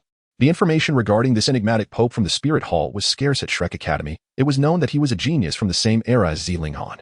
At that time, the Pope of the Spirit Hall had mysteriously vanished, and it was unclear what leverage Qianingshuan possessed to persuade the Elder Council to acknowledge him as the Pope. Tang San smiled gently, following Qianingshuan's suggestion, and took a seat upon the throne. He remained silent, merely squinting his eyes as he surveyed the surroundings of the Grand Hall. It appeared that the hall was constructed from some extraordinary materials, for Tang San's spiritual perception was notably hindered, drastically limiting the range of his exploration. The things he managed to discern were rendered exceedingly vague. What lies behind the main seat, that soul? With his spiritual insight obstructed, he decided to retract it entirely. Silently, he called out to the soul, wishing for it to investigate further. The little fox wagged its tail, its soft fur brushing against Tang San's neck. It yawned, displaying no intention of moving. "Bobo, I am the system's guiding beast. I cannot directly intervene in the course of events. It's not as if you were being asked to engage in battle. How can merely gathering intelligence be considered direct intervention?" Ultimately, the soul could not resist Tang San's insistence, let out a yawn, and floated towards the main seat. Taking advantage of the other's inability to perceive him, he recklessly circled above the head of the Pope. Tang San pressed his lips together, his gaze wandering with a hint of amusement. Qianing instinctively raised an eyebrow, sensing something amiss. He scanned his surroundings, releasing his spiritual awareness to ascertain that all was well before he felt at ease. "I had anticipated spending a longer duration at the inspection division. The news from the esteemed Pope is indeed quite astute." Tang San wore a half-smile as he glanced at Qianingshuan, deliberately adopting a posture of feigned grievance. Upon hearing those words, Qianingshuan's attention was indeed drawn back. He smoothed his sleeves, easing the previous awkwardness. "In truth, the purpose of inviting you here today is to discuss an important matter." Tang San raised an eyebrow, intrigued. "Oh? What pressing matter could compel His Holiness the Pope to send someone all the way to Shrek Academy?" His tone was laden with significance, revealing his undisguised dissatisfaction. How dare one be so audacious before the Pope? Upon hearing a voice, Tang San shifted his gaze to the speaker, coldness swirling in his narrow eyes. The individual was taken aback, instinctively falling silent, his expression betraying a hint of timidity. "You accuse me of being audacious, yet you are hardly in a position to judge. Your Pope has yet to speak. What gives you the right to interject?" Chapter 75, The Agreement. Never mind. Step back. Qianingshuan rose, pressing his hands down to signal for silence among the others. Clad in an ornate papal robe that brushed the ground, adorned with golden feather patterns, his wide sleeves flowed gracefully as he moved. Behind him lay a hidden passage, from which a nauseating aura threatened to escape, emanating from those beings of another realm. The voice of the soul echoed in Tang San's mind as it swayed and returned to perch upon his shoulder once more, settling down. The chill in Tang San's gaze deepened, for it was evident that the members of the Spirit Hall had long conspired with beings from another realm. The predicament we now face is clear to you as well. Thus, I shall proceed directly to the crux of the matter. The invasion by the foreign entities is fierce and relentless. They seemingly harbor ambitions of annexing the Douluo continent. Qianingshu furrowed his brow, genuinely troubled by this situation. Tang San remained silent, raising an eyebrow with an air of indifference. Qianingshu was unfazed, as he understood that with Tang San's vigilance, he would not easily yield to persuasion. Should he readily agree, Qianingshu would likely question the authenticity of the individual before him. I am aware that you and our Spirit Hall have harbored grievances for over a century. Yet, much time has elapsed, and the disputes of the past have been buried beneath the earth. Those beings from another world, who seek to invade our homeland, are the true adversaries we share. Qianingshu's voice resonated with profound conviction as he leaned slightly forward, his earnest gaze fixed upon Tang San, awaiting his response. Tang San tugged at the corner of his mouth, his eyes shimmering like glass with an air of nonchalance. He could not fathom the intentions behind Qianingshu's actions. If he truly intended to conspire with beings from another realm, why then seek an alliance with him? Could this be yet another ploy? Perhaps they wished to extract something of value from him? Surely, it could not be that they had suddenly perceived the peril of colluding with a ferocious beast and had experienced a moment of clarity. How well do you understand those individuals? To this inquiry, Qianingshu offered no direct response, narrowing his eyes and smiling with an expression laden with significance. At the very least, he certainly possessed more knowledge than that held by Shrek Academy. Tang San remained non-committal on the matter. Just as he was about to articulate his thoughts, a commotion arose at the entrance. Saintus, you cannot enter. Step aside.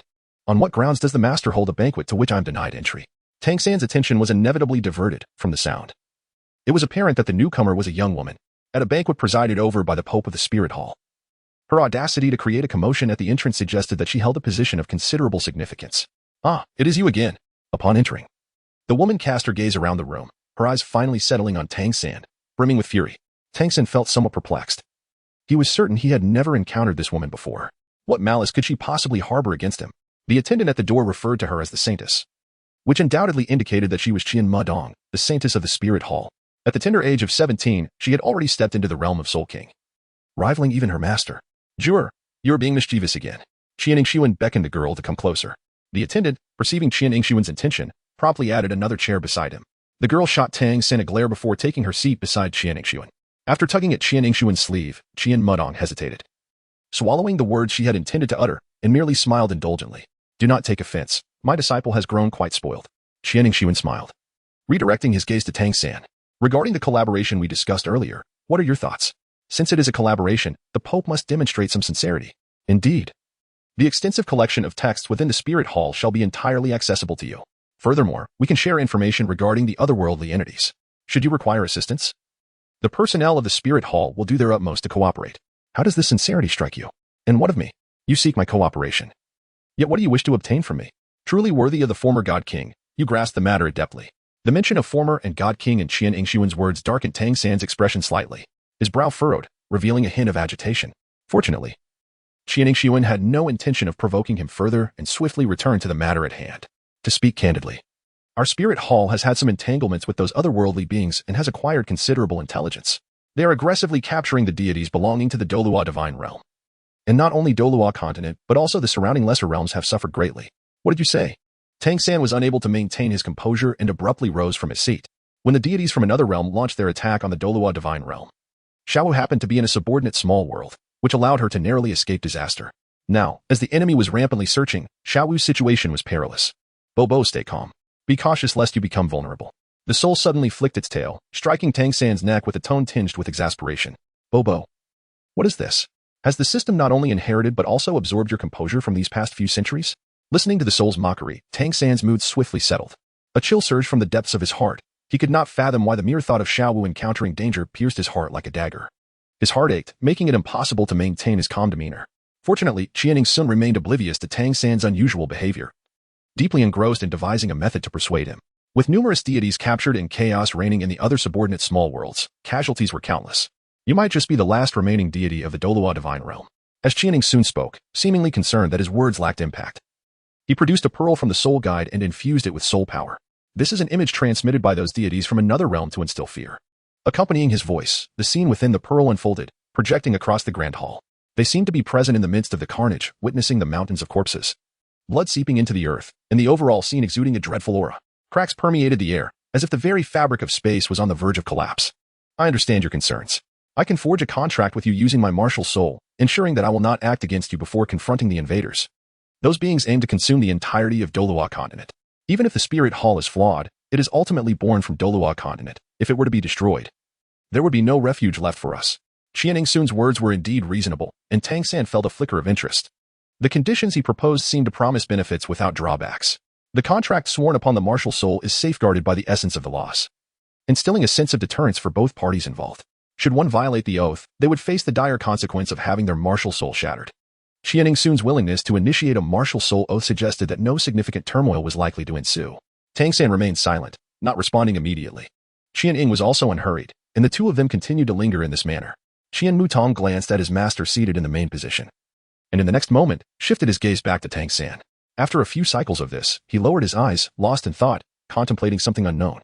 Tang San naturally sensed that Qian Mutong had been observing him in secret, seeing the gritted teeth and the expression of barely concealed frustration. He could only wonder what thoughts were swirling in her mind. Tang San raised his eyebrows, choosing to disregard the matter. With his considerable maturity, he was far too magnanimous to hold a grudge against a young girl. This proposal sounds quite agreeable. I shall acquiesce, he remarked, reclining back with a profound sense of relaxation. Upon hearing his words, Qianningsun's demeanor softened somewhat, and the previously charged atmosphere in the arena finally eased. Now that a collaboration had been established, perhaps it was time for the Pope to share some of the concealed secrets with his allies. Tang San cast a meaningful glance toward the position behind Qianningsun. According to his earlier spiritual perception, that area emanated the most concentrated aura, undoubtedly. The objects from another realm were concealed there. The only uncertainty remained whether the hidden entities were human or beast. Such matters are to be expected, Qianningsun remarked, raising his wine cup in a subtle toast toward Tang San. Yet, whatever lies ahead must wait until we conclude this banquet. Tang San mirrored the gesture, lifting his own cup. Their vessels met in a silent, mid-air clink before both men drained the contents in one swift motion, to a fruitful collaboration. The unspoken words lingered between them. Tang San did not notice the peculiar smile at the corner of Qianning's mouth, concealed by the wine cup. Amidst the diverse thoughts swirling in the air during the banquet, once it concluded, the guests began to depart one after another. Even Qian Mutang did not linger. Casting a few glances at Tang San before leaving with a countenance full of contemplation, Tang San followed Qianningsun to the rear of the Pope's throne, where indeed a hidden world awaited. Qianningsun's hands meticulously explored the wall, his movement slow and deliberate, as narrowed in concentration as he sensed the subtle vibrations beneath his palms. Could it be that after such a long time without opening this door, he could not even locate his own mechanism? Qianningsun, however, paid no heed to Tang San, remaining engrossed in his task. After a considerable time, his hand paused. He brought his index and middle fingers together and pressed down firmly. The section of the wall they touched visibly sank inward.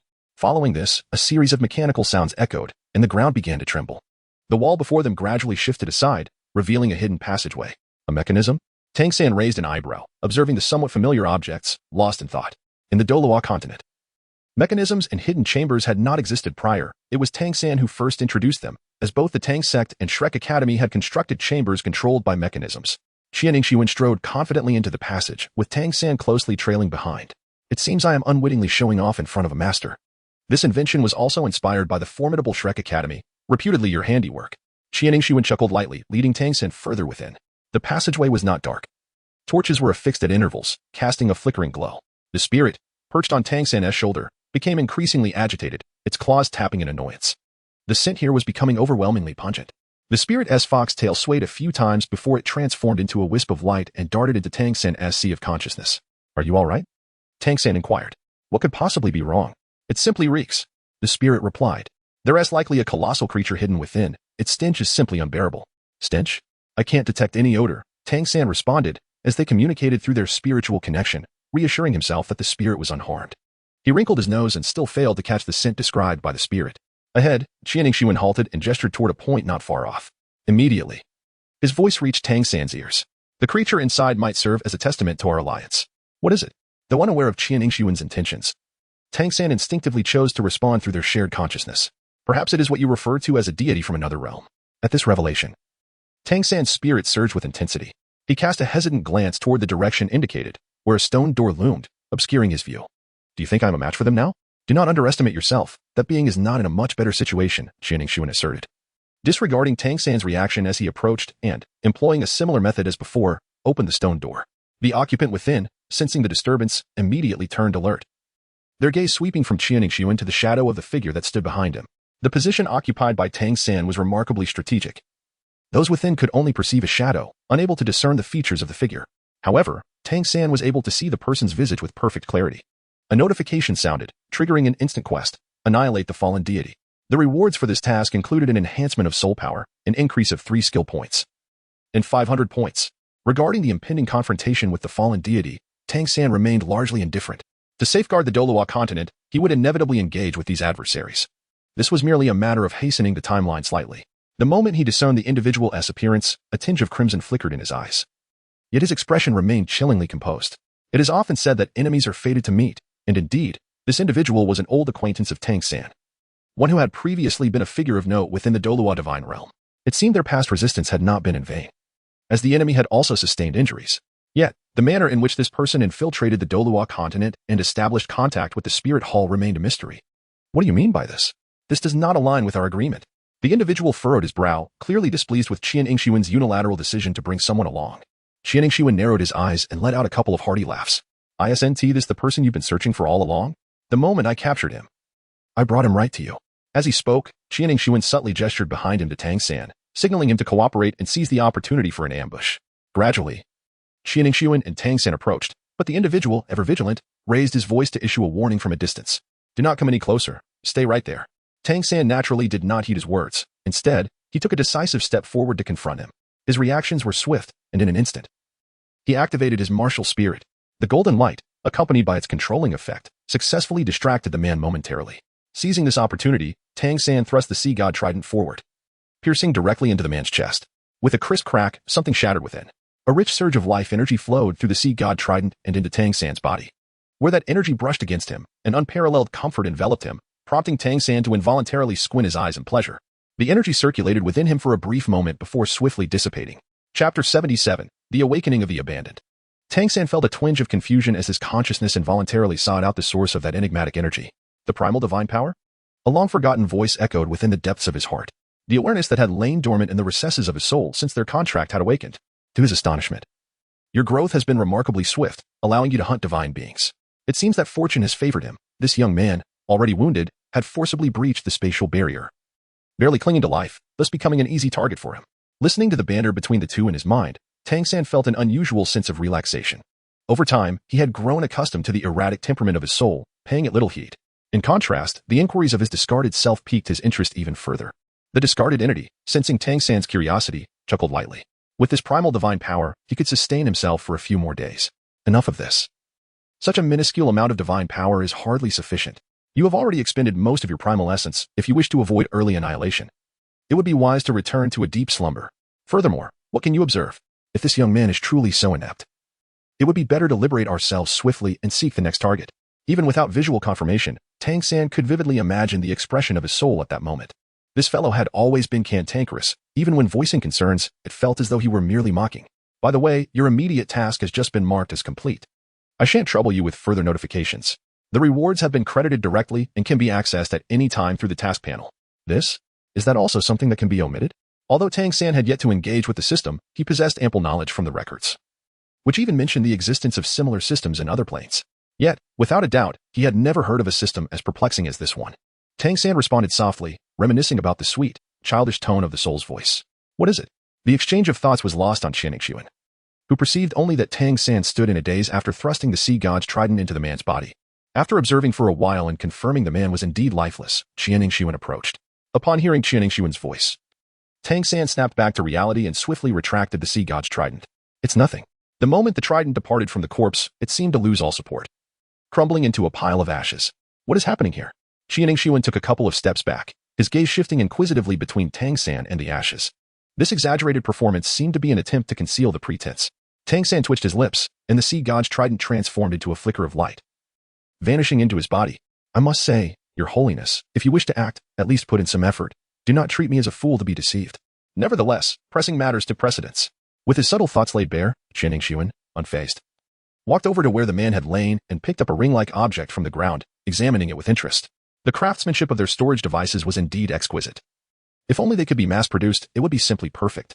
Tang San's gaze fell upon the object in his hand, a ring-like storage soul guide. This must be what the other world refers to as a spatial ring. The inhabitants of this realm exhibit a far more sophisticated and advanced mastery over space and laws compared to that of Douluo continent.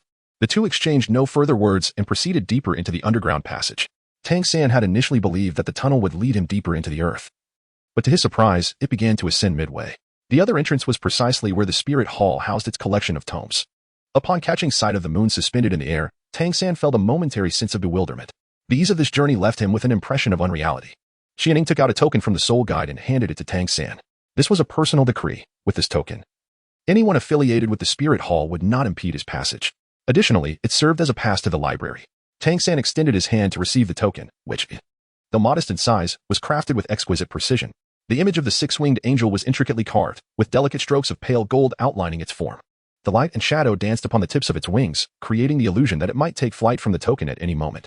Tang San toyed with the command token in his hand, acknowledging its remarkable quality. The image of a six-winged angel etched upon the token was crafted with divine power, exuding an aura that set it apart from any mere wooden object. He pocketed the token, realizing it was time to establish the oath.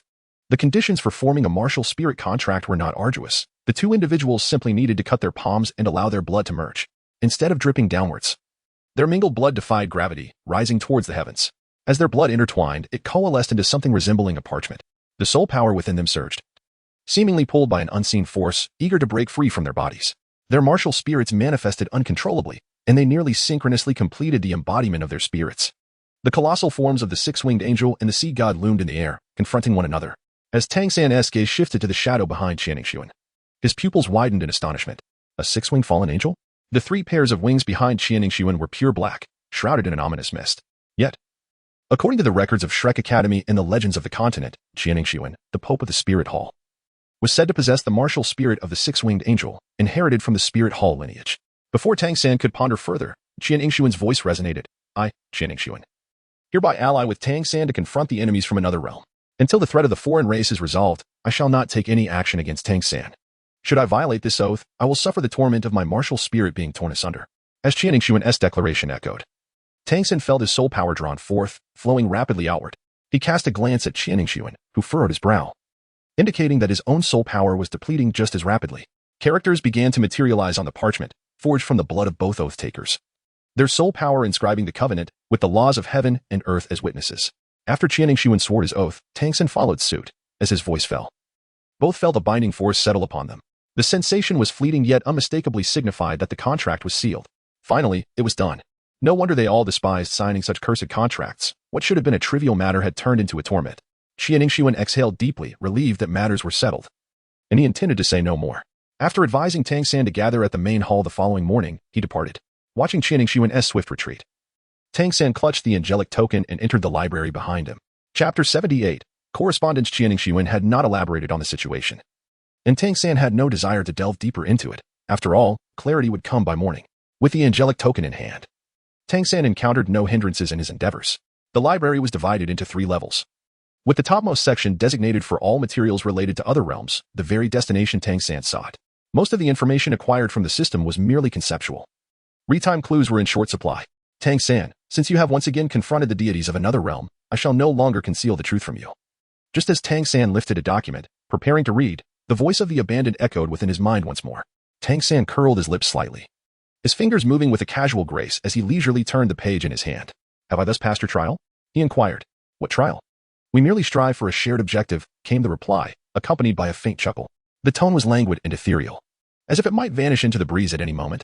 Tang San remained noncommittal, his gaze swiftly scanning the information before him. Those deities from another realm seek the essence of the plane. The essences resonate with one another, and escape is impossible. My source of energy has been compromised, and the laws will be affected as well, unable to sustain for much longer. Coupled with the abilities previously absorbed, it could last at most 3 more months.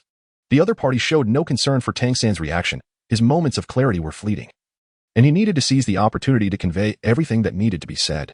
Tang San glanced over the items in his possession, and as he reached for a letter once more, the word struck him, causing his movements to halt abruptly. What would transpire in 3 months? The laws would dissipate, and the fabric of space would collapse. The barriers between the 2 planes would shatter completely. The sparse descriptions conveyed a profound understanding to Tang San in an instant. The laws represented the consciousness of the plane's origin. Once they faded, the world itself would perish. The demise of the plane's origin signified the end of its existence. Everything in the Douluo continent would be reduced to mere nourishment for another realm. Previously, Tang San had witnessed in his inheritance the harrowing scenes of other planes being devoured. At this moment, those vivid images resurfaced in his mind, causing him to grip the letter tightly in his hand. Could it be that with sufficient primordial strength, one could delay the dissolution of the laws? Tang San's mind was remarkably sharp, and he quickly deduced that after slaying the fallen god, the energy flowing into him through the sea god's trident was pivotal. He immediately grasped the essence of the matter. Given your current abilities, you are utterly incapable of contending with the gods from other realms. Tang San, your strength is woefully inadequate. Often, raw power does not convey much. The human heart is the most enigmatic entity in this world. Tang San curled his lips, his eyes narrowing slightly, giving him an air of mischievous intent. Humph. What are you truly contemplating? Are you merely waiting for those foreign gods to establish themselves and come knocking at your door instead of hunting them down? Soul was decidedly unimpressed with this attitude, suddenly leaping out from Tang San's mental sea. The fluffy little creature landed agilely on Tang San's shoulder. I am quite aware of your little secrets. If you find it difficult to voice them, I would be more than willing to assist you. Each should perform their designated roles. Soul, do not meddle in my affairs. TCH, I have no interest in such matters. Soul was evidently displeased, its fluffy tail enveloping its body, obscuring it entirely. Listening to the quarrel in his mind, Tang San's fingers stiffened momentarily. It seemed that these two entities in his consciousness harbored quite a few secrets, and it appeared they were not even on the same side. A dark shadow flickered across his face as he swiftly unfolded the letter in his hand and began to read through it rapidly. His memory was exceptional, allowing him to absorb the contents with remarkable speed.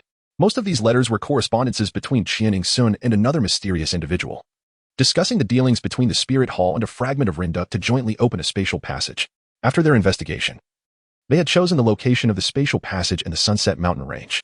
This area featured the ice and fire duality and was situated above a spiritual vein, originally rich in spiritual energy, providing a natural resource for the operation of the spatial passage. The audacity of these Spirit Hall individuals is truly astounding. They're inviting a wolf into their home. Tang San furrowed his brow as he finished reading the last letter, folding it neatly before returning it to its place. These correspondences had persisted until the destruction of the interdimensional passage. The final letter was a reprimand. TSK, it appeared that with the collapse of the passage, these individuals had unceremoniously shifted the blame onto the Spirit Hall. Tang San raised an eyebrow, contemplating the frantic tone of the letter, and wondered what reaction Tang San had exhibited upon reading it. It was remarkable that he had managed to restrain himself from destroying the letters on the spot. Yet, this letter had arrived after the passage's destruction. Did it originate from another realm, or was the messenger concealed within the Douluo continent itself? Tang San shook his head, casting aside the chaotic thoughts that plagued his mind, and extended his hand to retrieve another notebook from the other side. In contrast to the previous correspondence, the contents of this notebook were evidently far more valuable. Upon opening it, he found records of the methods for establishing teleportation channels, likely derived from the aid the Spirit Hall provided to the otherworldly deities in stabilizing the teleportation points here during their prior collaboration. By harnessing the life essence of countless souls, combined with a force potent enough to tear through the fabric of space, they constructed a bridge for interdimensional communication. As he gazed at the notes, Tang San felt a profound disturbance within his worldview. The method described was indeed exceedingly sinister. To successfully establish a stable spatial channel, the most crucial element is undoubtedly the coordinates, precise coordinates that can definitively lead to another realm. The tragic demise of thousands, their life essence nourishing that land, marked the coordinates chosen for the teleportation point. Following this, a formidable force would tear through space, releasing resentment that surged through the fissures, crossing the barriers of dimensions, and ultimately achieving perception by the otherworld, thus opening the spatial channel. However, such channels are inherently limited, particularly those that traverse two planes of existence. The energy expenditure is immense, rendering them incapable of lasting for extended periods. How remarkable it is that these individuals are willing to invest so heavily. Since the awakening of his consciousness, the soul had become reticent, preferring to communicate through mental channels. Noticing the unusual expression on Tang San's face, it tilted its head and glanced at the notebook above. Indeed, as the soul had observed, the Spirit Hall had spared no effort for this operation. Every detail recorded within was a rare and precious item. Both the Spirit Hall and the otherworldly deities were thoroughly prepared to maintain the stability of the spatial channel. Who would have thought that the one to suffer the greatest betrayal would be from within their own ranks? How utterly absurd. The soul exhaled softly, returning to rest upon Tang San's shoulder, its glass-like eyes dimming slightly. Chapter 79, The Anomaly of the Purple Extreme Demon Eye. Tang San was unable to discern his meaning and did not respond, instead lightly flipping a page of his notes with his fingers. This spatial passage was akin to forcibly puncturing a hole in the barrier of space. Moreover, it was a hole that would worsen and expand. As long as this phenomenon persisted for a day, the stability of the space on the Douluo continent would be irrevocably disrupted. Receiving no response, the soul stirred its ears, its tone tinged with impatience. I am discussing serious matters here. At the very least, offer a reaction. I am indeed listening. Tang San squinted, finally diverting his gaze from the notes before him. He reached out and seized the little fox perched on his shoulder. The soul twitched its mouth, its whiskers quivered, and its large tail swept through the air, landing squarely on Tang San's hand. Let go. It seemed that the soul was genuinely flustered this time. even forgetting to communicate telepathically.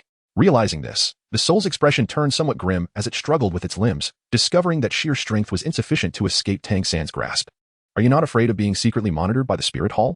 They cannot see me, but if they catch you gesturing wildly at thin air, who knows what they might conjure in their imaginations?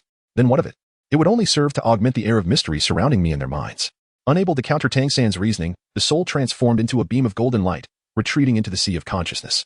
After all these years, his demeanor remained unchanged. Despite the seemingly indifferent tone, Tang San detected a hint of nostalgia within it. The soul was correct. The dimensional passage of the ice and fire yin-yang well acted as a source of contagion, incessantly tearing apart the fabric of space in the Douluo continent. At this juncture, he paused, seemingly contemplating his choice of words. These spatial rifts appeared utterly chaotic, allowing beings to traverse between two dimensions. Such rifts were exceedingly unstable, and those lacking sufficient strength could easily be torn to shreds. What would happen if these rifts are not addressed in a timely manner? With this exchange, Tang San was reminded once again of the dimensional passage associated with the ice and fire yin-yang well. This so-called source of contagion had its own limitations for transport. It was improbable that other spatial rifts lacked vulnerabilities. If left unchecked, the laws of the universe would eventually restore order, albeit with a slightly prolonged duration for the repair process. Tang San raised an eyebrow, his expression one of disbelief. Just a little longer? Humph. Such a clumsy lie, who does it intend to deceive? If the contractor I have chosen is this lacking in intellect, there is no need to continue. The soul let out a derisive snicker, showing no intention of sparing the abandoned any semblance of respect. Enough of this. How long can this meager essence sustain you? It would be wiser to conclude the matter at hand and seek slumber sooner. Hearing the soul's words, Tang San couldn't help but click his tongue in dismay. What has gotten into this little fox to be so fiery and irascible? Tang San initially believed that Bai would at least offer some counterarguments. However, it turned out that he was merely overthinking the matter. After a moment of indifference, Bai seamlessly continued along the previous topic. He was merely elucidating a few important points that Tang San needed to heed, and the information was not particularly complex. As Tang San listened, he found himself somewhat distracted. The essence of abandonment can be summarized as striving to survive in the hands of those deities from another realm while seeking opportunities to thwart their sinister plots. Due to certain limitations, he and the soul could not directly intervene, and the deity from the other world was also unable to exert direct influence. Ultimately, Douluo continent remained their domain. When foreign deities entered Douluo, they would be subjected to the suppression of the laws, rendering their powers less than half of their potential. The primordial energy of abandonment was scarce, and after conveying this, it fell into a prolonged silence. Just as Tang San thought he might once again succumb to slumber, a voice resonated from the depths of his heart. Sensing the damage to the spatial barrier, the laws would expend energy in an attempt to mend it. This had been their initial strategy. Tang San was momentarily taken aback, finally realizing that the response was addressing the previous question. How cunning, indeed. As long as the spatial rift exists, the laws must inevitably expend energy to mend themselves. What a war of attrition this is. The enemy intends to exhaust the Douluo continent. The spatial passage in the sunset forest resembled a sharp blade, firmly embedded in the heart of the Douluo continent. Upon this realization, Tang San couldn't help but feel a surge of trepidation. Fortunately, that place had already been destroyed. No wonder that individual was so anxious at the time. Had it not been for the constraints, he likely would have struck directly. Reflecting on the golden light that had appeared several times in the sunset forest, a smile involuntarily crept across Tang San's lips. Yet, how could he find the humor in this situation? Were it not for those interventions, he would not have been left in such a weakened state. The soul concealed within the sea of consciousness, upon hearing Tang San's thoughts, felt a sense of resignation. They truly were running out of time. Tang San did not linger in the library for long. After perusing the notes, he returned to his dwelling. In this unfamiliar place, his heart remained restless. That night, his slumber was naturally not profound, and he rose as the first light of dawn began to break. Tang San rolled over onto the rooftop, as was his custom, to practice the purple extreme magic eyes. It was uncertain what the original form was, but during this session, Tang San distinctly sensed a throbbing pain in his eyes. The violet essence from the horizon continuously flowed into his gaze, transforming his crystalline orbs into a pure shade of purple. Two swirling violet vortices surged within his eyes. Tang San furrowed his brow, feeling a sense of discomfort. Initially, he believed there had been progress with the purple extreme demon eye, but that thought was swiftly dismissed. He had previously cultivated it to a higher level, and the reaction during his ascension was never like this. Rather than an advancement, it felt as though he had encountered a deviation in his training, plunging into a state of turmoil. Although he could not see the situation within his own eyes, he could distinctly sense the anomaly. A substantial amount of spiritual energy seemed to be drawn inexorably towards his eye sockets, which was profoundly unsettling. The soul had already emerged from within Tang San, now hovering at a short distance, quietly observing the unfolding events. Its gaze was utterly indifferent, regarding Tang San as if he were a stranger rather than the master with whom it shared a bond. The eyes, inherently one of humanity's vulnerabilities, offered a notably fragile defense. The sensation of spiritual energy surging within his pupils was far from pleasant, a relentless intertwining of sharp pain and pressure. Unable to restrain himself, Tang San's fingers instinctively moved towards his eyes, as if he were intent on prying out his own eyeballs. Tang San gritted his teeth, his mind remaining clear despite the excruciating pain that threatened to drive him to madness. He nearly bit through his lower lip in a desperate attempt to regain control over his body. Strangely, the agony arrived swiftly and departed just as quickly. As the last trace of purple faded from the horizon, the torment in Tang San's eyes vanished in an instant. He let out a long sigh, reaching up to touch his eyes, feeling as though he had traversed through another realm. What just happened to me? Tang San furrowed his brow, his expression tinged with gloom. Tang San had always considered himself impervious to pain, yet in that fleeting moment, a chilling sensation enveloped him, causing every hair on his body to stand on end. It was indeed most peculiar. In Chapter 80, Journey to the Stardow Forest, this sensation was akin to a force attempting to tear his very soul asunder. Indeed, it was not merely his eyes that throbbed with agony, that torment permeated through his pupils, gnawing at his limbs and bones. You should be well acquainted with this. Tang San, bewildered, turned his gaze towards the source of the voice, clearly failing to comprehend the essence of the soul. Familiar with what? Familiar with this excruciating pain? Goodness. It seemed he might truly find it difficult to become acquainted with it. Tang San twitched his lips, unwilling to engage in further conversation with Han. Reflecting on the promise he made to Qianying yesterday, he took a moment to gather himself before heading towards the Hall of Martial Spirits.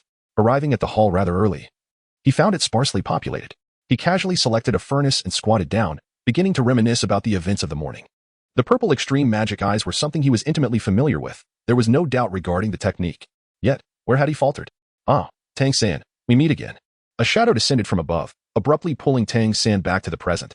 Recognizing the familiar voice, he surmised the identity of the visitor. It was none other than the saintess of the Martial Spirit Hall, Qian Mudong. Tang San lifted his head and courteously greeted the person. He had assumed that after the greeting, Qian Mu Tang would take his leave. However, the limestone-colored individual squatted beside him, as if under a peculiar spell. Are you also heading to the Stardow Forest? Indeed. Tang San was preoccupied with his thoughts and had little desire to engage with Qian Mudong, wishing merely to dismiss her swiftly. However, she was not one to discern subtle cues. She showed no intention of departing. This was indeed fortuitous, for he had been concerned that their expedition to the Stardow Forest might be dull. Having her company on the journey was a welcome prospect. At this juncture, Qian Mudong seemed to recall something, turning to gaze at Tang San. Ah, by the way, you seem to have only attained the Spirit Elder rank. Are you not apprehensive about venturing into the Stardow Forest? Before Tang San could finish his words, Qian Mutong's hand was already approaching his shoulder. Wearing a friendly expression, do not worry, I shall safeguard you. Just stay by our side. The elders of the Spirit Hall are indeed formidable. Tang San naturally would not allow him to make contact, subtly shifting his body to evade. Without a moment's hesitation, he promptly rose to his feet. Fearing that Qian Mutang might attempt to pat his shoulder again, Tang San, despite his tender age of 13, possessed an impressive stature that was nearly comparable to that of an adult. Standing tall, he cast a downward gaze upon Qian Mudong, exuding an undeniable aura of authority. His elongated, narrow eyes narrowed slightly, scrutinizing his surroundings. His identity was never shrouded in mystery. As the holy maiden of the Spirit Hall and the beloved disciple of Qianying Sun, Qian Mudong had no reason to be unaware of who he was. Yet, what could be the intention behind her deliberate approach and probing demeanor? In the face of Tang San's assessment, Qian Mudong displayed no signs of trepidation. With her hands propped behind her, she leaned back, reclining at an angle that allowed her to gaze up at Tang San. Her enchanting eyes sparkled with a playful ambiguity as they met his gaze. What are you looking at me for? Tang San furrowed his brow and averted his gaze, a lingering confusion evident in his shifting eyes.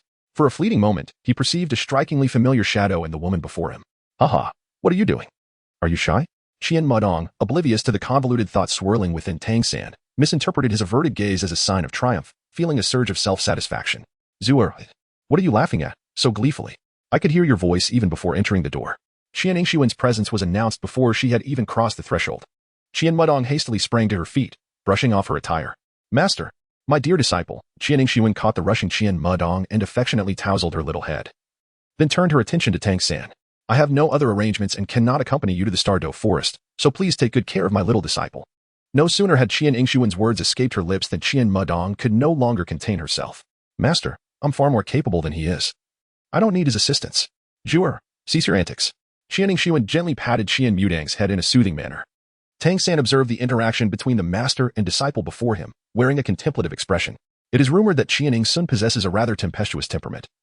Yet she dotes on Qian Mutang with great affection.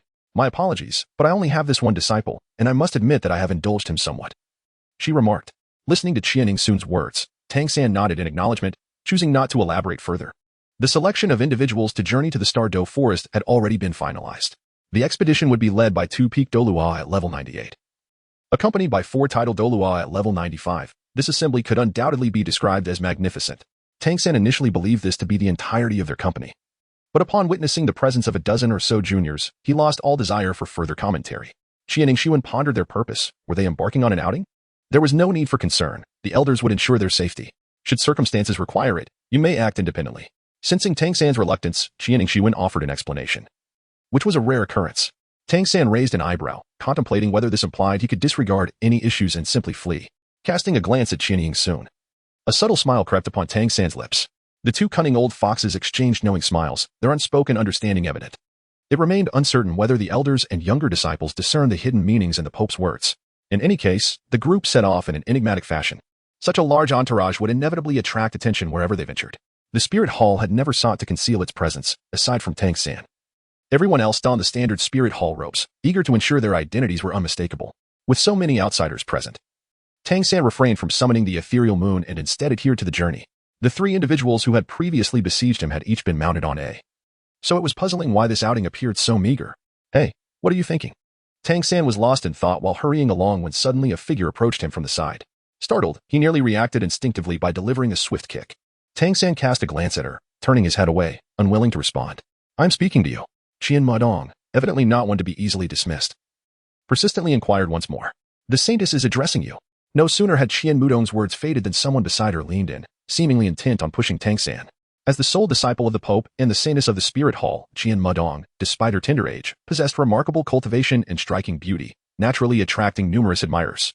Throughout their journey, she had sought every opportunity to engage Tang San in conversation, yet his aloof demeanor had long since stoked the ire of those around them. However, due to their ignorance of Tang San's background, they had endured in silence until now, when someone could no longer restrain themselves and became the first to break the tension. Tang San remained silent, casting a fleeting glance at the individual before him, and subtly shifted to the side, continuing his journey.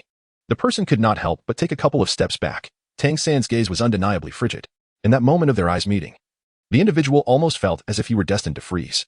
Watching Tang San stride past him, his expression was one of utter displeasure. How could Lin Yu, a distinguished son of the pinnacle Douluo, who was usually met with deference, be intimidated by such an inconspicuous person? With this thought in mind, he summoned his courage, stepping forward to grasp Tang San's arm. Halt.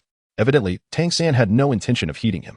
He deftly sidestepped Lin Yu's grasp and continued onward as if he had not heard a word. Several elders, upon hearing the commotion, glanced back momentarily before swiftly averting their gaze. They were preoccupied with another task, merely accompanying these juniors to create a diversion and provide them with some experience. As long as the skirmishes among the juniors did not escalate excessively, they generally refrained from intervening. Lin Yu, fully aware of this, felt emboldened. As he observed Tang San maintain his pace without a hint of slowing down, he sensed the sting of being overlooked, his face alternating between shades of green and white. I told you to stop. Are you deaf? With an uncharacteristic surge of bravado, Lin Yu sprinted ahead, positioning himself once more in front of Tang San.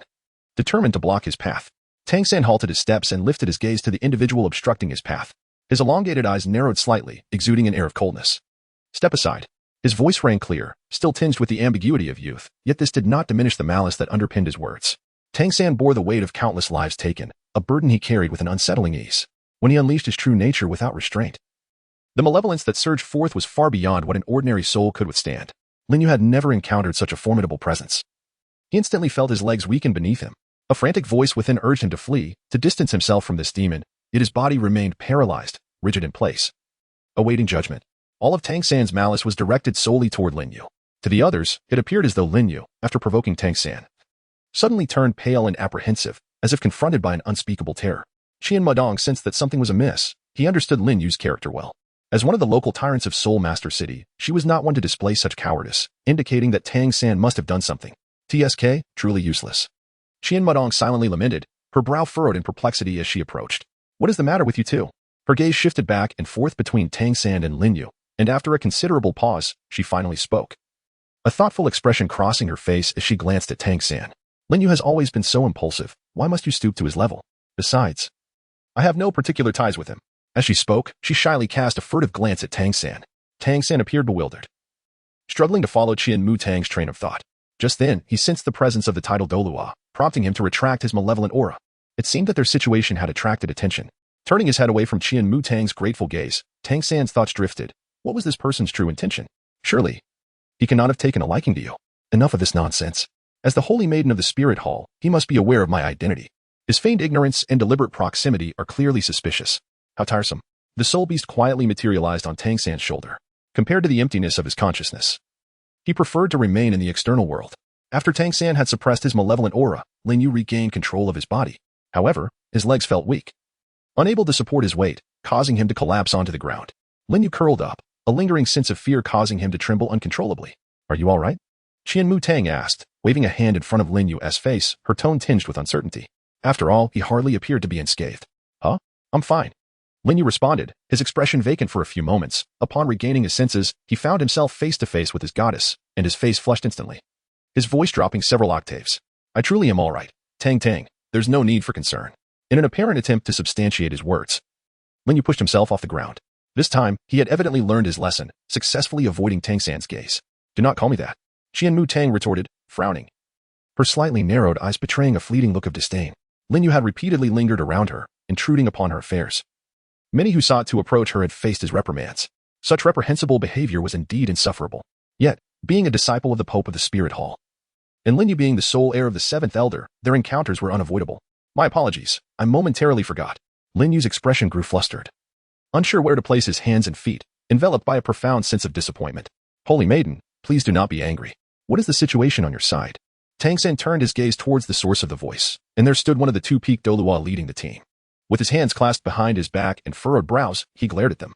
The scene, though undeniably serious, bore a peculiar air, for the individual appeared remarkably youthful, seemingly no more than 6 or 7 years of age. This stark contrast between his childlike visage and his authoritative demeanor was striking. Although he bore the appearance of a child, his eyes seemed to possess the wisdom of ages, as though they had witnessed the ebb and flow of time. Nonetheless, Tang San dared not underestimate him. The aura emanating from this young lad was unmistakably that of a titled Douluo. Second elder, I apologize. We were merely jesting and momentarily lost our sense of propriety. Among the group, only Qian Mudong and the second elder were somewhat familiar with one another. Noticing that the other two remained silent, she felt compelled to step forward. There was a certain trepidation she felt towards the second elder, which stemmed not from a fear of his strength, but from the very essence of his being. Coincidentally, both Tang San and Qian Mudong were pondering the same matter. Tang San's knowledge of the second elder from the Spirit Hall was limited to what he had gleaned during his time at Shrek Academy. It was said that the second elder was not one individual, but rather a pair of twin brothers, collectively known as the twin Douluo. Their martial spirits were unique, likely a variation of their original martial spirits. Such mistakes must not be repeated. This outing is not for leisure. If trouble arises, I cannot guarantee your safety. We must hasten our journey and not squander any more time. As he spoke, his gaze swept over the group, lingering on Tang San for a considerable time before he darted forward to catch up with the others, with the second elder himself urging them along. The group dared not to cause further disturbance and quickly followed suit. After the earlier incident, they had already fallen considerably behind the main contingent. If this continued, the risk of being left behind was palpable. It was no wonder that even the second elder felt compelled to return and hasten their pace.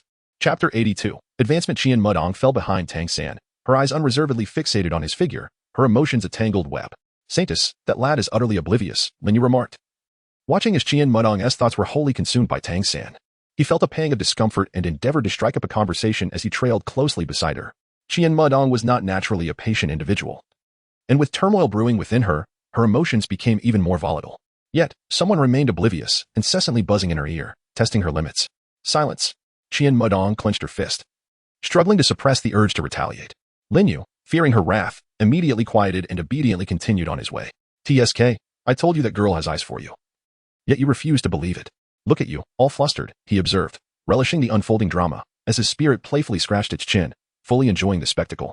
Tang San remained motionless, contemplating the complexities of emotions. Do you truly understand them? Come on, that's quite the personal attack, he retorted. One need not have experienced everything to comprehend it. Even without having seen a pig run, one can grasp human emotions with relative ease. Feeling the weight upon his shoulders, he could easily envision the exasperated expression of the soul. Instead of engaging in futile arguments, he lowered his gaze, seemingly fixated on the path beneath his feet. What offense did the ground commit to warrant such a somber demeanor? The soul, receiving no response, fell into a solitary monologue, which inevitably grew tedious. After a few complaints, silence enveloped the air. Accompanied by a group of over a dozen junior companions, their pace was understandably hindered. These were mere teenagers, their soul power predominantly concentrated within the soul master realm. Achieving such mastery at this tender age undoubtedly marked them as prodigies. This realization deepened Tang San's confusion regarding Qian Yingsun's intentions. Such talent and strength were surely scarce within the Spirit Hall. Their mission was far from straightforward. Numerous challenges lay ahead. Would these young souls truly endure the journey? The youth's spirit and stamina could not sustain their relentless travel, prompting the elder leaders to decide on a rest, resuming their expedition the following morning. This decision undoubtedly delighted the younger generation. After a day of travel, their exhaustion had reached a critical point, and the opportunity to rest was most welcomed. Secured by a tidal Douluo for protection, they were unlikely to encounter any unexpected dangers. Tang San ascended to the treetops, releasing his spiritual sense to survey the surroundings. Reclining among the branches, he observed the group of young men and women below. Engaged in conversation as they erected tents, his gaze devoid of warmth. An invisible chasm divided him from the revelry, isolating him in solitude. Tang San's eyes wandered. Lost in thought, before his ascension to divinity, the seven monsters often embarked on adventures together. Was their camaraderie not akin to what he witnessed now? Tang San abruptly sat up, lifting his hand to gaze at the lines of his palm, a wave of panic swelling within him. He found himself struggling to recall the circumstances of that moment, even the faces of Dai and the others appearing somewhat hazy. No, how could this be possible? The trepidation in Tang San's eyes was nearly overwhelming. After all, they were his brothers, family, and beloved ones. How could he ever forget them? Suddenly, it seemed as if a memory struck him, and he retrieved the time and space pearl from his soul guide, clutching it tightly in his palm as if grasping at a final lifeline. From the very first moment Tang San exhibited unusual emotions, his soul had sensed the disturbance. Bound by a soul contract, he could deeply empathize with Tang San's feelings. Observing him from a distance, he refrained from offering even a single word of consolation. His typically clear, glass-like eyes were now clouded with obscurity. It was inevitable that he would forget. Why resist? Such struggles would only intensify the suffering. He wished to articulate this thought, but ultimately merely lowered his gaze and let out a heavy sigh. The so-called God King, the sovereign of all deities, regarded emotions as nothing more than worthless debris. The transmission of knowledge would shatter Tang San's memories, gradually erasing them. Meanwhile, the system's tasks would slowly shape his divinity. Once the remnants of his humanity were entirely expunged from Tang San, he would ascend to the status of a true God King. Though Tang San did not fully comprehend the entirety of the situation, he had gleaned a rough understanding. He sensed an entity endeavoring to obliterate his memories and reshape his character. In his attempts to resist, he discovered the futility of his struggle. The more he strove to recall, the more agitated he became. Furrowing his brow, he exerted considerable pressure upon the space-time orb, as if he intended to shatter it. However, with Tang San's strength, he could not harm the orb. Instead, his inner turmoil caused a surge of malevolent energy to uncontrollably overflow. His complexion fluctuated between red and pale. After a few cycles of this, he bent forward and blood gushed forth from his mouth. By sheer coincidence, this blood splattered directly onto the space-time orb. The orb reacted as though it had been activated, voraciously absorbing the energy in its vicinity. The first to bear the brunt of this phenomenon was Tang San himself. An uncontrollable influx of soul power surged into the space-time orb. Behind him, his martial spirit erupted uncontrollably, first manifesting as a colossal illusion of the sea god, followed by the sudden appearance of a golden trident at his side. What in the world was happening? The commotion surrounding Tang San was so immense that it could hardly be concealed. What was happening? Why was my soul power depleting so rapidly? Several youths, positioned relatively close to him, had already sensed the waning of their soul power and cried out in alarm. A face, delicate yet filled with terror, mirrored my own feelings. My soul power? What on earth was happening? Their cultivation levels were still low, rendering them incapable of discerning the cause, leaving them in a state of panic. A significant concentration of energy coalesced around Tang San, forming a natural barrier that shielded him from external scrutiny. A sigh of relief escaped the Soul Masters. For at least there was a barrier preventing the full exposure of Tang San's secrets. The few title Douluo, who had been engaged in discussions elsewhere, sensed this powerful aura and were taken aback, hastening towards the source of the disturbance. Upon arrival, they were met with a terrifying sight. The young ones were on the verge of having their soul power destabilized. This was no trivial matter, should their soul power disperse. The consequences could be dire, ranging from the destruction of their martial spirits to the potential demise of the Soul Masters themselves. The intensity of this suction was alarmingly overwhelming. The group, filled with trepidation, promptly instructed the youths to evacuate. Quickly, retreat. Everyone, withdraw to a location where the suction cannot be felt. Yet, the more urgent they became, the more chaotic the situation grew. Observing the disordered throng of young boys and girls, the elder Douluo hurried to shield their escape. Once the last of the youths had withdrawn, they approached to investigate the cause of the disturbance. Chapter 83. The anomaly of the time-space pearl. Was this where Tang San resided? Such a formidable presence. Was he undergoing an ascension? The title Douluo stared in astonishment, hesitating 5 meters away from Tang San, unsure of how to proceed. Let us not act rashly. After all, he is currently our ally. We should assess the situation before making any plans, remarked one of the twins, Wang Shu. The youthful figure who had previously urged Tang San and the others nodded in agreement, acknowledging his brother's wisdom. Should he indeed be ascending, any disruption caused by them would be difficult to justify. These two brothers led the current operation, and with their words, the others had no objections. Yet, they gazed at the swirling energies at the center with complex thoughts. Truly, was this the power of a god king? The disturbance accompanying his ascension was staggering. The speaker, with fiery red hair and equally vibrant crimson eyes, exuded an extraordinary vitality. His words resonated with the sentiments of the others, leading the remaining three to nod in unison. Tang San's identity has never been concealed. As a title Douluo, they are well aware of it. This once legendary figure in the Douluo continent now possesses merely the cultivation of a soul master. Such strength appears utterly insufficient in their presence. They are intimately familiar with Tang San's tale, even harboring a sense of admiration. Yet, reality shatters these dreams, akin to pursuing someone with all one's might, only to find it was a mere illusion. Each individual present has a measure of pride in their hearts, having reached this level. Qian Yingshuan's request for their assistance for Tang San, a mere soul master, undoubtedly strikes a nerve deep within them. This evokes a complex array of emotions: regret, anger, and disdain intermingle. Indeed, beneath the surface, a hint of schadenfreude lurks. Regardless of past brilliance, he is but a soul master. What right does he have to command a cadre of title Douluo? Upon learning that this operation would require following Tang San's directives, especially with Qian Yingshuan opting out, feelings of rebellion reached a zenith. Do you see? This is the malevolence of humanity. They will kick you when you are most in need, dragging you deeper into despair. Countless images, as vivid as reality, imprint themselves upon Tang San's mind, revealing the thoughts of those he has encountered in the past. Tang San's divine consciousness was inherently chaotic. And now, amid such turmoil, it became even more convoluted. His eyes widened in astonishment, yet they reflected not a glimmer of vitality. The once crystalline clarity of his gaze was now marred by a web of blood vessels. Tang San's eyes bulged slightly, enhanced by the veins above, rendering his gaze even more menacing. What is there of value in humanity? Emotions are the most futile of all things. Let go and join me in eternity. Ah, are you out of your mind? Tang San bit his lower lip, shaking his head in a futile attempt to dispel the incessant voices that plagued his mind. His hands moved away from the time-space orb as he desperately struck his own head. His fierce demeanor suggested that he was not merely tormenting himself. Both of his martial souls were fully unleashed, the sea goddess trident and the Shura sword set aside. Blue gold and red gold light flickered intermittently, seeping into the time-space orb. With Tang San's actions, the energy surrounding him became tumultuous. These spiritual forces collided and tore at each other, creating a powerful maelstrom of energy. While Tang San remained unscathed at the center, those around him were in dire straits. Let us retreat a bit. The rate at which it absorbs spiritual power is terrifying. I feel as though the energy within me is being drained away, Wang Shu sighed, signaling to his younger brother before swiftly retreating. The vortex of spiritual energy was evidently unstable. Staying too close could lead to calamity. Their instincts proved correct. The unstable vortex tore at the surrounding energies, transforming them into razor-sharp blades that ripped through space. Goodness! Even those well-versed in the extraordinary were taken aback by the spectacle before them. This individual could indeed rend the very fabric of space. No wonder the Pope had declared him pivotal. They exchanged glances, astonished at their previous underestimation of him. A chill coursed through them as they resolved not to confront Tang San. Meanwhile, the younger generation, having barely escaped to safety, remained in a state of bewilderment. What on earth was that? It was utterly terrifying. They wondered if their elders would be all right. They collapsed onto the ground, murmuring anxiously, their hearts racing with relief at having survived yet still unable to regain their composure. Despite their remarkable talents, they were merely children in their teens. It was only natural to feel fear in such circumstances. What a jest. After all, they were in the presence of a title Douluo. With a title Douluo and two peak Douluos among them, what could possibly threaten them? Linyu had just regained his senses when he overheard the chaotic discussions nearby. Already agitated, he shouted back. The group of youths, aside from Linyu and Qian Mu Tang, had been taken in and raised by the spirit hall, lacking any significant backing, and thus dared not oppose Linyu. The chatter ceased abruptly, and a heavy silence descended.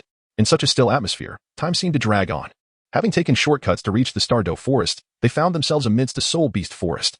Previously shielded by a title Douluo, they had felt no fear, but now, with the stillness settling in, uncertainty crept into their hearts. The soul beast forest was fraught with danger, and without their elders nearby, any encounter with peril could prove disastrous.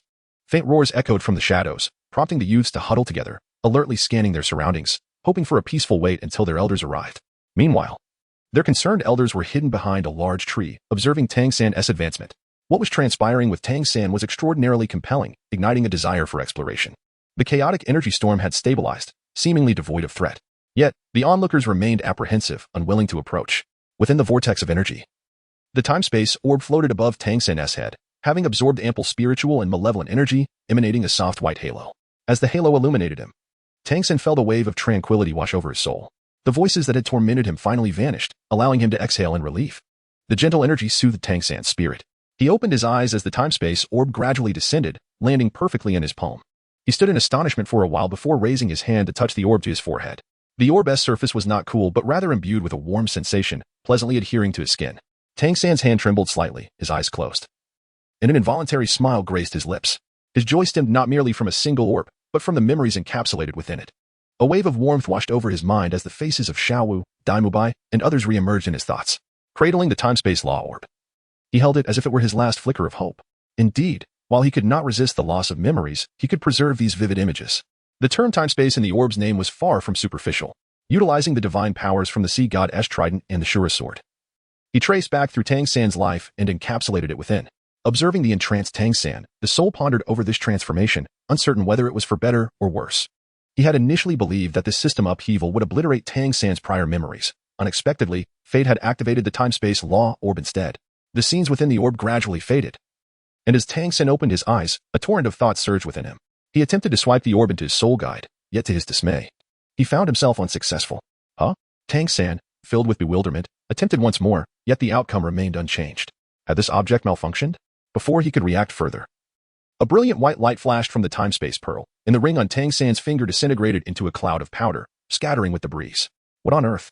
Tang San was taken aback, raising his hand to scrutinize it closely, uncertain of what the time and space law pearl had done. He noted that aside from the destruction of the ring, his fingers remained unscathed. Witnessing the obliteration of his soul possession, Tang San's lips twitched in dismay.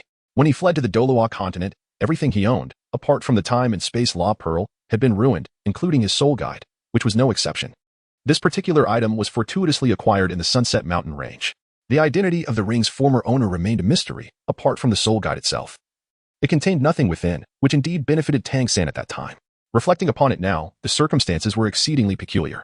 It was likely that the individual was connected to the passage of the ice and fire duality. With a chuckle, he expressed his dissatisfaction. For it was only natural to feel irked after the recent attempt to confine him within that ring. The soul swayed its tail, its fox-like eyes nearly squinting into slits. Tang San expressed his reluctance to engage with his often capricious companion, occasionally questioning whether this so-called system-guided beast was deliberately out to deceive him. However, his words inadvertently heightened his attention to the orb in his hand. He understood that the higher the tier of the artifact, the greater its arrogance. Indeed, the energy of the time and space law orb looked down upon this trifling, soul-guiding device. Yet, it had functioned perfectly well before. What could have prompted this sudden display of temper? Surely, it was not comparable. Previously, it had been devoid of consciousness, merely contained within the soul-guiding device. But if it were to be confined again now, would the time and space law orb ever wish to show itself again? Undoubtedly, his voice resonated with intensity. Perhaps his bewilderment was too conspicuous. Even in the absence of a response, he could not suppress a quiet derision in his heart. Tang San remained unperturbed as the time and space pearl rotated twice in his hand, enveloped in a shimmering halo of white light. Within that brilliance, the form of the pearl underwent a notable transformation, gradually morphing into a pendant resembling an eye. The time and space pearl diminished in size, becoming embedded within the eye. The entire pendant levitated effortlessly, soaring toward Tang San's neck, where it gracefully suspended itself.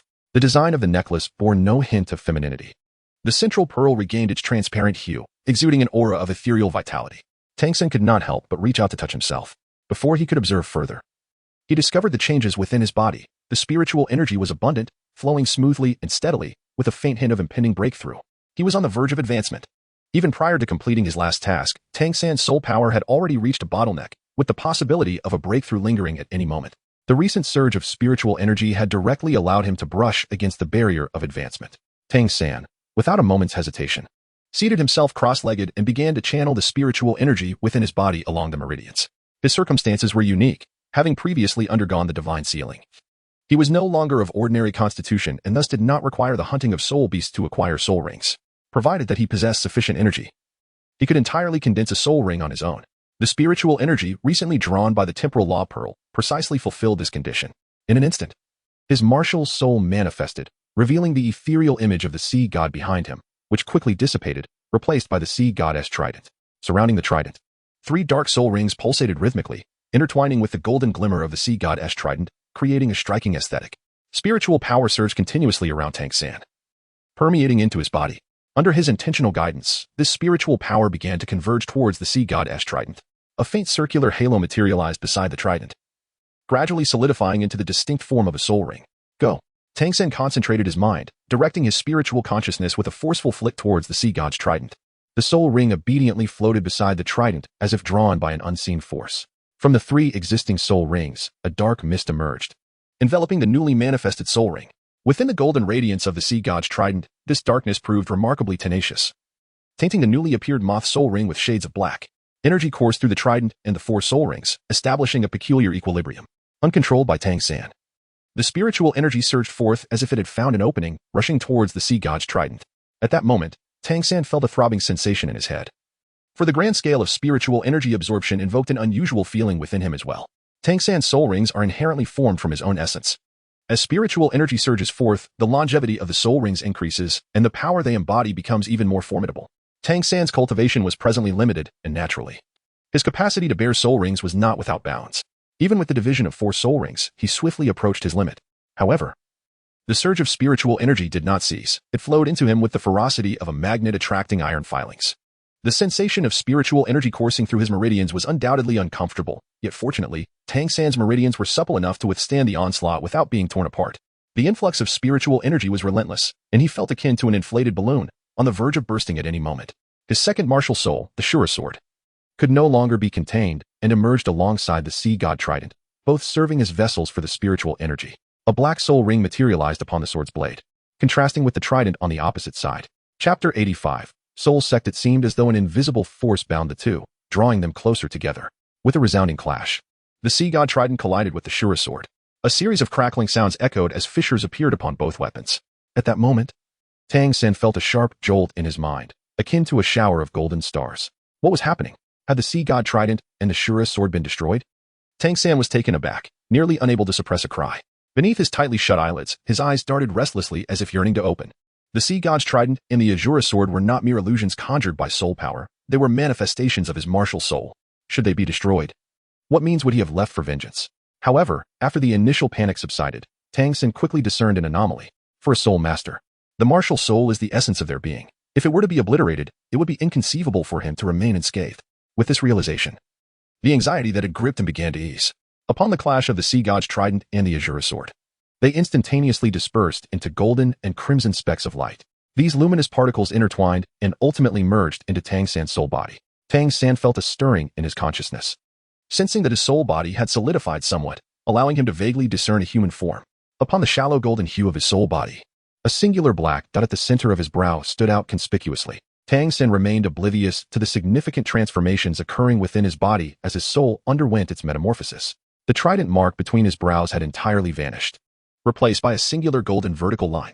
Not long after this alteration, when Tang San's consciousness regained clarity, the issue of spiritual energy that plagued him remained unresolved. This time, there was no martial soul to share the burden. He was certainly not the first soul master to be overwhelmed by soul power, nor would he be the last. Reflecting on this, it seemed rather unfair. A formidable deity of his generation facing such misfortune in his twilight years was indeed lamentable. Even at such a juncture, Tang San was able to divert his thoughts to other matters, showcasing an admirable state of mind. I wonder, what are you pondering so deeply? Shouldn't you focus your mind and concentrate? Tang San's thoughts were naturally perceptible to the soul. He shot a displeased glare at Tang San before transforming into a beam of golden light that surged into Tang San's consciousness. Guarding the spiritual platform, he controlled the surrounding spiritual energy, directing it towards the inner sanctum. The voice of the soul resonated deep within Tang San's mind. Unlike the usual irritable or mocking tone, he now sounded akin to a genuine deity. The voice was calm and untroubled, yet it instilled a profound sense of trust. This must be the true guiding entity of the system. Indeed, those previously shifting personalities were merely a fade constructed by this being. Tang San. Yes, I'm here. Upon hearing his name, Tang San instinctively responded. I'm listening. The recollection of the soul's recent words made him feel somewhat guilty, especially at such a critical moment. He focused his spiritual awareness inward, controlling the spiritual power and channeling it to the inner sanctum. At this juncture, the soul lacked the energy to engage in banter with Tang San. Indifferent to whether he was truly attentive, it reiterated its earlier statement. Why did those words sound so familiar? Tang San furrowed his brow, yet dared not procrastinate. Following the guidance of the soul, he drew upon his spiritual energy, directing it to continuously surge towards his internal palace. This process was far from simple. The spiritual energy surged chaotically within Tang San's body, creating a tumultuous mess within his meridians. The uncontrollable spiritual energy raged violently, transforming into the sharpest of blades within his channels, leaving Tang San's body marred with countless wounds. The erratic flow of spiritual energy caused his skin to tear in various places, blood gushing forth in a sight both tragic and harrowing.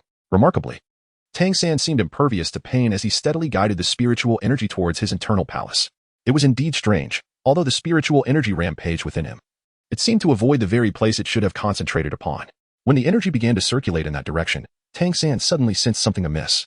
It was as if an invisible membrane enveloped the area, repelling all approaching spiritual energy. Tang San, undeterred, once again attempted to channel his spiritual energy in a powerful surge. Yet his efforts proved futile. This predicament left him in a state of distress. The spiritual energy continued to surge within him, and if left unaddressed, he would soon face the dire consequence of his body succumbing to the overwhelming force. With no alternative course of action available, he found himself at a critical juncture. Tang San furrowed his brows, and the situation within him was even more dire. He extended his consciousness, scanning the transparent barrier before him, swiftly analyzing the information returned by his perception to extract valuable clues. There it is. Tang San focused his consciousness, manipulating the summoned spiritual energy to compress it continuously. Once subdued, the spiritual energy became more ferocious, restlessly striving to break free from Tang San's grasp. Tang San's spiritual perception was extraordinarily formidable, with minimal effort. He subdued the resistance of the spiritual energy. Under his command, the energy formed into needle-like projections. With a mere thought, these projections darted directly towards their intended target. Not far ahead, ripples emerged as the needles struck the barrier, swiftly dispersing, only for another needle to follow closely behind. Guided by Tang San's spiritual control, the needles landed with remarkable precision, precisely at the previously identified weak point of the barrier.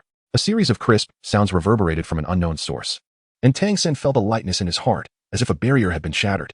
The rampant spiritual energy within Tang San seemed to have found its mark in an instant, surging through the puncture created by the needles and swiftly flooding into the inner sanctum. Thus, the threats within Tang San's body were significantly diminished. Yet, before he could revel in his success, another problem arose. The vast spiritual energy drawn by the time and space orb was substantial. Initially, once restrained by the orb, this energy would dissipate on its own. However, at that moment, Tang San made a breakthrough, actively absorbing it into his body. Attempting to disperse it now would be futile.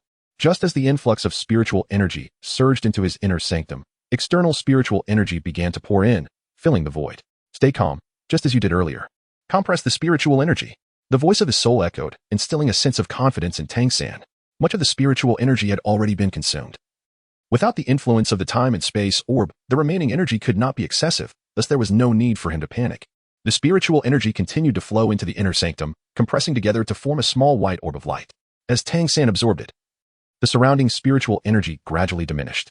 Observing from a distance, Wang Shu and the others slowly approached, maintaining a relatively safe distance. This commotion is rather significant. He must have ascended to the Soul Emperor level, right? Hey, Qi Yao, you didn't create such a ruckus when you advanced to title Douluo, one of them remarked, resting an arm on the shoulder of the previously speaking red-haired youth, giving him a friendly pat, indicating a close relationship. Qi Yao flicked his hair back, revealing his crimson eyes, and shot a glance at the speaker. Bing Ling, how dare you speak? Who is it that nearly turned himself into an ice block during his breakthrough? Enough of this nonsense. Before Bing Ling could retort, Wang Shu's cold voice interrupted. Both of them immediately fell silent, somewhat awkwardly. Bing Ling feigned a playful gesture, covering his mouth and winking at Qi Yao. The second elder indeed had a peculiar demeanor. Despite occasionally being quite talkative, he often exuded a chilling aura. Aside from the second elder, the other four titled Douluo who had accompanied them were not from the Elder Hall but belonged to the Worship Hall. Within the Spirit Hall, anyone who reached the title Douluo level could enter the Worship Hall, enjoying enhanced treatment while also being subject to the Spirit Hall's directives. The Elder Hall, on the other hand, was comprised solely of peak Douluos. Observing the sheer number of titled Douluos, one could not help but acknowledge the formidable presence of the Spirit Hall. As Tang San opened his eyes, he happened to catch Wang Shu's voice. Instinctively, he intended to extend his spiritual perception but quickly halted the action. Individuals of great strength were particularly sensitive to the scrutiny of others. They were not far apart, and with peak Douluos present, Tang San lacked absolute certainty. Without alarming anyone, he squinted his eyes and glanced around, noticing that they stood at a considerable distance before finally opening his eyes. The surrounding spiritual energy had dissipated, and the situation became instantly clear. Turning to observe the spot he had just occupied, Tang San found himself momentarily speechless. Given the magnitude of his previous disturbance, he was grateful not to have fallen from the tree. Of course, how could you have fallen when you haven't moved an inch since you stood there? What on earth have you been thinking, buzzing around like a fly? How can you complain when you hear my thoughts? Besides, who asked the real fly here? Incessantly buzzing in my mind? Without further ado, this exchange was naturally between Tang San and his soul. After such a tumultuous episode, his voice carried a tinge of fatigue. After a few remarks, he fell silent once more. Tang San lowered his eyes, his expression relaxed. The momentary diversion between the two effectively dissipated the previously tense atmosphere. Thank you, Tang San murmured softly, eliciting a gentle sigh from the soul. Without uttering a word, just a thought in your heart, and I shall naturally be aware. Moreover, I am not doing this for you. After the soul spoke, there ensued a prolonged silence. It lingered deep within Tang San's consciousness, while the small fox lay sprawled nearby, its black mist swirling and emerging from its form. Although it lacked a physical shape, An inexplicable chill was sensed. I still wish to see how far the one he has chosen can truly go. Unexpectedly rebuffed once more, Tang San remained unfazed. He rose to his feet and stretched his body. Thank you, guardians, he expressed with gratitude. Tang San curved his lips slightly, expressing his gratitude to the individuals opposite him. With a deft push from his toes, he leaped down from the tree branch. In the fleeting moment as the spiritual energy dissipated, Wang Shu and the others became acutely aware of the change. However, as Tang San remained still, they refrained from approaching him without invitation. Qi Yao rubbed his nose, feeling somewhat embarrassed at such words, for they had not contributed much. The only thing they had done was to spectate from the sidelines. Though he thought this, the second elder remained silent, knowing it was not his place to interject. Indeed, seeing is believing. Wang Shu gazed intently at Tang San for several moments. Tang San chuckled lightly and strolled towards them. The words of the second elder seemed to suggest that this was our first encounter, which was truly disheartening. After all, we had journeyed together all along. Tang San deliberately elongated his tone, taking each step with extreme slowness. His gaze, laden with significance, swept across the second elder before settling upon Shihi beside him. Wang Shu Shihi, he mused, for indeed, it was a fine name. Upon hearing this, the second elder's countenance noticeably darkened, a fleeting shadow of gloom passing through his eyes.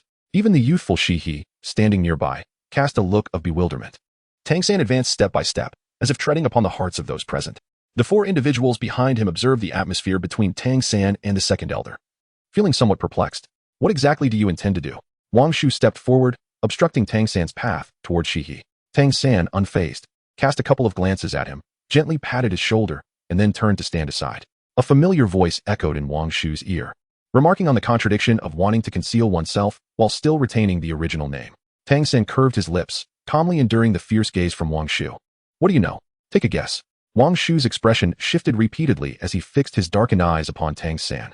Phew, you startled me. Just look at that fellow's countenance. He must be contemplating how to flay you alive. This sudden thought that invaded his mind startled Tang San as well. He couldn't help but glance at his shoulder, where the fluffy little fox had once again taken residence. Why are you out here instead of resting? You think I'm like you, utterly weak? Hey, don't look now. That lad is glancing over. Upon hearing this from Sol, Tang San remained expressionless and redirected his gaze to Wang Shu. Indeed, the man's eyes were subtly fixed upon his shoulder. The conversation he had with Sol was a direct exchange of thoughts, imperceptible to outsiders. It seemed that his earlier reaction had alerted Wang Shu. Truly, as expected from a peak Douluo, his perceptiveness was exceptionally keen. Wang Shu furrowed his brow, and the presence of Shi beside him appeared to sense the anomaly as well, following Wang Shu's line of sight. Why are the twin Douluo staring at me like that? Tang San cast a sidelong glance at the two, a smile playing on his lips, while inwardly he sought confirmation from his spirit. Is your ability reliable? Are they truly unable to perceive you? Nonsense, unless I so desire, no one can see me. As I mentioned, it pertains to your disguise. The spirit rolled its eyes. The dimensions of existence are disparate. How could these mere ants possibly perceive him? Brother? Shiha observed for a while, finding no irregularities, and looked at his elder brother with a hint of confusion. Wang Shu shook his head, remaining silent. The atmosphere fell into a momentary stillness until Tang San could no longer contain himself and broke the silence. What? Are you not going to search for those little ones? The spirit beast forest can be rather perilous at night. The four behind glanced at the twin Douluos and then at Tang San, resolutely choosing to remain silent. Wasn't the atmosphere quite pleasant before? Why did it suddenly shift? Hey, contractee, have you noticed how your temperament has become increasingly capricious of late? You're beginning to exhibit my flair. Tang San suppressed the twitching of his lips, casting his gaze downward to avoid inadvertently revealing his thoughts. This fox, does it truly yearn for him? A case of split personality? Chapter 87, Rescue. Contractor? What a peculiar title. It hardly resembles the previous address of Master. Tang San could discern that the soul was attempting to remind him of the unpredictable nature of things. Yet he couldn't help but tease it. The irritable white ball was rather amusing. Huh, had it not been for the frailty of my vessel at that time, constrained by the contract, do you think I would have addressed you in such a manner? Just as Tang San was about to retort, a vast expanse of light suddenly illuminated the distant sky. Bang! That was a signal flare. This is dire. The Saintess and her companions are in peril. The words of several titled Douluo had precisely unraveled Tang San's confusion. See, what did I tell you? Trouble has indeed arisen. If you continue to squander time, you will soon be left to collect their remains. Wang Shu cast him a cold glance before turning to hasten toward the origin of the signal, with the others swiftly following suit. Qi Yao lagged half a step behind, his face filled with longing. Under the sea god's crown, your prophecies are remarkably accurate. You should hurry and catch up, otherwise, our second elder will become quite irate. Tang San shot a curious glance at Qi Yao. It was noteworthy that the individuals who had come this time were all relatively young. Even the elders appeared quite youthful. However, after significant cultivation, the pace of aging was indeed substantially slowed, leaving Tang San unable to ascertain their true ages. Qi Yao, what are you doing? Bing Ling, following the main group, noticed Qi Yao had not kept up and turned back to look. Your friend is calling you, why don't you go? Tang San gestured subtly towards the ice crystal, and after a moment of hesitation, Qi Yao turned and made his way in that direction. Tada smiled and followed suit. Although the younger generation had kept their distance, their formidable strength allowed them to reach the destination swiftly, requiring but a brief moment to converge. As Tang San approached, he chanced upon the second elder and others springing into action. A tumultuous clash among a dozen beasts erupted, with Qian Mudong and his companions inadvertently caught in the midst of the fray. A swift glance allowed Tang San to glean the situation at hand. It was unclear how this horde of strange beasts and soul beasts had converged, but once they engaged in battle, the spectacle was formidable. Qian Mudong and his comrades found no opportunity for retreat, compelling them to shatter the signaling orb of the spirit hall. Most bore injuries, and upon seeing the arrival of the elders, a wave of joy surged through them. The twin Douluos, as it turned out. Tang San refrained from joining the fray, instead observing the several tidal Douluos that had plunged into the throng of beasts, his gaze lingering on Wang Shu and Shihi, enveloped in a cerulean aura. Wang Shu radiated an ethereal blue light, while Shihi emanated a vibrant crimson glow. The two stood in close proximity, their red and blue luminescence intertwining in a captivating display. Ultimately, their two luminous forms merged into a singular entity, and when the light dissipated, Wang Shu and Shihi had vanished, replaced by a towering figure nearly 3 meters high. The giant bore a visage reminiscent of Wang Shu, with 9 soul rings undulating around its form. The so-called twin Douluos resembled a manifestation akin to a martial soul fusion technique, elucidating why Wang Shu and Shihi were seldom separated, regardless of the task at hand. Their martial souls were, in essence, each other. When their spiritual energies coalesced, it resulted in the true fusion of their martial souls. Unfazed by the soul beast's menacing claws and fangs, the second elder wielded his arm, clearing a path before him. Naturally, the beasts would not acquiesce so readily. Upon sensing human presence, they grew increasingly agitated. Tang San observed as the few odd beasts, once pushed aside, cast a glance in their direction, their eyes gleaming with intelligence, indicating they were far from mindless creatures. In contrast, the soul beasts, despite being only 50 or 60,000 years old, displayed a naive simplicity compared to the cunning of their strange counterparts. A sudden stir swept through the beast horde, as one serpentine creature, flicking its tongue, slithered toward the second elder at alarming speed. With a swift lash of its tail, it rapidly closed the distance between them. Meanwhile, the other beasts seemed to have coordinated their efforts. Some engaged the soul beasts, diverting them toward other tidal Douluos, while the remaining few stealthily approached Qian Mudong and his companions.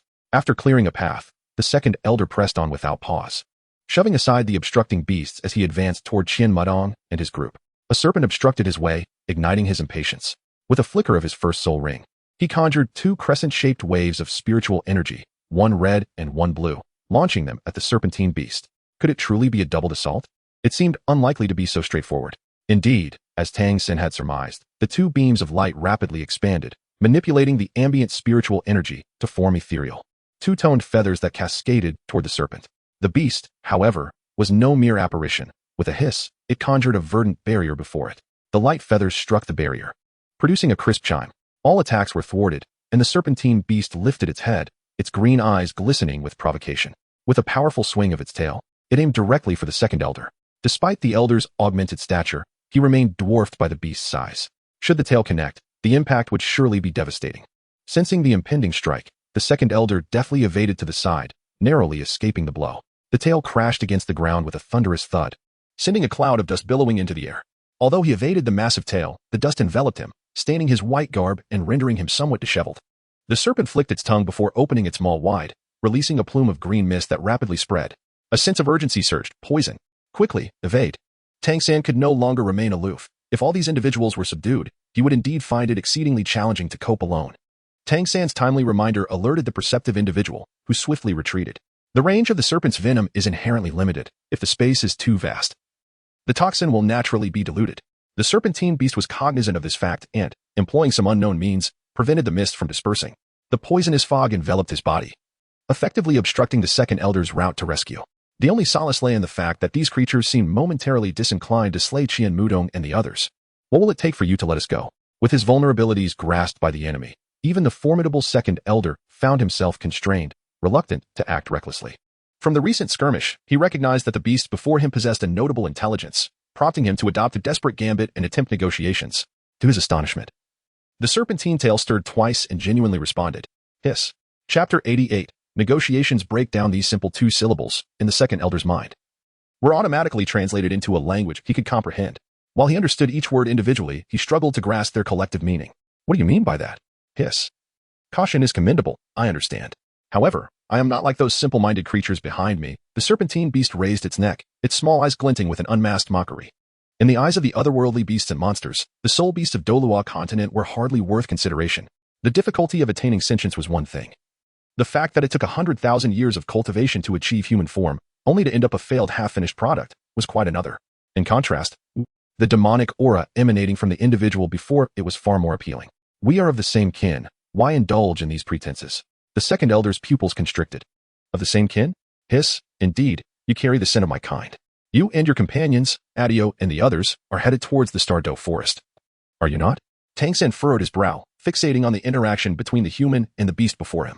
The two elders were indeed remarkable, capable of conversing with a creature from another realm. Yet, did he not consider the need for discretion? Or was he simply so confident that even if the secret were to be unveiled, it would not stir any significant turmoil? A soft sigh escaped from Soul, tinged with amusement. This was rather intriguing. The human and the beast were actually haggling. These moments captured Tang San's attention, and he recalled his previous lesson. Maintaining an expression devoid of any change. Can you comprehend the words of that serpentine beast? Serpentine beast? Soul chuckled softly, his tail swaying, the fur brushing against Tang San's neck. That is not entirely inaccurate. However, beings from the other realm prefer to refer to me as a serpent demon. With sufficient cultivation, one can transform into a human form. Tang San appeared to be deep in thought. Previously, the moonlit shadow had exhibited a similar behavior. It seemed that in this otherworldly realm, the initial step for all beasts in their cultivation was to first transform into human form, before continuing their pursuit of the great path. This aspect bore a resemblance to Douluo continent, where soul beasts aspired to attain divinity, often through the simplest means of cultivating into human beings, thus embodying the divine. However, it was evident that the cultivation methods of these otherworldly beings were more refined. Once they achieved human form, they could seamlessly alternate between two forms without losing their cultivation prowess. What, then, had this serpent demon uttered? There was no need for excessive contemplation. It was certain that this serpent demon hailed from an alternate realm. It was hardly surprising that it would obstruct their endeavors. Tang San was particularly intrigued by the negotiation the soul had just mentioned. It remained unclear what sort of transaction the serpent demon wished to conclude with the second elder. The serpent demon sought those several young individuals over there, yet the youth was unwilling to comply, gesturing towards Qian Mu Tong with a smirk. Tang San's lips twitched as he felt a sudden clarity. It dawned on him that their negotiations concerned a person. However, he remained uncertain about the purpose of the serpent demon in this endeavor. Elder, save me. Just as Tang San became lost in thought, a chorus of agonized cries echoed through the air. Three demonic beasts seized the opportunity to launch a surprise attack, each clutching a target and swiftly retreating. This was dire. They were deliberately stalling for time. Upon hearing the cries for help, Qi Yao immediately sensed something amiss and swiftly attempted to rush to the rescue. Yet, those otherworldly beasts had already anticipated this, engaging in combat while retreating, and had closed in on their vicinity. The slightest movement would obstruct their path. Qi Yao, filled with rage, his fiery red eyes blazing with intensity, summoned his third spirit ring. Enormous fireballs cascaded from the heavens, hurtling towards the otherworldly beasts. The others also unleashed their formidable abilities, momentarily suppressing the momentum of both the demonic and spirit beasts. However, they found themselves ensnared, struggling to extricate themselves. The moment they sought to provide support, the otherworldly beast surged forth recklessly. Hiss. I only require 3. You may take the rest, the serpent demon hissed, its tongue flicking, and its tail striking the ground, clearly running short on patience. The second elder, however, was not inclined to acquiesce to its demands, and a fierce confrontation loomed on the horizon. Tang San cast a fleeting glance before swiftly making his way towards Qian Mu Tang. In contrast to the titled Douluo, it was the younger generation that truly required his guidance. The serpent demon, perceiving Tang San's intentions, ordered several of its minions to impede his progress. Yet, Tang San moved with remarkable agility, employing the art of ghostly shadows to navigate effortlessly through the throng of beasts. Hiss. Stop him. As Tang San drew ever closer to Qian Mu Tang, the serpent demon could no longer contain its fury. A figure of considerable standing in this world, it had faced nothing but adversity since its arrival in this alien realm, enduring the incessant disdain of the plains. With a furious roar, the other beasts sprang into action, intensifying their assault. The serpent demon, having lost all patience, struck its tail against the ground, sending a cloud of dust into the air. The toxins it had previously controlled began to stir once more. With a flick of its tail towards the second elder, the poisonous substances surged through the air, rapidly converging upon him, while the scales on its body opened and closed rhythmically, causing the toxins in the atmosphere to thicken. Tang San also sensed the movements of the serpent demon, a wave of urgency washing over him. He was uncertain whether the others could evade the onslaught of this toxin.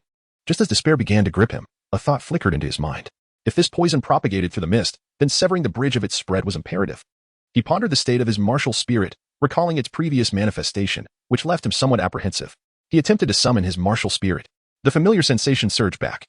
And after a flash of golden light, the sea goddess trident appeared in Tang San's grasp. Spiritual energy coursed within him, a comforting feeling that caused him to squint his eyes in delight. With a mental command, the moisture in the surrounding air instantly intensified. A substantial gathering of vapor transformed the mist into a damp mass, rendering it incapable of further dispersal, swiftly merging into the moisture. The tainted vapor coalesced rapidly, forming droplets that fell away. The humidity thickened, resulting in an abundance of water. Under Tang San's mental control, torrents of water cascaded down. Soon, with the cleansing rain, the air regained its freshness. Having dispelled the toxic fog, Tang San swiftly rolled aside, narrowly evading the claws that lunged at him from behind. Encountered with a thrust of the sea goddess trident, a sharp clang resonated as the trident met the claw's tip, sending sparks flying. Roar. Tang San faintly heard a shattering sound, followed by a fierce roar from a beast nearby. Instinctively, he tightened his grip on the sea god's trident, skillfully maneuvering it to fend off the creature before him. As he turned, he caught a glimpse of the assailant and nearly succumbed to laughter. The beast attacking him resembled a tiger, adorned with a singular horn and two tails, its robust physique appearing rather imposing. Yet, ironically, its formidable array of teeth had all been shattered. Chapter 89. Where is my soul ring? The tiger-like creature's mouth was a disarray of blood, still spewing forth crimson droplets. It seemed that during their earlier confrontation, it had attempted a sneak attack, not anticipating the might of the sea god's trident. Truly, it dared to challenge the unknown, only to have its teeth shattered in the process. The tone of mockery in Tang San's voice only served to infuriate the beast further. With a long roar, it charged at Tang San once more.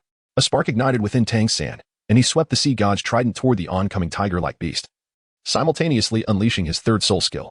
Having recently suffered from the might of the trident, the creature hesitated to confront it directly, swiftly attempting to evade. This moment of evasion caused it to lose the initiative entirely. Tang San narrowed his eyes, and the smile on his lips became even more radiant. He slightly turned his body, revealing the frost spear that had coalesced behind him. You may evade, but do you think I will not pursue? Tang San swiftly advanced, wielding the trident with a deftness akin to an extension of his own arm, striking directly at the beast resembling a tiger. The creature, sensing impending doom, attempted to evade, only to discover that it was already ensnared by the frost-laden spear position behind it, leaving no avenue for escape. At that moment, Tang San had closed the distance, with the sea goddess trident aimed squarely at the creature's heart. A direct hit from this divine artifact would undoubtedly spell the end of its existence. The tiger-like beast desperately maneuvered to avoid the lethal thrust, narrowly escaping a fatal blow as the trident instead struck its flank, sending it hurtling 2 meters away, colliding with the frosty spear behind. Tang San utilized the momentum to retreat several paces, widening the distance between himself and the others as he hastened towards Qianmu Cave. The younger members of the Spirit Hall were not to be underestimated. After the initial chaos of the surprise attack, they quickly regained their composure. Led by Qianmu Cave, they worked in concert to restrain the movements of the three beasts, seeking opportunities to rescue their comrades. Yet, despite their remarkable talents, they remained only sole sovereigns, which rendered them somewhat overmatched in the face of the formidable beasts. Tang San's gaze swept over the 3 peculiar beasts before him. Aside from the one in the center, which resembled a bear and appeared relatively normal, the other 2 exuded an aura of strangeness that sent a chill down his spine. A surge of purple energy coalesced in Tang San's eyes as the beast compendium activated. The clarity of the purple energy in his gaze was striking. With a mere glance at the anomalous creatures, their information materialized in his mind. All 3 were demon beasts, and the one he instantly recognized was the black bear spirit. Aside from its immense strength and explosive power, it was rather unremarkable, lacking any particularly outstanding traits. In fact, it was the weakest among the trio, not even having formed a golden core, leaving Tang San puzzled as to how it had crossed the temporal barrier. The real challenges were the other 2. One possessed a turtle-like body, yet its head and tail resembled that of a serpent. The other bore the shape of an ox but stood upright like a human, its forehead adorned with a blood-red single eye. These were identified as the Kueino and the Xian Gui in the Beast Compendium. Both of these creatures bore traces of divine beast lineage, and even in their weakened state, they were significantly more formidable than other demon beasts of comparable rank. Both possessed strength at the early stage of Golden Core, and if they coordinated effectively, overcoming them would not be an insurmountable task. Seizing the opportunity amidst the standoff, Qian Mudong gradually moved to Tang San's side. What is your level of confidence? He inquired, casting a sidelong glance at Tang San. As he withdrew his gaze, it brushed over the sea god's trident, causing his body to stiffen momentarily, and his expression shifted to one of peculiar intrigue. It seems I have overthought it. You do not appear the least bit anxious. It makes sense, after all, you were once a god king. Tang San was inexplicably reprimanded, leaving him utterly bewildered. Following Qian Mutang's gaze, he too noticed something amiss. Oh, where has my soul ring gone? Tang San was momentarily taken aback, almost succumbing to the urge to rub his eyes. There were no soul rings surrounding the sea goddess trident. Could it be that the martial soul remained intact while the soul rings had been shattered? What could this mean? Despite the overwhelming curiosity bubbling within him, He resolutely suppressed the desire to unleash the Shura sword for a closer inspection, maintaining an outward demeanor of indifference. He waved his hand dismissively, allowing his gaze to briefly flit past Qianmu Tang. What harm was there in concealing it?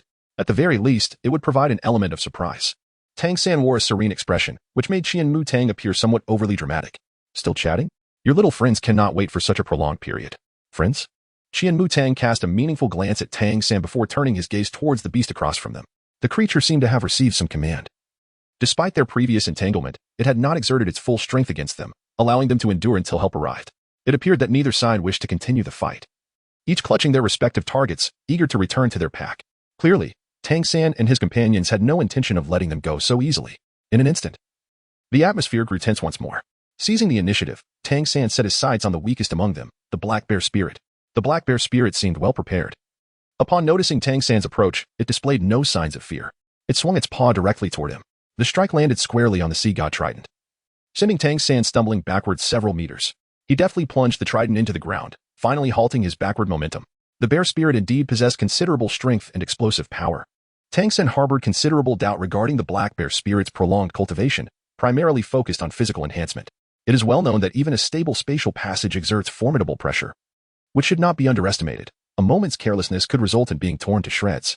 His ability to traverse the spatial island with a cultivation level below the golden core stage likely stems from his robust physique. In this light, engaging the black bear spirit in close combat would provide no advantage whatsoever. Thus, he could only rely on his martial soul to defend himself. While Tang San pondered his strategy, the remaining two exotic beasts closed in on him. These creatures showed no regard for fair combat, encircling him in a semicircle. Tang San furrowed his brow, silently calling upon the system within his mind. He recalled that he had previously completed the witch's quest, yet had skill points remaining unallocated. He decided to invest those points, as they might yield unexpected benefits. Adhering to his previous method of allocation, he directed the skill points towards the Golden 13 halberd. As for the points themselves, Tang San had always been perplexed by their usage. He had inquired about them before, only to be informed that the points he currently possessed were insufficient to purchase even the least expensive item from the system. Keeping this information to himself, he chose to avoid discouragement. Tang San glanced at his skill panel, noticing that several soul abilities continued to glow, which put his mind at ease. It seemed that the manifestation of soul rings had little impact on him. Instead, he found his control over water to be more adept. What transpired within his consciousness appeared to the outside world as merely a blink of his eye. As three strange beasts closed in around him, Tang San pursed his lips. Chapter 90. Familiar Creatures. Tang San gently raised the sea god trident, its tip tracing a circle in the air. Moisture swiftly converged towards the direction indicated by the trident, enveloping the three strange beasts in a stream of water that significantly slowed their pace. Qianmu Tang also sensed the beast's intentions. They had entirely forsaken their defense, opting instead for a full frontal assault against Tang San. After a moment's hesitation, Qianmu Tang pivoted and pursued the beasts. The humidity surrounding the creatures thickened, and the water coalesced around the three, instantly solidifying into ice, as a chill began to permeate the air. Tang San understood that this would not restrain them for long. His strike was ultimately intended to rescue someone.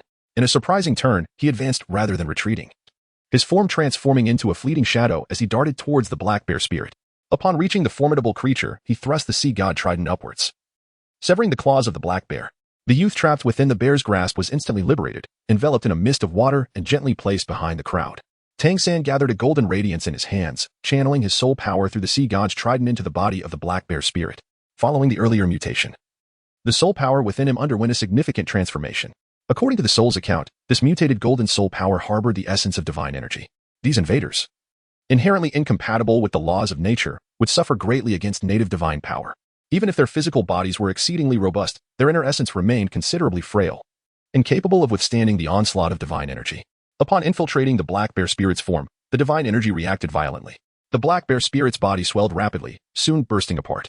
Flesh and blood mingled with frost, scattering before Tang San, transforming into a torrential crimson rain. The exploded entrails landed at his feet, yet he paid no heed to his revulsion. From the remaining two ice sculptures, faint sounds of cracking could be heard, fortunately bolstered by the sea god's domain. Any fissures that appeared in the ice would quickly mend. However, this state could not be sustained for long. Tang San was acutely aware that his earlier victory over the black bear spirit was largely due to surprise. The remaining two, now on guard, would undoubtedly prove more challenging. Tang San, leave this one to me. Focus on that foolish ox, as Qianmu Tang approached the Xian Gui, who was naturally adept at controlling water, even when frozen. Its ability to break free would be significantly swifter. Tang San, unwilling to delay, promptly followed Tian's directive and launched an assault against the Kuenyao. The other dozen or so youths, though filled with trepidation, mustered their courage and approached the edge of Qianmu Cave. standing alongside him in defiance.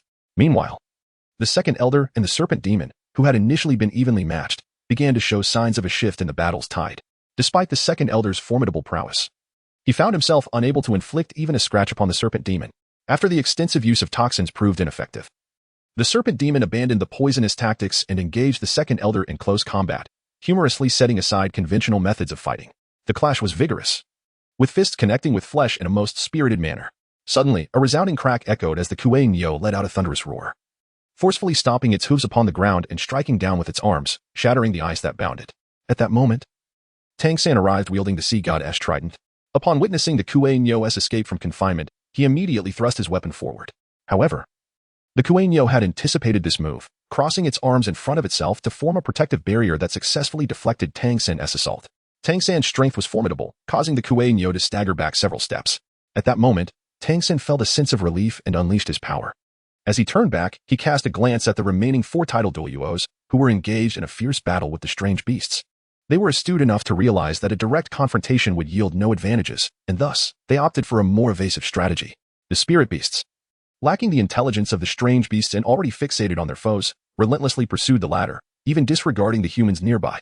Naturally, the members of the Spirit Hall were pleased with this development. The 4 title Douluos coordinated seamlessly, weaving through the chaos of battle, further complicating the scene. Consequently, the primary combatants against the strange beasts became the spirit beasts, alleviating some of the pressure on their group, allowing them time to observe the broader dynamics of the conflict. It was evident that Tang San's situation was far from favorable. He had barely managed to reach a stalemate with the Kuei-Nyo, while Qian Mudong struggled mightily against the Xian Gui. In just a brief span, he had accumulated numerous wounds, his white robe now stained with blood, presenting a rather gruesome sight. This is dire. Qi Yao, you and Bing Ling must hasten to support the Saintess. We can hold our ground here. Upon turning, Qiantang Douluo witnessed the scene of Qian Mudong being flung away by the Xian Gui's tail, causing him immediate alarm. The Saintess was the Pope's treasured prodigy. Should she fall here, their return would be futile. Qi Yao and Bing Ling, clearly aware of the gravity of the situation, did not hesitate and rushed towards Qian Mudong, intent on extricating themselves from the fray. Hiss, block them. The serpent demon, while engaged in battle, dared to divert attention to other matters, showing a blatant disregard for their strength. Just as she commanded the strange beast to assist, the second elder seized the opportunity. His 9th spirit ring illuminated, and he unleashed his most potent soul skill. A massive ice-blue avian creature materialized, its form colossal and adorned with feathers that flickered with flames. The creature appeared to be divided down the middle, one half crimson and the other azure, a striking amalgamation of fire and ice exuding an overwhelming presence. Despite its bizarre appearance, it conveyed an innate sense of normalcy, as if it were destined to exist in such a manner. What's this? The serpent demon faltered in her movements, a flicker of terror crossing her beady eyes. Tang San also sensed the shift in the atmosphere, furrowing his brows in concern. The colossal red and blue bird soaring in the sky was conspicuously prominent. Even without deliberately gazing at it, he could see it quite clearly. Yet, he pondered where he had encountered such a creature before. It seemed remarkably familiar. As Tang San navigated the onslaught of the Kuei-Nyo, he endeavored to recollect his thoughts. The hostage clutched tightly in the beast's grasp left him with lingering apprehensions, rendering his attacks restrained. Hissing, he questioned, as fellow ancient demons, why must you oppose me? The snake demon, upon noticing the ethereal figure emerging in the sky, exhibited a clear inclination to retreat, softening its tone considerably. You struck first, it retorted. The second elder maintained an air of indifference, his words maddeningly unyielding. Hissing again, the snake demon flicked its tail, its slitted eyes reflecting a tumult of emotions. I concede my prior missteps. Could we not pause and negotiate? There is nothing to negotiate. What you seek is beyond my capacity to provide, the second elder replied, attempting to command the great bird hovering aloft to launch an assault. Chapter 91. The unusual beast fly. Why are we back to discussing this? As Tang San deftly evaded the flames spewed forth by the Kuei-Nyo, he inwardly summoned his spirit. Alas, once you complete this task, it would be wise to exchange some points for a comprehensive language translator, lest I be burdened with translating indefinitely. Tang San twitched the corner of his mouth. He had painstakingly accumulated a modest amount of points and had no desire to expend them in such a manner. Fortunately, although his spirit was known for its penchant for sarcasm, it proved to be remarkably reliable when it came to serious matters, promptly translating the words of the second elder and the serpent demon for Tang San. As Tang San listened to the narration echoing in his mind, he engaged in battle with Kuei-Nyo, seeking an opportunity to rescue the hostage in his grasp. The constraints of his situation were undeniably suffocating. You don't truly believe I fear you, do you? The serpent demon replied, irritation evident in its voice as its tail thrashed violently against the ground. Do you have any idea how many of the Boss Snake clan have come for this operation? Boss Snake? This revelation startled Tang San, causing him to momentarily freeze, nearly falling victim to Kuei-Nyo's powerful hoof.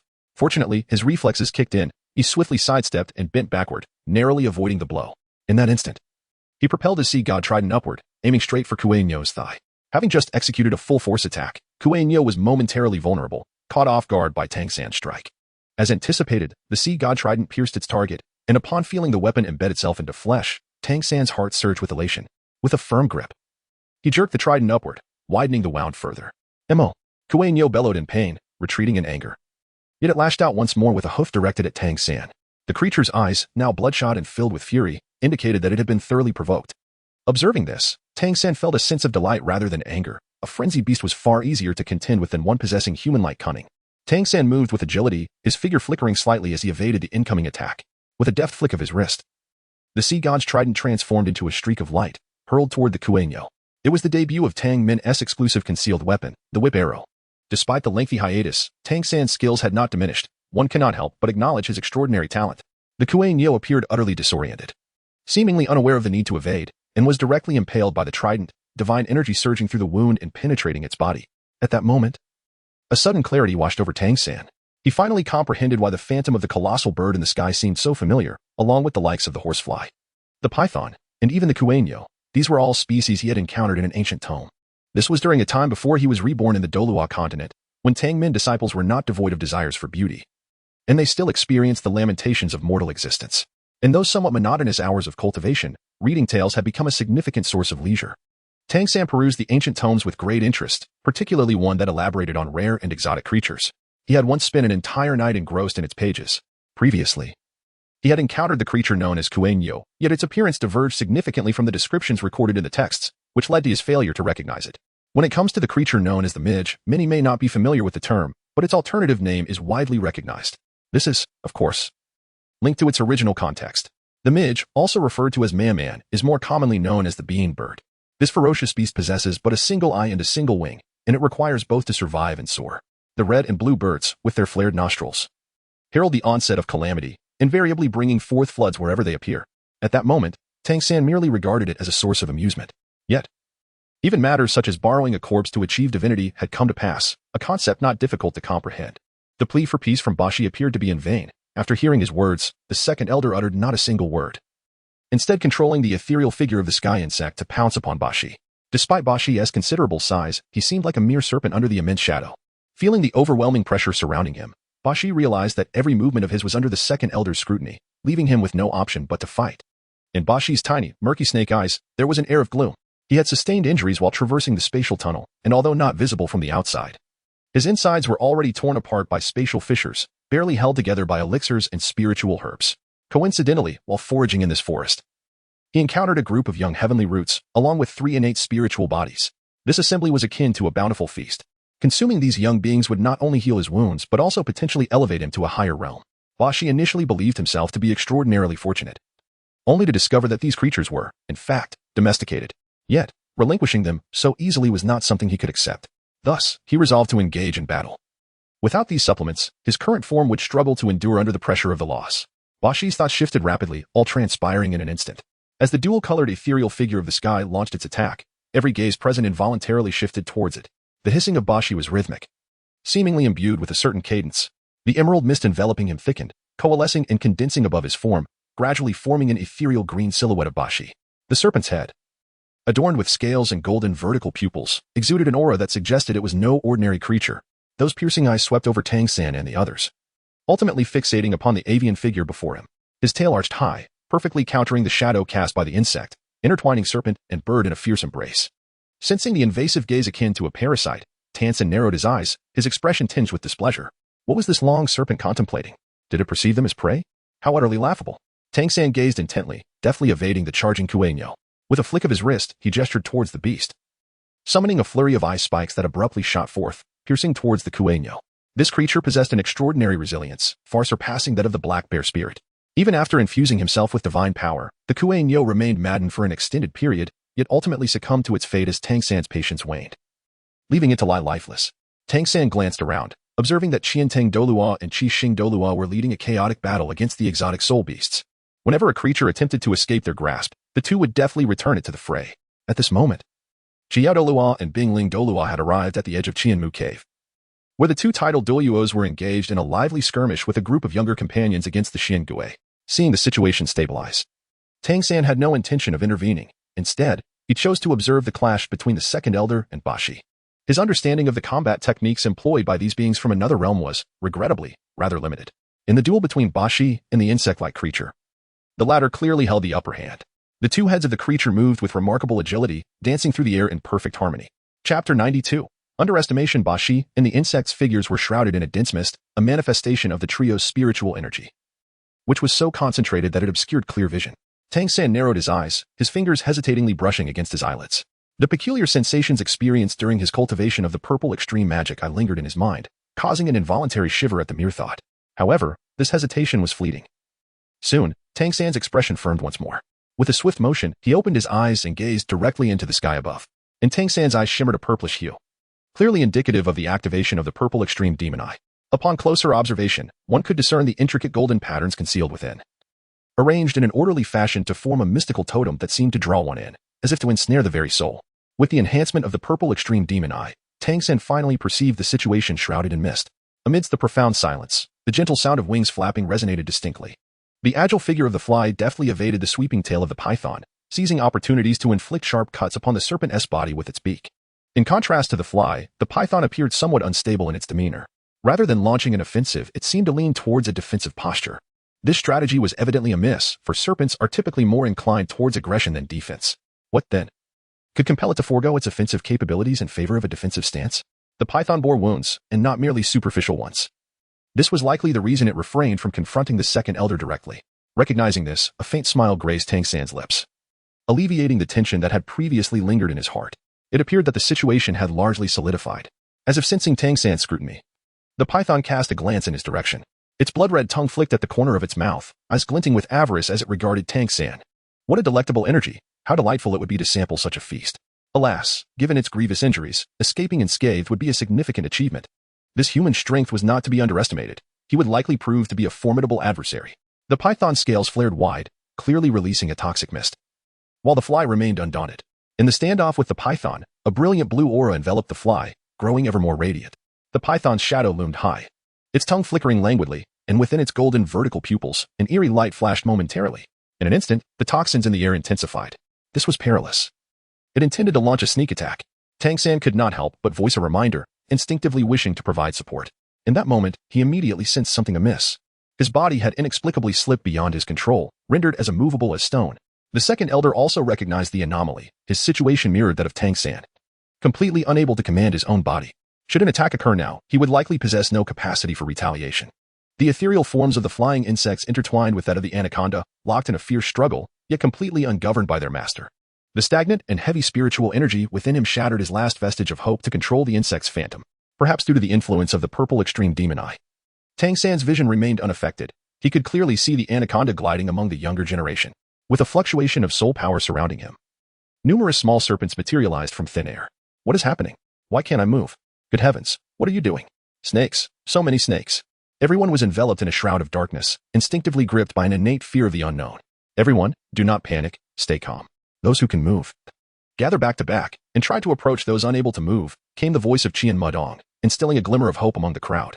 His calm demeanor gradually steadied the frayed spirits of those around him. Indeed, what is all this fuss about? We are the prodigies of the spirit hall. What are these mere snakes to us? Let us vanquish them. Lin Yu, despite her lingering fear, bravely positioned herself beside Qian Mudong, ready to confront the looming threat in the shadows. Witnessing this scene, Tang San's perception of Lin Yu improved significantly. Although she had a fiery temperament, she exhibited commendable resolve. However, the extent of the mist diffusion was alarmingly vast, enveloping the younger generation. Where the black fog spread, darkness prevailed. Initially, Tang San believed that the ominous black mist was the cause of their immobility. However, he soon realized that only a portion of those nearest to them had similarly lost control over their bodies, while others at a greater distance remained largely unharmed. This revelation compelled Tang San to reconsider his earlier assumptions. What means did the Bash employ to manipulate their actions? Tang San turned his head and cast a glance at the ethereal silhouette of the serpent suspended in midair. The immense serpentine apparition remained entangled with the fly, its golden vertical pupil shimmering with brilliance. Indeed, it was not the poisonous mist. Could it be those mesmerizing eyes? Tang San suddenly realized that the boss snake, taking advantage of their entrapment, was commanding the smaller serpents to attack its chosen targets. Naturally, those individuals would not surrender without a fight. A cacophony of curses, brawls, and the hissing of snakes filled the air. The onslaught of serpents seemed relentless. Just as a small opening was created, new snakes would swiftly fill the gap. And despair silently spread like a shadow. This is futile. We cannot possibly defeat him. If this continues, we will exhaust our soul power and meet our demise. One individual, overwhelmed by the oppressive darkness, could no longer bear it and broke away from the defense, frantically plunging into the throngs of snakes. A piercing scream erupted from within the swarm, followed by an eerie silence. Even with such a cautionary tale, there were still those who chose to abandon their comrades. Undoubtedly, those who strayed from the group would never be heard from again. At the forefront, Qian Mutong and Lin Yu displayed grim expressions. The elders, having been close to the illusory form of the boss snake, had not yet managed to free themselves from the binding effects. Though they could not see, the horrific sounds surrounding them allowed them to gauge the severity of their situation. Tang San, the only one with a clear view, found his own circumstances equally dire. He watched helplessly as the young ones ran out, only to be devoured by the serpent demon, consumed whole. In the blink of an eye, 3 lives were extinguished. Tang San clenched his teeth in anguish and desperately attempted to harness his internal soul power to break free from the inexplicable force that restrained him. The metallic tang of blood began to spread in his mouth, yet he seemed entirely oblivious to it. You have underestimated your enemy. In the darkness, a sigh echoed. Indistinct in origin, as if it resonated within Tang San's heart or brushed against his ear like a fleeting whisper. Tang San wished to refute, to assert that he had not underestimated his opponent. Yet, the words lodged in his throat remained unspoken. Indeed, he had underestimated. Upon realizing that the bashed snake had inflicted a grievous wound, and considering the multitude of titled Douluo on his side, he, Tang San, had belittled his adversary. The bashed snake, with several vibrant lives, delivered a fierce counterattack against his complacency. Chapter 93. You should get used to it. Tang San anticipated that the soul might express anger, ridicule, or offer consolation. However, it remained silent, resembling an indifferent bystander, its demeanor apathetic. As if nothing could penetrate its gaze. Tang San often ponders whether they are truly contract holders. What, after all, does the so-called Divine King cultivation system, which designates the Divine King, truly resemble? Tang San, you must acclimate. Acclimate? To what exactly am I supposed to adapt? Tang San was perplexed. And Soul offered no further explanation. Gradually, he sensed that the force binding him was easing somewhat. Such abilities, which confine individuals, are inherently limited in duration. Yet, even as the restraints weakened, his strength remained insufficient to break free. Soul's imposing tail rose up, effectively obstructing his view. Now, not only was he immobilized, but he could not even catch a glimpse of his surroundings. Get away. It was the voice of Qian Mudong. Had she also drawn the attention of that serpent? Tang San was uncertain. He could only strive to listen attentively to the sounds around him, hoping to glean some useful clues. A hissing noise emanated from the shadows, suggesting that the python was stirring once more. He shook his head, attempting to dislodge the fluffy tail that obstructed his view. By the time Tang San regained his ability to move, there was not a single trace of the serpents in sight. Not only had the illusory python vanished, but even the serpent demon they had confronted and the summoned serpentine horde had also disappeared. The phantom hovering in the sky, having lost its adversary, lingered foolishly in midair until its master beckoned, causing it to dissipate into a mere wisp of illusion. Subsequently, the exceptionally tall man's form was enveloped in intertwining red and blue lights, which then separated into 2 figures, Shi He and Wang Shu. Both bore expressions of discontent. And Tang San was reluctant to provoke further misfortune. Soul, you must be doing this on purpose, he thought, feeling a twinge of irritation at the recent obstruction to his vision. The soul's demeanor was evidently low, with its head tucked beneath the fluffy tail, forming a circle and remaining silent for a while before finally responding to Tang San. Knowing that watching is futile, why even look? Is this not inviting trouble? It mused. Can one truly evade responsibility simply by acknowledging their helplessness?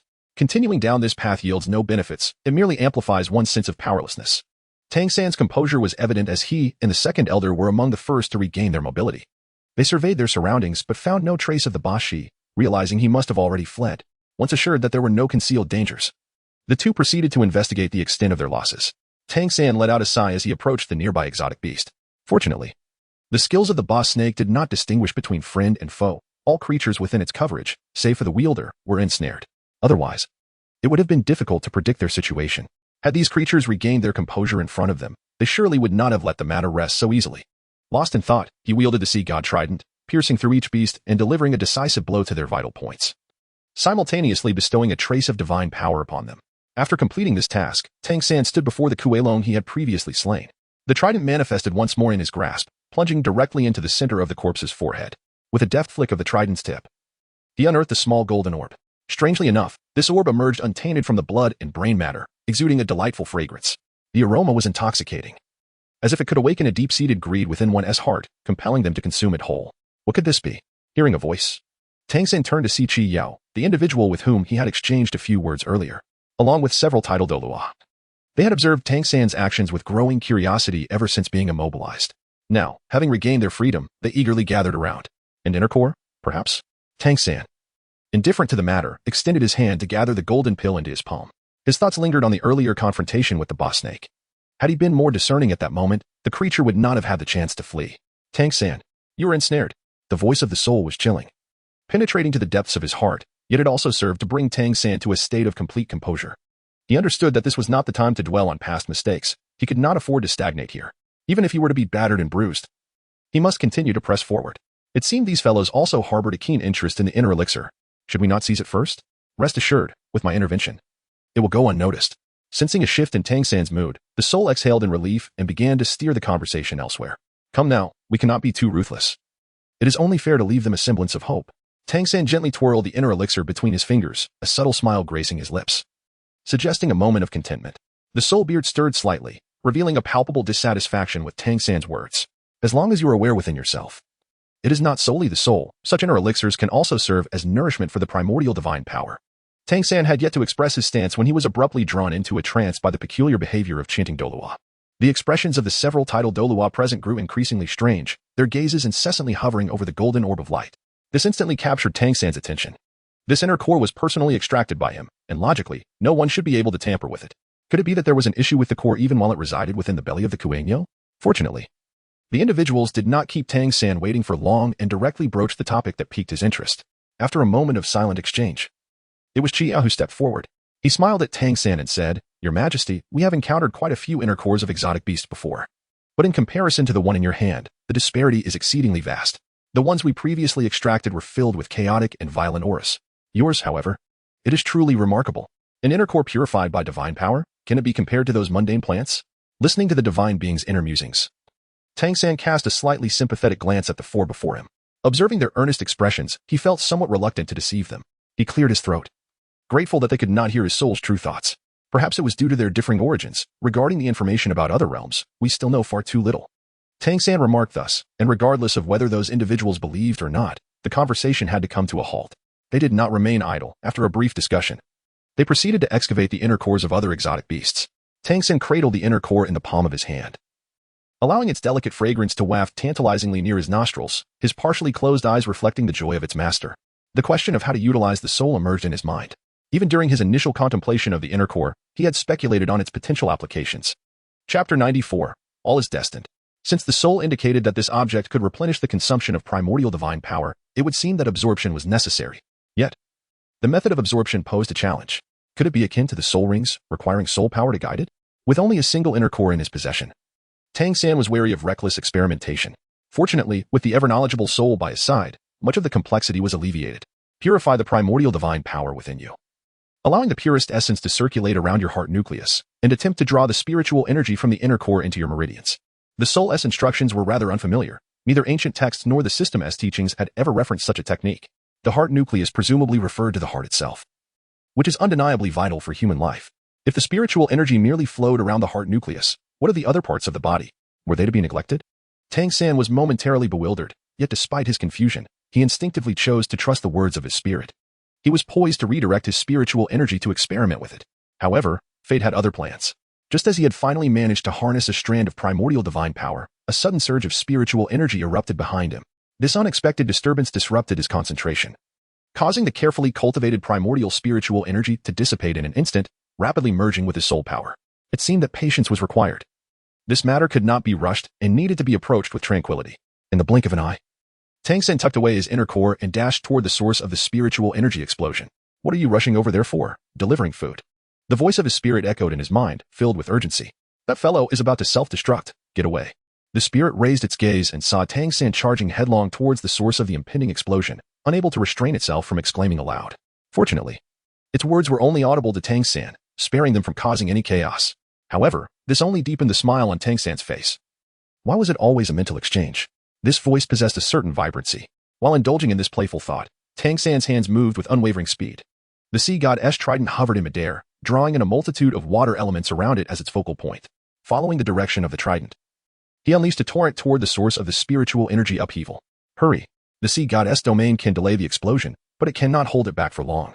After Tang San unleashed the torrent of water elements, he promptly turned and retreated. Upon hearing his words, the others dared not linger, hastily withdrawing to a safe distance. It was uncertain how far they had fled when a deafening explosion resonated behind them, the residual shockwave sweeping over a considerable range and brushing past their forms. The titled Douluo felt little impact, yet the younger generation was forcibly propelled several meters away by the forceful gust. Even Tang San found himself staggering back a few steps before regaining his composure. Is everyone all right? As the situation stabilized, Wang Shu dashed towards the younger members. Tang San and the others followed suit, converging in that direction. Your Majesty, thank you just now. Indeed, we are immensely grateful.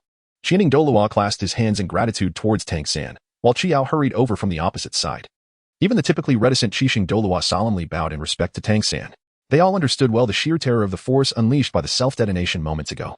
The four of them had been situated at the epicenter of the explosion, encased as if by an invisible power that rendered their movements exceedingly arduous. Had it not been for Tang San's timely intervention, they would have undoubtedly struggled to escape unscathed. Tang San waved his hand. Acting instinctively without any intention of seeking their gratitude, the demeanor of the others made him feel somewhat uneasy, as they engaged in casual conversation. They approached the younger generation nearby. Having been preoccupied with various matters, it was only now that Tang San noticed the distressing condition of these youths. Following the sudden attack by the serpent demon, several had perished, and those who remained bore wounds, appearing particularly disheveled. Second Elder. Should we find a place to rest and recuperate? Qianting Douluo expressed concern upon witnessing the grim scene before him. Tang San stood with his arms crossed, his gaze contemplative as it swept over the second elder. Wang Shu's countenance was decidedly grim, while his companion, Shi remained composed, occasionally glancing at his elder brother with a trace of bewilderment in his eyes.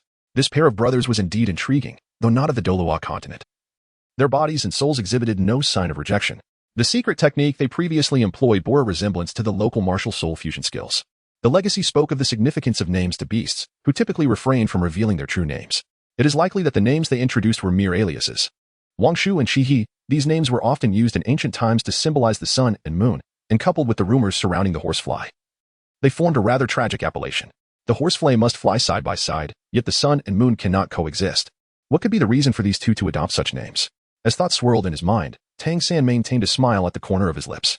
His gaze swept over the youths, seemingly filled with concern. Having just emerged, they were already embroiled in such a fierce battle. These young ones must have been frightened. The purpose of their trials had been achieved, so why not allow them to return? The path ahead would likely prove even more arduous. Upon hearing this, the youths instantly perked up. They were indeed somewhat afraid, despite their upbringing in the martial soul hall. They were merely 12 or 13 years old and had never witnessed bloodshed. In one moment, a companion stood beside them, and in the next, they were swallowed by the serpent's belly. This scene was chilling to contemplate. Yet, simultaneously, a sense of pride bubbled within them, refusing to yield. Qian Mutang and Lin Yu were not among these youths. Their unique status and slightly older age had exposed them to the darker facets of life long ago. Despite their seemingly harmless demeanor, the lives lost at their hands were not few. Tang San, what do you mean by that? Do you think I am merely a burden? If you wish to send someone back, send them back yourself. I, the Holy Maiden, am determined to witness what lies ahead. Qian Mutang could not help but step forward, casting an indignant glare at Tang San before shifting her attention to Wang Shu. Second Elder. You must not heed his words. Regardless of the circumstances, I must remain. My master explicitly permitted me to explore the Douluo forest. Wang Shu regarded her for a considerable time before nodding. When he turned to Tang San, a rare smile graced his lips. There is no need for you to test me. You must have already made arrangements with His Holiness the Pope. The Martial Soul Hall shares the same objectives as you. For this cause, we are prepared to sacrifice everything, without hesitation. At this point he paused, turning away without glancing back at the youths. The journey to the Douluo forest was imperative for these children. Their fates had long been sealed, and there was no escape. Chapter 95, the hardcore. With those words, Wang Shu disregarded the reactions of others and instructed everyone to rest in place, planning to set out at dawn. Tang San furrowed his brows, gazing intently at the figure of the second elder for a prolonged moment. A foreboding sense enveloped him, suggesting that the spirit hall was orchestrating a grand scheme. This feeling of utter ignorance stirred a sense of unease within him, prompting him to leap nimbly onto the treetops. Alas, what a pity for those inner Dan. How splendid it would have been had I collected them earlier. Just as Tang San prepared to close his eyes and meditate, a foxtail from his spirit playfully swatted across his face. Tang San paid no heed to the fluff on his face. Why was he now willing to speak directly? Bobo, do you think I relish this? Connecting our consciousness is quite exhausting, you know. You, with your chaotic thoughts, I have no desire to delve into. Upon hearing these words, the smile on Tang San's lips deepened, guided by the bond of their soul contract. His communication with the soul allowed him to penetrate the other's psyche. Every thought was laid bare to the other's perception. Naturally, this ability could be severed unilaterally, but regrettably, given Tang San's current strength, he was far from capable of such a feat. Thus, he had no choice but to approach it from the soul's perspective. Noticing the little fox beginning to bristle, Tang San cleared his throat, opting to change the subject. Can you retrieve the inner core without alarming them? Bobo. What does that matter? As long as the master permits, I can automatically gather any inner cores within a 5-meter radius, and even collect spiritual treasures. The little fox swayed its tail, seemingly quite pleased with itself. Suddenly, its movements froze. What had it just called Tang San? The soul nearly spat out a mouthful of blood, its expression shifting as it lowered its head dejectedly. It seemed that this body was indeed too weak to withstand the influence of the contract. A slight loosening of the mind had allowed that title to slip out so easily. After the soul uttered these words, it fell silent. Tang San pondered briefly and understood what the other was awkward about. He was not particularly concerned about the title of master and pet. After all, bound by the contract. They shared both glory and suffering. However, if the atmosphere continued to be so strained, Tang San sensed something was amiss. He deliberately elongated his tone, expressing a hint of disbelief. Is it truly that formidable? The soul, unable to contain itself, scratched its whiskers. Of course. The prerequisite is that this item must carry the owner's aura. Only then can the system recognize it as belonging to the host and proceed with retrieval. Perhaps stimulated by the earlier exchange, the soul chose not to speak again and instead re-established the connection of consciousness. Aura? Tang San fell into deep contemplation, pondering the true essence of the breath referred to by the soul. Suddenly, he recalled the incident where he had disrupted the internal balance of using divine power. According to the soul's implication, he could directly collect the inner cores of those that had been slain by divine force. Did this breath refer to that divine power? As this thought emerged, it was immediately sensed by the soul. He clicked his tongue, conceding that it could indeed be considered as such. Divine power and soul force were both applicable. Do you remember the sensation from earlier when using the soul guiding device? It is quite similar to that. The soul's explanation was rather straightforward. Noticing Tang San's contemplative expression, it continued to elucidate. In truth, the primary influence on this power is spiritual awareness. The method of utilizing the system is akin to that of employing a soul-guiding device. Even the artifacts and magical devices spoken of in other realms fundamentally serve to harness the energy of the universe through a medium.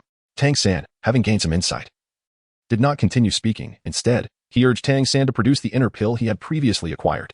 Those esoteric matters could wait for a later time to be comprehended gradually. For now, it was essential to focus on the practical. As the voice of the soul resonated, the little fox perched on his shoulder stirred. With a flick of its tail, it gracefully floated before him, extending its tiny paw from its fluffy fur to rest atop the inner pill. Concentrating intently, Tang San began to channel his primordial divine power, directing it toward his core. The soul, extending the fox's paw, pointed gently to the exact spot on Tang San's chest. The core resides here. Do not mistake its location. Tang San was certain that, in that fleeting moment, he discerned a hint of mockery in the eyes of the fox before him. Reflecting on his previous belief that the core of the heart referred solely to the physical heart, he fell into silence. He cast another glance at the fox, whose glass-like eyes bore an icy demeanor, as if everything that had just transpired was merely a figment of Tang San's imagination. Tang San's lips twitched slightly. Yet he refrained from continuing his quarrel with the soul. He closed his eyes and focused intently on sorting out the soul power within him. With prior experience, this time the process of refining the primordial divine power proved to be significantly easier. A strand of golden divine energy gradually manifested within Tang San's consciousness. He could not discern whether this was the appearance of primordial divine power or the form of his spiritual consciousness. He meticulously controlled his spiritual awareness, continuously purifying this thread of divine power and guiding it slowly to the center of his chest. The resistance from the primordial divine power was not intense. It obediently followed Tang San's guidance, and everything proceeded with an almost surreal smoothness. Just as the matter was nearing completion, Tang San sensed something amiss. Indeed, the primordial divine power was following the guidance of his spiritual awareness, yet after circulating around his chest, it began to spread outwards along a different trajectory of spiritual energy. Tang San was compelled to once again draw it back with his spiritual awareness. This was not right if this continued. The divine power would be incapable of completing its self-cycle. Was it necessary to always maintain a thread of consciousness watching over it? There would inevitably come a time when one could not be perpetually attentive to the internal processes. If his spiritual awareness were to wane, this green divine power would naturally dissipate. In such a scenario, it would be utterly meaningless. How could the soul permit him to cultivate something devoid of significance? No. It must not be so. The core of the heart, since it is the core, there must be a nucleus. The operation of spiritual energy within the human body is anchored by the heart, and the functioning of spiritual awareness relies on the sea of consciousness. But what of the heart's core? To construct a complete operational system, what precisely is required? Tang San's consciousness delved deeper, as the knowledge imparted by the system's legacy swiftly transformed within his mind. The heart core technique revealed by the soul was not recorded in any of the texts, thus, Tang San could only continually analyze the existing materials, extracting useful elements from them. After Tang San fell into contemplation, the soul opened its eyes. The little fox cast a glance at Tang San, unabashedly revealing its admiration. It nestled on Tang San's shoulder, its gaze directed downward, observing the resting companions not far away. Its ears perked up, attentive to the subtle movements of the surrounding environment. Tang San remained in meditation for several hours, and when he finally opened his eyes, the sky was subtly tinged with the first light of dawn. He took a deep breath and rose to his feet. The transformation of Tang San is unmistakable. His aura has become more subdued, and the hue of his eyes has lightened slightly. Chapter 96, Half a Soul. Congratulations! The soul instantly discerned Tang San's changes, for he is intrinsically linked to him through a primordial soul contract, and thus is well aware of the actions Tang San has recently undertaken. Tang San nodded slightly, and upon closer inspection, one could discern a hint of pallor on his face. He lifted his gaze to the sky, which was gradually brightening, lost in contemplation. By this hour, he had already surpassed his usual training time for the purple extreme magic eye. He had initially intended to seize this opportunity to investigate the anomalies of the eye. However, it seemed he would have to wait until tomorrow. With his gaze lowered, he instinctively raised his hand and placed it against his chest. At the center of his chest, a droplet of bluish-purple energy hovered in the air, enveloped by a golden primordial divine force that circulated around it. The trajectory of this energy formed the illusion of a golden sphere. You are quite resolute with yourself. The voice of the soul echoed, a mix of praise and jest, yet Tang San felt no irritation. One must sacrifice to gain. Ah, you seem quite fortunate. At least you bet right. It is known that often, even with everything you give, there may be no reward. As he remained silent, he focused his consciousness inward, scrutinizing the state of his heart core. He noticed that the golden energy circulating within it appeared mist-like and somewhat ethereal. The closer it drew to the bluish-purple droplet, the denser the golden energy became, forming a thin layer of membrane right against the droplet. Did you just sever half your soul? Indeed. What is enveloped by the primordial divine force is half of Tang San's very soul. Upon realizing the attraction of his consciousness to the primordial divine force, he conceived the audacious idea of using his soul as a conduit to construct the heart core. This notion was undeniably bold, as the soul had indicated. He was indeed taking a gamble. Fortunately, this grand wager had favored him. The agony of the soul's tearing was unimaginable, yet in the end, it proved worthwhile. Some matters need not be articulated too explicitly. Those in the know will inherently understand. Just as at this moment, the man and the fox shared a tacit understanding. The preliminary construction of the heart core served as a final trump card for Tang San. Even if one day his heart were pierced and his sea of consciousness shattered, he could rely on the heart core for another chance. Tang San? Upon hearing the voice, Tang San withdrew his thoughts and turned towards the source. Qianmu Tang stood beneath a nearby tree, and upon noticing Tang San's gaze, waved at him. What are you doing up in the trees so early? The elders are preparing to depart. I was sent to fetch you. Tang San cast a fleeting glance at her before leaping down from the tree and making his way toward the elders. Just as Qianmu Tang had mentioned, they were all prepared and merely awaiting the conclusion of their breakfast before setting off. Upon seeing Tang San approach, Wang Shu and the others greeted him, while Qi Yao extended a portion of his provisions to Tang San. Tang San waved his hand, choosing not to accept. Qi Yao did not insist. After the others had finished their meal, the group officially set off. Compared to the previous day, the atmosphere was noticeably subdued. Aside from Qianmu Tang and Lin Yu, only 9 youths remained from the original dozen who had emerged from the Spirit Hall. The recent unexpected assault had taken a considerable toll. The journey from the Spirit Hall to the Stardow Forest, at their current pace, would require no less than 3 days. Fortunately, the second day of travel passed without incident, and the group collectively exhaled with relief.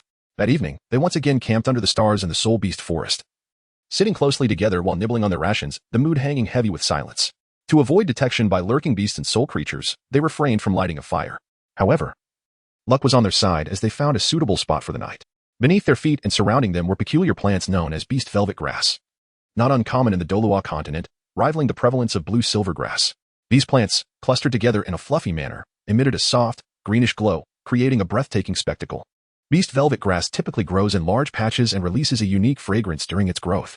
This particular aroma, when gathered, proves highly stimulating to soul beasts, serving to repel them.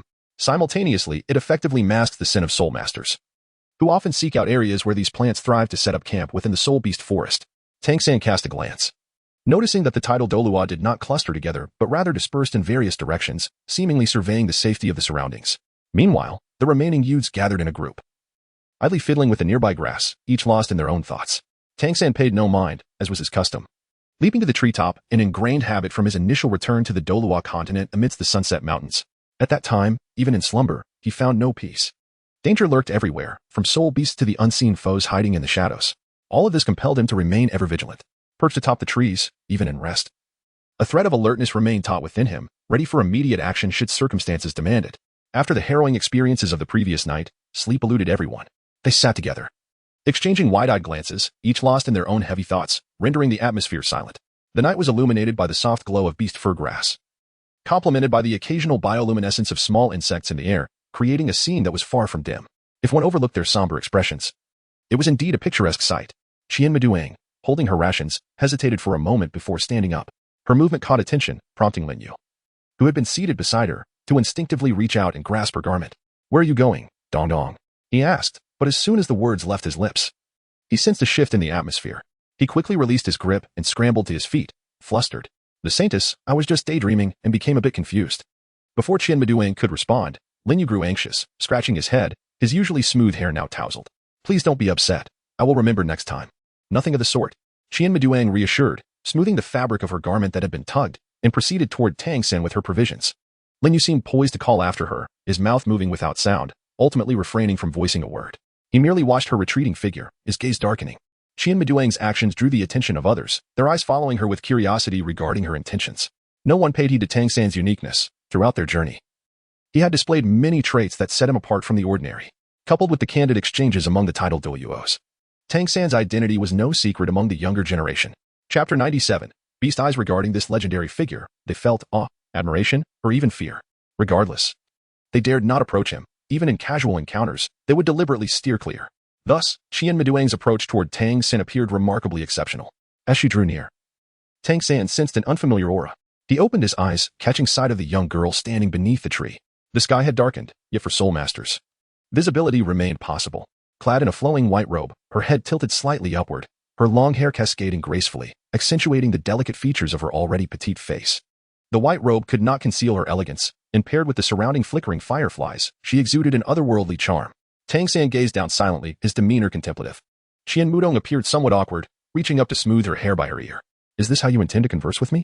she inquired, her brows slightly furrowed, her unwavering gaze betraying a hint of playful reproach.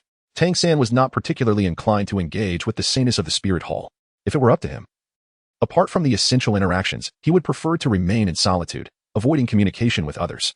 "What is wrong with you? Just because you were once a god king, does that grant you the privilege to disregard others? You're not superior to me now," Qian Meduang remarked, taking a few steps closer and tentatively measuring the distance between herself and the branches, as if contemplating where to alight. Tang San's gaze flickered. Could it be that this young girl was contemplating a leap? As he observed Qian Meduang genuinely considering climbing the tree, Tang San swiftly descended from his perch. "Do you require my assistance?" he inquired, while casually handing her the provisions he had brought. Qian Meduang initially intended to tease him further, but upon witnessing Tang San's reaction, she found herself at a loss for words. She simply extended the food she held toward him. Upon seeing the offering, Tang San momentarily froze, lost in thought, but quickly regained his composure, his expression softening as he looked at Qian Meduang. "No need. Please keep it," he gently declined. "Eh? You really?" Before she could finish her sentence, Qian Meduang found herself unable to voice the hurtful words she had intended to say, her thoughts awkwardly veering off course. With a tight-lipped expression, she abruptly thrust the provisions into Tang San's arms and turned away, leaving him no chance to refuse her generosity once more. "Ah, the heartfelt intention of the saintess of the spirit hall. Your charm remains undiminished." Tang San, clutching his rations, disregarded the teasing voice within him. With a swift motion of his toes, he leaped back to the treetops, observing him munching on his provisions. The soul intentionally brushed his tail before him. "Oh, pray, do not tell me that you are unaware of the changes in your body. With your current physique, is it truly necessary for you to consume rations?" Tang San's movements were impeccably steady as he brushed aside the disruptive tail and continued to gnaw on the rations in his hand. To speak candidly, the taste of this fare left much to be desired. It stands to reason, as it was merely intended to satiate hunger, and could hardly be expected to possess any refinement. Tang San consumed the provisions and once again closed his eyes, leaning against the trunk of the tree behind him. The spirit, sensing that Tang San would pay him no mind, let out a faint click of the tongue, and, finding it somewhat dull, closed his eyes as well, curling his fluffy fox tail beside his head. The taste of the provisions remained unchanged, a constant over the centuries. A whisper of sentiment gradually dissipated into the breeze. Ever since the contract with the system was established, a force has been steadily altering Tang San's physique. He could directly absorb energy to replenish his body's expenditure, rather than relying on the conventional method of eating. Tang San, upon consuming this dry ration, found himself reminiscing about the days when the seven of them adventured together. The laughter and playful banter of his companions seemed like a mere yesterday. His fingers ascended, resting upon the pendant at his neck.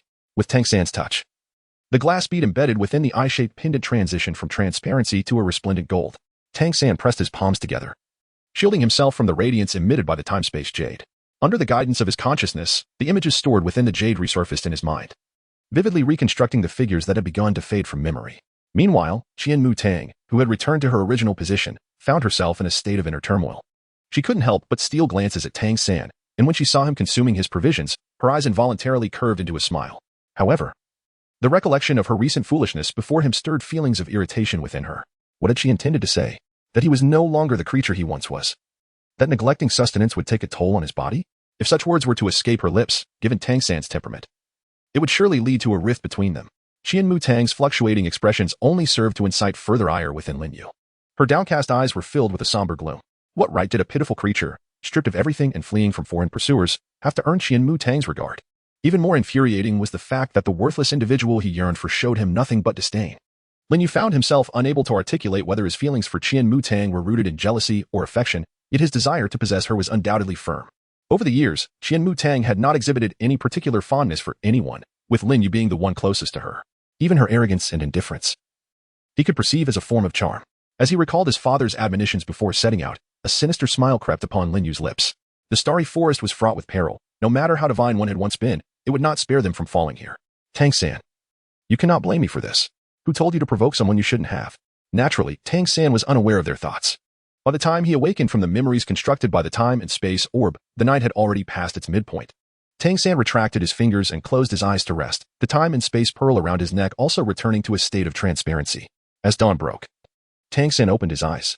He first cast a glance around, noticing that not far away, the others were still deep in slumber. While several titled Douluos stood guard in the shadows, Tang San took a deep breath and rose to his feet, awaiting the first wisp of violet aura to grace the horizon. Recollections of the inexplicable pain he had previously experienced flooded his mind, causing a dull ache to throb within his head. His purple extreme magic eyes had not advanced in quite some time. However, having practiced this technique before, he believed that stagnation should not lead to any adverse effects. As the violet mist began to swirl in the sky, Tang San understood that he could no longer afford to indulge in idle thoughts. He pressed his lips together and, in accordance with his mental discipline, drew the violet aura from the horizon into his gaze.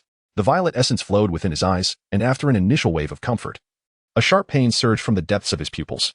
This discomfort felt distinct from the last time, akin to being pricked by needles, as if his very eyeballs were being pierced with countless wounds. Tang San closed his eyes, his brow furrowed in profound anguish. He bit down hard on his lip. Faint traces of blood seeping forth, yet he resolutely stifled any sound of distress.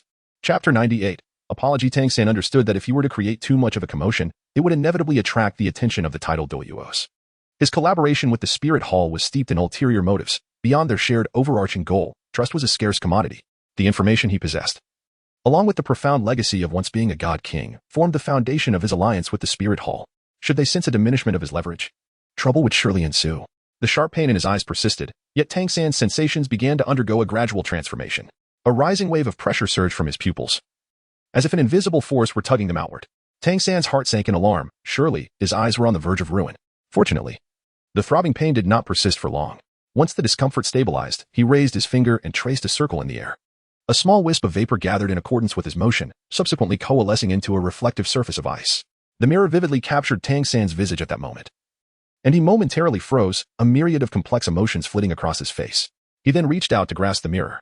Within the icy realm, Tang San's eyes had undergone a complete transformation. Rather than resembling a human, he bore a closer resemblance to a beast. His golden irises shimmered with a purplish hue, and the distinctly slitted pupils narrowed to a mere line, betraying the shock that resonated within his heart. Tang San rotated his eyes, and the beast's eyes within the icy realm mirrored his movements. He took several deep breaths, suppressing the urge to curse. What on earth is this situation? A soul? Is this yet another anomaly brought forth by the system? Tang San could not help but seek assistance from the soul. During his previous cultivation of the purple extreme magic eye, he had never encountered such an enigmatic situation. The only notable difference, perhaps, was the system. Let me take a look. Upon hearing the voice, the soul darted in front of Tang San, circling around him twice before drooping its head, seemingly lost in thought. After a considerable interval, just as Tang San was about to urge it further, he felt a refreshing sensation swiftly permeating and expanding within his eyeball. Tang San, disregarding the essence of his soul, picked up the ice realm and scrutinized his pupils intently. The purple mist that had previously enveloped his eyes began to swirl rapidly, as if forming two small vortices. The spiritual energy in the air seemed to be drawn towards him, soothing the throbbing pain in his eyes. Gradually, the discomfort subsided, and he realized that his eyeballs had been slightly protruding. Due to the stark contrast between his pupil and golden irises, he had momentarily overlooked it.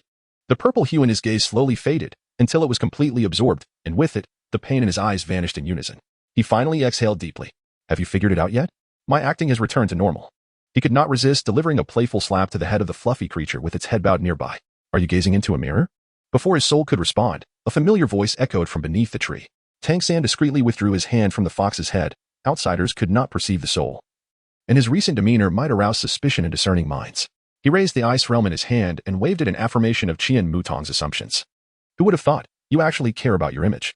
I assumed that experts like you were solely devoted to cultivation, indifferent to appearances. Qian Mutong burst into laughter. Covering her mouth as if to suppress her mirth, though her voice still quivered with amusement, her beautiful eyes curving into crescent moons. Your cultivation level far surpasses mine. Tang San maintained his serene demeanor, with the curve of a smile at the corner of his lips unchanged in the slightest. With a nimble motion of his toes, he leaped down from the tree. How could it be the same? I am, after all, a girl. What is wrong with caring about one's outward appearance? Qian Mudong continued to smile radiantly, as if she felt that after the recent events, the two of them had grown somewhat more acquainted. Tang San cast a glance at her, remaining noncommittal. Enough of the jesting. Why are you so exceedingly dull? Qian Mutang pouted slightly, muttering a few words under her breath before finally addressing the matter at hand. The elders are awaiting your presence to discuss important affairs. I have heard it pertains to the Stardow Forest. Upon hearing this, Tang San nodded and turned to make his way toward the second elder. Just a few steps into his journey, he suddenly sensed a rush of wind behind him. Tang San moved swiftly, his figure a mere wisp, as if shrouded in illusion, evading the actions behind him. With a graceful turn of his body, a glimmer of jade hue flickered across his palm, embodying the exquisite technique of the Tang sect. The mystic jade hand. With a swift motion of his wrist, Tang San seized the object that had ambushed him from behind, instinctively preparing to twist it away. Hey, hey, hey, let go, it's me. A cry of anguish echoed from behind, the voice tinged with a sharpness born of pain. It hurts, you foolish oaf. Do release me. Tang San then realized that what he had captured was, in fact, a hand. The owner of this hand was none other than Qian Mutong, who had previously engaged in conversation with him. Tang San relaxed his grip, raised an eyebrow, and gazed at her, seemingly wordlessly inquiring why she had suddenly approached him from behind. That was quite a forceful move. I merely wished to borrow a mirror, and you nearly broke my hand. Surely, that is excessive. Qian Mudong rubbed her wrist, her expression filled with indignation. Her slender, fair wrist, much like its owner, now bore a conspicuous ring of red marks. Tang San pressed his lips together and handed over the mirror he was holding, initially startled by Tang San's outstretched hand. Qian Mutang feared that his companion had grown weary of his entanglement and was preparing to retaliate. To his surprise, what was presented before him was merely a mirror. Grasping his wrist, Qian Mutang looked up at Tang San, perplexed by his intentions. What do you mean by this? He inquired. I apologize. This matter is indeed my fault.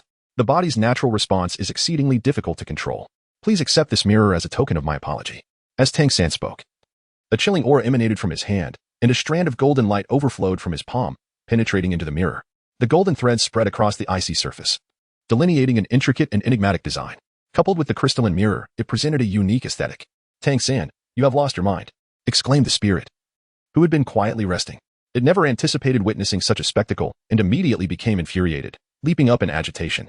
Its tail struck Tang San's shoulder several times, the tone akin to reprimanding a foolish son who had squandered the family fortune. Tang San paid him no heed, observing as Qian Mutong took the mirror into his possession, which allowed him to exhale in relief.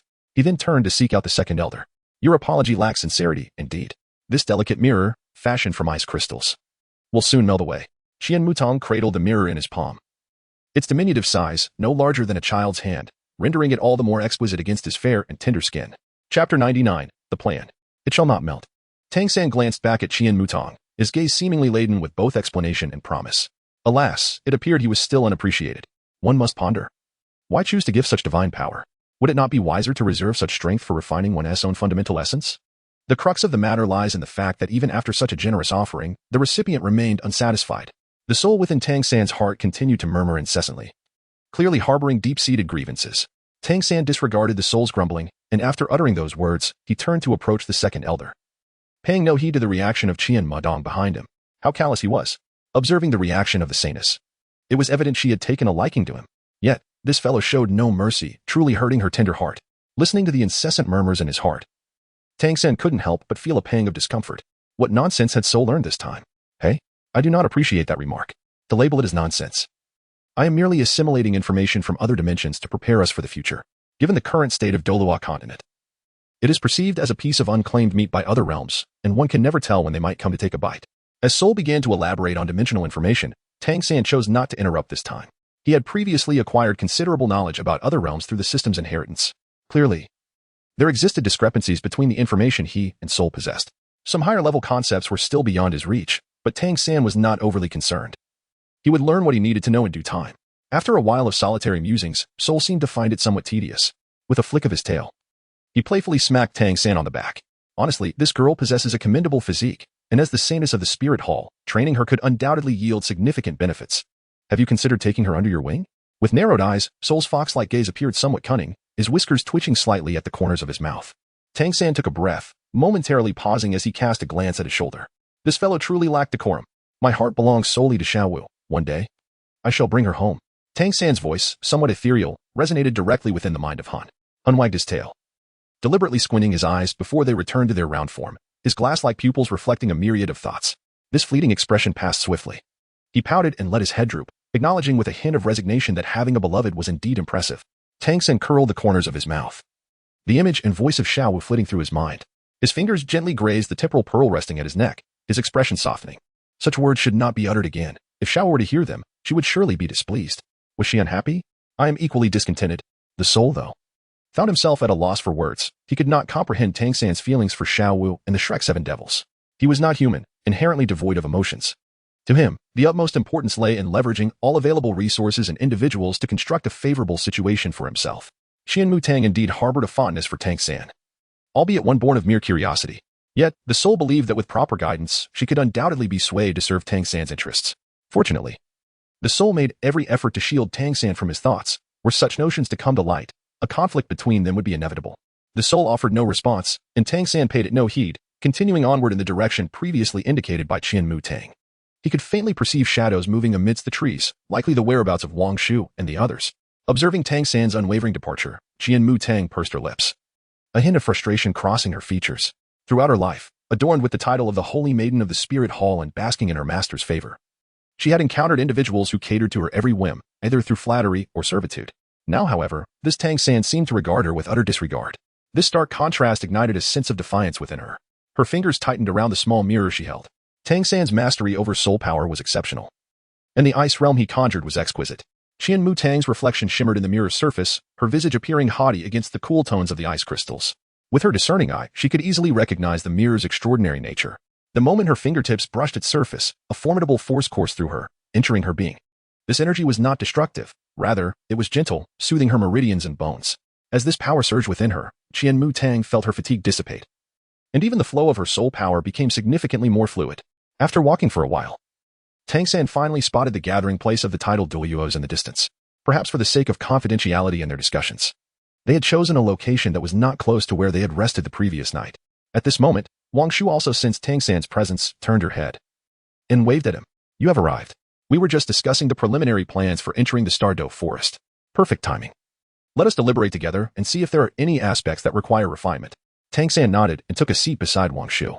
I am not well versed in the circumstances of the Starry Forest. I primarily wish to hear your plans. Tang San's words were not without merit. He had returned to the Douluo continent for a brief period, emerging from the Sunset Forest directly into Shrek Academy. His understanding of the circumstances surrounding the Stardow Forest was gleaned from the information provided by Shrek Academy and the Spirit Hall. Wang Shu was evidently aware of this and refrained from elaborating further, instead articulating the intelligence they had gathered. According to our prior investigations, the situation in the Stardow Forest appears to be the direst among the various soul beast forests besieged by the invasion of exotic beasts. Most of the smuggle beasts had made their way to the Stardow Forest, which meant that our foray into this area would inevitably lead to a confrontation with these formidable creatures. At this juncture, Wang Shu paused, casting a meaningful glance toward Tang San. Tang San seemed to sense something as he raised his head, his gaze meeting that of Wang Shu. He arched an eyebrow and inquired, Elder, what does this mean?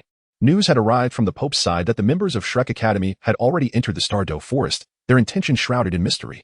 If your majesty knows anything, it would be prudent to share. Although Wang Shu did not finish his sentence, the implication was unmistakably clear. Why would the elder assume I possess knowledge of Shrek Academy's secrets?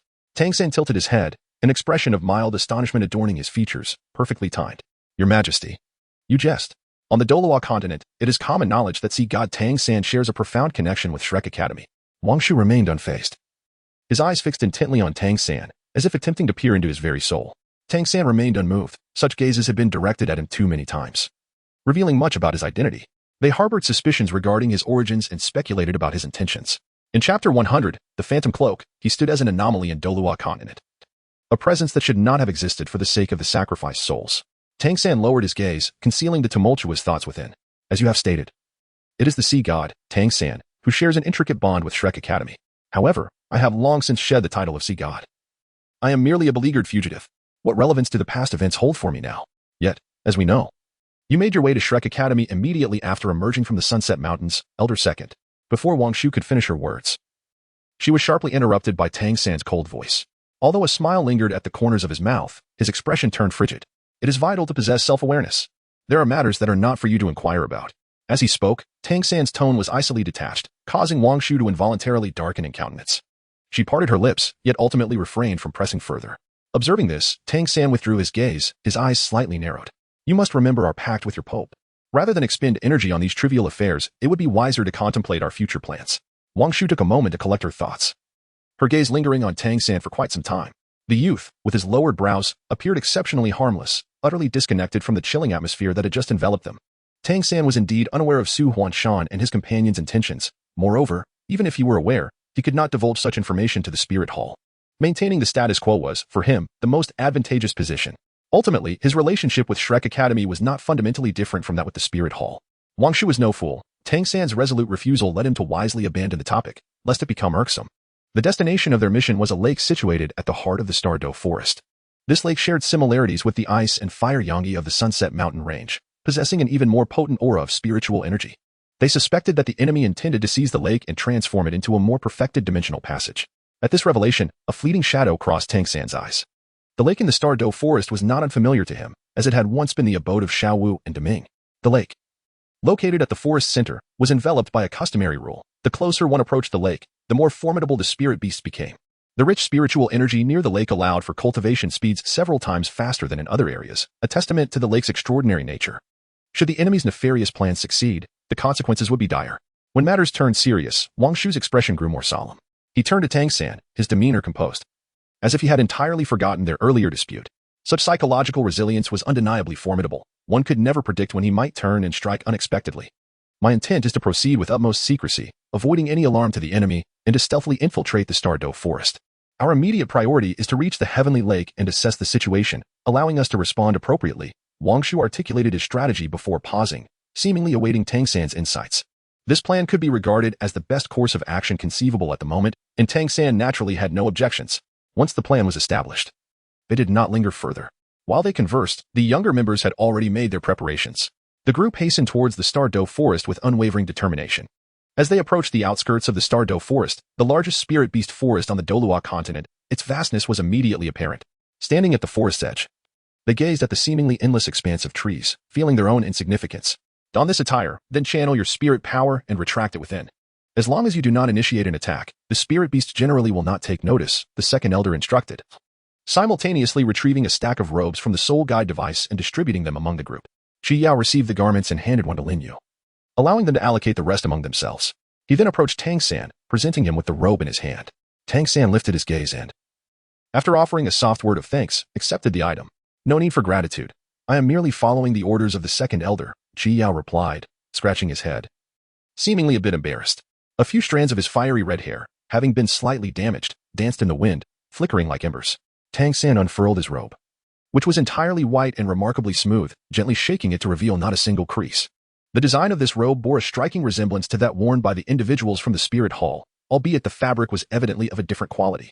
At the center of his chest, a luminous green gem was embedded, suggesting it was no ordinary object. It seemed that the Spirit Hall was indeed willing to invest significantly for this mission. Tang San deftly flipped his wrist, draping the white robe over his shoulders. As his soul body emerged, the robe swiftly consumed this surge of soul power. Instantly, an enigmatic sensation enveloped Tang San, rendering his aura more ethereal and inscrutable.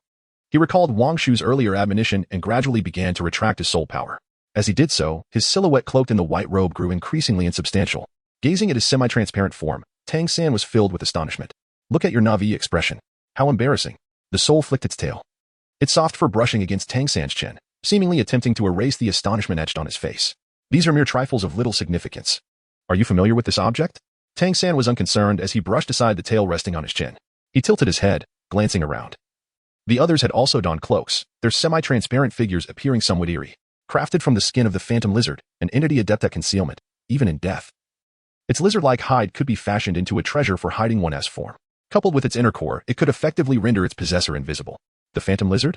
A thought struck Tang San as he recalled information about this creature from his mind. It was no wonder he felt surprised. This was his first encounter with such an entity. The phantom lizard is a type of magical beast, not particularly formidable in strength. yet its skills in stealth and ambush are truly unparalleled. Inhabitants of other realms utilize materials derived from the phantom lizard to forge weapons or concoct potions, temporarily harnessing its ability to vanish from sight. Now, channel your mental energy into the orb at your chest. Next, using the luminescence in my hand as a guide, follow closely behind me, and do not fall behind. Wang Shu's voice echoed once more as Tang San pondered. He withdrew his thoughts and, adhering to his guidance, gently infused his consciousness into the orb nestled against his chest. Chapter 101. The mysterious statue. Watching the figures gradually fade, Tang San raised an eyebrow, deducing that this so-called orb was indeed the inner core of the phantom lizard. Excellent. From this point onward, regardless of what transpired, do not remove your cloaks. Elder 2 cautioned, fiddling with a peculiar object in his hands. It appeared to be a sculpture, though the material from which it was crafted remained a mystery. The harmonious blend of blue and red hues created an exceptionally pleasing aesthetic.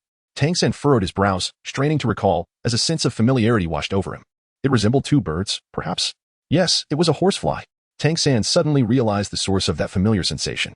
The image of the fly in the sculpture was far more intricate, greatly differing from the colossal phantom that loomed in the sky at that time, which explains why Tang San failed to recognize it. Tang San's gaze was irresistibly drawn to the statue, which was remarkably lifelike and exquisitely crafted. The identity of the artisan remained a mystery.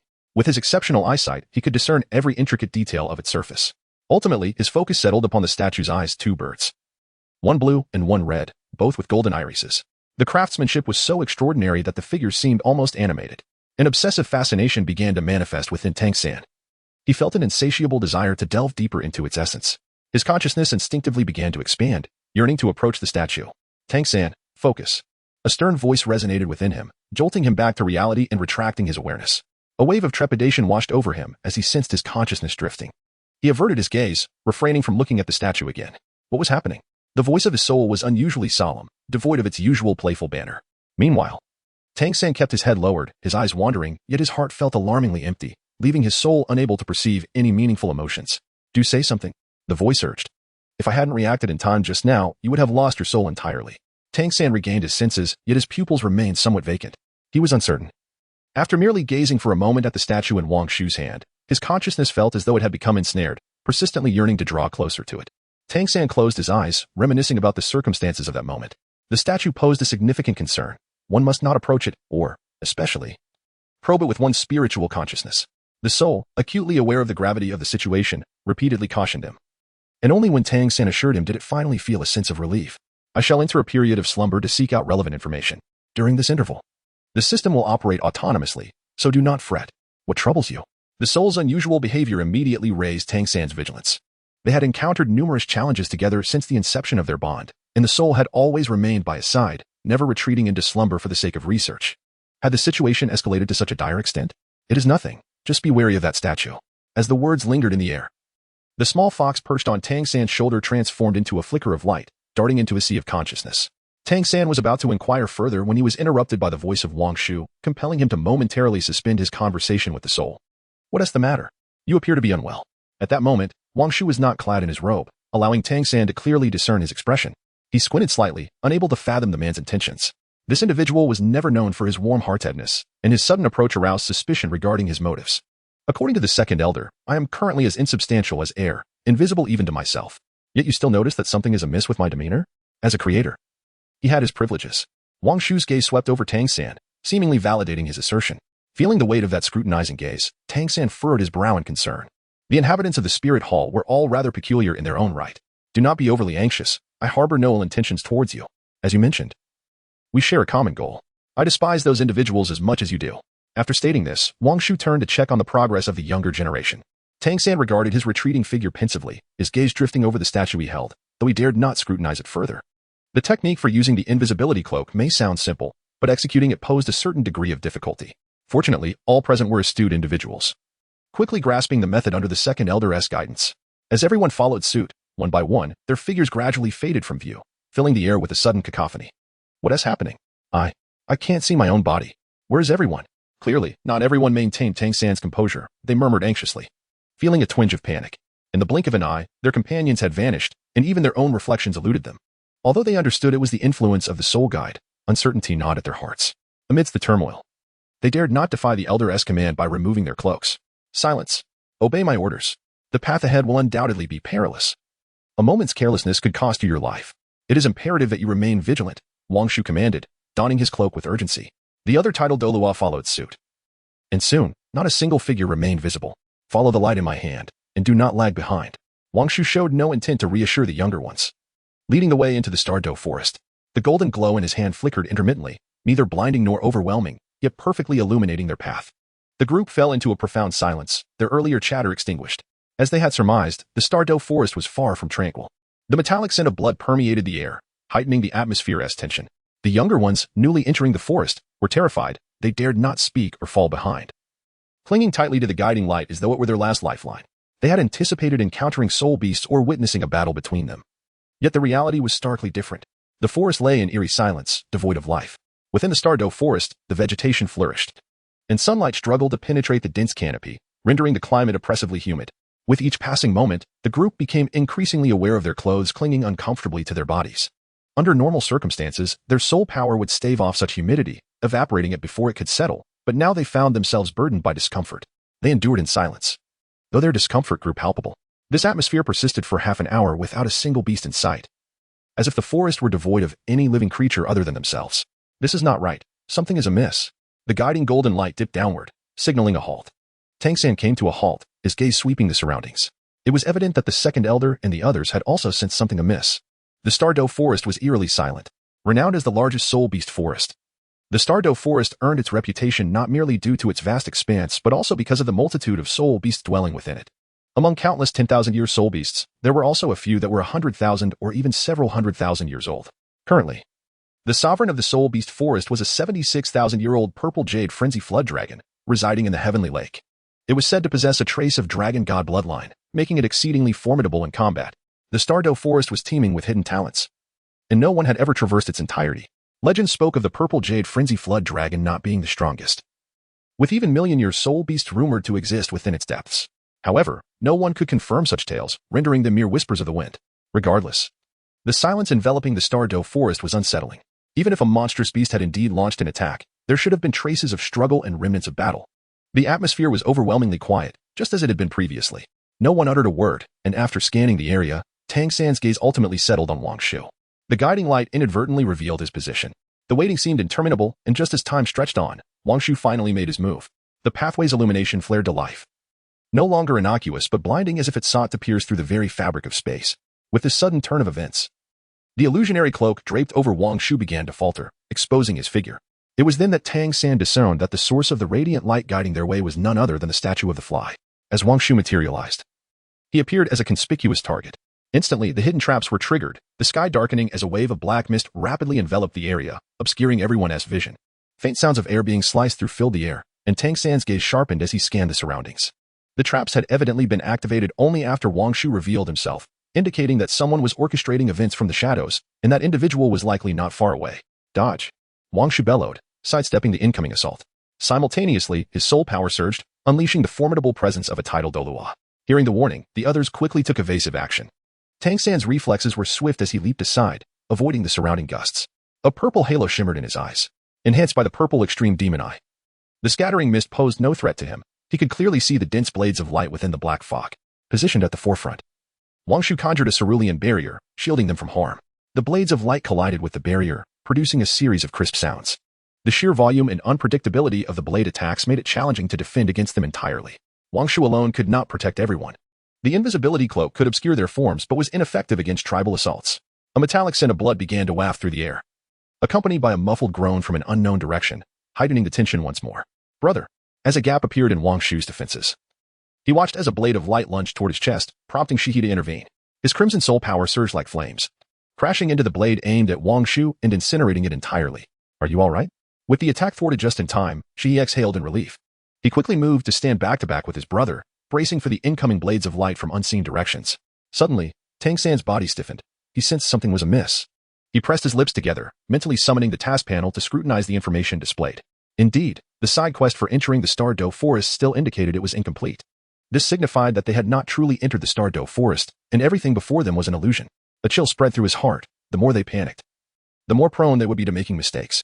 Tang San understood this principle well. He forced himself to calm down, observing the movements around him. This phenomenon was likely a formation. There was no need to panic. Finding the formation's core would naturally lead to breaking it. After careful observation, Tang San had managed to analyze the current situation. The individual behind this had employed some means to stealthily draw them into the formation without their knowledge. Such arcane techniques of formation were unique to other realms, and even if this manipulator was not a being from another world, they undoubtedly had intricate connections to it.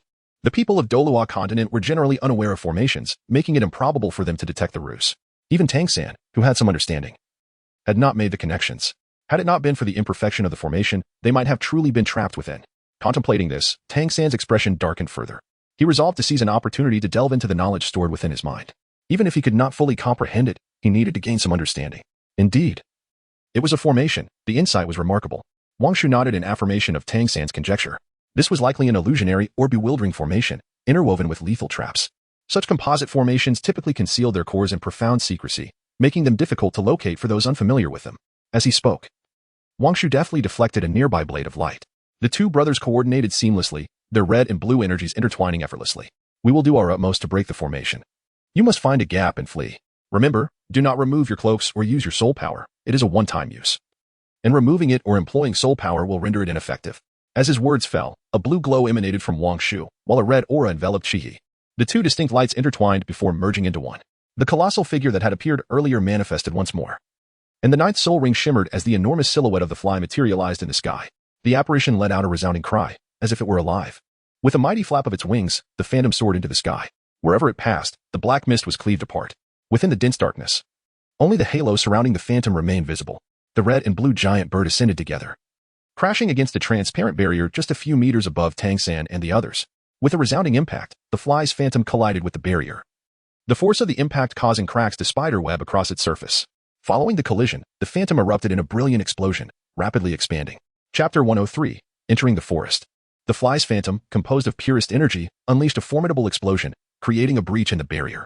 Light streamed through the shattered barrier, illuminating the surrounding space. The black mist that had surrounded them began to dissipate, revealing the obscured scenery. Take this opportunity to flee. Split up and escape. Do not let these fiends catch you. Regroup inside the forest. The giant maintained control of the energy, keeping the rift in the sky open while directing the others to retreat. Tang San cast him a peculiar glance, his brow furrowing in confusion. Why separate to flee? In such a perilous gambling den, would it not be more dangerous to disperse? Tang San could perceive the faint rustle of the wind around him, indicating that others had already taken action. He remained still, focusing his mind as he continued to observe the movements in his surroundings. He had just briefly perused the materials on mixed formations, and ultimately, he concluded that the foundational principles of any formation were quite similar. Even the most complex formations could be unraveled, provided one could identify the formation's core and methodically dissect it. However, it was evident that the second elder had no intention of granting him the time to seek a solution to break the formation. Turning his head, the second elder's gaze fixed upon the spot where Tang San stood. The white robe draped over Tang San seemed to be of no consequence. In the eyes of the second elder, it offered no semblance of concealment. A jolt ran through Tang San as he inadvertently met the second elder's gaze. What are you waiting for? Hurry and leave. The pressure of the formation is immense. I cannot sustain it for long. The second elder's frown was deep, his eyes reflecting disapproval as they settled on Tang San. To facilitate their retreat, he forcefully carved a pathway through the illusion with his soul power. Such a method, after all, was unorthodox, and the strain the second elder had to endure was palpable. He furrowed his brow. Noticing that the fissures in the sky were showing signs of restoration, he promptly intensified his output of soul power while urging Tang San to flee. Quickly go directly to the center of the forest. We will regroup at the Sky Lake. And you, be cautious. The second elder insisted repeatedly. And Tang San did not linger in his response. With a swift leap, he landed atop a nearby treetop, and in a few agile strides, he entered the pathway. Upon emerging from the illusion, the world before him opened up brilliantly. Tang San glanced back, only to find an expanse of desolate woods. Not only was the second elder absent, but even the ominous black mist that had rampaged through the illusion had vanished without a trace. Tang San perched upon a branch, his agile eyes scanning the surroundings as he assessed the current situation. Given the strength of the second elder, self-detonation within the illusion should not pose a significant challenge. If he recklessly returned, it could potentially invite trouble. Rather than fretting over others, it would be more prudent to contemplate how to infiltrate the depths of the Stardow forest. With this realization, Tang San ceased his inner turmoil and ventured deeper into the forest. They had only been walking for a short while, yet they had been meandering around the outer perimeter all along.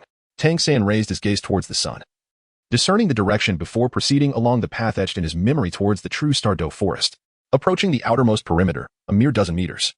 One could describe this juncture as the interface between the realm of soul beast and human society, neither wholly belonging to either faction. The mastermind behind this scheme was remarkably astute, establishing the array at this precise location, catching them entirely off guard. Armed with prior experience, Tang San prudently chose not to engage directly, opting instead to circumvent the area, artfully avoiding the site of the formation. Within this segment of the forest, no soul beast resided, allowing Tang San to advance with considerable swiftness. In a short span, he stepped into the territory that genuinely belonged to the Douluo forest. Ding! Congratulations, host, on completing the task and successfully entering the Douluo forest. The task rewards have been deposited into your backpack. Please check accordingly. Your points have reached the initial standard, activating the points mall, where you may make your selections at your leisure. Ding! Side quest activated. Investigate the cause of the anomalies in the Heavenly Lake. The 3 consecutive system notifications resonated within Tang San's mind, still bearing that familiar voice. Elegant and detached. Yet, it sounded even more hollow than before, devoid of any warmth. Soul? Are you awake? Have you found any results? Tang San's inquiry naturally went unanswered. And he quickly realized the discrepancy, instantly recalling the system's automatic management feature mentioned before his soul fell into slumber. It appeared that this was indeed the so-called automatic management function of the system, with its voice remarkably similar. Contemplating the familiar system notification sound, a faint smile curled at the corners of Tang San's mouth. At last, he had entered the Douluo forest, drawing one step closer to his objective. He summoned the skill panel and, as usual, allocated the acquired skill points to the golden 13 halberds.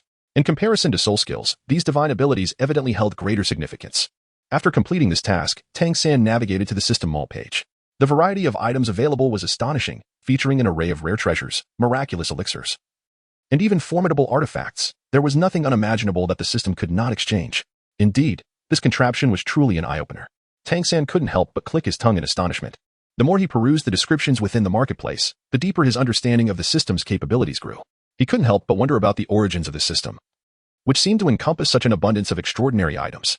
Naturally, the more precious the item, the greater the number of points required for redemption. However, Tang San possessed only a limited number of points. Even if he were to exhaust his entire fortune, he could scarcely acquire a few stacks of talismans. Tang San pondered for a moment before deciding to retain these points for the time being. He quickened his pace, venturing deeper into the forest. This time, he did not wish for the tranquility he had experienced in the illusion. Upon entering the Douluo forest, he was immediately greeted by the distant, reverberating roars of beasts. It appeared that a certain restriction existed at the boundary where the Douluo forest met the outside world, which kept the soul beasts that dwelled at the forest's edge still unawakened in their intelligence, confined within, preventing them from venturing out too freely. With the protection of his invisibility cloak, Tang San's journey was fraught with tension yet devoid of peril. The Douluo forest was anything but stable. With every few paces, he encountered skirmishes of varying scales. Here, in the Soul Beast stronghold, the presence of exotic beasts was seemingly commonplace. After uniting against a common adversary, the Soul Beast exhibited a newfound camaraderie. And Tang San witnessed several instances of Soul Beasts collaborating to hunt down the foreign creatures. Tang San possessed exceptional prowess, coupled with a constant vigilance that allowed him to promptly detect the surrounding circumstances and evade potential dangers, ensuring he remained out of harm's way. Thus, he traversed the path to the heart of the forest with relative ease. The area surrounding the Heavenly Lake appeared unchanged from 500 years ago, leading Tang San to momentarily believe he would witness the azure bull python emerge from the water once more. Yet, all of this was merely an illusion. Time has never shown leniency to anyone. Not even deities are exempt from its relentless passage. Chapter 104. The Purple Jade Mad Flood Dragon, Who Dares to Roar? Just as Tang San was lost in his reflections, a fierce shout pierced the air, accompanied by a beastly roar that resonated deeply within the soul. Tang San instantly regained his composure and gazed towards the source of the sound, his eyes shimmering with curiosity. This glance filled him with astonishment. The voice emanated from the Heavenly Lake, resonating through layers of rippling waves, creating an elongated echo. The commotion on the water's surface intensified, as if a colossal creature were drawing near. With a splash, a fully purple dragon surged forth from the depths, hovering above the Heavenly Lake. It lowered its head slightly, its lantern-like eyes fixed intently upon Tang San. Tang San felt as though he were ensnared in a binding force, enveloped by an overwhelming aura. Pressing his lips together, he summoned his strength to raise his head, his gaze unwaveringly directed at the celestial dragon above. Tang San's pupils dilated slightly, as the presence of this serpentine dragon astonished him greatly. With its serpentine body, scaled horns, eagle claws, and tiger whiskers, this dragon bore a striking resemblance to the divine dragon depicted in ancient texts. However, the violet jade dragon was entirely translucent, as if sculpted from the finest amethyst, exuding an air of elegance rather than ferocity. The moment he laid eyes upon this dragon, Tang San instantly recognized its identity, the ruler of the Douluo forest, the violet jade dragon. Instinctively, he compared this creature to the divine dragon, feeling a tinge of disappointment. Even after all this time, the image of dragons remained vividly etched in his mind. The totemic beasts of humanity held a profound significance for him. Roar. Tang San remained silent for a prolonged period, while the purple jade mad flood dragon exhibited evident signs of irritation, shouting at him in frustration. A wave of foul odor accompanied his movement, nearly causing Tang San to lose his balance. Tang San found himself in a predicament, yearning to retreat. Yet his entire being was ensnared by the oppressive aura of the purple jade frenzied flood dragon, rendering him immobile. He comprehended that his presence had been entirely revealed, and thus he chose to abandon any pretense of concealment. Channeling his soul power to its utmost, his invisibility cloak could no longer withstand the onslaught of energy. Beginning to shatter from the core of his inner elixir, a radiant golden light surged forth from within him.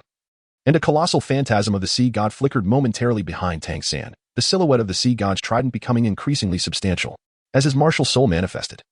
The pressure exerted by the purple jade frenzied flood dragon diminished, allowing Tang San to regain complete control over his body. Conversely, the purple jade frenzied flood dragon, affected by the golden radiance, remained momentarily rigid. What? The purple jade frenzied flood dragon was struck with terror, its already protruding golden eyes now brimming with blood vessels. Tang San extended his hand, grasping the sea god's trident that hovered before him. This divine weapon, renowned for its mastery over water, was further empowered within the celestial lake. The waters of the lake writhed under the trident's influence, swirling restlessly. With a flick of his wrist, Tang San directed the lake's waters towards the purple jade flood dragon. The dragon snorted disdainfully, belittling the audacity of a mere soul master to challenge its presence. As it spoke, the flood dragon swung its formidable tail, aiming a powerful strike at the oncoming torrent. Being a water-type soul beast, it possessed commendable control over the water element. In its estimation, the attack of a soul master was hardly worthy of significant effort. A mere flick of its tail would effortlessly shatter the assault. Indeed, as expected, the dragon's tail collided with the rushing waters, dispersing the flow, even ensnaring its own tail in the process. However, the sea god's trident was not merely adept at manipulating water, it also possessed the ability to transform water into ice. Seizing this opportunity, Tang San summoned the power of his soul rings, and an icy chill enveloped the surroundings, instantly solidifying the water around the purple jade flood dragon into ice. Tang San, not one to revel in battle, swiftly retreated after landing a decisive blow. Although his tail was ensnared in ice, causing no significant harm, it nonetheless darkened the expression of the purple jade mad flood dragon. A soul beast of 76,000 years had been outmaneuvered by a mere soul master. Such indignity was intolerable. With a fierce flick of his tail, the ice shattered and was cast away with his motion. He turned to glare at Tang San, his gaze filled with fury. Tang San also faced unspeakable hardships. He initially intended to conceal himself using the cloak of invisibility, waiting for the old ones to arrive before devising a specific plan. However, the unpredictability of circumstances surpassed his expectations. The sensitivity of the purple jade mad flood dragon's perception was astonishing. He had barely approached the heavenly lake when he was already detected. Yet, upon reflection, it was only natural, for it was a soul beast that had existed for 76,000 years. If it truly lacked any remarkable qualities, that would indeed be peculiar. Tang San was entirely unaware of the specific plans of the spirit hall upon reaching the heavenly lake. Nor did he possess any knowledge regarding how to negotiate with the mad flood dragon. At present, his only recourse was to prolong the inevitable. Suddenly, a thought struck him, recalling another group that had ventured into the Douluo Great Forest. As his mind whirled, a scheme began to take shape. Your Excellency, I harbor no ill intentions. I implore you to cease your actions. I have come in search of the Grand Elder of Shrek Academy, Su Huanshan. Tang San's words successfully halted the assault of the purple jade flood dragon, which tilted its head in a perplexed manner and responded with a questioning tone. Yes, indeed. It is he. Tang San wore an expression of sheer excitement, the corners of his mouth curving upwards in a broad smile. If his spirit were still awake, it would undoubtedly tease him about his acting skills. The expression of the purple jade crazy flood dragon grew increasingly peculiar, as it discerned a hint of skepticism etched upon its dragon-like visage. Are you the sea god, Tang San? It was no wonder that the purple jade crazy flood dragon was uncertain, having never ventured beyond the Douluo forest since achieving mastery in its cultivation. It remained unfamiliar with Tang San's appearance. Even this name had been imparted to it by Su Huanshan. Tang San's eyes darkened, indicating that Su Huanshan and his companions had reached some form of accord with the soul beasts. Moreover, this agreement seemed to involve him, though he remained uncertain of the role he was to play within it. While his mind raced with myriad thoughts, his expression revealed nothing. He smirked slightly and nodded, acknowledging his identity. Upon witnessing his nod, the purple jade crazy flood dragon relaxed its aggressive stance, descending to the water with half of its body submerged, lazily yawning. Ah. If I had known it was you, I wouldn't have wasted my energy fighting, it remarked, its eagle-like claws playfully tapping at the water's surface, exuding an air of leisure. Su Huanshan, Xiling Han, and several of your Shrek comrades have been here for 2 days already. Your movements have indeed been rather sluggish. The timing of Su Huanshan and his group's departure was indeed earlier than his own. They must have set off for the Douluo forest while he was still at the spirit hall. However, this dragon did not quite align with his expectations. It seemed far too easy to persuade. Wasn't it said that the Douluo monarch was a bloodthirsty and combative being? Why did it appear so lethargic and talkative instead? Tang San was at a loss for words, merely smiling as he awaited the next move of the purple jade frenzied flood dragon. Given his words, it was likely that he intended to introduce him to Su Huanshan and the others. Chapter 105, Beneath the Heavenly Lake. Tang San's thoughts were indeed commendable. Yet he found himself confronted by an entity that defied conventional reasoning. The purple jade flood dragon, residing in this realm, seldom engaged in conversation. After ascertaining that Tang San posed no threat, it surprisingly took the liberty to discuss other matters with him. Observing the soul beast partially submerged in the heavenly lake, showing no inclination to assist in his search, Tang San felt a growing sense of impatience. He now faced two options: to continue prolonging the conversation with the purple jade flood dragon, awaiting the arrival of the second elder and the others, or to guide the dragon towards locating Su Huanshan and his companions. Tang San hastened to Tianhu, and the journey consumed a considerable amount of time. Coupled with his recent skirmish and conversation with the purple jade madness flood dragon, it stands to reason that, barring any unforeseen circumstances, members of the Spirit Hall should begin to arrive shortly, even if the younger generation lacks prowess and is delayed. The other titled Douluo should possess sufficient strength to overcome any obstacles. At this rate, it remains uncertain how long he must wait. Tang San has never been one to resign himself to passivity. Rather than waiting, he prefers to take the initiative and strike first. Tang San squinted his eyes, wearing an innocent smile, oblivious to the task the Elder Council was engaged in, and whether it was convenient for him to meet them first. Look at me. I am so exhilarated that I almost forget the matter at hand. The purple jade frenzied flood dragon flicked its tail, and its words seemed laced with a hint of regret. With that, the purple jade frenzied flood dragon exerted a powerful thrust of its tail, propelling its entire form from the water's surface, hovering gracefully in midair. A resonant roar, reminiscent of a dragon's cry, echoed, causing the once tranquil lake to stir with rippling waves. Tang San's gaze swiftly shifted from the purple jade mad flood dragon to the surface of the lake. His brows furrowed deeply, and a purplish hue enveloped his eyes, indicating the use of the purple extreme magic eye. The dragon's roar fluctuated in pitch, seemingly following a certain rhythm. The surface of the water became increasingly turbulent, surging and swirling to form a magnificent vortex at the heart of the heavenly lake. There. The entrance lies within. The purple jade mad flood dragon shook its head, directing its tail towards the vortex, signaling Tang San. What is this? An entrance? All I see is a swirling vortex. Could it be that Su Huanshan and the others are submerged beneath the water? Tang San wore a bewildered expression, his gaze shifting between the swirling vortex and the purple jade mad flood dragon, filled with uncertainty. The vortex appeared formidable, and the underwater situation remained unclear. It could conceal some hidden danger. Even the purple jade mad flood dragon, known for its robust nerves, sensed the peculiarity in Tang San's eyes. What is the matter? Young one, do you not trust me? The dragon retorted, visibly irked, its enormous golden eyes fixed on Tang San with an imposing intensity. It huffed, sending a surge of mist towards him. If I wished to harm you, I would not go to such lengths. At this moment, you are simply not my match. The dragon's words were delivered without the slightest hint of delicacy. As a soul beast of over 700,000 years, it indeed possessed the right to be proud. Tang San was well aware of this, and meeting the dragon's gaze, he remained composed. Taking a deep breath, he bowed slightly towards the purple jade mad flood dragon. It seems I, as a junior, have been overly suspicious. I hope you can forgive me, esteemed elder. Tang San did not refute the doubts cast upon him. Instead, he accepted them with remarkable composure and an admirable attitude of contrition. Consequently, he effectively stifled the taunts that the purple jade mad flood dragon had yet to articulate. TSK. You humans are so fond of flowery language and pretense. The purple jade mad flood dragon muttered, yet it did not press Tang San further. With a gesture of its eagle-like claws towards the whirlpool, it proclaimed, as a guardian, I cannot accompany you inside. Once you enter, the timing of your reunion with the one you seek depends solely on your own abilities. Thank you, esteemed elder. Tang San's reaction was swift. After a brief moment of surprise, he quickly bowed in gratitude. Without hesitation, he leapt forward and plunged into the swirling vortex. The water's whirlpool transformed in an instant, and Tang San's figure soon vanished from sight. The purple jade flood dragon twitched its nostrils, and the sound of its dragon roar resonated once more, albeit with a noticeably deeper tone than before. As this sound echoed, the churning surface of the lake gradually calmed, and the whirlpool completely dissipated. It lazily lifted its eyelid and plunged into the heavenly lake. Youngster, since you doubt me so, do not blame me for the incompleteness of my information. The dragon's tail stirred the lake's surface a few times before falling utterly still. Everything around the heavenly lake fell into silence, as if the preceding events had never transpired. Tang San, who had leapt into the whirlpool, was not faring any better. The sea god's divinity and the sea god's trident had long altered his constitution, granting him an innate affinity for water. Logically, being enveloped by the flowing water should not have harmed him. Yet, the reality was quite the opposite. The water in the heavenly lake was an enigma, impervious to Tang San's control. The whirlpool encapsulated him, its spinning velocity escalating. A sensation of being torn from all directions assailed him. Could it be that I have truly been deceived by that fellow? Tang San gritted his teeth, resisting the relentless tearing sensation that engulfed him. The feeling was akin to being torn apart by 5 horses. A torment so intense that it seemed to threaten the very expulsion of his innards, leaving his complexion as pale as parchment. He endeavored to extend his consciousness, striving to manipulate the surrounding currents of water.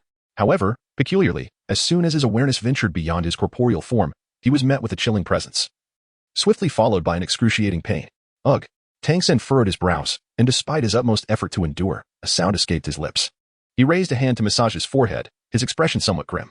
The strand of spiritual consciousness he had just extended had been utterly shattered. This was untenable. Such a situation rendered him exceedingly vulnerable. Cautiously, he surveyed his surroundings, yet he dared not act recklessly. The water pressed against his body, drawing him deeper into the lake's abyss. Remarkably, he could breathe freely within this vortex. Soul masters inherently possessed a longer capacity for holding their breath than ordinary individuals. And given Tang San's unique physique, which exhibited a remarkable affinity for water, he had not initially noticed this phenomenon. This newfound realization eased his ever-watchful heart somewhat. However, he understood that extending his spiritual consciousness beyond his body would quickly result in its dissipation, rendering it ineffectual. Concerned that further attempts could damage his sea of consciousness, Tang San opted to observe his surroundings using his eyesight instead. Within the vortex, his spiritual consciousness and soul power could not be utilized effectively and naturally. The purple extreme magic eye could not function either. Fortunately, Tang San had trained in the purple extreme magic eye for quite some time, even without deliberately employing the technique. The innate acuity of his vision was not to be underestimated. The vortex enveloped him in darkness, and the eerie silence of his surroundings was unsettling. He could distinctly see the intricate and arcane currents of water before him, yet not a sound reached his ears. Such profound silence could undoubtedly drive one to madness. Tang San prided himself on his resilience against solitude, yet in this environment, doubts began to creep in. Was all of this truly real? Why was there not a single sound? Chapter 106, Illusion or Reality. Tang San tugged at his ears, his fingers scratching the contours, seemingly attempting to ascertain whether there was an issue with his hearing. This silence lingered for an indeterminate duration, during which Tang San furrowed his brow, unable to conceal the growing agitation on his face, as if he might erupt at any moment. Tang San took several deep breaths, his fingers gently kneading his brow and temples in an attempt to alleviate his agitation. He could sense his emotions were askew. His soul felt increasingly restless, as if shrouded in a fog that clouded his mind. The surrounding vortex had dissipated at some unknown point, and with his head bowed, he stood enveloped in darkness, his aura somewhat unstable. Third brother? A familiar voice called from behind, causing Tang San to whirl around abruptly. Upon seeing the familiar figure before him, his hands at his sides trembled uncontrollably. Third brother, why are you standing there? Come here quickly. The person beckoned him urgently. Tang San unconsciously took a few steps forward. Then his body tensed, frozen in place, unable to move. Xiaowu. Tang San's lips quivered slightly as his gaze fixated on the woman not far away. Her familiar features were unmistakably reminiscent of Xiaowu. What was happening? Had he lost his mind after stepping outside? Had those restless deities in the divine realm caused yet another disturbance? Xiaowu pouted, her expression revealing her displeasure, clearly unhappy with the chaotic deity she spoke of. Tang San couldn't help but smile as he quickly stepped towards Xiaowu. What are you daydreaming about? Those fellows can't really cause any trouble. Truly, you mustn't deceive me. Xiaowu tilted her head slightly, her expression still tinged with skepticism. Tang San chuckled as he affectionately ruffled her hair. Silly girl, when have I ever deceived you? That's good. Xiaowu thought little of it, and upon hearing Tang San's words, she naturally ceased her inquiries. She grasped his arm and urged him forward. Brother San, hurry up. We're going to be late. We promised Rong that we would attend their gathering. Xiaowu bounced ahead, occasionally engaging Tang San in light-hearted conversation. A deeper smile spread across Tang San's face, his gaze towards Xiaowu filled with tenderness. Xiao San? Suddenly, a hand struck Tang San's back, causing him to stiffen and instinctively prepare to retaliate. The fleeting sensation of fatigue vanished from his mind, and his actions unexpectedly halted. Tang San's gaze dimmed slightly as he cast a glance at the hand resting upon his shoulder, silently retracting the half-extended hand. Ah, indeed, it is you, my dear fellow. I thought you wouldn't make it today. Dai, this is rather unkind of you. Those fellows are quite formidable, and yet you leave it all to me. Xiaowu pursed her lips, feigning dissatisfaction as she shot a glance at Dai Mubai. Indeed, another familiar face had arrived, none other than Dai Mubai, one of the 7 monsters. Without the slightest pretense, he turned the hand resting on Tang San's shoulder and draped it around Tang San's neck, embodying the camaraderie of brothers. Xiaowu, what you say is quite misplaced. As a god king, how could those individuals truly dare to lay a hand on him? My involvement in such matters is hardly significant. I am disinclined to engage in further conversation with you. I shall go play with Rong. Hey, Shuqing, let us join together. As Xiaowu spoke, she happened to notice Zhu Zhuqing approaching. With several quick strides, she linked her arm with his and headed towards a nearby small pavilion. Tang San, do take note. Xiaowu has once again whisked away my wife. Dai Mubai feigned a tone of lament, glancing at Tang San before directing his gaze towards the 2 retreating figures. Tang San remained silent, gazing at those around him with a somewhat dazed expression. Xiaowu was still there, as were Daida and the others. Could it be that the previous invasion from another realm was merely a figment of his imagination? Although it had transpired not long ago, reflecting upon it now felt almost like a distant memory. Xiao San, what troubles you? Tang San withdrew his gaze, only to find Daimubai frowning. His expression grave as he scrutinized him. He shook his head, assuring, I am fine, perhaps merely a bit fatigued. Ever since you conversed with those old fellows. Something seems amiss. Did something transpire? Those old fellows? Tang San pondered, furrowing his brow as the words of Xiao Wu and Daimubai echoed in his mind. Alluding to this group, his memories felt shrouded in a haze, most of them indistinct. Only now did he begin to recollect that the old fellows they spoke of referred to certain deities who bore grievances against him. Having accepted the legacies of the Sea God and the Shura God, he now directly resided among the 5 supreme judges, wielding authority over the Douluo divine realm. His ascension to divinity was recent, naturally attracting many dissenters, and disagreements regarding policy decisions were frequent. Not long ago, Tang San had indeed encountered a rift with several individuals. The soul-forgetting lantern? What? The soul-forgetting lantern? Those ancient ones wouldn't dare to use that against you, would they? The anxious voice of Adi resonated in his ears. Tang San, momentarily dazed, lifted his gaze, a hint of confusion lingering in his eyes. After a brief pause, he realized he had inadvertently voiced his recollections. Observing Tang San's distracted demeanor, Daimubai's concern deepened. Xiao San, are you truly all right? Those scoundrels, I must annihilate them. I am fine. This matter remains confidential for now. Do not disclose it to Xiao Wu. Tang San shook his head, his mind a tumult of confusion. The forgetting soul lamp, which could instill such anxiety in Daimubai, was undoubtedly no ordinary object. It was a divine artifact, or perhaps a malevolent one. Its rank inferior to the sea god Esh Trident and the Shura sword, yet far more feared than either. This was all due to its ability to erase divine memories, even rewriting them entirely. Such altered memories could subtly influence the psyche and character of the recipient. Manipulating the human heart was an effortless task for the forgetting soul lamp. This perverse and sinister artifact, however, was not without its limitations. It was challenging for the average person to wield and could easily backfire. No, those old-timers could hardly possess the capability to activate the forgetting soul lamp. Daimubai clearly recognized this, reassuringly patting Tang San on the shoulder. I suspect those individuals lack the ability to tamper with your memories. Tang San, however, was not as optimistic as Daimubai. He did not directly refute, but merely nodded, suppressing his troubled expression, allowing a smile to return to his face. Let us not dwell on these worries. We have finally gathered for this occasion, he remarked, leading the way ahead. Indeed, Zhu Qing and Xiao Wu must be waiting anxiously. I certainly do not wish to face any domestic disputes. The two engaged in light-hearted conversation as they strolled towards a nearby pavilion. Ming brother and big brother Dai have finally arrived. What little secrets are you two whispering about? Ma Hongjun quipped, winking at them, gesturing towards Zhu Qing and Xiao Wu in the distance. Chapter 107. Confused memories. Daimubai and Tang San turned back, their gazes meeting as they noted the expressions on the two women's faces, a sense of desolation blossoming in their hearts. Oh no, it seems we are destined to be locked out tonight. The group shared laughter and merriment, the atmosphere wonderfully harmonious. Yet, as Tang San observed this scene, an inexplicable ache welled up within him. His hand instinctively rose to rest over his heart. Third brother, what troubles you? Xiao Wu, noticing Tang San's distress, hurried over to inquire. Tang San shook his head, his gaze lingering on the smiling figure before him. His expression remained unchanged, yet for reasons unknown. It was veiled by a layer of melancholy. No matter. Tang San did not wish to cause others concern. He merely shook his head and refrained from elaborating further. Upon hearing his words, the others felt a sense of relief. Ma Hongjun squinted playfully, remarking that with their third brother's prowess, how could anything possibly be amiss? It was merely a case of lovesickness, needing Xiao Wu's care to recover. Fatty, do you not fear that Xiao San might retaliate against your words? Daimubai's eyes sparkled with mirth, their depths almost merging with delight. How could that be? Our esteemed third brother possesses a magnanimous spirit and would not stoop to my level, Ma Hongjun retorted before swiftly retreating behind Oscar. The spectators could not help but chuckle at their antics, and even Tang San himself joined in the laughter. Yet, Xiao Wu remained unsettled about Tang San. Ever since he had clasped his chest, she had remained by his side, her expression tinged with worry. Tang San occasionally reached out to caress Xiao Wu's hair. His gestures tender, yet his gaze gradually darkened. Within those eyes resided a myriad of thoughts, elusive and profound. How wonderful it is, this moment in time. It seems like not long ago, they shared a similar camaraderie in the divine realm, free from worries, untouched by lurking dangers, and before the invasion of foreign deities. The atmosphere was splendid. Xiao Wu rested her head on Tang San's lap, drawing playful teasing from the others. Xiao Wu, how have you fared in the little world? Tang San gently caressed Xiao Wu's hair, his gaze slightly lowered, a faint smile gracing his lips, exuding an aura of profound gentleness. As he spoke, Xiao Wu's form abruptly stiffened, though this momentary anomaly was swiftly concealed. He tilted his head slightly, his large eyes filled with bewilderment. Brother San? After a considerable pause, as if recalling something, he appeared to have an epiphany. You must be referring to my previous visit to the subsidiary world. It feels like ages ago. I was nearly oblivious to it. At this point, Xiao Wu cast a curious glance at Tang San.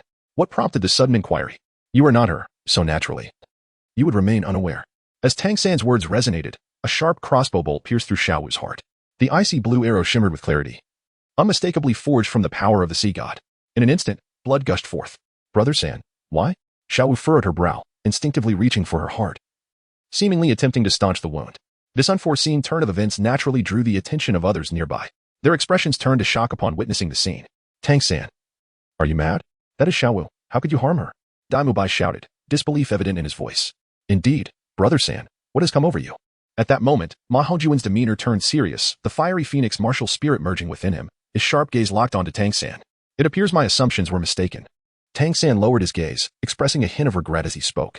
Simultaneously, he moved his hand and swiftly withdrew the crossbow bolt. At that moment, Dai Mubai had also completed his martial soul fusion, his unique form expanding dramatically as he charged towards Tang San. Tang San's figure flickered as he evaded Dai Mubai's assault. His gaze wandered, surveying the surroundings. Since it was an illusion, there must be a flaw to exploit. Identifying this point would present a possibility of breaking free from the array. Prior to this, Tang San had limited exposure to illusions and phantasmagoria. However, he was fortunate to possess the system, his greatest advantage. Acquiring knowledge on these matters posed little challenge, but to dismantle the formation, it ultimately depended on Tang San's own comprehension. Generally, there are two approaches to breaking a formation, the brute force method or the artful finesse. Brute force, as the term suggests, renders all formations illusory in the face of absolute power, akin to a mere paper tiger. Yet, it was evident that this path was largely unfeasible for Tang San at this juncture. He was left with but one option, to employ cunning finesse to dismantle the formation, by locating its core, thereby allowing the formation to collapse of its own accord. Tang San had previously believed that the key to breaking the illusion lay with Xiao Wu, which prompted him to act against her. However, Dai Mubai would not grant Tang San the luxury of time to ponder, as he struck with his tiger claws. It must be acknowledged that this illusion was indeed formidable. Until Tang San shattered the mirage, he could feel a potent force enveloping him, reminiscent of his strength during the divine realm. Yet, once he directed his energy towards Xiao Wu, the power surrounding him dissipated instantaneously. In his current state, he was merely at the level of a soul master. Confronting 6 entities at the divine level was an insurmountable challenge.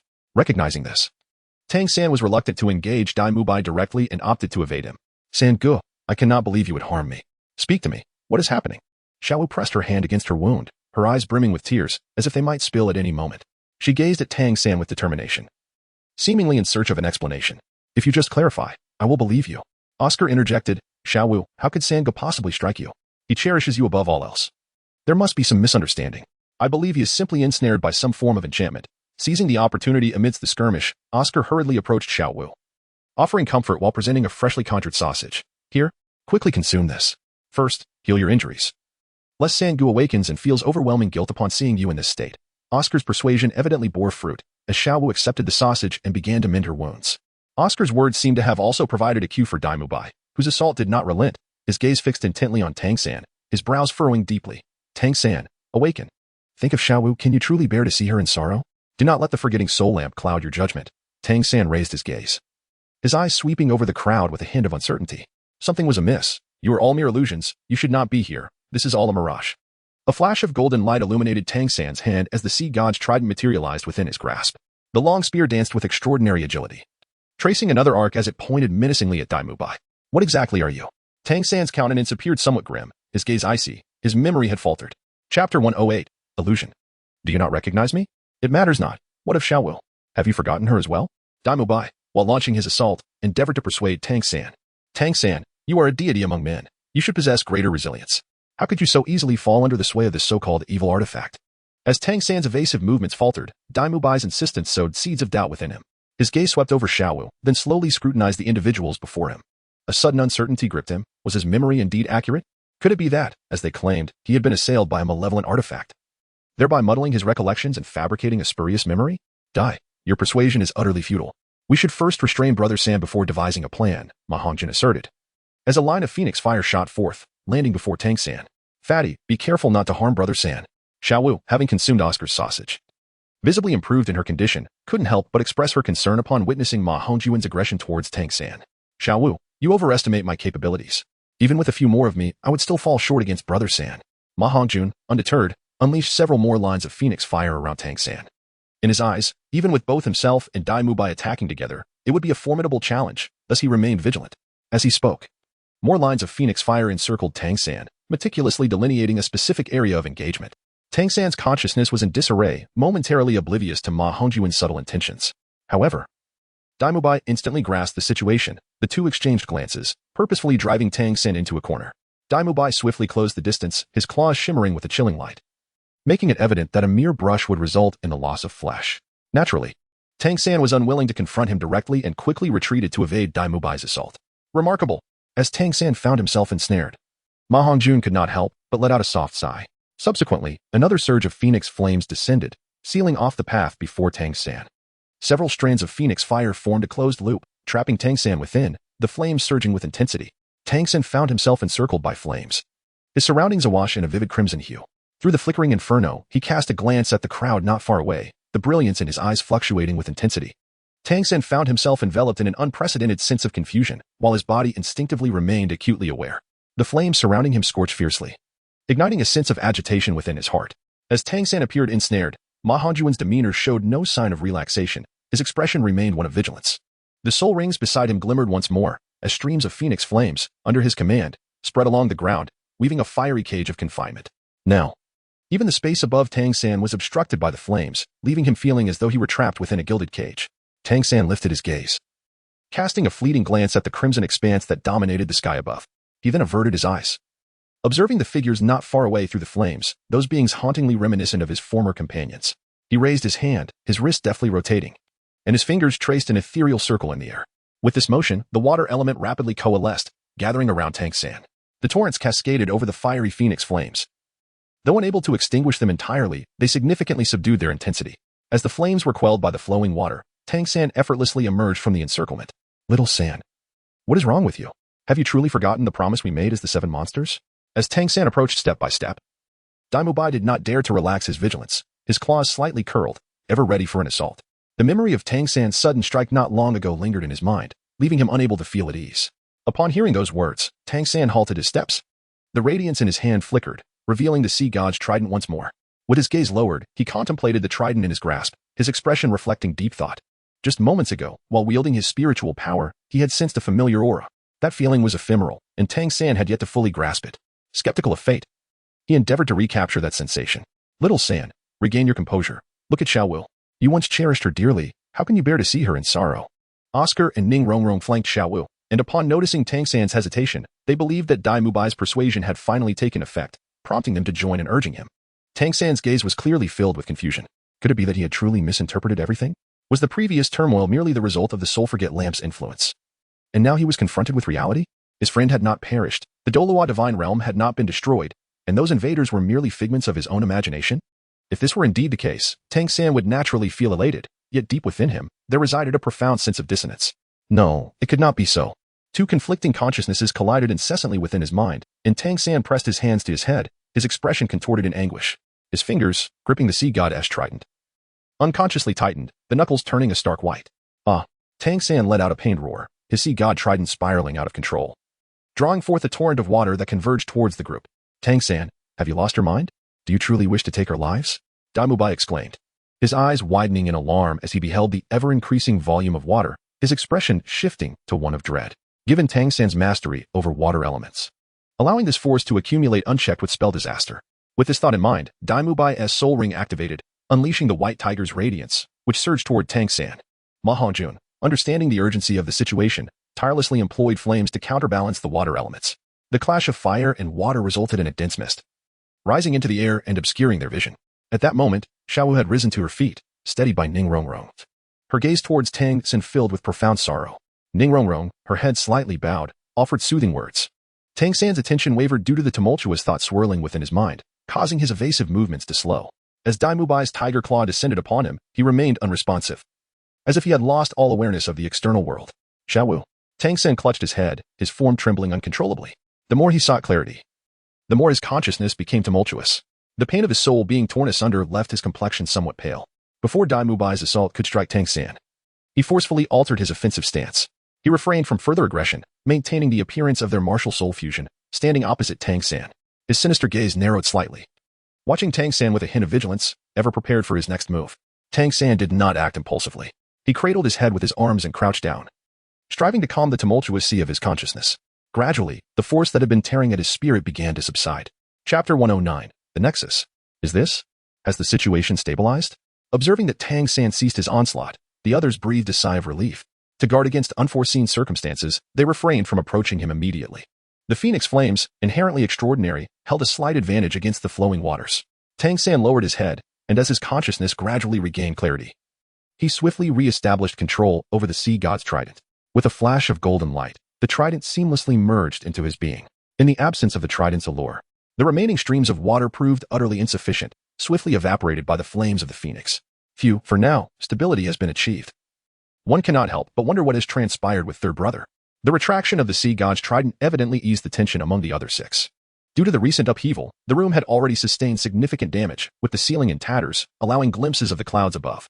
Tang San's gaze swept across the others, absorbing every movement they made. Within his eyes, a purplish hue shimmered. Even with the interference of mist, the purple extreme demon eyes remained unperturbed. System, task panel. Tang San silently called upon the system within him. With the recent outpouring of emotions, the fog that had shrouded his consciousness began to dissipate significantly. At this moment, he finally grasped the familiar sensation that had lingered in his heart. The existence of the system, along with its uniqueness, was safeguarded by an immensely powerful and extraordinary energy. Even if someone were to probe into his soul, they would uncover no information pertaining to the system. No matter how twisted the illusion, it could not affect the system. As he gazed upon the familiar data above, a sense of tranquility gradually enveloped Tang San. Indeed, the line regarding the side quest still indicated that it remained uncompleted. It seemed that the secrets of the Heavenly Lake were inextricably linked to the illusion he currently inhabited. Tang San gazed thoughtfully, sifting through the chaotic memories in his mind. The Stardow Forest, the purple jade ferocious flood dragon, and the whirlpool at the bottom of the Heavenly Lake gradually resurfaced within his consciousness. It must be said that this illusion was remarkably vivid. The fragments of memory preceding his entry into this realm were deliberately obscured, replaced instead by a seemingly plausible yet entirely new recollection. This technique was indeed masterful. What astonished Tang San even more was that this illusion appeared capable of self-correction, filling in the gaps, which was nothing short of extraordinary. The scenes crafted within the illusion were strikingly lifelike, and the unfolding events within them felt remarkably organic. In response to Tang San's unexpected outburst, the reactions of those around him were entirely normal. Tang San had no doubt that even the original 7 monsters, when confronted with a similar situation, would respond in much the same manner. It was evident that this illusion could vividly depict and simulate the deepest desires hidden within one's heart. Tang San reminisced about the days spent with the 7 monsters, and the illusion sensed this yearning, thus manifesting the scene before him. As he meticulously sorted through the clues in his mind, Tang San remained half-crouched on the ground, refraining from any hasty actions. Recognizing the illusion did not equate to dispelling it, without identifying the focal point and seeking a means of resolution. All efforts would be in vain. Tang San furrowed his brow, merely scanning with his gaze yielded no clues. After a moment's hesitation, he decided to extend his consciousness. Fortunately, this time he did not encounter the oppressive force that had previously shattered his awareness. Tang San's consciousness gradually expanded, probing the surrounding environment. The search conducted through his mind was far more meticulous than mere visual observation. If there were any hidden locations, he would undoubtedly uncover them. However, after thoroughly scanning the vicinity, he found nothing particularly noteworthy. Could it be that the core of the formation was not located here? Tang San narrowed his eyes, deep in contemplation. He had already scrutinized the 6 individuals before him several times and had come to the conclusion that the core was not among them. At that moment, he recalled the place where he had initially entered the illusion. A flicker of doubt crossed his mind. Could the core be situated at the very point of entry? There is a saying that the most perilous places often conceal the greatest safety, and it holds a semblance of truth. Resolute in his thoughts, Tang San stood up and made his way back to the original location. Xiao San, where are you headed? Daimubai, closest to him, was the first to notice Tang San's unusual movement and hurriedly followed him outside. Third brother? Upon hearing Daimubai's voice, Xiao sensed something amiss and immediately intended to dash towards Tang San. However, Ning Rongrong, quick-witted, seized her arm. Xiao, take it easy. Your injury hasn't fully healed yet. Third brother has Dai Lao, and the others with him. He will be fine. Despite Ning Rongrong's attempts at reassurance, they proved to be of little effect. Ultimately, unable to dissuade Xiao Wu, the group of 6 trailed closely behind Tang San. Tang San naturally heard the voice behind him. He found himself in a familiar place, surrounded by familiar figures. Even though he repeatedly reminded himself that all of this was merely an illusion, he could not help but lose his composure. Tang San, what exactly do you intend to do? Daimubai pressed for answers. Tang San furrowed his brow and offered no response. The place he had previously visited was not far away, yet he had taken an inordinate amount of time to reach it. This peculiarity left him feeling quite bewildered. Clearly, the duration of his journey far exceeded that of his earlier departure, yet not a single familiar landmark was in sight. Could it be a folding of space? The moment this thought crossed his mind, Tang San dismissed it outright. He shook his head, gently pressing his fingers against his forehead. No. There was no sign of spatial distortion. Moreover, this was an illusion. Such arcane methods should not be in play here. Tang San could roughly deduce that his entry into this illusionary realm was likely influenced by the Heavenly Lake. The heavenly lake is guarded by the purple jade mad flood dragon, making it evident that no one could dare to act under its watchful gaze. This implies that the environment was not spontaneously created. The use of spatial folding techniques is no simple feat. Achieving stability within a prolonged illusion is even more challenging, requiring materials that are exceedingly rare and demanding. The necessary spatial essence is particularly scarce. It is virtually impossible to gather such materials on the Douluo continent. Even if the materials were available, one would be reluctant to utilize them in such a barren place. Therefore, the only plausible explanation is that it is a composite illusion. Within an illusion, one's senses are inherently deceived, making it unsurprising to receive erroneous information. Ultimately, an illusion remains just that, an illusion, never to become reality. The area beneath the heavenly lake cannot possibly extend to such vast dimensions, suggesting that his previous movements were limited, perhaps even confined to a single location without any mobility. So that's how it is. Realizing the intricacies, Tang San suddenly understood. With a flick of his wrist, the sea god trident reappeared in the palm of his hand. In contrast to the previous 2-meter-long trident, the current sea god trident was merely the size of a palm, appearing particularly delicate and exquisite. The golden prong shimmered with ethereal light, adding an air of illusion to its presence. Chapter 110, The Breaking of the Illusion. Tang San curled his lips, his gaze sweeping over the 6 individuals who followed closely behind. Tang San, snap out of it. Little San, do you even realize what you're doing? Third brother, what on earth is wrong with you? One question after another emerged, each voice tinged with concern as they regarded Tang San. Their expressions varied. What am I doing? I'm fully aware of my actions. Farewell, everyone. There will come a day when we shall truly meet again. Tang San, with a wild smile, brandished his delicate trident, pressing it against his own heart. San-gu, what are you doing? Upon witnessing Tang San's actions, Xiao gasped in horror, disregarding her own injuries as she lunged towards him. Xiao San, please do not act foolishly. It is merely the forgetting soul lantern. Has there ever been a challenge that our 7 monsters have not faced upon our return?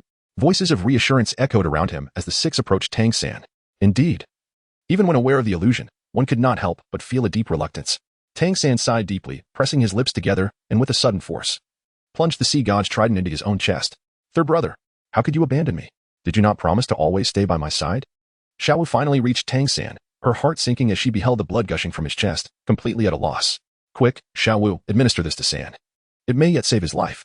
Oscar, having arrived just in time, was horrified at the scene of Tang San's self-inflicted demise. He hastily conjured a restorative sausage and handed it over. Yes, with this sausage, he won't perish. Xiao seemed somewhat entranced upon hearing Oscar's words. It was as though she had clutched at a final lifeline. She swiftly accepted the sausage, intent on feeding it to Tang San. Third brother, you will be fine. You are the God King. How could you? She murmured, as she brought the sausage to Tang San's lips. Tang San realized that the key to breaking the illusion lay within himself. Having already resolved to take decisive action, he was determined to embrace death and would naturally refrain from consuming the restorative sausage. Tang San's gaze was composed as he sensed the rapidly depleting vitality within him. Daimubai and the others gathered around, their anxiety palpable as they observed Tang San's condition. Third brother, why must you be so stubborn? We will surely find a way to resolve the soul-forgetting lantern issue. If you truly perish like this, what will become of Xiao in the future? Little San. Tang San smiled and raised his hand to halt the comforting words of those around him. My decision is made. There is no need for further persuasion.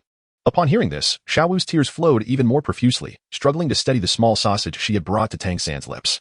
Brother San, can you truly bear to leave me behind? Her voice was hoarse, laced with the tremors of sorrow. Observing Tang San's unyielding refusal to consume the restorative sausage, she felt both anger and desperation surge within her. In a flash, her soul power manifested into a sharp arrow. Very well, if you wish for death, I shall not stand in your way. Should we depart together, it would not feel so lonely. With those words, she aimed to pierce her own chest with the arrow. Tang San sighed deeply, channeling his soul power to timely strike down the arrow in Xiao's hand. Initially, he could steel himself and directly confront the illusion of Xiao, seeking an opportunity to break the enchantment. However, as time passed, the illusion grew ever more intricate, and the figures within became increasingly lifelike. Indeed, even within this illusion, he could not bear to witness Xiao's demise. After disarming the weapon of her self-destruction, Tang San closed his eyes, refraining from casting another glance. He sensed the vitality within him waning, a wave of exhaustion surging from the depths of his soul. You are on the brink of death. A vague, ethereal voice echoed from an unknown source, as if it resonated directly in his ear, yet also seemed to emanate from the heavens above. Why persist so stubbornly? Is it not preferable to continue living this way? There is no war. Your friends, your family, and your beloved are all there. The somber voice was imbued with a seductive allure, akin to a devil lurking in the shadows, patiently awaiting his fall. Tang San ceased his silence, letting out a sigh that reflected an understanding that seemed to pierce through all illusions. What is false and what is true? Can one truly discern between the authentic and the fabricated? In that place lies everything you yearn for. Why can it not be real? Such tricks might deceive only the innocent. Tang San made no move, his disdain evident in his words. Falsehood remains falsehood, no matter how artfully disguised. It is merely a wisp of illusion. Having spoken thus, Tang San opened his eyes. Before him lay not the familiar scenery of the Douluo divine realm, but rather an abyss of darkness, devoid of any light. This place was eerily quiet. Even the voices that had once echoed had fallen silent, enveloped in an unsettling stillness. Tang San furrowed his brows, and a mysterious purple aura enveloped his gaze. Normally, the ordinary darkness would pose no challenge for the purple extreme magic eyes. However, the surroundings were exceedingly bizarre. Even with the activation of his purple extreme magic eyes, he found himself unable to perceive anything at all. Tang San lowered his gaze, observing his own form. A swirling mass of black mist enveloped him. He raised an eyebrow, surprisingly not overwhelmed by negativity. Fortunately, it was not an absolute darkness. At least he could still see. The sensation of being engulfed in shadows was profoundly unsettling. The unknown realm and its lurking dangers instilled a sense of discomfort within him. With a flick of his wrist, he summoned the sea god's trident, preparing for a fusion of martial souls. The luminous aura emanating from his martial soul would at least illuminate a portion of his surroundings. Yet, reality dealt him a harsh blow. The radiance produced by the fusion merely illuminated the space immediately surrounding his body, and its duration was exceedingly brief. Tang San immediately sensed the peril. His vigilance heightened in this ominous place. The surrounding darkness was profoundly deep, akin to the netherworld, seemingly capable of devouring even light itself. Tang San waited for a while longer, yet nothing unusual occurred, and his spirit began to grow increasingly restless. It must be said that such profound darkness exerts an overwhelming sense of oppression upon the soul. Continuing to linger in this state was not a viable solution. Thus, Tang San cautiously extended his consciousness, seeking to discern the situation surrounding him.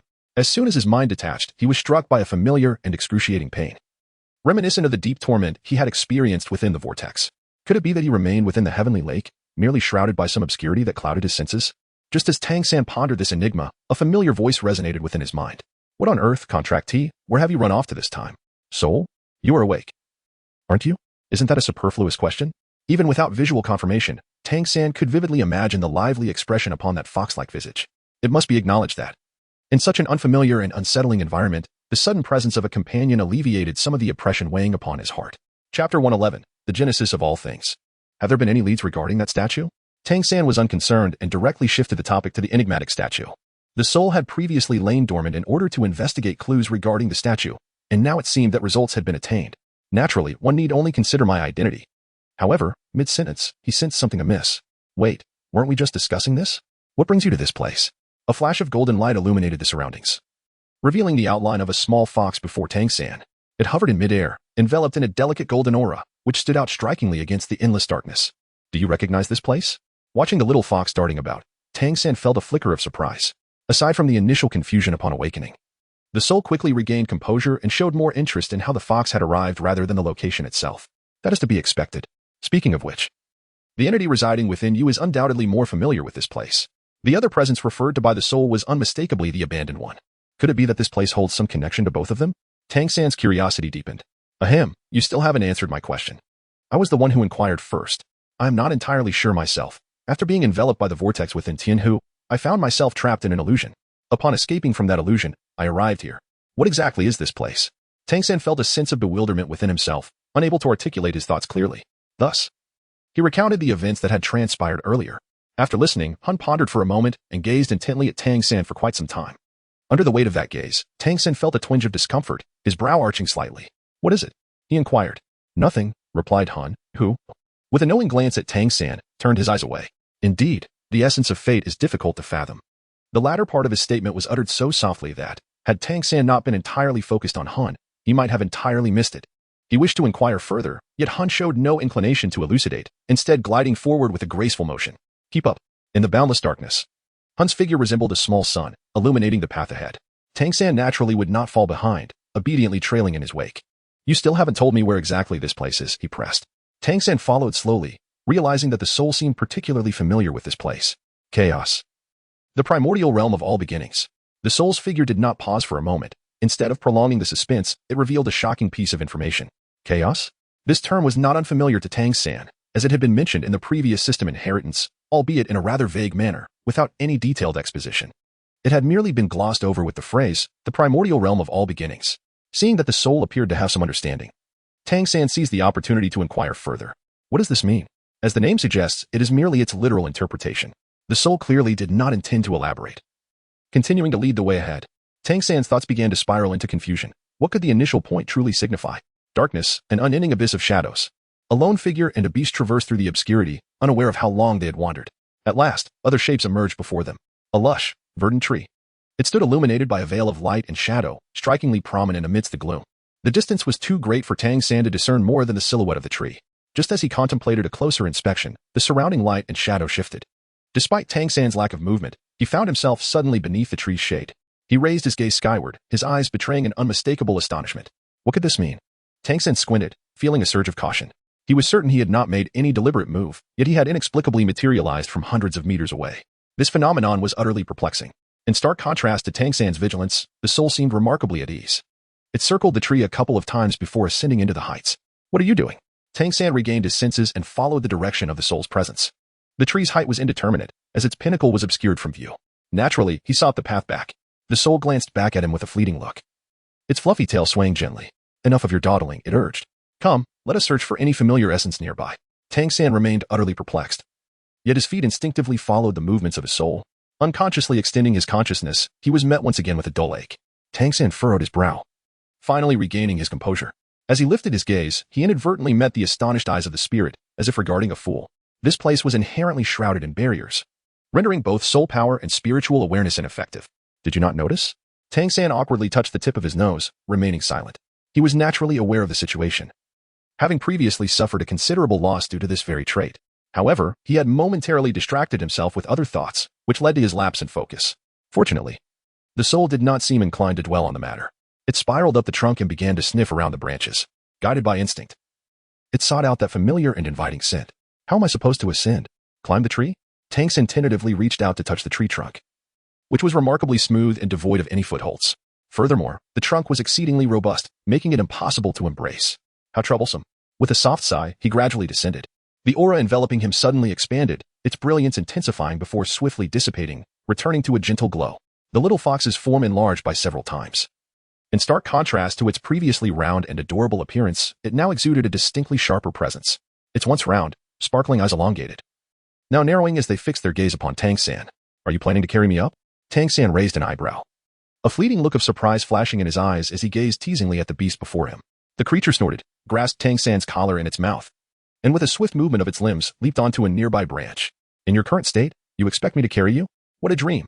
Tang San was being carried, brought close to the treetop, yet he refrained from further jesting with the soul.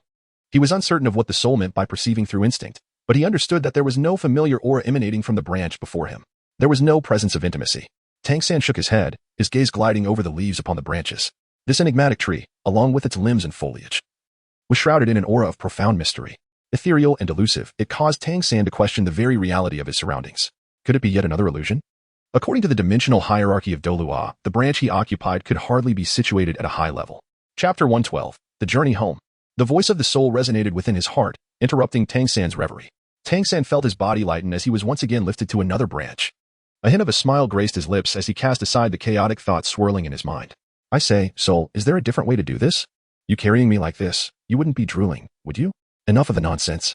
If you have the ability, fly on your own, came the response.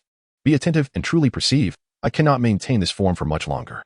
If by that time you have yet to find your way back, prepare to become a part of that darkness. You must, at the very least, tell me what it feels like. What if I misinterpret a sensation and miss my chance? Tang San lowered his gaze, sensing the branches before him, yet feeling no semblance of familiarity. Tentatively, he extended his hand, yearning to make contact. However, before his fingers could brush against the leaves, a sudden force gripped the back of his neck, pulling him away from the foliage. Do not touch recklessly. With your current physical condition, the moment you come into contact with the leaves, you would be reduced to ashes. Tang San retracted his hand, casting a contemplative gaze upon the leaf. In the instant he drew near, the formidable aura emanating from the foliage sent a chill coursing through his heart. What on earth are these entities? Tang San dared not move recklessly, casting a serious glance at the fox behind him. He realized that this power was undoubtedly beyond the grasp of mere mortals or deities, coupled with the vague hints previously revealed by the soul. A conjecture began to form in Tang San's mind. We are short on time. As we search, I shall elucidate the matter to you. The soul had never intended to conceal anything. Observing Tang San's apparent discovery, it naturally had no reason to withhold information. Judging by the responses of Tang San and Yezi, it seemed that this was not what they were seeking. The soul grasped Tang San and soared towards the next branch. Each branch represented a miniature world system.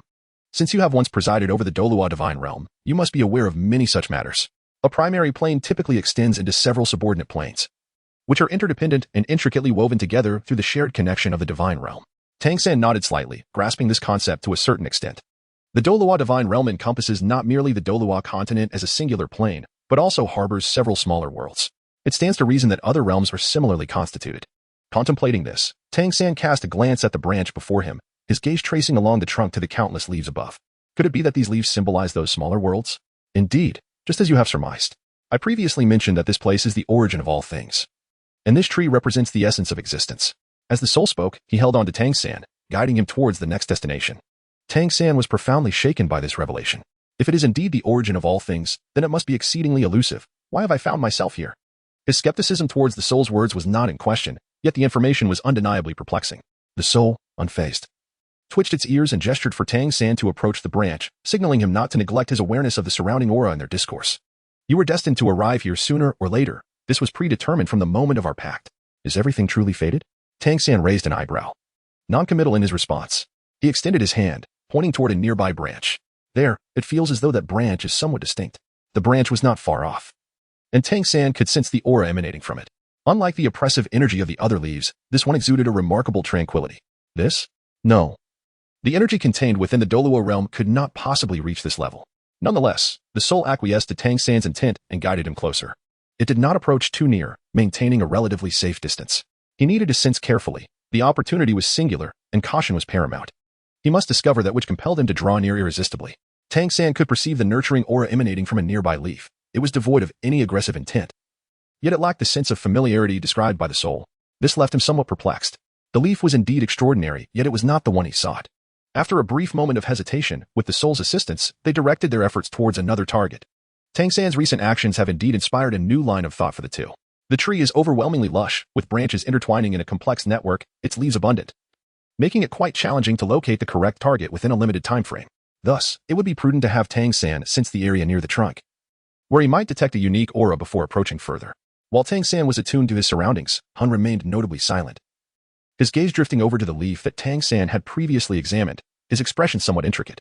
What troubles you? Such an unusual demeanor evidently captured Tang San's attention, prompting him to follow the fox's line of sight. Do you recognize that leaf? Or perhaps, are you familiar with that realm? Your predecessor hailed from there. It stands to reason that you are not a stranger to that place. You must share a bond with him, which likely influences your sense of familiarity with that dimension. Han averted his gaze, his eyes gently lowering, as if wishing to observe Tang San, who was held delicately in his mouth, but could only behold the tip of his own nose. Realizing the absurdity of his actions, Han was momentarily taken aback, his gaze drifting elsewhere. Ahem, in any case, you want to concentrate more intently and not allow other thoughts to distract you.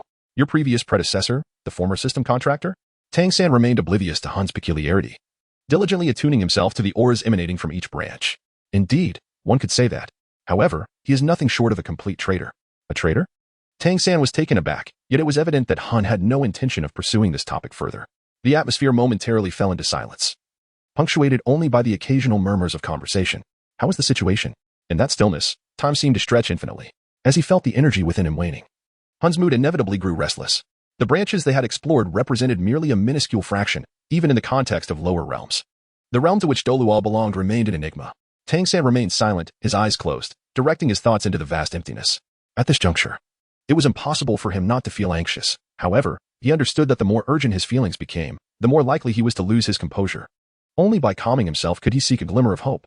Fortunately, luck had not been entirely unkind to Tang San. Just as the spirit was on the verge of pressing him for answers once more, a turning point finally emerged. Over there, Tang San abruptly opened his eyes, gesturing with his arm towards the upper left corner. The soul, stirred by his command, darted in the direction he indicated. This location was considerably distant from where they had previously been. If they were to rely solely on their earlier sensing methods, it would likely take a significant amount of time to locate it. Chapter 113, The True Stardew Forest. Are you certain? The soul's speed was remarkable, and in the blink of an eye, they had arrived at the branch. However, the condition of this branch was far from favorable. In comparison to the other vibrant branches, it appeared rather lifeless. The leaves above were wilted and yellowed, lacking any semblance of vitality. Tang San's gaze traversed the branches, settling upon a solitary leaf. This leaf, perhaps the only one worthy of his attention, appeared somewhat wilted.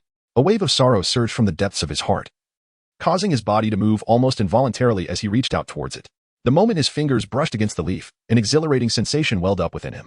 A radiant green aura emanated from the leaf, swiftly enveloping Tang San in its luminous embrace. Simultaneously, a golden light radiated from within him, intertwining with the verdant glow. Under the soothing influence of the two auras, the leaf seemed to regain a semblance of vitality.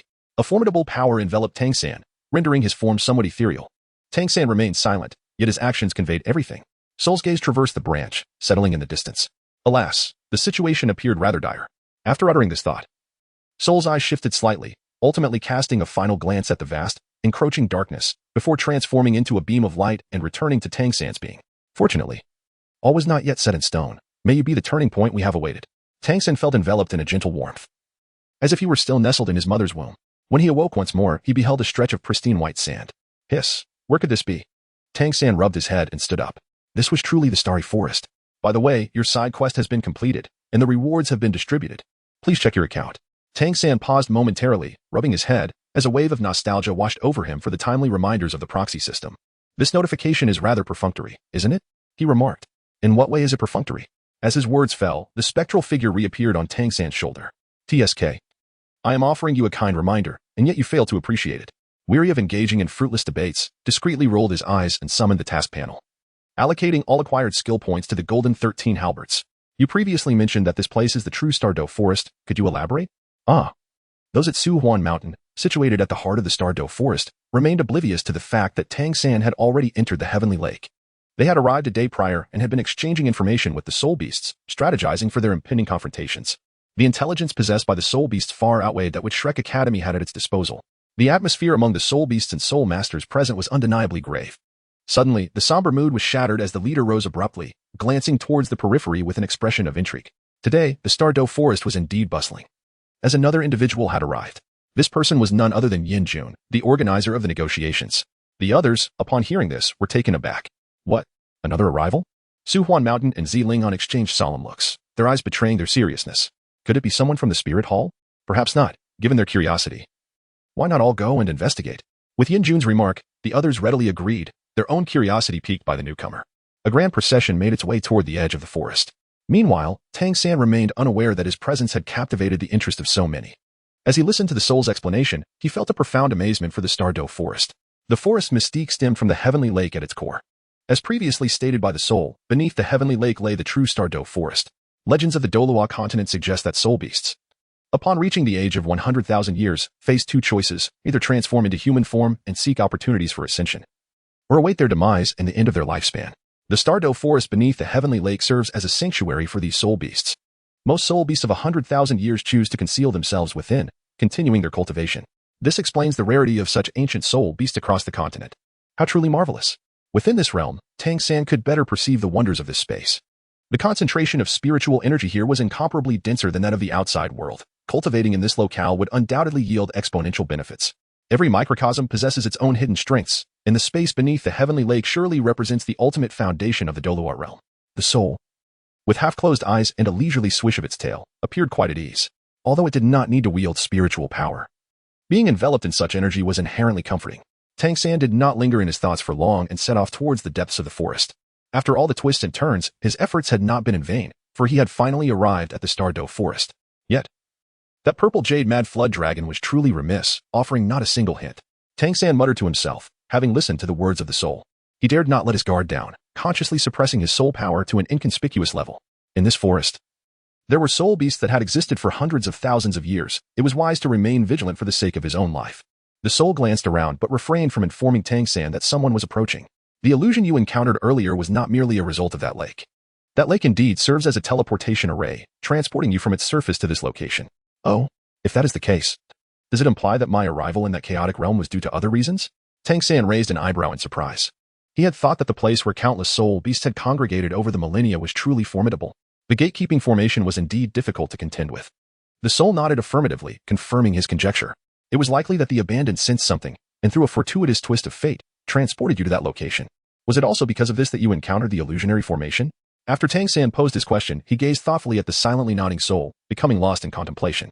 He ventured deeper into the forest, yet words eluded him. His fingers instinctively brushed against the time-space pearl nestled at his neck, as golden light shimmered, evoking memories of the past. In truth, there was no need for such reflections. The soul sighed deeply, seemingly on the verge of offering counsel.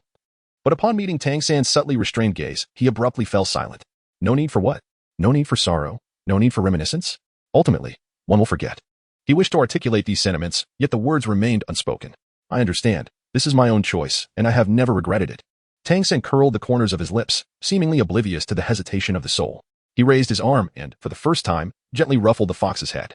Chapter 114. Meeting in the downy fur beneath his fingertips eased Tang San's mood slightly, his eyes reflecting a serene understanding of everything. Where do you suggest we go next? Surely, there must be a lake hidden within this forest where the others have gathered. Before he could finish speaking, Tang San himself burst into laughter. Nevertheless, his steps did not falter. He continued resolutely towards the heart of the forest. The soul offered no further words of comfort, for Tang San was acutely aware of his intentions. Upon reaching the shoreline, Yin Jun and the others found nothing but an empty space. They glanced around and soon discovered the traces left by Tang San. If he was indeed heading our way, he would certainly be moving towards the center of the forest. The others exchanged glances, comprehending Yin Jun's words. However, the thought of returning empty-handed was difficult for them to accept. Enough of this indecision. After all, he hasn't gone far. We can still pursue him and uncover his identity, which piques my curiosity. Naturally, the soul beasts, known for their combative nature, were stirred by Yin Jun's words. And the group set off, following Tang San's scent. Although Tang San had concealed his aura, it remained somewhat superficial in the eyes of these soul beasts that had existed for hundreds of thousands of years. They hardly exerted any effort to catch up with him. Upon encountering a sudden group of individuals before him, a fleeting surprise flickered in Tang San's eyes. The concealment of their auras was executed with such perfection that he had not sensed their presence at all. Had these individuals harbored malicious intentions? He would have been in grave danger just moments ago. Contemplating this, his vigilance heightened even further. Tang San's gaze shifted, and among the crowd, he spotted several familiar faces. A smile, reminiscent of old times, graced his lips once more. Ling Han, elder brother, you are here as well. Observing the excited expression on Tang San's face, Ling Han felt an inexplicable discomfort, as if a toothache were creeping in. He couldn't shake the feeling that this fellow harbored ulterior motives. With a smile, he nodded in acknowledgement but chose to remain silent. It was Su Huanshan who stepped forward, placing a hand on Tang San's shoulder. Ah, at last, I have found you. I thought you had gone to the spirit hall and that those old codgers had detained you. Su Huanshan's palm thumped heavily on Tang San's shoulder, his eyes squinting with mirth. Tang San's lips curved into a stiff smile, and he moved his shoulders, forcefully suppressing the throbbing pain coursing through them. How much strength did this fellow exert? As Su Huanshan's words resonated, the gazes of the other soul masters and soul beasts toward Tang San became subtly charged with tension. The position of the spirit hall among soul masters and soul beasts is undeniably precarious, with neither side harboring any fondness for it. Haha, esteemed elder. How could you say such a thing? The spirit hall has even sent invitations to Shrek Academy. Would I dare refuse? Tang San chuckled heartily, stepping back a couple of paces to evade Su Huanshan's grasp. It seemed that this fellow still harbored resentment from their previous encounter at the academy. As his hand on Tang San's shoulder showed no signs of loosening, as if fearing his escape, the shoulder that had just been slapped was still tingling, and the pressure from Su Huanshan elicited waves of discomfort. With a deft maneuver, Tang San shrugged his shoulder, slipping out from beneath Su Huanshan's grasp. The commotion between them had grown somewhat pronounced, making it awkward for Su Huanshan to maintain his hold. He reluctantly withdrew his hand, a deeper smile gracing his face. It had been only a few days since their last meeting, and it was evident that his young companion's cultivation had significantly risen. It appeared he had encountered some fortuitous events recently. Su Huanshan's observation was indeed accurate. After traversing through the realms of illusion and chaos, Tang San's cultivation had indeed experienced considerable growth. While the advancement in his powers was noteworthy, the true triumph lay in the breakthroughs he had achieved in his character. Haha. The title of Grand Elder seems rather inappropriate. After all, Tang San's age surpasses that of you all by a considerable margin, rendering the term young friend somewhat misapplied. Yin Jun interjected into their conversation, his fiery red hair cascading freely over his shoulders, exuding an air of wildness. Yin Jun, the 36th of the Lords of the Stardow Forest, was an embodiment of the Crimson Flame Bird, with a history spanning 910,000 years. The voice of the soul resonated timely within Tang San's mind. Tang San remained composed, observing Yin Jun not far away. In the realm of soul masters, strength has always been paramount, with age seldom dictating precedence. Yin Jun's words to Su Huanshan seemed rather biased, as if sensing the scrutinizing gaze. Yin Jun turned around and smiled at Tang San, seemingly extending a gesture of goodwill. The group of soul beasts behind him displayed a change in expression, their eyes gliding over Tang San with a hint of appraisal, a stark contrast to their earlier indifference. Clearly, they had reassessed Tang San's worth in their minds. In the face of Yin Jun's blatant undermining, Su Huanshan appeared unfazed and simply chuckled. It seemed he had been overly casual in his previous interactions with the sea god, momentarily forgetting the distinction of their statuses. With that, he turned to Tang San, clasped his hands in a respectful gesture, and earnestly expressed his hope that the sea god would not take offense. The words of the Grand Elder were indeed heavy. Tang San maintained a smile, yet the expression in his eyes grew increasingly somber. He could not fathom the intentions of Yin Jun and the others. In their eyes, given his current strength, he was hardly significant. A show of undue kindness often masks ulterior motives. So what could he possibly possess that would warrant their scheming? Observing the subtle exchanges among the few before him, Ziling's gaze darkened, lost in contemplation. The smile that lingered at the corner of his lips was gentle, yet carried an inexplicable air of peculiarity. Since we have already encountered those who have recently entered the Douluo forest, should we not return to the palace to continue our discourse regarding strategies to confront the impending threats from other realms? Indeed, it is only fitting. Lord Tang San should join us as well. This matter is of utmost importance. With his participation, our chances of success will surely be enhanced. Yanjun nodded, extending an inviting gesture toward Tang San with a smile. Tang San arrived precisely for this purpose. With the Flame Sovereign's cordial invitation, he had no reason to decline. And the group made their way toward the heart of the forest, just as Tang San had previously surmised. The pivotal location of the Douluo forest mirrored that of the superficial Douluo Great Forest, situated at its center. The closer one approached the heart, the more formidable the soul beasts became. In the outermost regions of the Douluo forest, one could find soul beasts that had lived for over 100,000 years. Soul, what did you mean by the 36 sovereigns of the Douluo forest? Seizing the opportunity during their journey, Tang San began a dialogue with Soul, hoping to deepen his understanding of the Douluo forest. Soul yawned but did not withhold information. Within the Douluo forest, there are 12 emperors, 36 sovereigns, and 108 generals, with the 12 emperors boasting an age exceeding 1 million years. What? 1 million years? Tang San was taken aback. Yet he quickly regained his composure, ensuring that no one detected his astonishment. It is important to note that, according to legend on the Douluo continent, it is already a formidable feat for soul beasts to cultivate for 100,000 years, let alone 1 million. In the depths of the ocean, Tang San once encountered the formidable deep-sea demon whale king. This encounter was largely attributed to the remoteness of the deep sea, which had remained untouched by soul masters. Are you still listening? Or are you just going to jump at every little thing? The little fox flicked its tail, landing a playful smack on Tang San's face. Its tone laced with impatience. Listen, continue your tale. I assure you, I won't interrupt. The swish of its tail was akin to a gust of wind. And Tang San, unfazed, quickly appeased the fox. Understanding one's own strengths and those of others is crucial to avoiding passivity, and Tang San was well aware of this truth. Thus, he would not let this opportunity for information slip by. Previously, he mentioned the 12 emperors, the 36 lords, each possessing a power exceeding 900,000 years, and the 108 generals, each exceeding 700,000 years. Of course, I refer only to the minimum requirements of strength. These titles are protected by the laws of nature, akin to the titles in your Douluo divine realm, and can similarly be transferred. At this juncture, the spirit paused, casting a gaze at Tang San that bore a hint of mischief. However, among spirit beasts, the transfer of these titles is not merely a matter of inheritance. It also involves competition. Upon meeting the cultivation requirements, one may challenge the holders of these titles. Thus, it stands to reason that the strength of spirit beasts is continually on the rise. The power of the 12 emperors surely exceeds 1 million years. It is quite possible that within the 36 lords, there exist beings who have attained 1 million years of cultivation. Tang San speculated, feeling no sense of peril regarding any soul beast surpassing the strength of soul masters. At this juncture of an otherworldly invasion, the presence of such formidable power was, in fact, a stroke of fortune.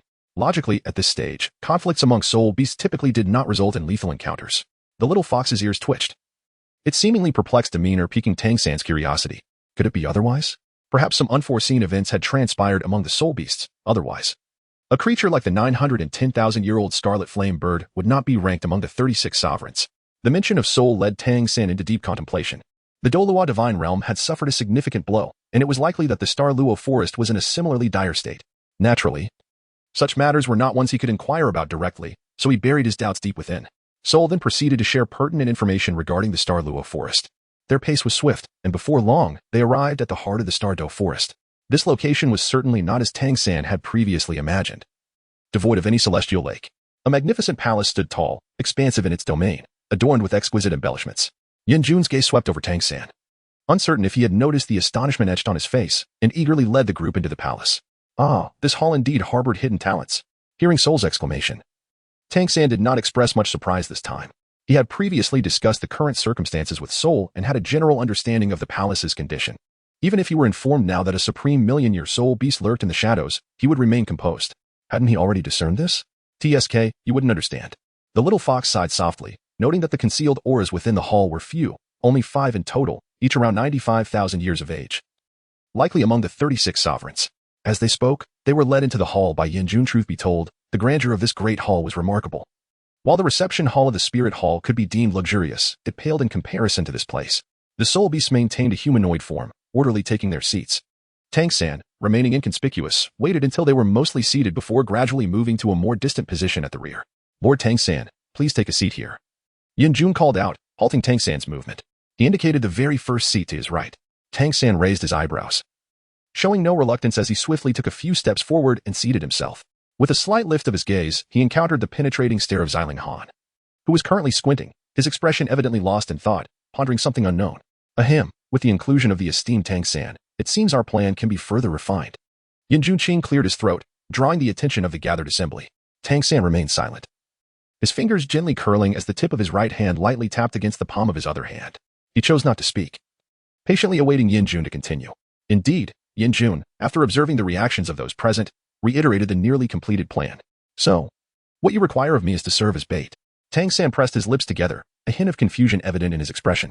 Yin Jun, rather than countering, nodded earnestly, affirming, indeed, however, rest assured, we shall exert every effort to ensure your safety, guarding you from any harm. Concerning Yin Jun's suggestion of using himself as bait, Tang San harbored few reservations. He was acutely aware of the allure he possessed over these otherworldly beings, with the source consciousness at play. It was likely that anyone encountering him would instinctively feel compelled to approach. However, this did not entirely alleviate his concerns, as the distinction between voluntarily offering oneself as bait and being thrust into that role by others was, subjectively, a chasm apart. Tang San tilted his head, his gaze sweeping over the gathered crowd. Observing their expressions, some awkward, some expectant, and others subtly restless, his eyes deepened with contemplation. It is unnecessary. I have not yet reached a point of utter helplessness. He sighed softly, slightly lowering his eyelids to conceal the tumultuous thoughts swirling within. Behold. This is the essence of humanity. For the sake of their own interests, they can unhesitatingly cast you aside. With your current cultivation, exposing yourself to the gazes of those pseudo-deities from other realms is nothing short of courting death. Sensing the agitation emanating from the depths of his heart, Tang San furrowed his brow. Fortunately, his head was already somewhat bowed, and his slightly long hair cascaded down the sides of his face, along with the bangs that veiled his forehead, shrouding his features in shadow and rendering them difficult to discern. Soul, your emotions appear to be amiss. What is the matter? Tang San rarely perceives the emotional fluctuations of the soul, not merely due to the soul's unilateral isolation, but also because this being is fundamentally devoid of emotions, utterly oblivious to the joys and sorrows of humanity. Yet, it is precisely this abnormality that enables him to sense something amiss in an instant. What, after all, has stirred the thorn within the soul's heart? Sigh, I know, yet I cannot suppress it. Why should it be so? Humanity is despicable and filthy beyond measure. What does it matter if they are extinguished? Chapter 116, where to choose as the location, whether it be mutual slaughter or devouring and merging. What concern is it of ours? Yet, you persist in your desire to save them, each one of you yearning to be a savior. How delightful. Only I, the villain, stand apart. The soul's accusations came pouring forth, and Tang San was utterly unprepared for such a turn of events, leaving him bewildered and at a loss. These emotions had been pent up within him for far too long. His inquiries acted as a spark, igniting the buried issues all at once. So, I too am human. Tang San remained silent for a considerable time, ultimately managing to articulate but a single phrase. Indeed, he too is human, fundamentally distinct from those innate deities. As a human being, one experiences a spectrum of emotions, joy, anger, sorrow, and happiness, and the decisions made are invariably influenced by these feelings. Is this not the most natural occurrence? Tang San sighed softly, raising his gaze to nod at Yin Jun, acquiescing to his earlier suggestion. I agree to this matter. In the stillness of anticipation, Tang San's response elicited a collective sigh of relief from the gathering. Thank you for your cooperation, Your Highness, Yin Jun smiled, shifting his attention to the others. Now, let us refine the specifics of the execution process to prevent any unforeseen circumstances. His proposal was met with consensus from the group. Yet Tang San found himself disinterested in the ensuing discussion. While listening, he pondered deeply, his thoughts shrouded in contemplation. The emotional outburst from the soul had been too intense, leaving Tang San momentarily at a loss for words of comfort. Fortunately, the soul was not inherently an emotional being. Following the sudden eruption, it swiftly regained composure, and the subsequent thoughts conveyed were devoid of the earlier tumultuous emotional fluctuations. Do not blame me for not warning you. Exercise caution when dealing with those individuals. You may find yourself sold without even realizing it. That is a certainty. I will not be easily manipulated. At the very least, the initiative remains firmly in our hands. Tang San smiled reassuringly, yet the little fox remained listless, resting upon his shoulder, her glass-like eyes appearing somewhat vacant. I do not trust these individuals, Tang San. You must remember, never bestow your complete trust upon anyone. Not even Chi. Tang San's eyebrows twitched slightly as he intentionally broached the subject, which indeed prompted the little pot to glance back at him with a reproachful look. It is wise to trust no one entirely, including myself and the abandoned. Such words are truly disheartening. Had we not once shared a contractual bond that had brought us to this point? Observing that Tang San paid no heed to his words, the little fox's whiskers quivered, and its claws trembled slightly, seemingly on the verge of scratching. Indeed, the contract entwined our fates. In prosperity, we share glory, and in adversity, we share loss. Yet, it merely assures that we shall not harm you. Deceit and concealment remain unguaranteed. The spirit did not articulate this too clearly. For Tang San is no fool. Some matters are best left implied, and he could naturally deduce the rest. Tang San did not continue along this line of discussion. Instead, he swiftly shifted the topic to another matter. I could surmise, even without your words, that the reason for your unusual behavior stems from the traitor previously mentioned. Tang San recalled the traitor briefly mentioned by the soul in the chaotic realm. He had a profound intuition that there must be a connection between the two. Yet, why dwell on such matters? The little fox flicked its tail, clearly reluctant to elaborate. Its glass-like eyes narrowed as it observed the actions of others. Instead of pondering these trivialities, one should be more concerned about their own predicament. One must not inadvertently draw the enemy closer, risking their own safety in the process. This is not an unrelated issue. Who knows, perhaps one day I might cross paths with that traitor. Tang San understood the essence of the soul's words. Ever since he agreed to Yin Jun's plan to lure the enemy, the scrutinizing gazes directed at him had never diminished. Tang San let out a soft hiss, raising his gaze to follow the direction of his focus. His narrowed eyes exuded an icy chill, and the slight curve of his lips only intensified the sense of dread he inspired. Anyone who met Tang San's gaze found themselves involuntarily shrinking back, their eyes darting away in avoidance, too fearful to meet his stare directly. Meanwhile, the old fox Su Huanshan seemed entirely absorbed in his conversation with Yin Jun. Engaging in a fervent dialogue with him, Tang San cast his gaze around the room, ultimately settling on the figure of Xiling Han across from him. Xiling Han had also been observing Tang San and did not flinch in the slightest when their eyes met. Instead, he boldly approached him. The slight curve of his lips suggested a hint of provocation. Ah, that gaze is indeed quite unsettling. Tang San returned his gaze with a smile that barely concealed his amusement, withdrawing his attention and no longer focusing on him. Yin Jun and Su Huanshan appeared to be engaged in a critical discussion, fervently debating the location for their initial ambush against the enemy. Each held firm to their respective positions, neither willing to concede. Su Huanshan advocated for the Douluo forest as the ideal site, hoping to lure the enemy into its depths, while Yin Jun favored establishing the primary battleground at Shrek Academy.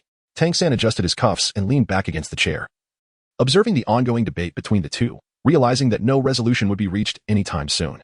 As he watched the spectacle, he engaged in a conversation with his soul, feeling quite at ease. However, it was evident that not everyone was pleased with Tang San's leisurely demeanor. Xiling Han chuckled lightly at the two who were embroiled in their argument, suggesting that there was no need for such entanglement, since this scheme required Tang San's direct involvement. It was only fitting that he should select the location. As Xiling Han concluded her statement, Su Huanshan quickly concurred, unable to suppress the grin on his face. Indeed. Look at me, I was just muddled. Such matters should naturally be decided by the person involved. As he spoke, he exchanged a sly glance with Tang San, subtly urging him to choose the Douluo forest as the site. Yin Jun, with a hint of hesitation, tucked his fiery red hair behind his ear. This may not be entirely appropriate. Your Majesty has been away from the Douluo continent for quite some time and is still unfamiliar with the current situation, he remarked, casting a hopeful glance at Tang San, wishing he would voluntarily decline. At that moment, Yin Jun inwardly chastised Su Huanshan and Xiling Han, noting that while they expressed it nicely as allowing Tang San to choose, the relationship between Tang San and Shrek Academy was significant. Moreover, considering the formidable soul beast within the Douluo forest, Tang San would undoubtedly prioritize safety and opt for this location for the battlefield. The eyes of those present once again converged on Tang San, including those who had previously been intimidated by him, who now observed him with a mix of curiosity and anticipation. Tang San raised an eyebrow, his gaze shifting between Yin Jun and Xiling Han. Are you truly asking me to decide? He furrowed his brow, seemingly grappling with the choice before him. After a few moments of contemplation, Yin Jun's lips twitched, as if he wished to speak. However, upon noticing Su Huanshan's unwavering smile beside him, he swallowed his words once more. Chapter 117. A blessing or a curse, this is only natural. Surely, Yin Jun would not be so unreasonable. Su Huanshan chuckled lightly, deftly preempting any potential objections from Yin Jun. Tang San contemplated his strategy in silence. The situation was now quite evident. Both the Douluo forest and Shrek Academy desired to position the site of their plans within the territory of the other. This approach would not only minimize their own casualties but also serve to gauge the opponent's strength, achieving multiple objectives with a single stroke. Truly a brilliant idea. Tang San was no fool. He was unwilling to allow Su Huanshan and others to gain an advantage at this moment, since it seemed that no matter the choice, he would not benefit. Why should he accept this hot potato? This truly posed a dilemma for him. The changes in Douluo continent over the centuries were numerous, and he found himself still rather unfamiliar with the current state of affairs, making it difficult to decide. Perhaps it would be better for the two to discuss matters directly and ultimately convey the result to him. Just as Tang San contemplated passing this challenging problem back, the ground suddenly began to tremble violently. Yin Jun, with a grave expression, swiftly rose from his seat. The heavenly lake is in turmoil. I must go investigate. We shall deliberate on this matter in greater detail later. It seemed the situation was not simple, and we should accompany him. Perhaps we could offer some assistance. Xiling Han, with a smile, turned his gaze in the direction Yin Jun was looking. Everyone, feel free. Yin Jun did not decline, as his words fell. He swiftly moved toward the sandy beach, which served as the teleportation point connecting the Star Do Forest and the Star Do Great Forest. Su Huanshan and the others hurriedly followed. Zilingan glanced back at Tang San, who remained seated calmly, raising an eyebrow. What is the matter? Aren't you coming to take a look? Tang San was quite taken aback by Zilingan's unexpected invitation to accompany him. He feigned surprise, contemplating a pretext to decline and proceed on his own later. He had yet to discuss the enigmatic statue with Han, and Chen Hao seized this opportunity to clarify matters.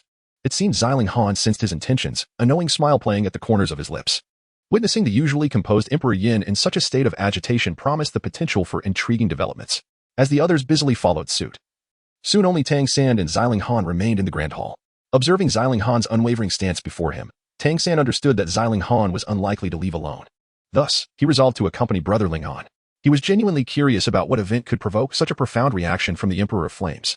Tang San hesitated for a moment, but ultimately succumbed to Zilingan's insistence, and the two hastened towards the main force ahead, keeping a distance from this fellow, who exuded a rather unpleasant odor. The little fox, which had been comfortably resting on Tang San's shoulder, suddenly transformed into a streak of light and merged into his being, resonating within him with a voice that bore unmistakable disdain. Tang San felt a twinge of confusion as he scanned his surroundings. They had set out later than the others, and the distance between them was considerable. Thus, the person referred to in the soul's words could only be Zilingan. With this thought in mind, Tang San slightly turned his head, his peripheral vision assessing Zilingan in the distance. What could the soul's words possibly mean? What could the unpleasant odor signify? Hadn't he encountered Zilingan before? Why hadn't he mentioned any strange smell previously? Perhaps he simply hadn't noticed, after all. Wouldn't he constantly be aware of such inconsequential characters? Was that truly the case? This reasoning evidently failed to convince Tang San. Within Shrek Academy, he had spent ample time with Zilingan, yet the soul had never issued a warning. If there truly was an unpleasant scent, he would have sensed it even without specifically focusing on it. What's wrong? Is there something amiss about me? Zilingan's keen senses picked up the unusual atmosphere. Even though Tang San had not openly scrutinized him. Nothing at all. I merely noticed that in the few days we haven't team met, Brother Lingan has made considerable progress in his cultivation. Indeed, you are the greatest talent of the Douluo continent. Since Zilingan had discerned his scrutiny, Tang San decided to abandon any pretense, allowing his gaze to rest openly on Zilingan. Zilingan smiled, seemingly pleased by Tang San's praise. If one were to speak of genius, who on this continent could rival you? This body is barely 12 or 13 years old. Yet you have already reached the Soul Master realm. It is likely that before long, you will return to the Divine realm. Having long been informed by the system of the reclassification of power levels, Tang San felt little disturbance at the mention of the Divine realm by Zilingan. After all, this was merely a small phase along the path of cultivation. Brother Lingan, do not jest with me. It is said that long ago, you had already reached the peerless Douluo realm, with one foot in the Divine realm, merely waiting for an opportunity to break through. How goes your search for that opportunity now? The chance to ascend to the Divine realm is not so easily found. Zilingan chuckled and shook his head. Tang San, not particularly curious about the matter, did not pursue the topic further, and the atmosphere settled into a tranquil silence. However, the earlier conversation rekindled Tang San's vigilance towards Zilingan. He had no intention of making enemies, yet should someone provoke him, he would certainly not show leniency. Be alert for a while, do not rush too far ahead. I can sense the instability of this space. It seems the events unfolding at Tianhu are not simple. Instability of space? Tang San was nearly driven to madness by these few words. Upon hearing the voice emanating from the soul realm, he immediately pondered whether another world sought to establish a spatial passage, coincidentally encountering the Star Do Forest. Such thoughts, of course, did not escape the soul's perception. After a moment of silence, the voice carried a hint of uncertainty. Indeed, there was a fluctuation in space, potentially more troublesome than a mere spatial rift. The implications of this situation for the Douluo continent remained unclear, leaving one to wonder whether it would prove beneficial or detrimental. Oh, at this remark, Tang San raised an eyebrow. According to the soul's perspective, this spatial fluctuation might even be a good thing for the Douluo continent. However, I cannot ascertain the specifics at this moment. All must await first-hand observation before any conclusions can be drawn. The group moved swiftly, propelled by the urgency of the situation. Their speed significantly heightened. As Soul's words faded, Tang San and the others arrived at the expanse of white sand. Yin Jun stood by the water's edge, manipulating a pearl in his hand, seemingly engaged in some experiment. Tang San refrained from further communication with the soul and, alongside Zilingan, proceeded towards the front of the group. Everyone present was well aware of their formidable prowess, and none dared to obstruct their path, willingly parting to create a passage. Chapter 118. Controlling water. Zilingan offered Tang San a smile and walked directly to Su Huanshan's side. The two leaned in, seemingly engaged in a quiet exchange. Tang San furrowed his brow and chose not to follow him, instead positioning himself between Zilingan and Yin Jun. No sooner had he settled than he sensed several piercing gazes directed at him. Ignoring the scrutiny from behind, he turned his attention to the most prominent of the stairs. Su Huanshan appeared to have anticipated Tang San's reaction. He spread his hands with a smile and then resumed his conversation with Xiling Han, lowering his head once more. Tang San's gaze shifted, sweeping over the group led by Xiling Han. This time, in their expedition to the Stardow Forest, aside from Su Huanshan, only two unfamiliar faces accompanied them. These individuals were entirely unknown to Tang San and appeared not to belong to the Elder Council. Their demeanor was remarkably composed, concealing their true depths. This piqued Tang San's interest to a certain extent. Tang San's scrutinizing gaze was utterly unmasked, yet the individuals before him exhibited remarkable endurance, resolutely maintaining their unwavering demeanor as if nothing had transpired. The ground, which had only recently regained its tranquility, began to tremble once more. This time with a ferocity surpassing the previous quakes, its intensity rendering it all the more daunting. Fortunately, the gathered individuals were not easily shaken, managing to steady themselves amidst the upheaval. As the tremors coursed through the earth, the surface of the water became agitated, the surging waves resembling a colossal dragon, poised to engulf them at any moment. The resounding roar of the water left many soul beasts in a state of shock. This body of water had always been placid, with even the slightest ripple being a rare occurrence. Fear not, everyone. This area is a distinct space. The water cannot reach us, Yin Jun bellowed, exerting all his effort to activate the orb in his grasp. What was typically a safe teleportation point had transformed into a grave peril. The whirlpool within the lake possessed the capability to shred the bodies of soul beasts that had existed for 100,000 years, let alone those soul masters whose physical resilience paled in comparison. The torrent surged towards Yin Jun and the others, compelling them to instinctively adopt defensive stances. With a thunderous crash, the water slammed down less than a meter away from them. In that critical moment, where the water met the shore, a translucent barrier materialized, halting the advancing surge. Before they could revel in their relief, another wave crashed forward. This situation was untenable. The barrier was thinning, and it would not be long before it succumbed to the onslaught of water. Observing the increasingly furious waves, Tang San's expression grew grave.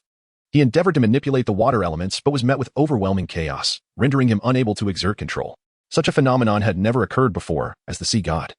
He possessed an innate affinity for water elements, and his command over them was instinctual. Logically, these waters, devoid of any overseer, should not remain entirely impervious to his influence. Tang San, you cannot control these waters. A barrier has been established here, diminishing external influences. Coupled with the active space elements, the water elements are in turmoil, making them exceedingly difficult to govern. Difficult, yet I must attempt it. Witnessing this force, if it crashes down upon us, we shall surely incur injuries. Should there indeed be trouble outside, sustaining injuries now would place us at a distinct disadvantage. A group of incapacitated individuals would need only to concede without a fight. Tang San, somewhat skeptical, felt a gleam of golden light flash across his body, and a colossal phantom flickered behind him. The sea god's trident materialized in the palm of his hand, having nearly unlocked the golden 13 tridents during his previous missions. This occasion proved to be the perfect opportunity to utilize it. The moment the sea god's trident appeared, the golden light coalesced, and even the previously surging waters diminished significantly. Witnessing this scene, everyone heaved a sigh of relief. Thankfully, with the presence of His Majesty the Sea God, I had almost forgotten about this aspect. However, the thought of where to procure it was daunting. Who exactly is the Sea God? He is the sovereign of the seas, and this water naturally falls under his dominion. He is not merely a man. He is, without a doubt, a deity. Truly, His Majesty the Sea God is remarkable. The soul beasts have never been stingy with their praises. They possess an innate reverence for the powerful. Observing the waning onslaught of the waters, it was evident that all present felt a sense of relief. Yin Jun nodded at Tang San, expressing his gratitude for His Majesty's assistance. Tang San's expression was far from as relaxed as that of others, confronting the impending impact. He possessed a deeper understanding of the dangers lurking beneath the waters than anyone else. I fear I cannot endure for much longer, as my current strength is truly lacking. Tang San had not finished his words, yet they were sufficient for Yin Jun to grasp his intention. Rest assured, Your Majesty. I will swiftly regain control of the teleportation array. The restrictions on the Heavenly Pearl have already been lifted. It merely requires sufficient activation. Currently, the Heavenly Lake is in turmoil, and only by mastering the array can we escape. As he spoke, Yin Jun intensified his output of soul power. The orb in his hand had transformed remarkably after a brief period of effort. What was once a transparent orb had shifted to a deep blue hue, reminiscent not of the ocean, but rather of the profound shadows beneath the depths of the Heavenly Lake. As silence enveloped them, Tang San recalled that the voice he had sensed within himself earlier was not that of a soul, but rather that of another long-dormant contractee, the Abandoned. Abandoned? Are you awake? He inquired. Oh, you finally noticed? I thought you had mistaken that voice for mine, the soul teased, elongating its tone playfully. The waters continued to surge restlessly, and Tang San's complexion paled slightly, clearly struggling to control the tumultuous currents infused with spatial power. It was an endeavor that proved exceedingly strenuous, especially with the barrier in place. How could that be?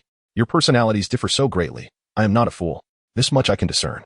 Tang San retorted with a smile, and through their conversation, he he managed to divert a considerable amount of his thoughts, as the turbulent energy within him seemed to ease somewhat. After exchanging a few casual remarks with the soul, he steered the discussion towards the topic of Qi. What prompted this sudden awakening? Since the time of their contract, Qi had awakened on only a handful of occasions. From their previous interactions and the information subtly revealed by the soul, Tang San had formed a rough conjecture regarding Qi's situation. And the circumstances surrounding Abi were indeed rather bleak. I'm not entirely certain. I simply sensed a disturbance in the space and awakened, Qi replied after a prolonged silence. Tang San could discern that he was withholding something, yet he refrained from pressing further. Even as contract partners, there should be mutual respect for each other's privacy. He would not pry into Qi's little secrets. After an indeterminate period, Tang San's voice resonated once more within his mind. This time, various factions were likely to engage in a joint operation to subdue the deities of another realm, which would probably yield considerable rewards. With such source divine power to draw upon, they would be able to sustain themselves for a considerable duration. Indeed, Qi's lack of enthusiasm was palpable as he responded in a subdued tone, just as Tang San believed there would be no further communication. A wave of gratitude emerged from the depths of his heart. His voice remained as cold as it had been upon their initial meeting. Yet the ethereal quality in his tone had deepened, as though it could vanish into the wind at any moment.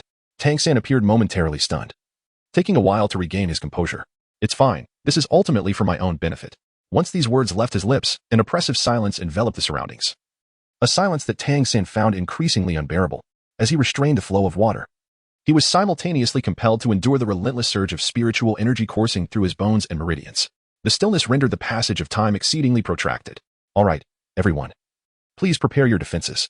After what felt like an eternity, the voice of Yin Jun resonated once more. Following this pronouncement, he turned to face Tang San. Your Highness, you may now lift the suppression on the water flow. Tang San retracted his scattered consciousness and soul power, raising the sea god's trident before him as a shield. After maintaining tranquility on the water's surface for a considerable duration, he found himself unable to remain entirely unaffected. The consumption of soul power was of lesser concern, however. The fatigue that surged within his consciousness came in relentless waves. Once Tang San lost control, the water surged dramatically. The accumulated force of the waves had reached a truly terrifying magnitude. With the suppression lifted, an overwhelming deluge surged forth towards everyone. With a sharp crack, the barrier that had previously held back the torrent shattered, and a vast wave of water rushed in, as Tang San brandished his trident. The surging waters before him seemed to part as if bypassing him entirely, dividing into two streams that flowed away to the sides. Do not let it sweep you away from the shoreline, he cautioned. The orb in Yin Jun's hand emitted a cerulean glow, gradually ascending to hover in the air. This luminescence was not blinding. Instead, it enveloped the entire stretch of beach in its embrace. Thanks to Yin Jun's prior warning, they had prepared well in advance of the deluge, ensuring that no one was swept away by the torrent. Under the azure radiance, the beach began to take on an ethereal quality, flickering between reality and illusion. For a moment, Tang San experienced an intensely familiar sensation of being torn apart, an echo of the feeling he had encountered when entering the Douluo forest, brought on by the vortex there. Could there be a connection between the two? You were not mistaken in your perception. Both the vortex you previously observed at Tianhu and this stretch of white sand are fundamentally the same. It can be said that both locations serve as spatial teleportation arrays, and they are sanctioned by the laws of this realm, stable spatial teleportation arrays. It seemed that his inner musings had been overheard. As the soul spoke up to clarify his confusion, Tang San couldn't shake the feeling that the final statement carried a deeper significance, spatial teleportation arrays sanctioned by the laws of the realm. Tang San found himself murmuring the words in his heart, evidently struggling to comprehend. His encounters with spatial arrays had been few, with his most profound impressions stemming from the spatial passages constructed by otherworldly beings along the Douluo Great Road. Foolish one, he mused. To be sanctioned by the laws means that within this dimension, such teleportation arrays will not be subjected to the constraints of those laws. In fact, they may even be sheltered by them. He recalled my earlier words. This Douluo forest bears an uncanny resemblance to your Douluo divine realm. At this juncture, the soul paused, granting Tang San a moment of contemplation. It was inconceivable to overwhelm him with all the information at once, as that would only foster an unhealthy reliance on both himself and the system, a notion that was utterly inadmissible. Tang San is not a fool. He simply lacks exposure to certain concepts, which hinders his ability to make connections. Now, with a mere hint regarding souls, he suddenly feels enlightened, as if a veil has been lifted from his mind. Everyone must remember to stay within the confines of the beach. No, it is best to remain completely still, without making any movement. Before long, we shall arrive at the starry forest. Unbeknownst to them, the space around them has grown dim, obscuring the once visible forest and flowing waters. The group of soul masters and soul beasts remains remarkably composed, with no one voicing any questions. Nevertheless, Yin Jun continues to offer repeated cautions, displaying a palpable sense of vigilance and unease regarding their surroundings. Tang San glanced around, observing the pervasive gloom that enveloped him, and his interest waned. We must be caught in the midst of a spatial transmission, he mused. This surrounding obscurity, is it not the fabled chaos of spatial turbulence? Tang San's words instantly captured Yin Jun's attention. He momentarily froze, clearly taken aback by the revelation that Tang San possessed knowledge of spatial concepts. Indeed. The crowned figure was well versed in many matters. However, I was not particularly aware that over a century ago, the Douluo forest had also faced an invasion from external foes. At this point, Yin Jun's gaze grew distant. As he seemed to reminisce about the events of that time, the disturbance caused was considerable as the enemy approached with ferocity. Employing methods that disrupted the waters of the Heavenly Lake, we were unable to access the Douluo forest through conventional means. And it was precisely for this reason that I had the fortune to accompany the Elder and witness the marvels of the Heavenly Pearls. A century ago, the Douluo forest had indeed experienced an assault. This was news to us. Su Huanshan appeared astonished. They were no longer young. And 100 years was not a significant span for a titled Douluo. At that time, he had already served as an elder of Shrek Academy, and logically, such a monumental event would not escape the Academy's scrutiny. The elders just seemed misplaced, even if Shrek Academy possessed far-reaching influence. It could not possibly glean the conditions within the Douluo forest. Furthermore, the interior of the Douluo forest was rarely traversed by soul masters. Thus, if anything were to occur, no one would witness it, let alone disseminate news. Yin Jun did not dwell on the matter, perhaps believing that no entity could evade the perception of soul beasts, and thus he did not consider alternative possibilities. Su Huanshan's smile shifted slightly. Yet he refrained from pursuing the topic further. It would be inappropriate for him to directly express to Yin Jun that Shrek Academy had been concerned about potential soul beast upheavals and had maintained a presence within the Douluo forest. Was the true reason behind the president's order to implant spies within the Douluo forest indeed this? Contemplating this, Su Huanshan's gaze wandered, discreetly casting a glance towards Ziling Han. Tang San certainly did not overlook the fleeting moment of unease on Su Huanshan's face, and followed his gaze to glance at Ziling Han. It appears these two harbor quite a few hidden secrets. Yin Jun remained unperturbed after addressing Su Huanshan's inquiries. He deftly redirected the conversation back to the Celestial Pearls. It was a revered elder who had once utilized Celestial Pearls to transport our group to the Douluo forest. Chapter 120, revealing the truth. The circumstances during our journey mirrored our current situation. At that time, a soul beast over 500,000 years old, driven by curiosity, failed to fully heed the elder's warnings and reached out to explore the outside world. Just as Yin Jun reached a crucial juncture in his tale, Su Huanshan's eyes flickered, prompting him to press for more details. What happened next? What became of that soul beast? To feign disinterest in this enigmatic realm would indeed be a falsehood. What else could have transpired? Surely, it was left with